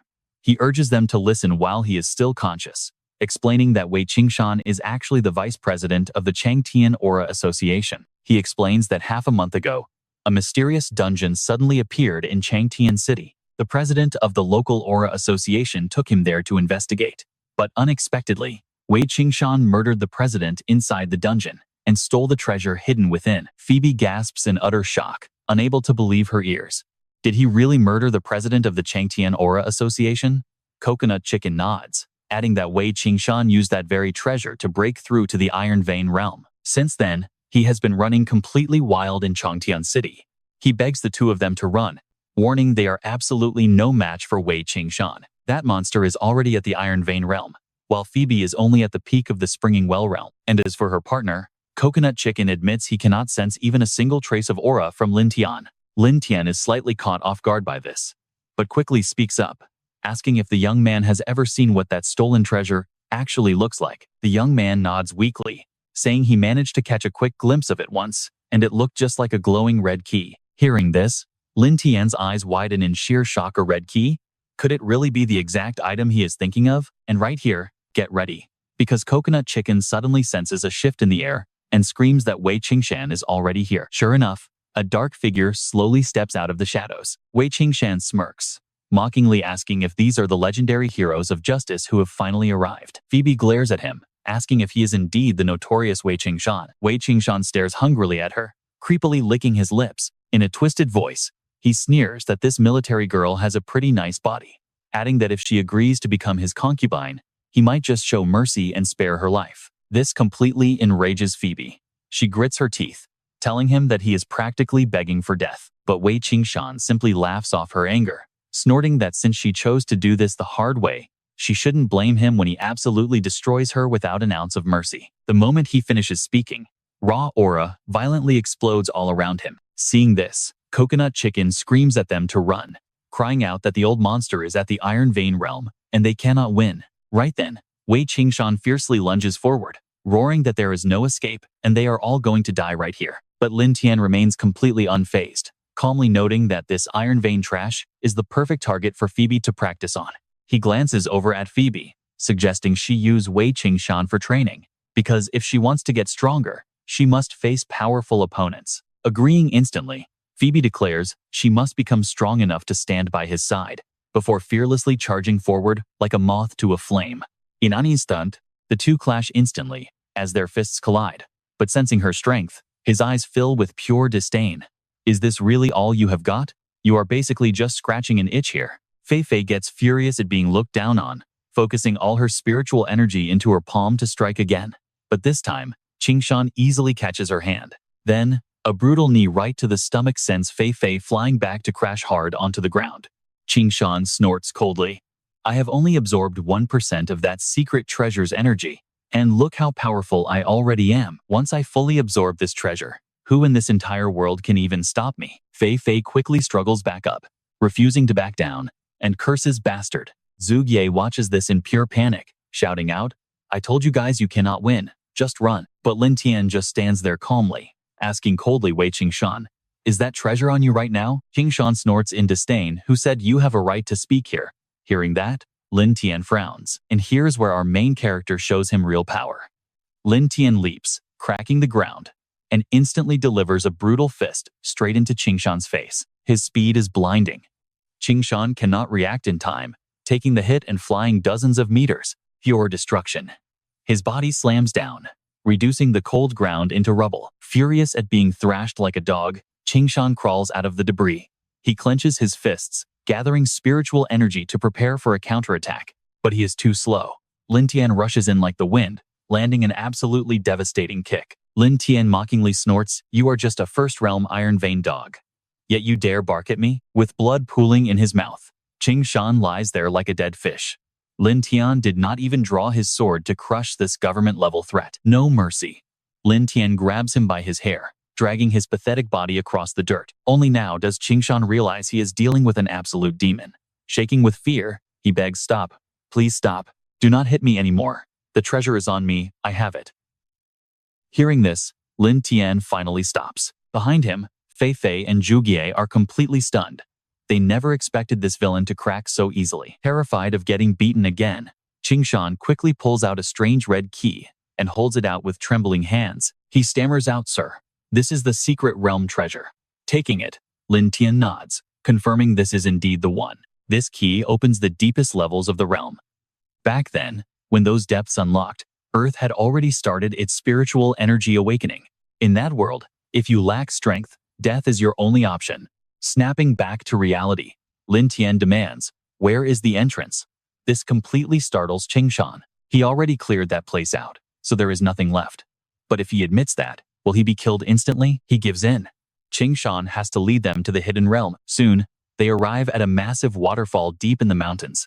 Lin Tian follows Qingshan into the thick forest. Eventually, Qingshan stops, pointing toward a massive stone door hidden in the brush. This, he says, is the entrance to the secret realm. Lin Tian studies the ancient door for a moment, then steps closer to find a small keyhole carved into the stone. He nods. It is exactly as he thought. Without hesitation, he inserts the key. The heavy door slowly creaks open, and the sight waiting for him inside is absolutely jaw-dropping. A massive portal opens, swirling with wild energy. Fei Fei gasps in shock, another secret realm gateway. It was just a key. Even Qingshan is stunned to learn this. He grits his teeth in rage. If I knew this was the key, I would have taken everything inside. A dark plot quickly forms in his mind. He plans to follow Lin Tian inside, wait for him to drop his guard, and then strike him down to reclaim the treasure. Lin Tian calmly steps back. All right, let us report this situation to the military headquarters first. While Qingshan deflates, Fei Fei asks in confusion, are we not going in? Lin Tian calmly explains to her that these places are incredibly dangerous, requiring careful preparation before any entry. Besides, Lang Yue likely has a similar realm. I need to warn them to keep a tight grip on their keys. He panics. His plan is falling apart. If he gets handed over to the military, he is finished.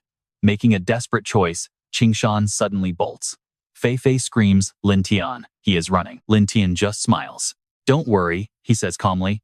He won't get away. In a flash, Lin Tian bursts forward with such insane speed that even Qingshan is left speechless. He didn't get far before Lin Tian caught up. Sweating cold, Qingshan looked back in sheer panic, his face completely pale. Lin Tian barks at him, you really don't know your place. Lin Tian lunges forward, grabbing Qingshan by the throat and slamming him down so hard he coughs up blood, dust exploding everywhere. Done with that, Lin Tian casually brushes off his hands. Fei Fei walks up from behind, looking down at the flat-out beaten guy. A bit later, deep in the woods, Wu Qing's group gathers at their meeting spot, but their faces are dark and completely devoid of any joy. Gu Ding looks around, complaining wasn't there supposed to be treasure? Tai Bao frowns too. Exactly. We walked all this way for absolutely nothing. Sensing something off, Leng Yue warns the group everyone stay alert. The spiritual energy around here is flowing incredibly weirdly. Guding looks back, acting like a know-it-all. It's not that serious. This secret realm is just… Suddenly, a monstrous dog leaps down from above. It's a scarlet wolf. It violently attacks a teammate, sending everyone into a total screaming panic. Terrified, everyone scrambles back. Tai Bao takes the lead, yelling at the top of his lungs, "Run!" Eyeing its next target, the scarlet wolf lunges and violently stomps on another teammate's head. Leng Yue clasps her hands, casting her frost stone barrier and frost crystal chains. Ice chains manifest and shoot forward, binding the scarlet wolf's neck and limbs to hold it down as it howls. Wu Qing immediately summons her frost spikes. Under her control, sharp icicles rapidly form and lock onto the trapped scarlet wolf, slamming directly into its head all at once. It roars in sheer agony, thrashing with raw, desperate power. The scarlet wolf breaks its chains and charges straight at Wu Qing, swinging its massive claws. Startled, she leaps back. Leng Yue raises her hand to cast a spell, shouting, "Watch out!" Instantly, a thick wall of solid ice rises up, blocking the scarlet wolf's deadly slash just in time. Sent flying by the impact, Wu Qing slides back to find her footing, bruised and battered. Lin Tian rushes over, urgently assessing the situation. "Sister Wu Qing, when you fire your frost spikes next, shoot them into the air. I'll teleport them right into the beast's throat." She nods. "Got it." Seizing the moment they let their guard down, the scarlet wolf pounces again, but they barely manage to dodge. Wu Qing summons her frost spikes once more, sending them hurtling toward the monster's head. But the beast quickly dodges. Exploiting that tiny opening, Lin Tian raises his hand. "Now's our chance." He tears open a spatial portal right in the path of those flying ice spikes. The exit portal instantly opens right above the scarlet wolf, dropping the spikes directly onto it. Trapped, the monster's eyes widen in sheer terror. The sharp spikes drive straight through its skull, and the scarlet wolf collapses to the ground, whimpering in agony. Leng Yue stares at Lin Tian, highly skeptical. "You are clearly this strong, so why do you always play the clueless rookie?" He casually shrugs. "I only make 3,000 yuan a month. Why risk my life?" Smug after her praise, Lin Tian lifts his chin. "If Lin Tian hadn't called me, I wouldn't even be here." Leng Yue can only roll her eyes at this guy. Watching the weird energy radiating from the beast's corpse, Wu Qing turns to Leng Yue's sister Yue. "I think there is some kind of treasure inside this wolf." Leng Yue senses it too. Thinking it over, there is some artificial structure left inside it, almost like some sort of device. The radiating energy grows even clearer. "Wait, what is this?" Suddenly, Leng Yue gasps as she realizes it's a key. That night, at the Shihong City Aura Association, Shen Yao examines his own hands, his entire body radiating fierce fire energy. So this is the raw power of the third stage iron vessel? Unbelievable. Zhao Ye grins, absolutely thrilled to see things going exactly as planned. Excellent. Now he can finally settle his score with Lin Tian. "You ready?" Shen Yao looks up with a sinister smirk. "President, did you really give me something this incredible just to kill some nobody like Lin Tian?" Hearing this, the old man's face darkens with pure rage. "You have no idea. Ever since Song Jin Gang crossed him, the military has completely choked off Shihong City's resources. I am absolutely certain that kid is pulling the strings behind our backs." Zhao Ye groans in deep frustration. "If this keeps going, our entire city of Shihong will never be able to hold its head up again." Pointing at himself, Shen Yao scoffs confidently. "Don't worry. A weakling like Lin Tian is nothing but an ant to me now." One flick, and he's crushed. Relieved, Zhao Ye smiles. "Perfect. It just so happens that Lin Tian sent an invitation for us to attend a grand meeting in 3 days. Crossing his arms, Shen Yao sneers with malicious intent. Does he seriously think he's some sort of big shot now? I'll make sure to utterly humiliate him in front of everyone at that conference. 3 days later, Lin Tian stands on stage, explaining this is the key to opening the secret realm. And you must note that. He suddenly stops mid-sentence as he spots 2 familiar faces, Shen Yao and Zhao Ye, staring him down from the crowd. Look at that. Shen Yao is actively radiating dangerous fire energy. Confused, Lin Tian asks if they need something. But Zhao Ye quickly steps in to introduce him. "Apologies. This is Shihong City's genius cultivator, Shen Yao. He just reached the 3rd stage iron vessel, so his control is still a bit." He pretends to introduce Lin Tian to his genius, Shen Yao. "This is Lin Tian, the current leader of our cultivator circle. You should make sure to listen to him from now on." But compared to Zhao Ye's fake politeness, Shen Yao doesn't even hide his contempt, openly insulting him right then and there. "Why should I have to listen to him? just because he looks like some cheap gigolo? Lin Tian simply keeps his cool, calm expression. Shen Yao, your third stage iron vein strength is not nearly enough to survive in the deep secret realm, so drop the attitude. But the guy still does not know his place, pushing his luck. Fine, then why do we not just test it out? Let me see just how much strength this so-called cultivation leader actually possesses. He immediately accepts without a single second thought. Fine then, let us head to the outside arena for a quick spar. A moment later, they both stand ready on the battleground. The crowd starts whispering, with some saying that since Lin Tian accepted the fight, he must truly represent the peak strength of the military department. Others argue that Shen Yao is no pushover either. They are eager to see if he can shake Lin Tian's massive reputation. Standing opposite him, Shen Yao cracks his wrists while showing absolute contempt for Lin Tian, boasting that he wants to see how strong this leader title really is. Acting as the referee, Zhao Ye quickly calls out, "Keep this friendly. Everyone, do not ruin the harmony." Meanwhile, Lin Tian calmly gestures for his opponent to go first. "Go ahead and make your move. Come on, I will show you what a true genius looks like. You cannot even match my baseline." Right after speaking, Shen Yao lunges forward with open arms, but our hero easily slips past his high kick. Lin Tian immediately exploits that missed strike to launch his own fierce counterattack. With a single-handed strike, he releases a wave of energy that sends his opponent flying back. Lin Tian slides his hand behind to balance, while the other guy struggles up and roars. Shen Yao charges in once more, desperately swinging a barrage of wild strikes, but not a single one connects. As another wild swing misses, Lin Tian raises his fist to strike. But this time, his opponent catches it, smugly shouting that it is just a weak scratch. Both fighters push off and slide backward, with Shen Yao sneering, asking if this is really the best he can do. "Too weak. Take this." He finally unleashes his ultimate flame burst technique, sending massive waves of fire energy billowing outward. With a swift swing of his arm, he unleashes a blazing crescent of fire that shoots directly toward Lin Tian. The crowd in the stands gasps in absolute shock. They whisper that since Shen Yao can control fire energy to this degree, the military department might be getting a brand new leader very soon. Sensing the incoming energy, Lin Tian merely sighs and mutters to himself that energy at this level is honestly just too weak. As the smoke and flames clear, Lin Tian is still standing in the exact same spot, completely unscathed. Look at that. The crowd is left completely speechless as mind-boggling shocks keep piling up. Is Lin Tian even human? Shen Yao was boasting just seconds ago, but now he is trembling in pure terror, stammering about how he could have blocked his ultimate attack. Our main character does not even show anger, just deep disappointment, calmly stating that this level of power will never keep someone alive in the deep secret realm. To survive and escape that dangerous place, you need real power like this.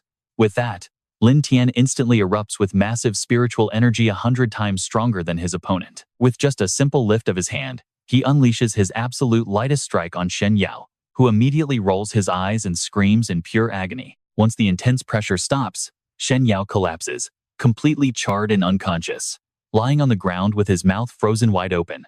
Lin Tian looks down, calmly declaring that he has no interest in whatever grudge the guy holds. Consider this a warning next time. It will be death. The entire arena immediately erupts into wild cheers, absolutely blown away by the results.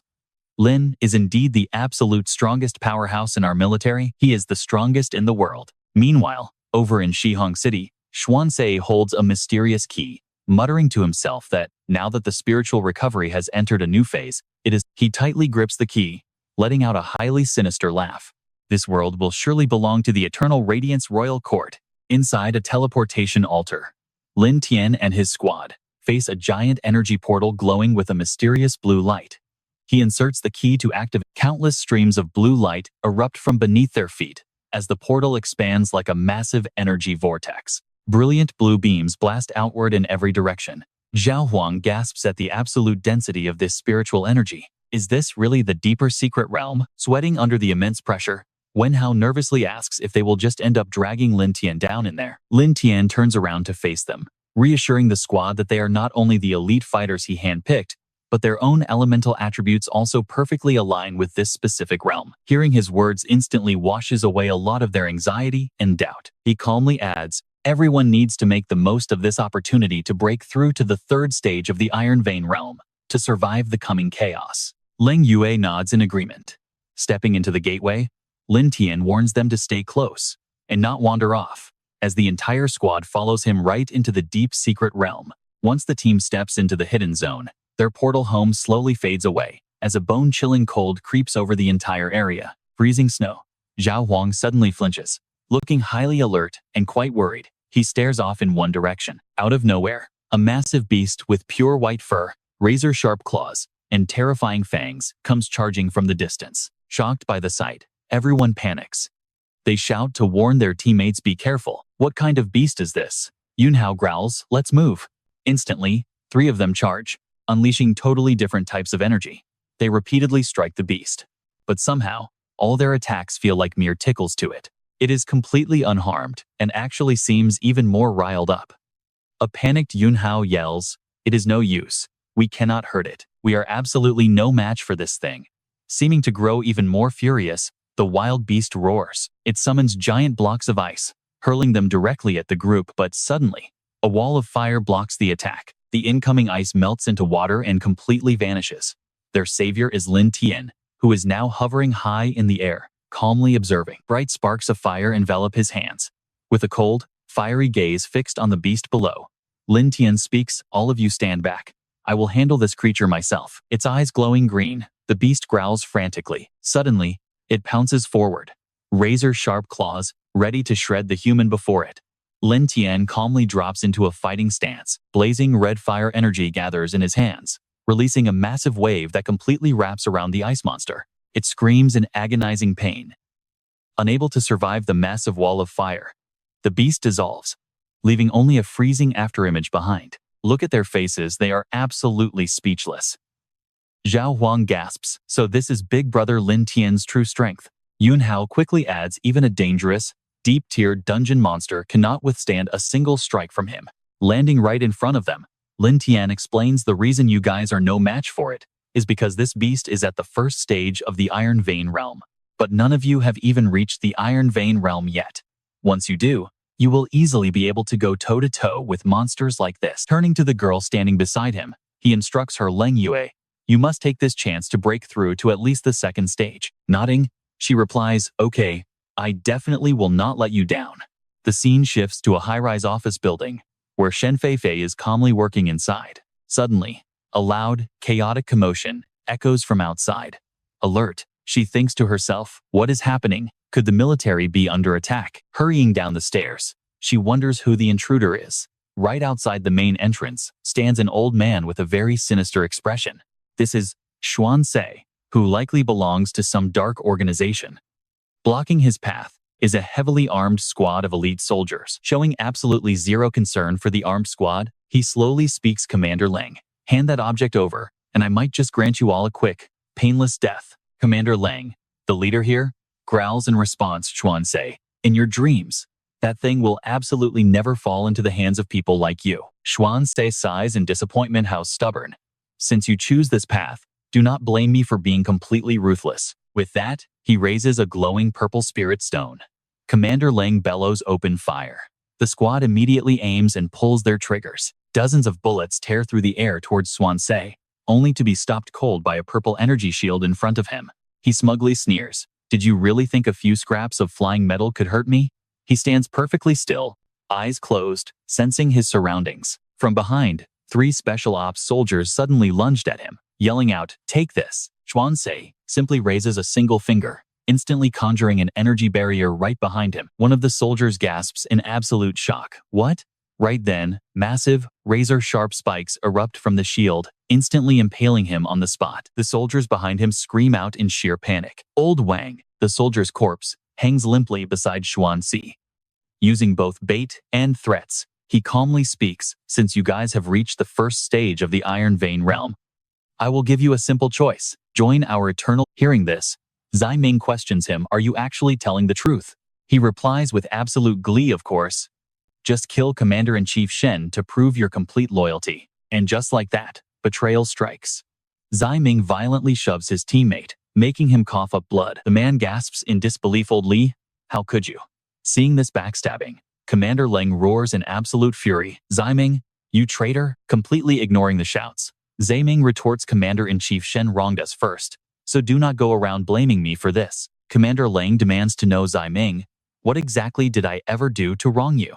Unable to hide his intense rage, Zai Ming snarls the deep dungeon benefits every cultivator. So why on earth does Lin Tian get to decide who enters? Letting out a deep sigh, Commander Leng says if that is your issue, I can easily explain everything. Flashing back to their earlier conversation, Commander Leng had asked Lin Tian, are we really not bringing Zai Ming and his first stage group along? Lin Tian replies their talent is simply far too weak. The ones I picked actually have the potential to break through to the second stage Iron Vein. Feeling a bit embarrassed, Qi Ming stubbornly argues that this is all just a one-sided claim. I haven't even gone in yet. So how do you know I can't level up? Chuan Si speaks up, telling them not to worry, because no matter what so-called geniuses Lin Tian brings along, none of them are making it back alive. Commander Leng immediately fires back, warning him that Lin Tian's true strength is far beyond his wild imagination. Xuan Si lets out a dark, scheming laugh, telling the commander he totally misunderstood, because he actually leaked that secret zone key to the military on purpose.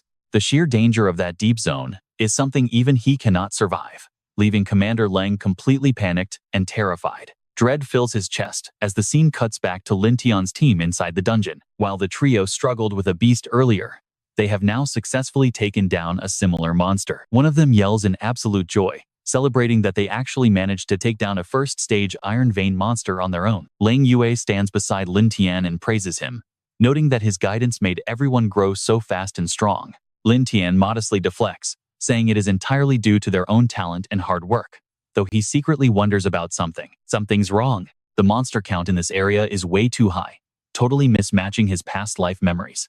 Could this be a different dungeon type?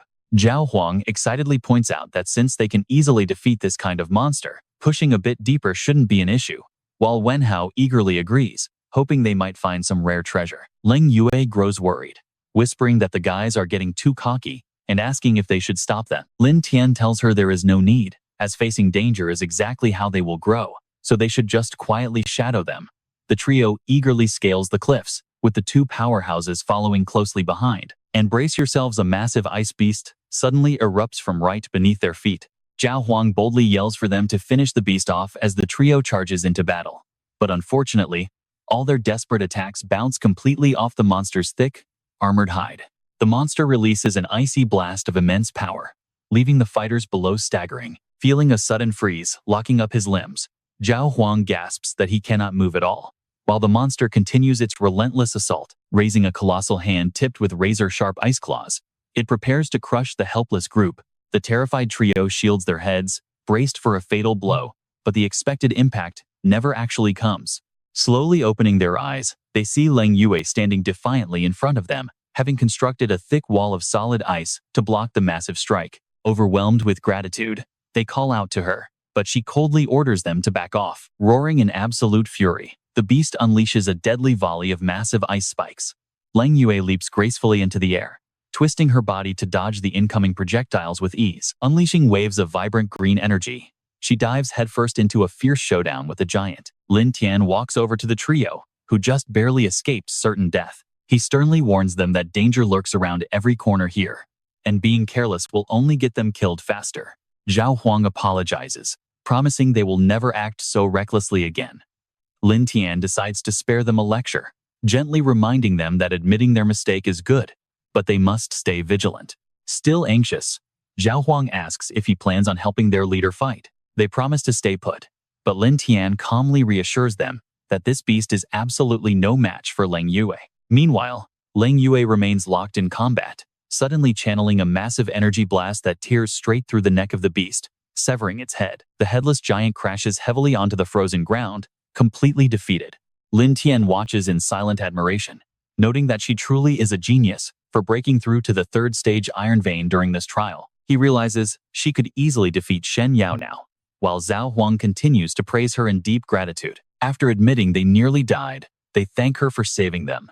Seeing the whole team is finally safe, Lin Tian announces that since everyone has reached the Iron Vein stage, it is time to head back. The team salutes in agreement, but suddenly, the snow beneath them begins to swirl violently as a freezing gale whips up out of nowhere. Now, check this out. They glare into the dark vortex, demanding to know who goes there. Tian Xiao stands quietly within the freezing mist, a wicked smirk playing on his lips as he welcomes the supposed geniuses of the military. Locking his gaze on the mysterious intruder, Lin Tian demands to know his identity. With a sinister laugh, he reveals himself as Wang Tianshu of the Glory King Court, declaring this very zone will become their final resting place. Realizing his connection to the Glory King Court, Lin Tian immediately asks if he happens to know a man named Xuan Se. Tianxiu ignores the question, merely asking back if he is the one called Lin Tian. Lin Tian is slightly surprised. He did not expect Tianxiu, the guy Big Brother Wen mentioned, to actually remember him. The man's voice drops low, delivering a direct demand. If you can defeat experimental subject 0-2 Blue Flame in a head-on clash, you are qualified to join us. Tianxiu points into the distance, causing everyone nearby to instantly pale in absolute panic. Just slaughter those military dogs behind you, and I will let you in. How about that? Sensing something off, Lin Tian tries to probe what exactly does your organization do, and why have I never heard of it? His face tightens with pure annoyance. Of course, someone like you has never heard of us. Before the spiritual awakening, we were the nation's most secret unit, risking our lives only to end up completely betrayed. Tianxiu clenches his fists, his face twisted with rage, explaining that they only survived because Big Brother Wen saved them. We are taking everything back, he snarls. Lin Tian just sighs, realizing they are just pathetic losers hiding behind a revenge banner. He lets out a harsh, cold snort, his brows furrowing. Sounds like you are just another willing dog for the military, he sneers, tilting his chin with a commanding glare. So here is my offer. Destroy your own cultivation right now, and I will spare your little friends. Deal? Leng Yue panics, shouting out for Lin Tian to ignore his words. Zhao Huang quickly chimes in, begging Lin Tian to let them fight together. Lin Tian tells them to stay calm. He turns back to Tianxiu, coolly stating that he has got it all wrong. I do not despise you because of your revenge. It is because you are all just way too weak. There is this cold pity in his eyes. You are so pathetic that your enemies do not even bother fighting you. Tianxiu grinds his teeth in pure fury, roaring that he is dead meat as a massive wave of energy erupts. The crew shouts in terror, warning Lin Tian that this freak is way stronger than the last monster they fought. Completely unmoved, Lin Tian tracks him with a freezing glare, instantly raising his arm to block the incoming strike. Tianxiu charges with terrifying speed, launching a heavy palm strike to see if the kid can even survive it. A barrage of strikes rain down on Lin Tian. Tianxiu smirks, his eyes full of absolute mockery and contempt. Is this really all you have got? He sneers, realizing Brother Wen was right about how he defeated Huo Yan. It was only because Huo Yan was complete trash. Watching the clash, the team feels a deep dread. Could it be that even their ace is completely outmatched here? Just how strong is this guy? Leng Yue frantically calculates the odds. This Wang Tianxiu is at least past the 5th level of the Iron Vein. Raging flames erupt around them, swallowing the area. Yet Lin Tian stands his ground, without showing a shred of fear. Perfect timing. I needed to test my new power in this secret realm anyway. But then, Tianxiu freezes in shock. What energy is this? Now, it is Lin Tian's turn. Stepping into stance, Lin Tian lands a devastating blow. Tianxiu is instantly sent flying, coughing up blood as his body slides across the dirt. Shaking uncontrollably, he whispers in utter shock. How can he be this strong? Lin Tian looks down, noting a 5th-level dog shouldn't bark. Look at that.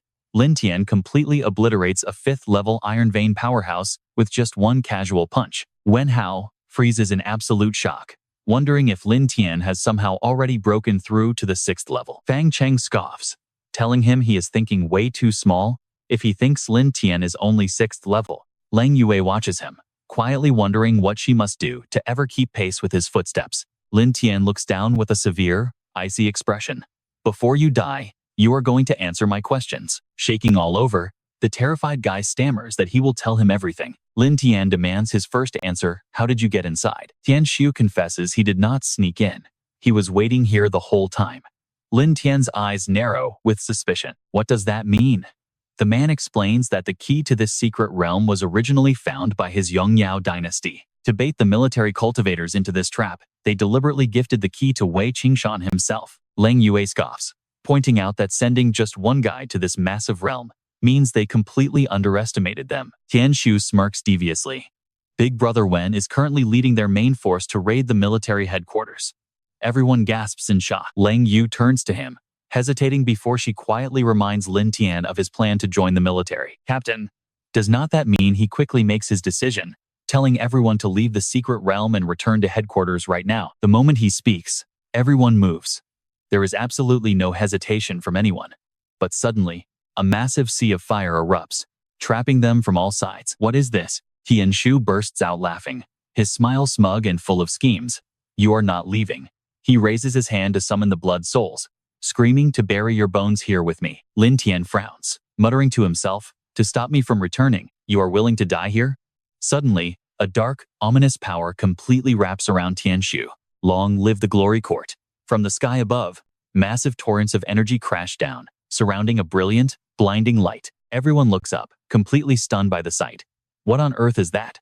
Lin Tian's expression turns cold as he quietly tries to figure it out. If I am not wrong, that has to be the final boss of this realm. Lung Xuan whispers, his voice shaking with pure anxiety. Lin Tian, are you all right? At the same time, Lin Tian's eyes remain locked on the battlefield, calculating his next move. And as we know, every final boss has a solid chance to drop some seriously overpowered loot out of nowhere. Lin Yuan descends from the sky with a crushing aura, his eyes burning with a spine-chilling, murderous intent. Lin Yuan unleashes a deafening roar, throwing his body forward as he charges directly at the terrified crowd. Everyone stands frozen. Pure panic hits. What is that monster? We are dead. But Lin Tian remains completely unfazed, calmly gathering his energy before launching himself straight up. He looks into the distance, his eyes cold and full of calculation. Two massive, unstoppable forces are closing in, about to crash. Boom! The violent collision shakes the entire space, slamming everyone flat onto the ground. On one side, Lin Yuan strikes relentlessly in midair, while opposite him, Lin Tian unleashes a power that is just as devastating. Leng Xuan watches the clash, unable to hide his utter shock. Lin Tian is actually going toe-to-toe with that monster. With this kind of pressure, could Lin Tian have reached the peak 7th stage iron vessel? Lin Yuan roars in fury, his eyes wild as he gathers strength for a heavy blow. Lin Tian easily sidesteps the attack, quickly assessing, great power, but your speed is way too slow. Lin Tian tightens his fist, channeling his elemental energy, getting ready to unleash his Thunder Flame Fist. He lunges forward instantly, his aura exploding as he delivers an incredibly powerful, crushing strike. The beast screeches in agonizing pain, the sound tearing through the air. Lin Tian watches calmly, noting, so the peak 7th stage iron vessel is only this much. He activates his energy, causing a bright, red flame to ignite in his hand. Lin Tian raises his hand slightly, his energy condensing. Thunder Flame, Ultimate Slash. The moment he speaks, a massive wave of power surges forward. Seeing this, Lin Yuan freezes in sheer terror, his jaw dropping. The devastating attack explodes, hurtling straight toward him. Lin Yuan screams in absolute rage. Lin Tian speaks in a calm tone, guiding his massive power. Now, shatter. He slowly extends his hand, guiding the roaring torrent of energy. As its power grows even more violent, his eyes widen, his body completely tenses up under the impact. Defeated, Lin Yuan's body falls from midair. Long Yue freezes in disbelief, completely stunned. A single sword strike just blew away the peak 7th stage iron vessel. And of course, the crowd goes absolutely wild, chanting that big brother Lin Tian is totally unmatched. Lin Tian quickly runs over to Lin Yuan's fallen body, silently scanning the surrounding area as he mutters, "Let me see what kind of good loot we got." Right at that moment, a strange detail catches Lin Tian's attention, revealing 3 brilliant, glowing gemstones floating right in front of him. Lin Tian is absolutely thrilled, looking happier than if he had struck gold, laughing to himself, "Spiritual crystals. I hit the jackpot this time." Keeping his eyes locked onto the 3 gems, he asks, "System, quickly check. What elements are these crystals?" Right away, the system's voice chimes in. "Congratulations, host, on obtaining a fire crystal, a wind crystal, and a space attribute crystal." But the next words from the system catch him completely off guard. Detected that the host has not mastered wind or space attributes. Would you like to absorb them now? Instantly doing a total 180, Lin Tian tosses 2 of the crystals over to Leng Yue. "Leng Yue, hold these for me." She catches them, looking closely as she tries to guess. This must be the reward for taking down that monster. Meanwhile, Lin Tian keeps a purple crystal for himself, and seeing his deep expression, she cannot help but ask, "Lin Tian, what are you doing?" His eyes turn sharp and filled with absolute confidence.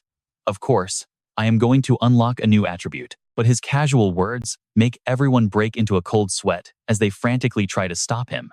"Do you really want to absorb the energy inside? You have to be careful. I can feel that the energy inside these crystals is incredibly violent and dangerous." Completely ignoring their worries, Lin Tian just scoffs with a grin. Do not worry. Just wait here patiently. This will be over in a flash. Suddenly, he clenches his fist. No turning back now. He channels his strength. He crushes the orb in his palm, and instantly, a surge of raw purple energy explodes, wrapping completely around him. The system voice rings out. It has detected high-grade spiritual energy with space attributes. Does he want to absorb it? Lin Tian doesn't hesitate for a single second and accepts. With a massive, deafening blast, the energy floods directly into his body all at once. Lin Tian screams out in absolute agony, his eyes glowing with it. Outside, the morning is bright, but the heavy air feels incredibly tense and suffocating. A lackey stands by the door, pointing inside. Sir, it is right here. Schwanz smirks coldly. Commander-in-Chief, your granddaughter's life and the weapon inside are waiting. You can only choose one. Hearing those mocking words, Zhen Xuan's face turns completely pale with pure rage. Right then, Schwanz grabs Feifei by the throat and hoists her high into the air. Well, Miss Shen, it looks like your grandfather doesn't want you to live after all. Feifei struggles in sheer pain. She grits her teeth hard, refusing to make even a single sound. Even if she dies, she will never let this monster get his way. Zhen Chuan watches his granddaughter suffer, completely panicking as he screams out, "Stop! I will open the door for you." Right after speaking, he steps to the door and presses his hand onto the touch panel. The heavy door slowly creaks open, and the commander's face turns absolutely pale. Seeing the door actually open, Schwanz is absolutely thrilled, grinning from ear to ear as he yells, "Finally, I got it." Inside, a dagger shines with a blinding light. This is the very weapon we risked our lives to retrieve back then. Caring absolutely nothing about anything else, he lets go and tosses Feifei roughly to the side. Zhen Chuan panics and rushes over to catch Feifei, desperately asking if she is hurt. She can barely breathe, whispering that she is fine. Grandfather. Catching her breath, she frowns and stares curiously at the glowing weapon. Grandfather, what on earth is that dagger anyway? Zhen Chuan sighs, closing his eyes in deep sadness, while Zhuanz holds the weapon and laughs like a maniac. Zhen Chuan purses his lips. That was something discovered 3 years ago, he says. Back then, in a remote area near the Changbai Mountains, we stumbled upon an ancient tomb holding a massive energy source. Schwanz's team was the very first squad, but once they entered, they lost contact completely. We immediately dispatched a second squad to back up their position, but we never expected a massive, chaotic conflict to suddenly erupt out of nowhere. Schwanz's team had gone completely mad. They thought our backup squad was trying to kill them, causing a brutal, bloody fight to break out. Zhen Chuan frowns, remembering. In the end, we managed to secure the dagger they brought back from that ancient tomb. After that, Zhuanz took his remaining men and vanished without a trace. Looking toward the weapon, he continues to explain that they soon realized the dark energy radiating from the dagger had the terrifying power to drive people completely insane. To prevent any more victims, we classified it as a high-level forbidden object and sealed it in this vault. Hearing this, Feifei is left completely stunned, and right on cue, Schwanz bursts into a crazed laugh. Finally, it is back in my hands. The dark power of the dagger flares up, burning brightly like a raging fire. Growing even more thrilled, he declares that they will take absolute revenge on everyone who wronged them, building a supreme world that belongs only to them. Zhen Chuan stares back coldly. Zhuanz, evil never triumphs over good. You will face your punishment. Hearing this, Schwanz laughs mockingly. Punishment? Do you seriously think you have the right to talk about punishing us? Becoming furious, Schwanz yells back, who was the one who ordered us to cover the retreat back then? Who was the one that decided we could just be sacrificed? The commander sighs deeply, trying to remain as calm as possible. I have told you this many times, Schwanz. It is all in your head. Schwanz raises his hand, summoning his dark power. Delusion? Fine. Let me show you if your granddaughter dying right before your eyes is a delusion. Instantly, he drags Feifei back toward him before anyone can react. Zhen Chuan screams out in absolute terror. Feifei, as she is pulled forward. Schwanz lunges forward with the dagger in hand, its sharp tip drawing incredibly close to her chest. Zhen Chuan can only watch in absolute horror, completely helpless, as he screams, "No!" She closes her eyes, tears streaming down her face. Lin Tian. It looks like I will be seeing you soon, but out of nowhere, boom! A massive, unexpected fist slams directly into Suance's face, knocking him flat. Hit by a brutal, crushing blow, Suance gets smashed right in the face. Blood splatters everywhere as he crashes hard into the nearby rubble. Stunned and unable to process what just happened, Feifei quickly spins her head toward the spatial barrier. As the portal slowly widens, a figure takes a step forward. A familiar voice echoes through the air. Looks like we meet again. Lin Tian stands tall right in front of him, boldly calling Xuanzhe out by his name. Seeing Lin Tian show up like a classic hero rescuing his lady makes Feifei's heart flutter with excitement. Brother Tian. She cannot hold back, rushing forward to hug Lin Tian tightly. I really thought I would never see you again. He gently pats Feifei on the head to comfort her. Do not worry. I am back. Everyone is safe now. Meanwhile, Zhen Chuan stands there frozen in absolute terror. Lin Tian, did you guys run into an ambush inside the secret realm? He calmly tells Commander Shen, rest assured. The secret realm situation has been completely handled. The commander hears this and cannot believe his ears, standing there speechless. Completely resolved? Could this kid have actually wiped out Xuanzhe's entire ambush squad all by himself? Lin Tian takes a quick look around and gives everyone a gentle warning. All right, everyone needs to head outside now. Everyone immediately obeys his command, still in complete disbelief that they have actually made it back to the military base safely. Well, of course they did. Big brother Lin Tian is absolutely unmatched. Meanwhile, Xuanzhe crawls out from the rubble. I never expected you to make it out alive. This alone sends a chill down the commander-in-chief's spine. How is this guy still breathing after taking such a devastating blow? Instantly, the entire group gets into position, ready to fight him to the death. Seeing this, Xuanzhe spits on the ground with pure disgust. Just look at their pathetic state. They probably barely escaped with their lives after a brutal clash with Wang Tianzi inside the secret realm. He stands up tall, glaring straight at Lin Tian. He sneers arrogantly. You guys look completely broken. You must have been beaten half to death by the assassins I sent in there, right? He stays completely silent, letting Xuanzhe finish his little villain speech. You surviving was definitely a surprise, but you should have just stayed dead, hero. With that legendary dagger clutched tightly in his hand, he feels absolutely invincible. If you had just hidden away like a coward, maybe you could have survived a few more days. He grips his blade with absolute confidence. Since you are here, do not blame me for what comes next. Without a single second of hesitation, Xuanzhe lunges forward. Go to hell, Lin Tian. Yet, Lin Tian effortlessly extends his hand and grabs the villain right by his face. He even lays down a condition. This equipment is expensive. Let's take this fight outside. Saying that, he smashes straight through the ceiling, leaving a massive hole in the roof as heavy debris rains down, leaving everyone in the room completely shell-shocked. Lin Tian swings his arm, unleashing a blinding wave of raw energy.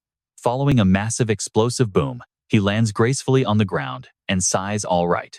Xuanzhe quickly pursues him, and even though he is clearly outmatched, he still talks big. It is time to make you pay for this. Now look at them, neither of them is backing down. The guy is no pushover either, screaming Lin Tian. Your power is actually a bit stronger than I expected. He grips his weapon tightly, shouting because as long as I hold this dagger, I am completely invincible. Only now does he notice the strange weapon, whispering to his system to analyze exactly what kind of dagger Xuanzhe is holding. The system immediately updates, scanning the mysterious treasure. Information retrieved successfully right away. The Yulan Qi dagger channels spiritual energy to boost the wielder's attack power. The more energy channeled, the greater the output, but a lack of spiritual energy triggers a severe backlash, causing hallucinations, mental breakdowns. Watch this, his eyes instantly light up. His expression remains completely calm, so that is it. No wonder those people went completely insane after entering the realm. Xuanzhe bursts into a mocking, arrogant laugh. Lin Tian. He swings his blade with terrifying force. Lin Tian simply presses his lips together, dodging to the side with absolute ease. The power of that weapon is truly terrifying, easily slicing through a massive building right behind them. Seeing this, he gets even more thrilled, yelling, what kind of godly power is this? I feel like I can destroy literally everything. Fueled by this sudden wave of confidence, he swings his blade wildly, screaming, die already, Lin Tian. Yet, Lin Tian remains completely unfazed, slowly closing his eyes. 3 stray energy slashes shoot straight into the sky, colliding with his defense and triggering a massive mid-air explosion that shakes the entire area. Back inside the building, everyone is in sheer panic. Is that the kind of destructive power a human can actually produce? Is big brother Lin Tian going to be okay? Xuanzhe cackles wildly, thinking victory is already his, but a calm voice suddenly cuts through, making his eyes widen in shock. You are way too noisy. Lin Tian calmly walks out from the thick smoke. Xuanzhe grits his teeth in complete disbelief. What? How is this possible? He looks up at Xuanzhe with a calm yet deadly gaze. If this is really your full strength, then the dream of the Everglow court will never become a reality. Xuanzai's rage completely boils over. Unable to take it anymore, he charges straight toward Lin Tian, but he just wants to end Lin Tian as fast as possible. Die. Lin Tian looks completely bored, his face twisted in disappointment too slow. With a quick tilt to the right, Lin Tian dodges effortlessly. Whiffing every single strike, Xuanzai gets both absolutely furious and deeply embarrassed. Damn it. Xuanzai switches tactics, lunging forward to grab Lin Tian by the throat, whipping up a terrifyingly massive wind vortex in the process. Lin Tian slowly clenches his fist as crackling arcs of lightning begin to spark. No more dodging this time, he punches straight into the swirling vortex. With just that single strike, he shatters the entire storm into pieces. Xuanzai cannot believe his eyes, jaw dropping in absolute shock. Before he can even process it, Lin Tian's lightning completely engulfs his body. The electric shock thrashes him hard until he finally breaks free, crashing heavily to the dirt. Xuanzai's face is charred black, like roasted meat. Lin Tian, if you have the guts, stop running. If you are a real man, fight me head on. Lin Tian looks completely indifferent, calmly asking, do you really think those weak attacks of yours could ever actually hurt me? He even beckons with his hand mockingly. Xuanzai, this time I will stand right here. Do your worst. Look at this guy, getting absolutely baited. He seriously thinks Lin Tian is just some naive kid, falling right into his pathetic little trap. Gripping his dagger tightly, his confidence flares right back up. Without a second thought, Xuanzai lunges straight at the boy. Xuanzai rushes forward like a wild wind, laughing like a maniac as he yells, you are dead. His eyes burn red with rage, truly terrifying. Lin Tian indeed stands completely still. But the moment that dagger gets close, a powerful barrier flashes. Xuanzai is blasted backward, completely losing his mind. This is impossible. Lin Tian just sighs and dusts off his shirt. Played enough? Xuanzai is utterly shattered, screaming, how could you block my strike? I am at the 7th stage of the iron vessel, and with this divine weapon, I am at the absolute peak. How could you be completely unharmed? Suddenly, Lin Tian's entire body bursts into blazing flames, his voice dropping cold. He tells him flatly, because I am at the peak of the 8th stage. After a long clash, the battle finally ends. Back inside, Fei Fei sits in her room, quietly admiring a glowing red crystal in her palm. What is this thing? She asks. Standing right in front of her, Lin Tian explains. This is an elemental crystal, dropped only after defeating a boss deep within the secret realm. The energy inside allows a cultivator to directly absorb it, massively boosting and leveling up their own power. Fei Fei gasps after hearing where it came from, such a precious item. Are you really giving this to me? Aren't you going to use it? Lin Tian shakes his head. It really does not do much for me anymore. Helping you level up so you can protect yourself is more important than anything. Hearing this, Fei Fei smiles ear to ear. She holds it tightly in her hand. All right. I am going to absorb this power right now then. Suddenly, he pulls out another glowing green crystal from his coat. Wait, there is one more. Fei Fei takes one look and gasps in shock. Huh? Is this not a wind element crystal? I do not have a wind affinity, and cannot only people with matching attributes absorb these? Lin Tian smiles gently to reassure her. Do not worry. I have a way to turn you into a dual wind and fire cultivator. I mean, can you blame her for being completely speechless? A dual element cultivator? Lin Tian asks in that same gentle voice. Fei Fei, do you trust me? The sudden question makes her blush with embarrassment. Of course I trust you. But what do I actually have to do? Will it hurt? He gently places a hand on Fei Fei's shoulder. Merging two elements is indeed a massive shock to the body compared to normal. But with me here, I promise you will be completely fine. She nods, furrowing her brows seriously. Let us begin then. With that, Fei Fei slowly sits down on the floor. Lin Tian's expression turns quite serious as he plans his next move. The two crystals in his hands begin to glow brightly. Lin Tian acts immediately, crushing both of the precious crystals right inside his palms. Instantly, raw streams of red and green energy erupt. He raises his hands high, condensing the energy into two glowing spheres on either side. Lin Tian warns her gently, this will hurt a bit. Try to bear with it. Fei Fei nods, gritting her teeth. Okay. Standing behind her, he channels the power straight into Fei Fei's body. Her face instantly flushes bright red as she gasps, it is so hot. Lin Tian exerts all his strength, encouraging her, do not be afraid. Just focus and breathe with me. The dual elemental energies sink deeper and deeper into her body. Fei Fei is in so much pain she feels like she might collapse. It hurts so much, she gasps, like my body is tearing apart. Panicking, he urges her, hang in there. With a sudden flash, the two energies merge together violently. Her entire body glows bright. As the intense pain reaches its absolute peak, Ying Feifei throws her head back and laughs, letting out a wild, frantic scream. After a moment, everything clears up, revealing tiny, glowing particles. Feifei stares in disbelief, her eyes wide. What is this? She can barely trust her own senses. She asks Lin Tian, did you actually cultivate dual attributes? He lets out a deep, relieved sigh, like a massive weight just slid off his shoulders. You did so well. Meanwhile, high up on a freezing, snow-covered mountain peak, inside a small cabin, a voice grumbles out, this godforsaken place is freezing. Old Goose steps inside from the storm, shivering like he is about to turn into ice. Old Lu, what are we eating today? Old Lu is busy sorting through their gear, calling back over his shoulder. I still have some leftover canned beef from yesterday. How about I make beef noodles? Plus, I have got 2 packets of chili powder. Old Gu urges him hot. Old Lu chuckles at him and nods. Before he can even finish, the alarm on his watch starts blaring like crazy. The two of them stare at it, completely terrified, minds totally blank. Damn it, what is with these numbers? Did a nuclear bomb just go off? Right then, a glowing vortex of wild wind suddenly erupts out of nowhere. Old Lu jumps, shouting a panicked order. Gu, quickly report this. Something went wrong. Old Gu grabs the radio, immediately trying to report their situation. Calling military headquarters. This is the Changbai Mountain lockdown point. We have detected a highly abnormal spiritual energy signature. Suspected to be, before he can even name it, he suddenly coughs up blood. His whole body shakes, racked with agonizing pain. But look at this, that agonizing blow actually came from behind, where Old Lu just stabbed him. Old Gu gasps out his name, Old Lu.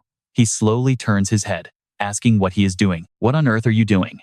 Old Lu's eyes are glowing bright yet totally lifeless, as he speaks in a bizarre, hollow voice. Welcome her back. Old Gu's eyes go wide, absolutely furious and completely bewildered.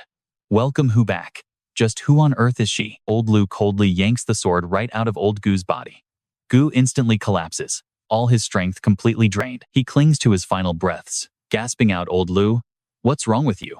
Wake up. But Old Lu remains totally unfazed, his mouth chanting those exact same creepy words over and over. Welcome back. Old Gu, breaking out in cold sweat, screams with everything he has left Old Lu. Instead, Liu just flashes a wide, maniacal grin, swinging his bloody sword back behind him.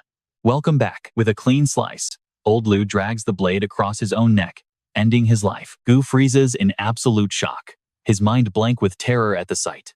His desperate scream echoes through the mountains, blending with a massive crack of lightning that tears the sky apart. Back at the commander's headquarters, a high-level military meeting is underway.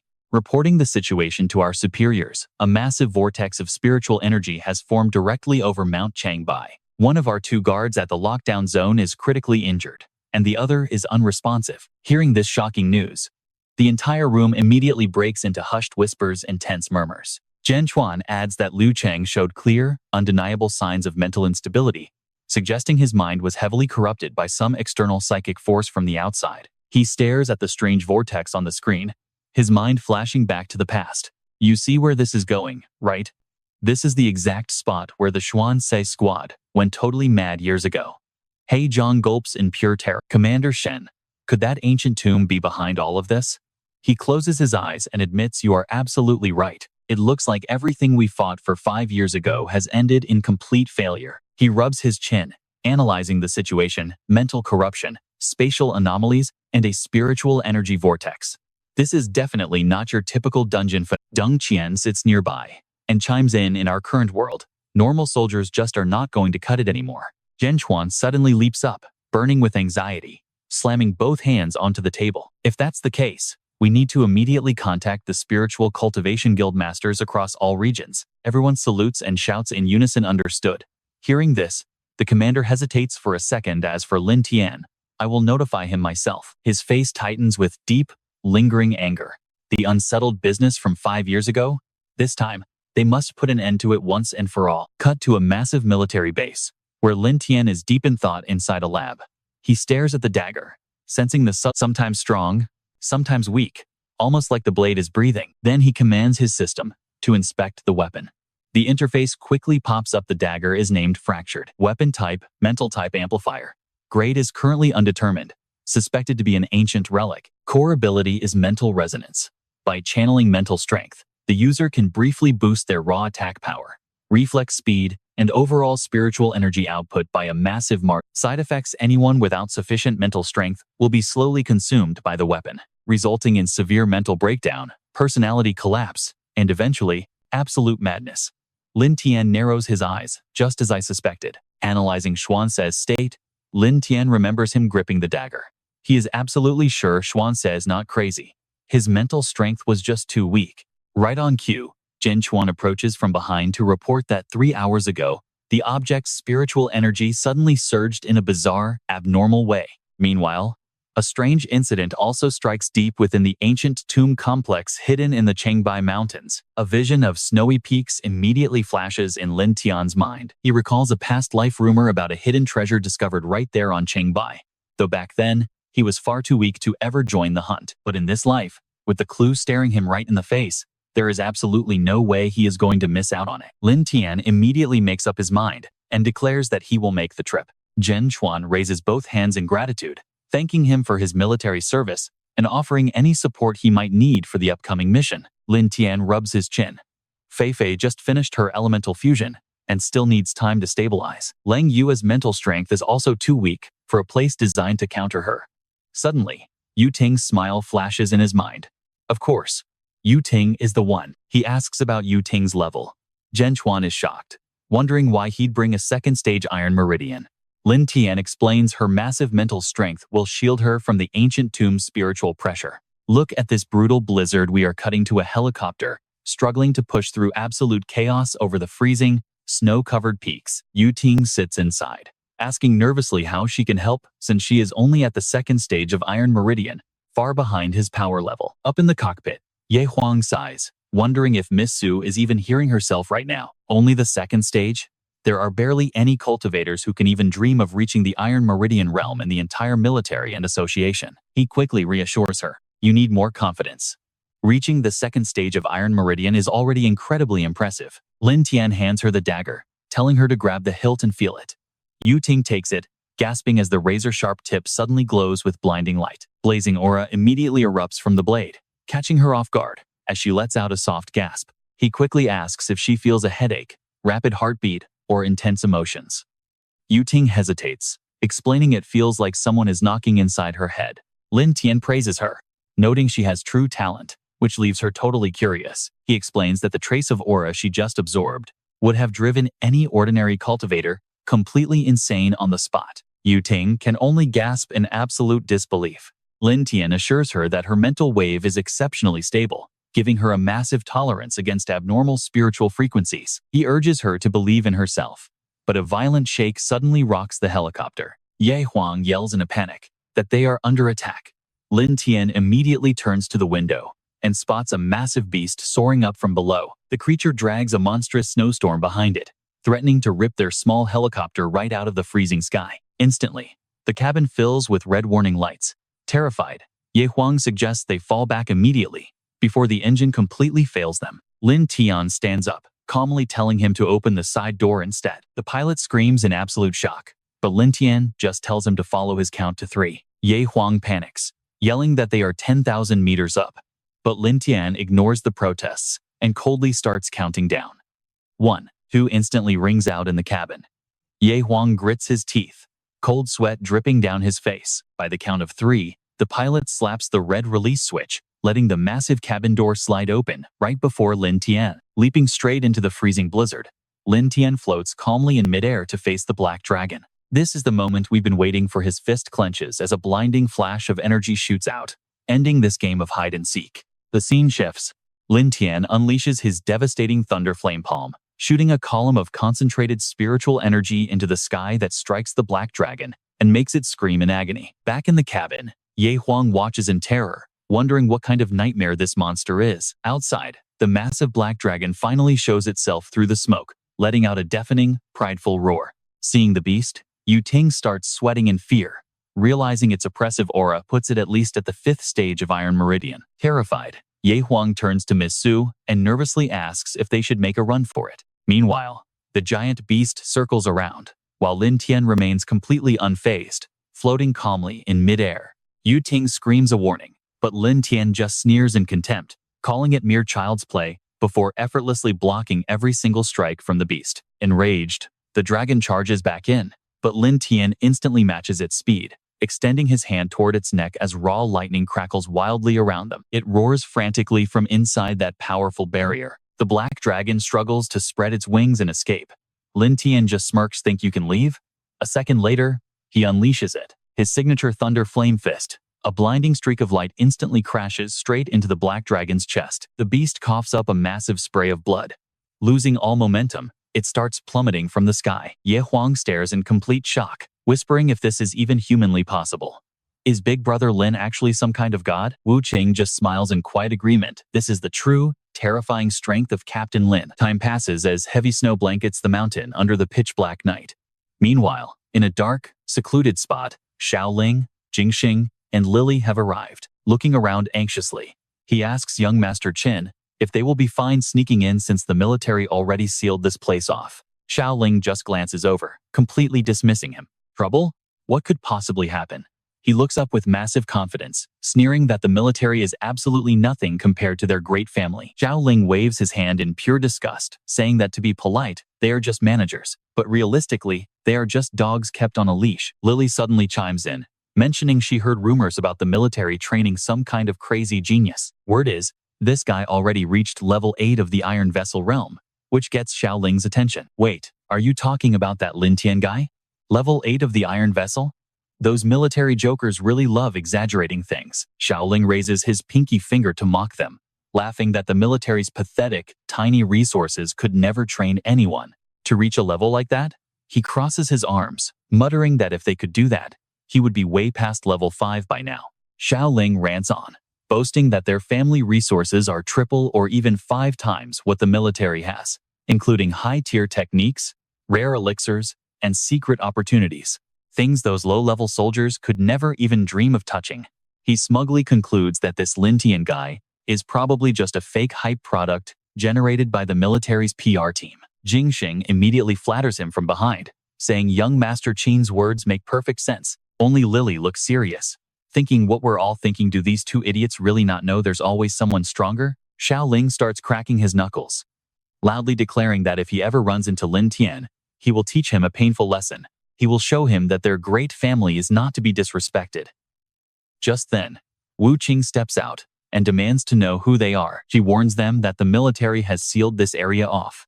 Xiaoling is pretty surprised to see her here. Immediately, a sleazy thought pops into his head. She has a great body, and he's going to make her his. Wu Qing sternly warns him again that this is a restricted zone, and taking another step forward means facing the consequences. Xiaoling snaps, yelling that a nobody from the military dares to talk to him like that, and if he doesn't teach her a lesson right now, she will never learn respect. Without another word, he raises his hand and unleashes his powerful Gale Palm. Feeling the sudden burst of energy, she barely dodges in shock, realizing his raw power is easily a match for her own.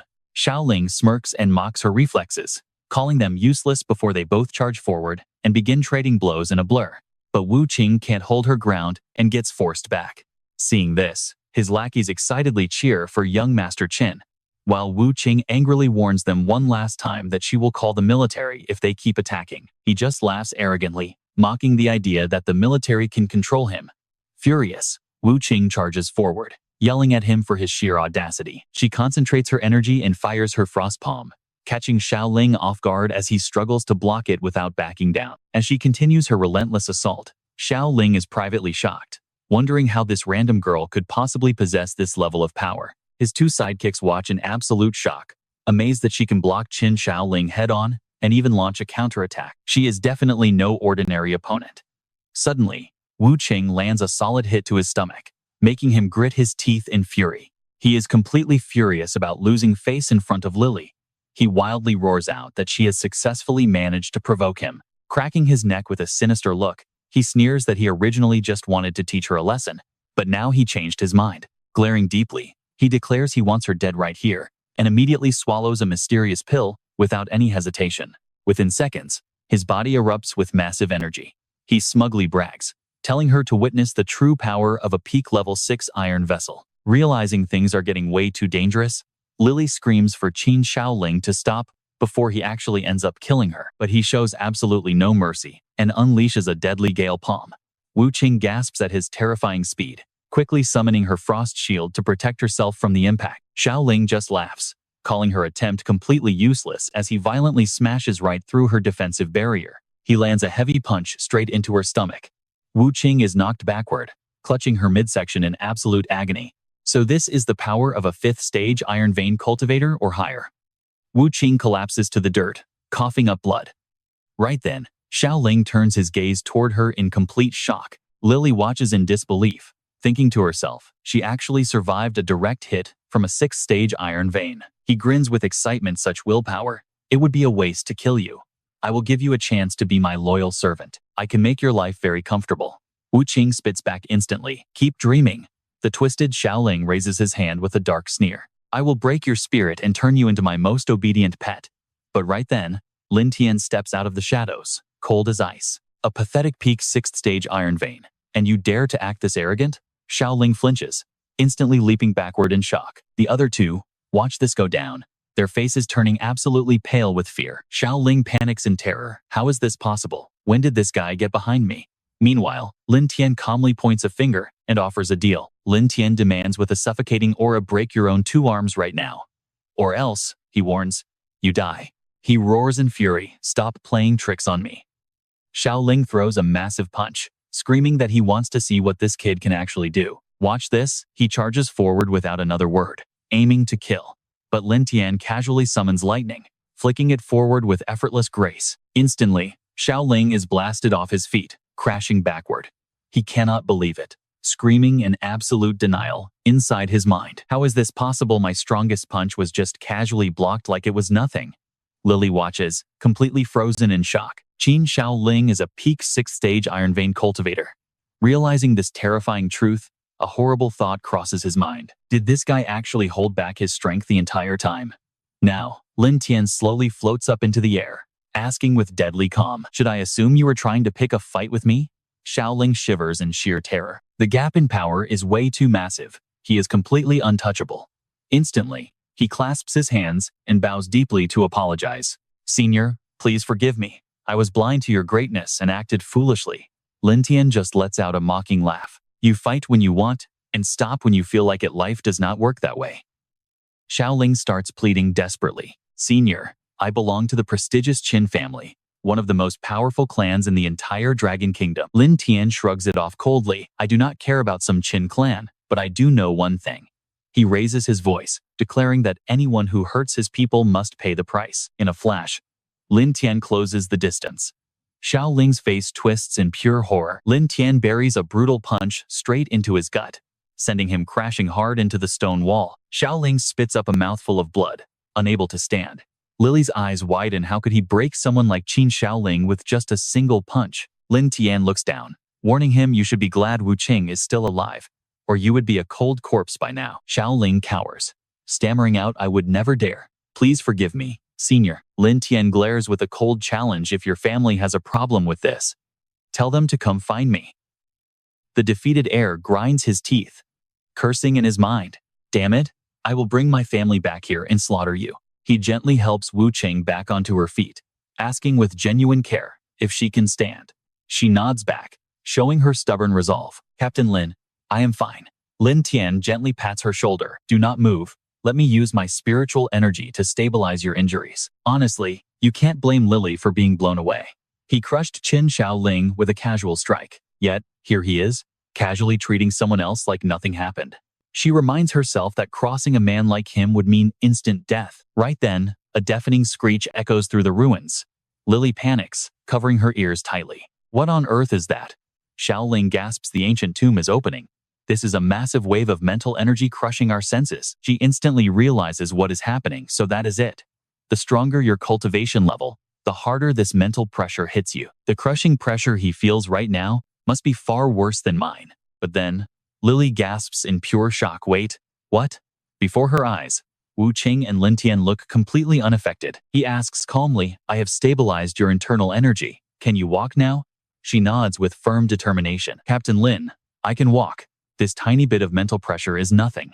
Seeing them standing tall without a flinch, Lily is left speechless. What? Is it possible that not just this terrifying man, but even his female companion can easily shrug off this heavy pressure? This is mental pressure straight from the tomb itself. How can they just walk inside, like it is nothing under this suppression? Lily turns around in a panic, asking what they should do now. Xiaoling clutches his bleeding stomach, his eyes burning with rage. I will make him pay for this humiliation. The tomb is bound to be packed with deadly traps and strict rules. There has to be a way to kill him inside. Xiaoling grinds his teeth and commands move out. Their main family mission is to secure the treasures inside, but Lily hesitates, whispering back under this overwhelming mental suppression, we cannot even fight properly. How are we supposed to compete with a monster like him? He smirks. I already saw this coming a mile away. Then Xiaolang holds out a strange object. Jingheng gasps in absolute shock. What on earth is that? He tosses it up without hesitation, boasting that he came fully prepared. Instantly, the jade pendant bursts with a bright, blinding light. The light washes over them, silencing the noise. Feeling the warm energy wrapping around her, Lily cheers in absolute relief. The mental pressure is totally gone.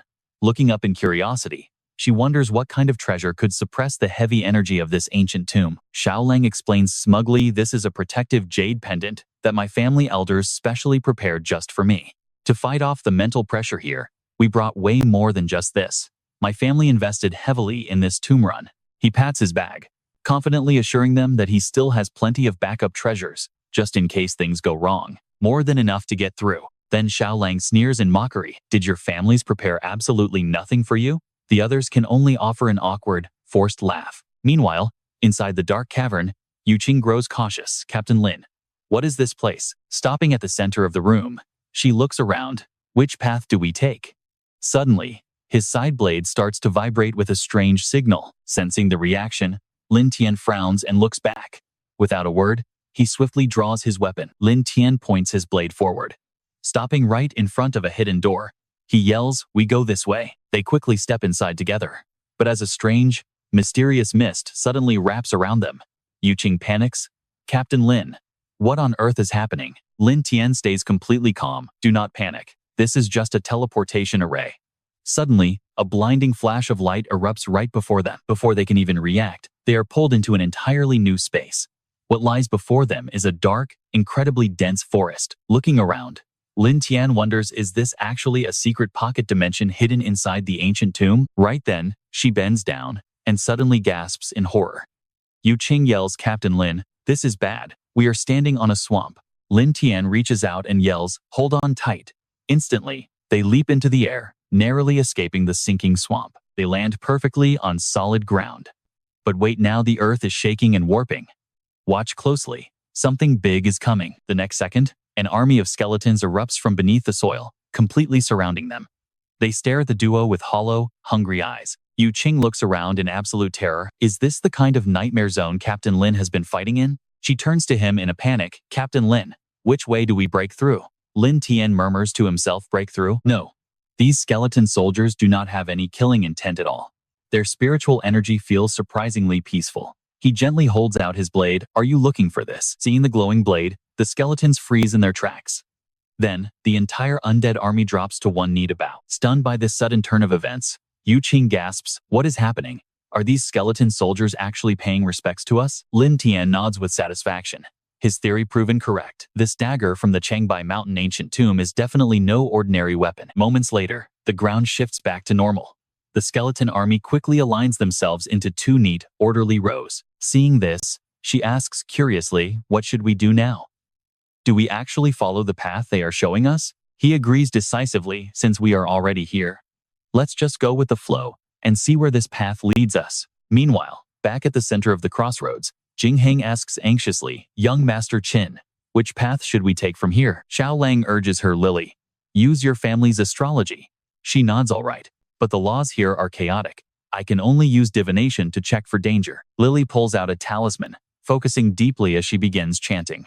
She conjures a glowing bagua array right in the middle of the room. Instantly, the massive circle begins to shine. Once she reads the signs, Lily points forward decisively. The divination shows that the middle path is the safest bet. He grins with greed. The Lu family astrology is incredible. I must find a way to make Lu Lily mine. Without hesitation, Xiaolang shouts out, if the astrology says it's safe, let's go. Move out. Wait. Look at this insane scenery swap. They're suddenly standing in a freezing snowy wasteland now.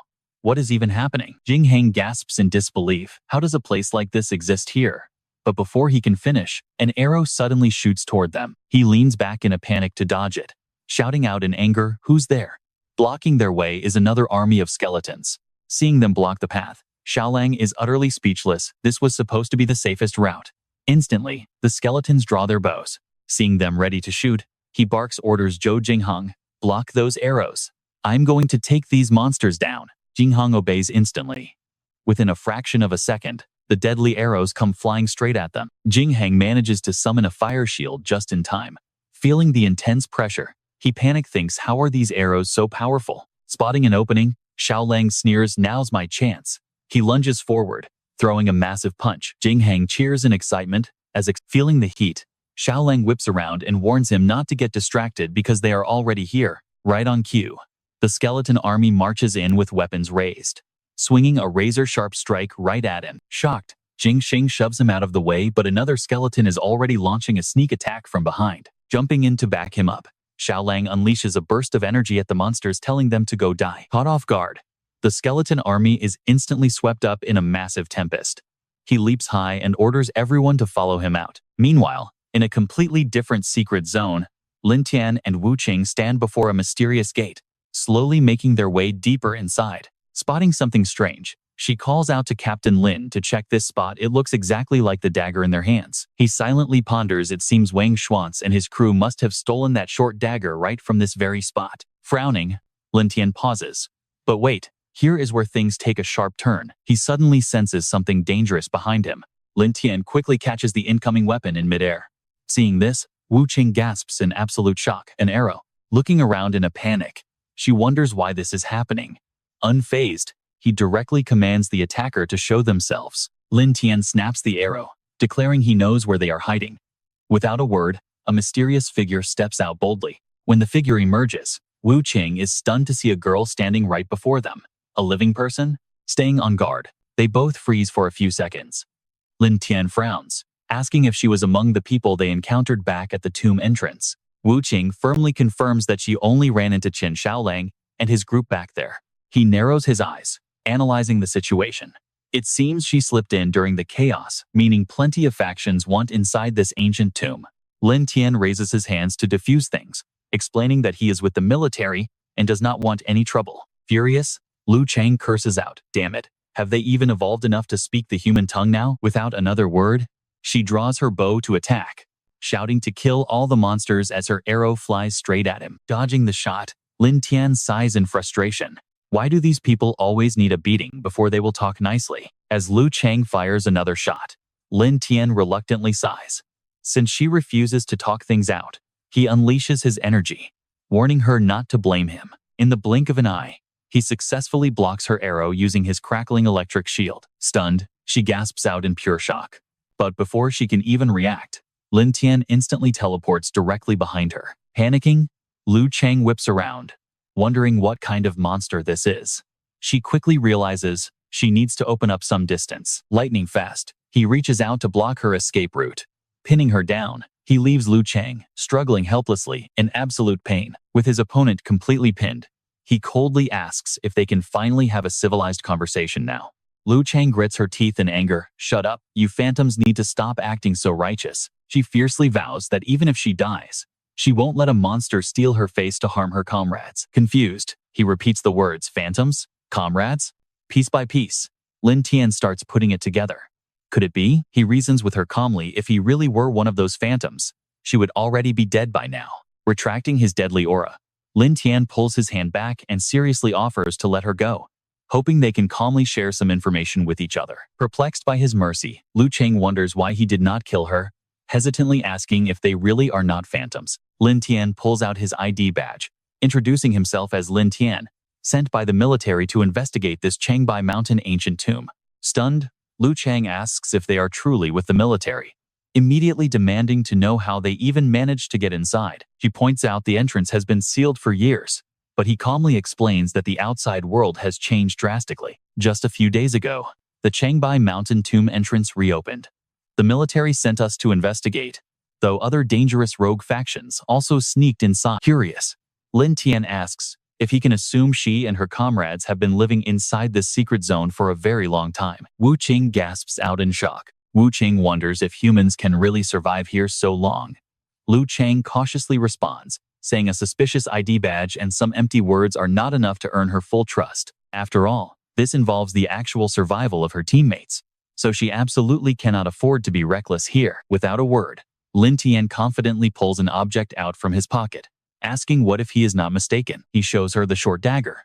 Look closely, she definitely recognizes this weapon, right? Staring at the blade, she is utterly stunned, whispering how this is even possible. Lu Chang stammers, asking how he got this sacred relic, before painfully looking back to explain how the military originally sent her team inside years ago to investigate. The horrors inside the ancient tomb were far worse than any official records suggested, which was when they first discovered this dagger. Deep inside the secret realm, our captain took one look and knew this was no ordinary weapon. Realizing this dagger was something special, he decided to bring it back to headquarters for further research. But right as we reached the exit, a massive monster blocked our way, forcing the captain to split us into two teams. One team had to hold the beast back, while the other was tasked with escaping the tomb with that dagger. And yeah, we were the ones left behind to face down that nightmare. Hearing their story, Yu Qing asks in awe, how on earth did you guys manage to survive in here all these years? Lu Chang gratefully explains it was all thanks to our captain, leading us to hunt monsters for food. Luckily, this place is absolutely crawling with beasts. Intrigued, Lin Tian speaks up, you mentioned those illusion demons earlier. What exactly are we dealing with here? She frowns and warns him they are deadly native monsters that can mimic human forms perfectly.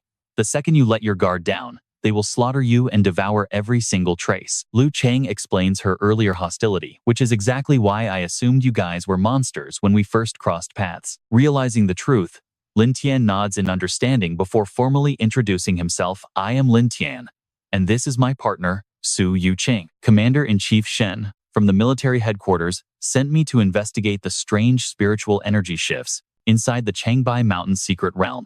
Would you let me talk to your captain? Because trust me, the outside world has completely changed since you guys got stuck. After a long hesitation, Lu Chang finally shakes his hand and introduces herself as a former member of the military's 3rd Scout Squad. Meanwhile, on another front, the rest of the scouts are surrounding a massive bear.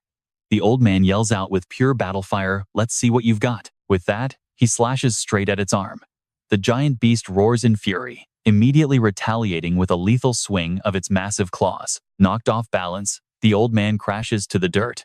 Ding Shen leaps in to strike, but the massive bear casually swats him away like a fly. Seeing his comrades fall, Cheng Yuan charges, screaming, pay with your life, you beast. He drives his spear straight into the beast's neck, but it doesn't even leave a scratch. Cheng Yuan's eyes widen in pure disbelief. What? With a casual shrug, the bear tosses him aside, sending Cheng Yuan crashing down as he coughs up blood. The bear slowly turns its gaze back to him, leaving a desperate Cheng Yuan cursing in frustration. Watching the giant shadow loom over him, he closes his eyes in absolute despair. Is this really how it ends? The bear raises its giant claws for the final blow, but watch closely, because this is the exact moment our hero makes an epic entrance. Boom! A terrible explosion suddenly erupts, leaving him staring in complete shock as Lin Tian unleashes wild electricity to suppress the bear. Staring at this mysterious savior, Cheng Yuan mutters, who are you?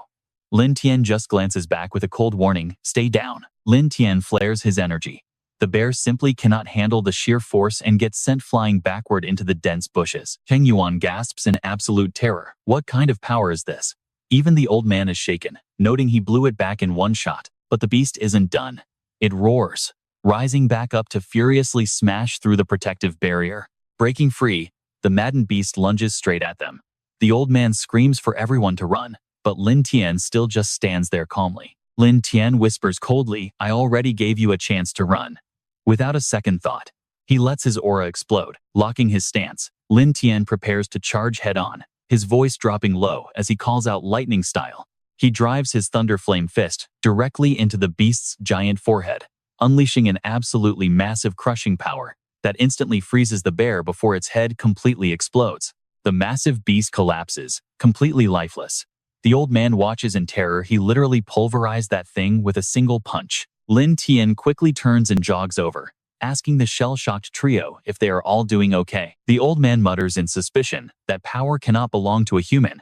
Ding Shen nods bitterly. Well, if I have to die to an illusion demon this strong, at least I have a cool story for my dead comrades. Lin Tian is just totally speechless. He waves his hands, trying to clear up the misunderstanding. Wait, just calm down and listen to me. But the old man ignores him, roaring to his squad to prepare for a death match. Luckily, Lu Chang steps in, shouting at them to stand down. She shields Lin Tian, making it absolutely clear he is not a monster. He was actually sent here by headquarters. The old man is horrified, asking if Lu Chang has already been eaten and replaced. Chang Yuan literally bursts into tears, screaming, "You copycat monster. I will kill you for eating my goddess." Lu Chang's face goes dark. Fuming, they seriously think I am a monster? Shaking with anger, she warns them this is their absolute last warning. But the old man just waves his hands, dramatic as ever, claiming they do not fear death. She grinds her teeth, whispering coldly, "Fine. You idiots forced my hand." Lu Chang points a finger, ready to expose their darkest secrets. Like how last month, the old man sneaked onto the captain's roof, and he freezes in shock, stammering how she knew, while his buddies stare at him in pure disgust. Under fire, the old man grumbles that he never expected him to be like this. No wonder the commander always preaches about military discipline. Without wasting words, she keeps pressing, "What about you two snooping outside the girls' hot spring for a whole hour last time?" The old man snaps, cursing that he thought they were gentlemen, but turned out to be shameless. But just as Lu Shuang opens her mouth to reveal more, they instantly drop to their knees, begging Sister Lu because they finally believe her. Over at the Scouts' secret base, Lu Qingji gives a stiff salute, introducing herself as the captain of the military scout team number 3. Curious, she asks to take a quick look at the holy relic. So Lin Tian sets his blade on the table and welcomes her to go ahead. Looking it over, Qingji suspiciously asks what exactly the military sent him in here to do. He cuts straight to the point. He needs to reach the deepest part of this realm, since his dagger keeps reacting to it. She shuts him down instantly, saying too many died there during the sealing, and she won't let her soldiers follow him to their graves. Lin Tian smirks, telling her she has misunderstood him. Holding his ground, he explains he is not here to borrow her troops, proudly declaring that he is going in completely alone. Helpless, Qingji agrees to take him to the entrance, but seriously warns him that if he dies inside, no one is going to recover his corpse. Unbothered, he simply replies, "Sure." Qingji steps outside the camp and orders a full assembly, loudly announcing to the lined-up soldiers that the ancient gates of the Chongbai mountain tomb seem to have restarted. Hearing this, the crowd cheers in excitement, wondering if they might finally be able to escape this place. "Quiet down," Qingji barks, warning them that while this is their chance to escape, they cannot let the camp descend into absolute chaos. Next, she turns to issue orders, directing Lu Shuang to guard the base and seal it if anything goes wrong, warning her not to pursue on her own. But a panicked Lu Shuang begs to tag along, refusing to be left behind. Qingji coldly corrects her, demanding she address her by military rank when on duty. Stuttering, she can barely speak, but Qingji firmly declares that there is no sister here, only a commander and a soldier, demanding to know if she understands. Lu Shuang nods obediently, and Qingji softens her voice slightly to reassure her that she will be back soon. Then, Qingji turns and tells Lin Tian it is time to move, and the three of them venture deep into the dark forest. Along the path, Yu Ting softly voices her concern, saying Qingji was a bit too harsh back there since Lu Shuang is still her little sister. She replies thoughtfully, pointing out that when facing life or death situations, softness is the most useless thing you can possess. Suddenly, Qingji senses killing intent and loudly warns everyone to watch out. Frowning, she notices that the spiritual energy nearby feels completely off. Right on cue, a black wolf slowly stalks out of the thick brush, letting out a low, menacing growl. Facing the threat, Qingji immediately suggests they team up to take the beast down. But Lin Tian calmly tells her that won't be necessary. Instead, Lin Tian turns to Yu Ting and tells her to use this fight for practice, and she obediently agrees, calling him captain. Moving fast, Yu Ting leaps high into the air, focusing all her energy to activate her signature ice palm strike. Sensing the danger, the black wolf dodges with surprising agility, roaring as it leaps upward to counter. Yu Ting gathers pure energy into her fist and ruthlessly slams her palm right into the forehead of the snarling beast. Meanwhile, Qingji asks in a panic if he's really not worried about her, since high-tier beasts like this are incredibly dangerous. He casually explains that it is only a Iron Vein 3rd-tier beast, making it the perfect training challenge for Yu Ting. At that exact moment, Yu Ting strikes its head again, forcing the dazed black wolf to stagger backward in pain. Seizing the opening, she rushes forward, but the cornered beast retaliates by instantly spewing out a massive cloud of toxic gas. Swallowed by the poison, Yu-Ting covers her face with her arm, coughing heavily as she struggles to breathe. Watch this scene. She's struggling.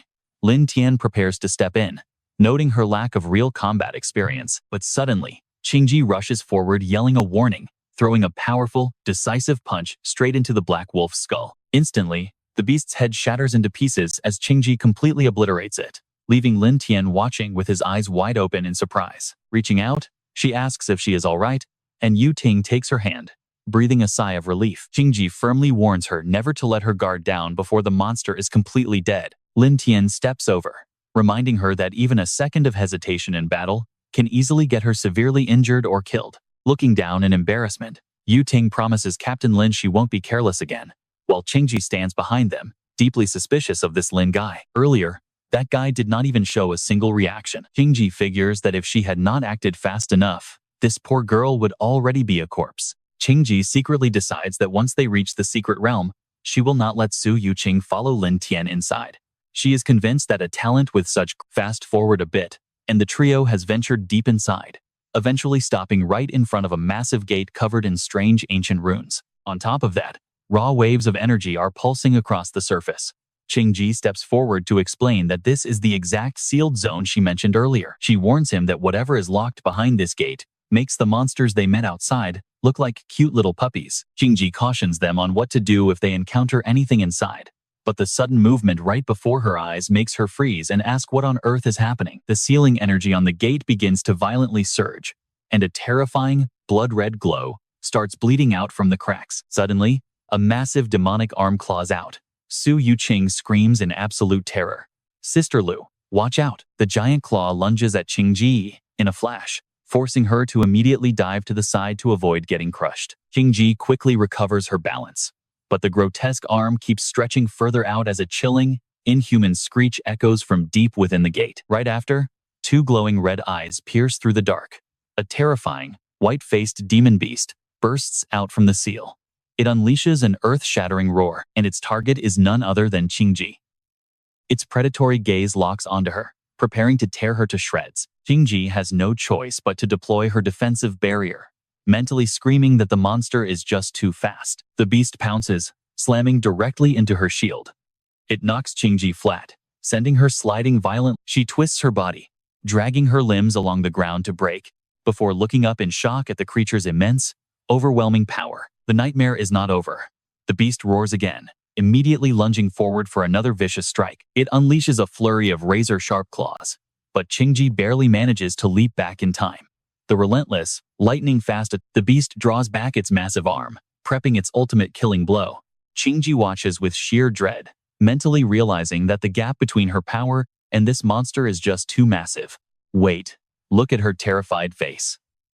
As the massive beast corners her, Qingji realizes with absolute horror that she cannot dodge this final strike. Su Yuqing screams out for Sister Lu in panic, but Qingji just turns back to warn them to run because she cannot hold it off anymore. Treating this as her final words, she tells them to warn Lu Chang about a dark anomaly deep inside this secret realm. The second the words leave her mouth, the beast looms over her.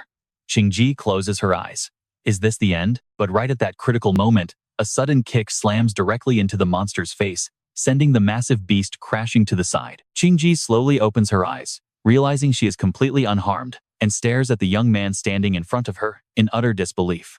Lin Tian casually stands there and taunts the beast.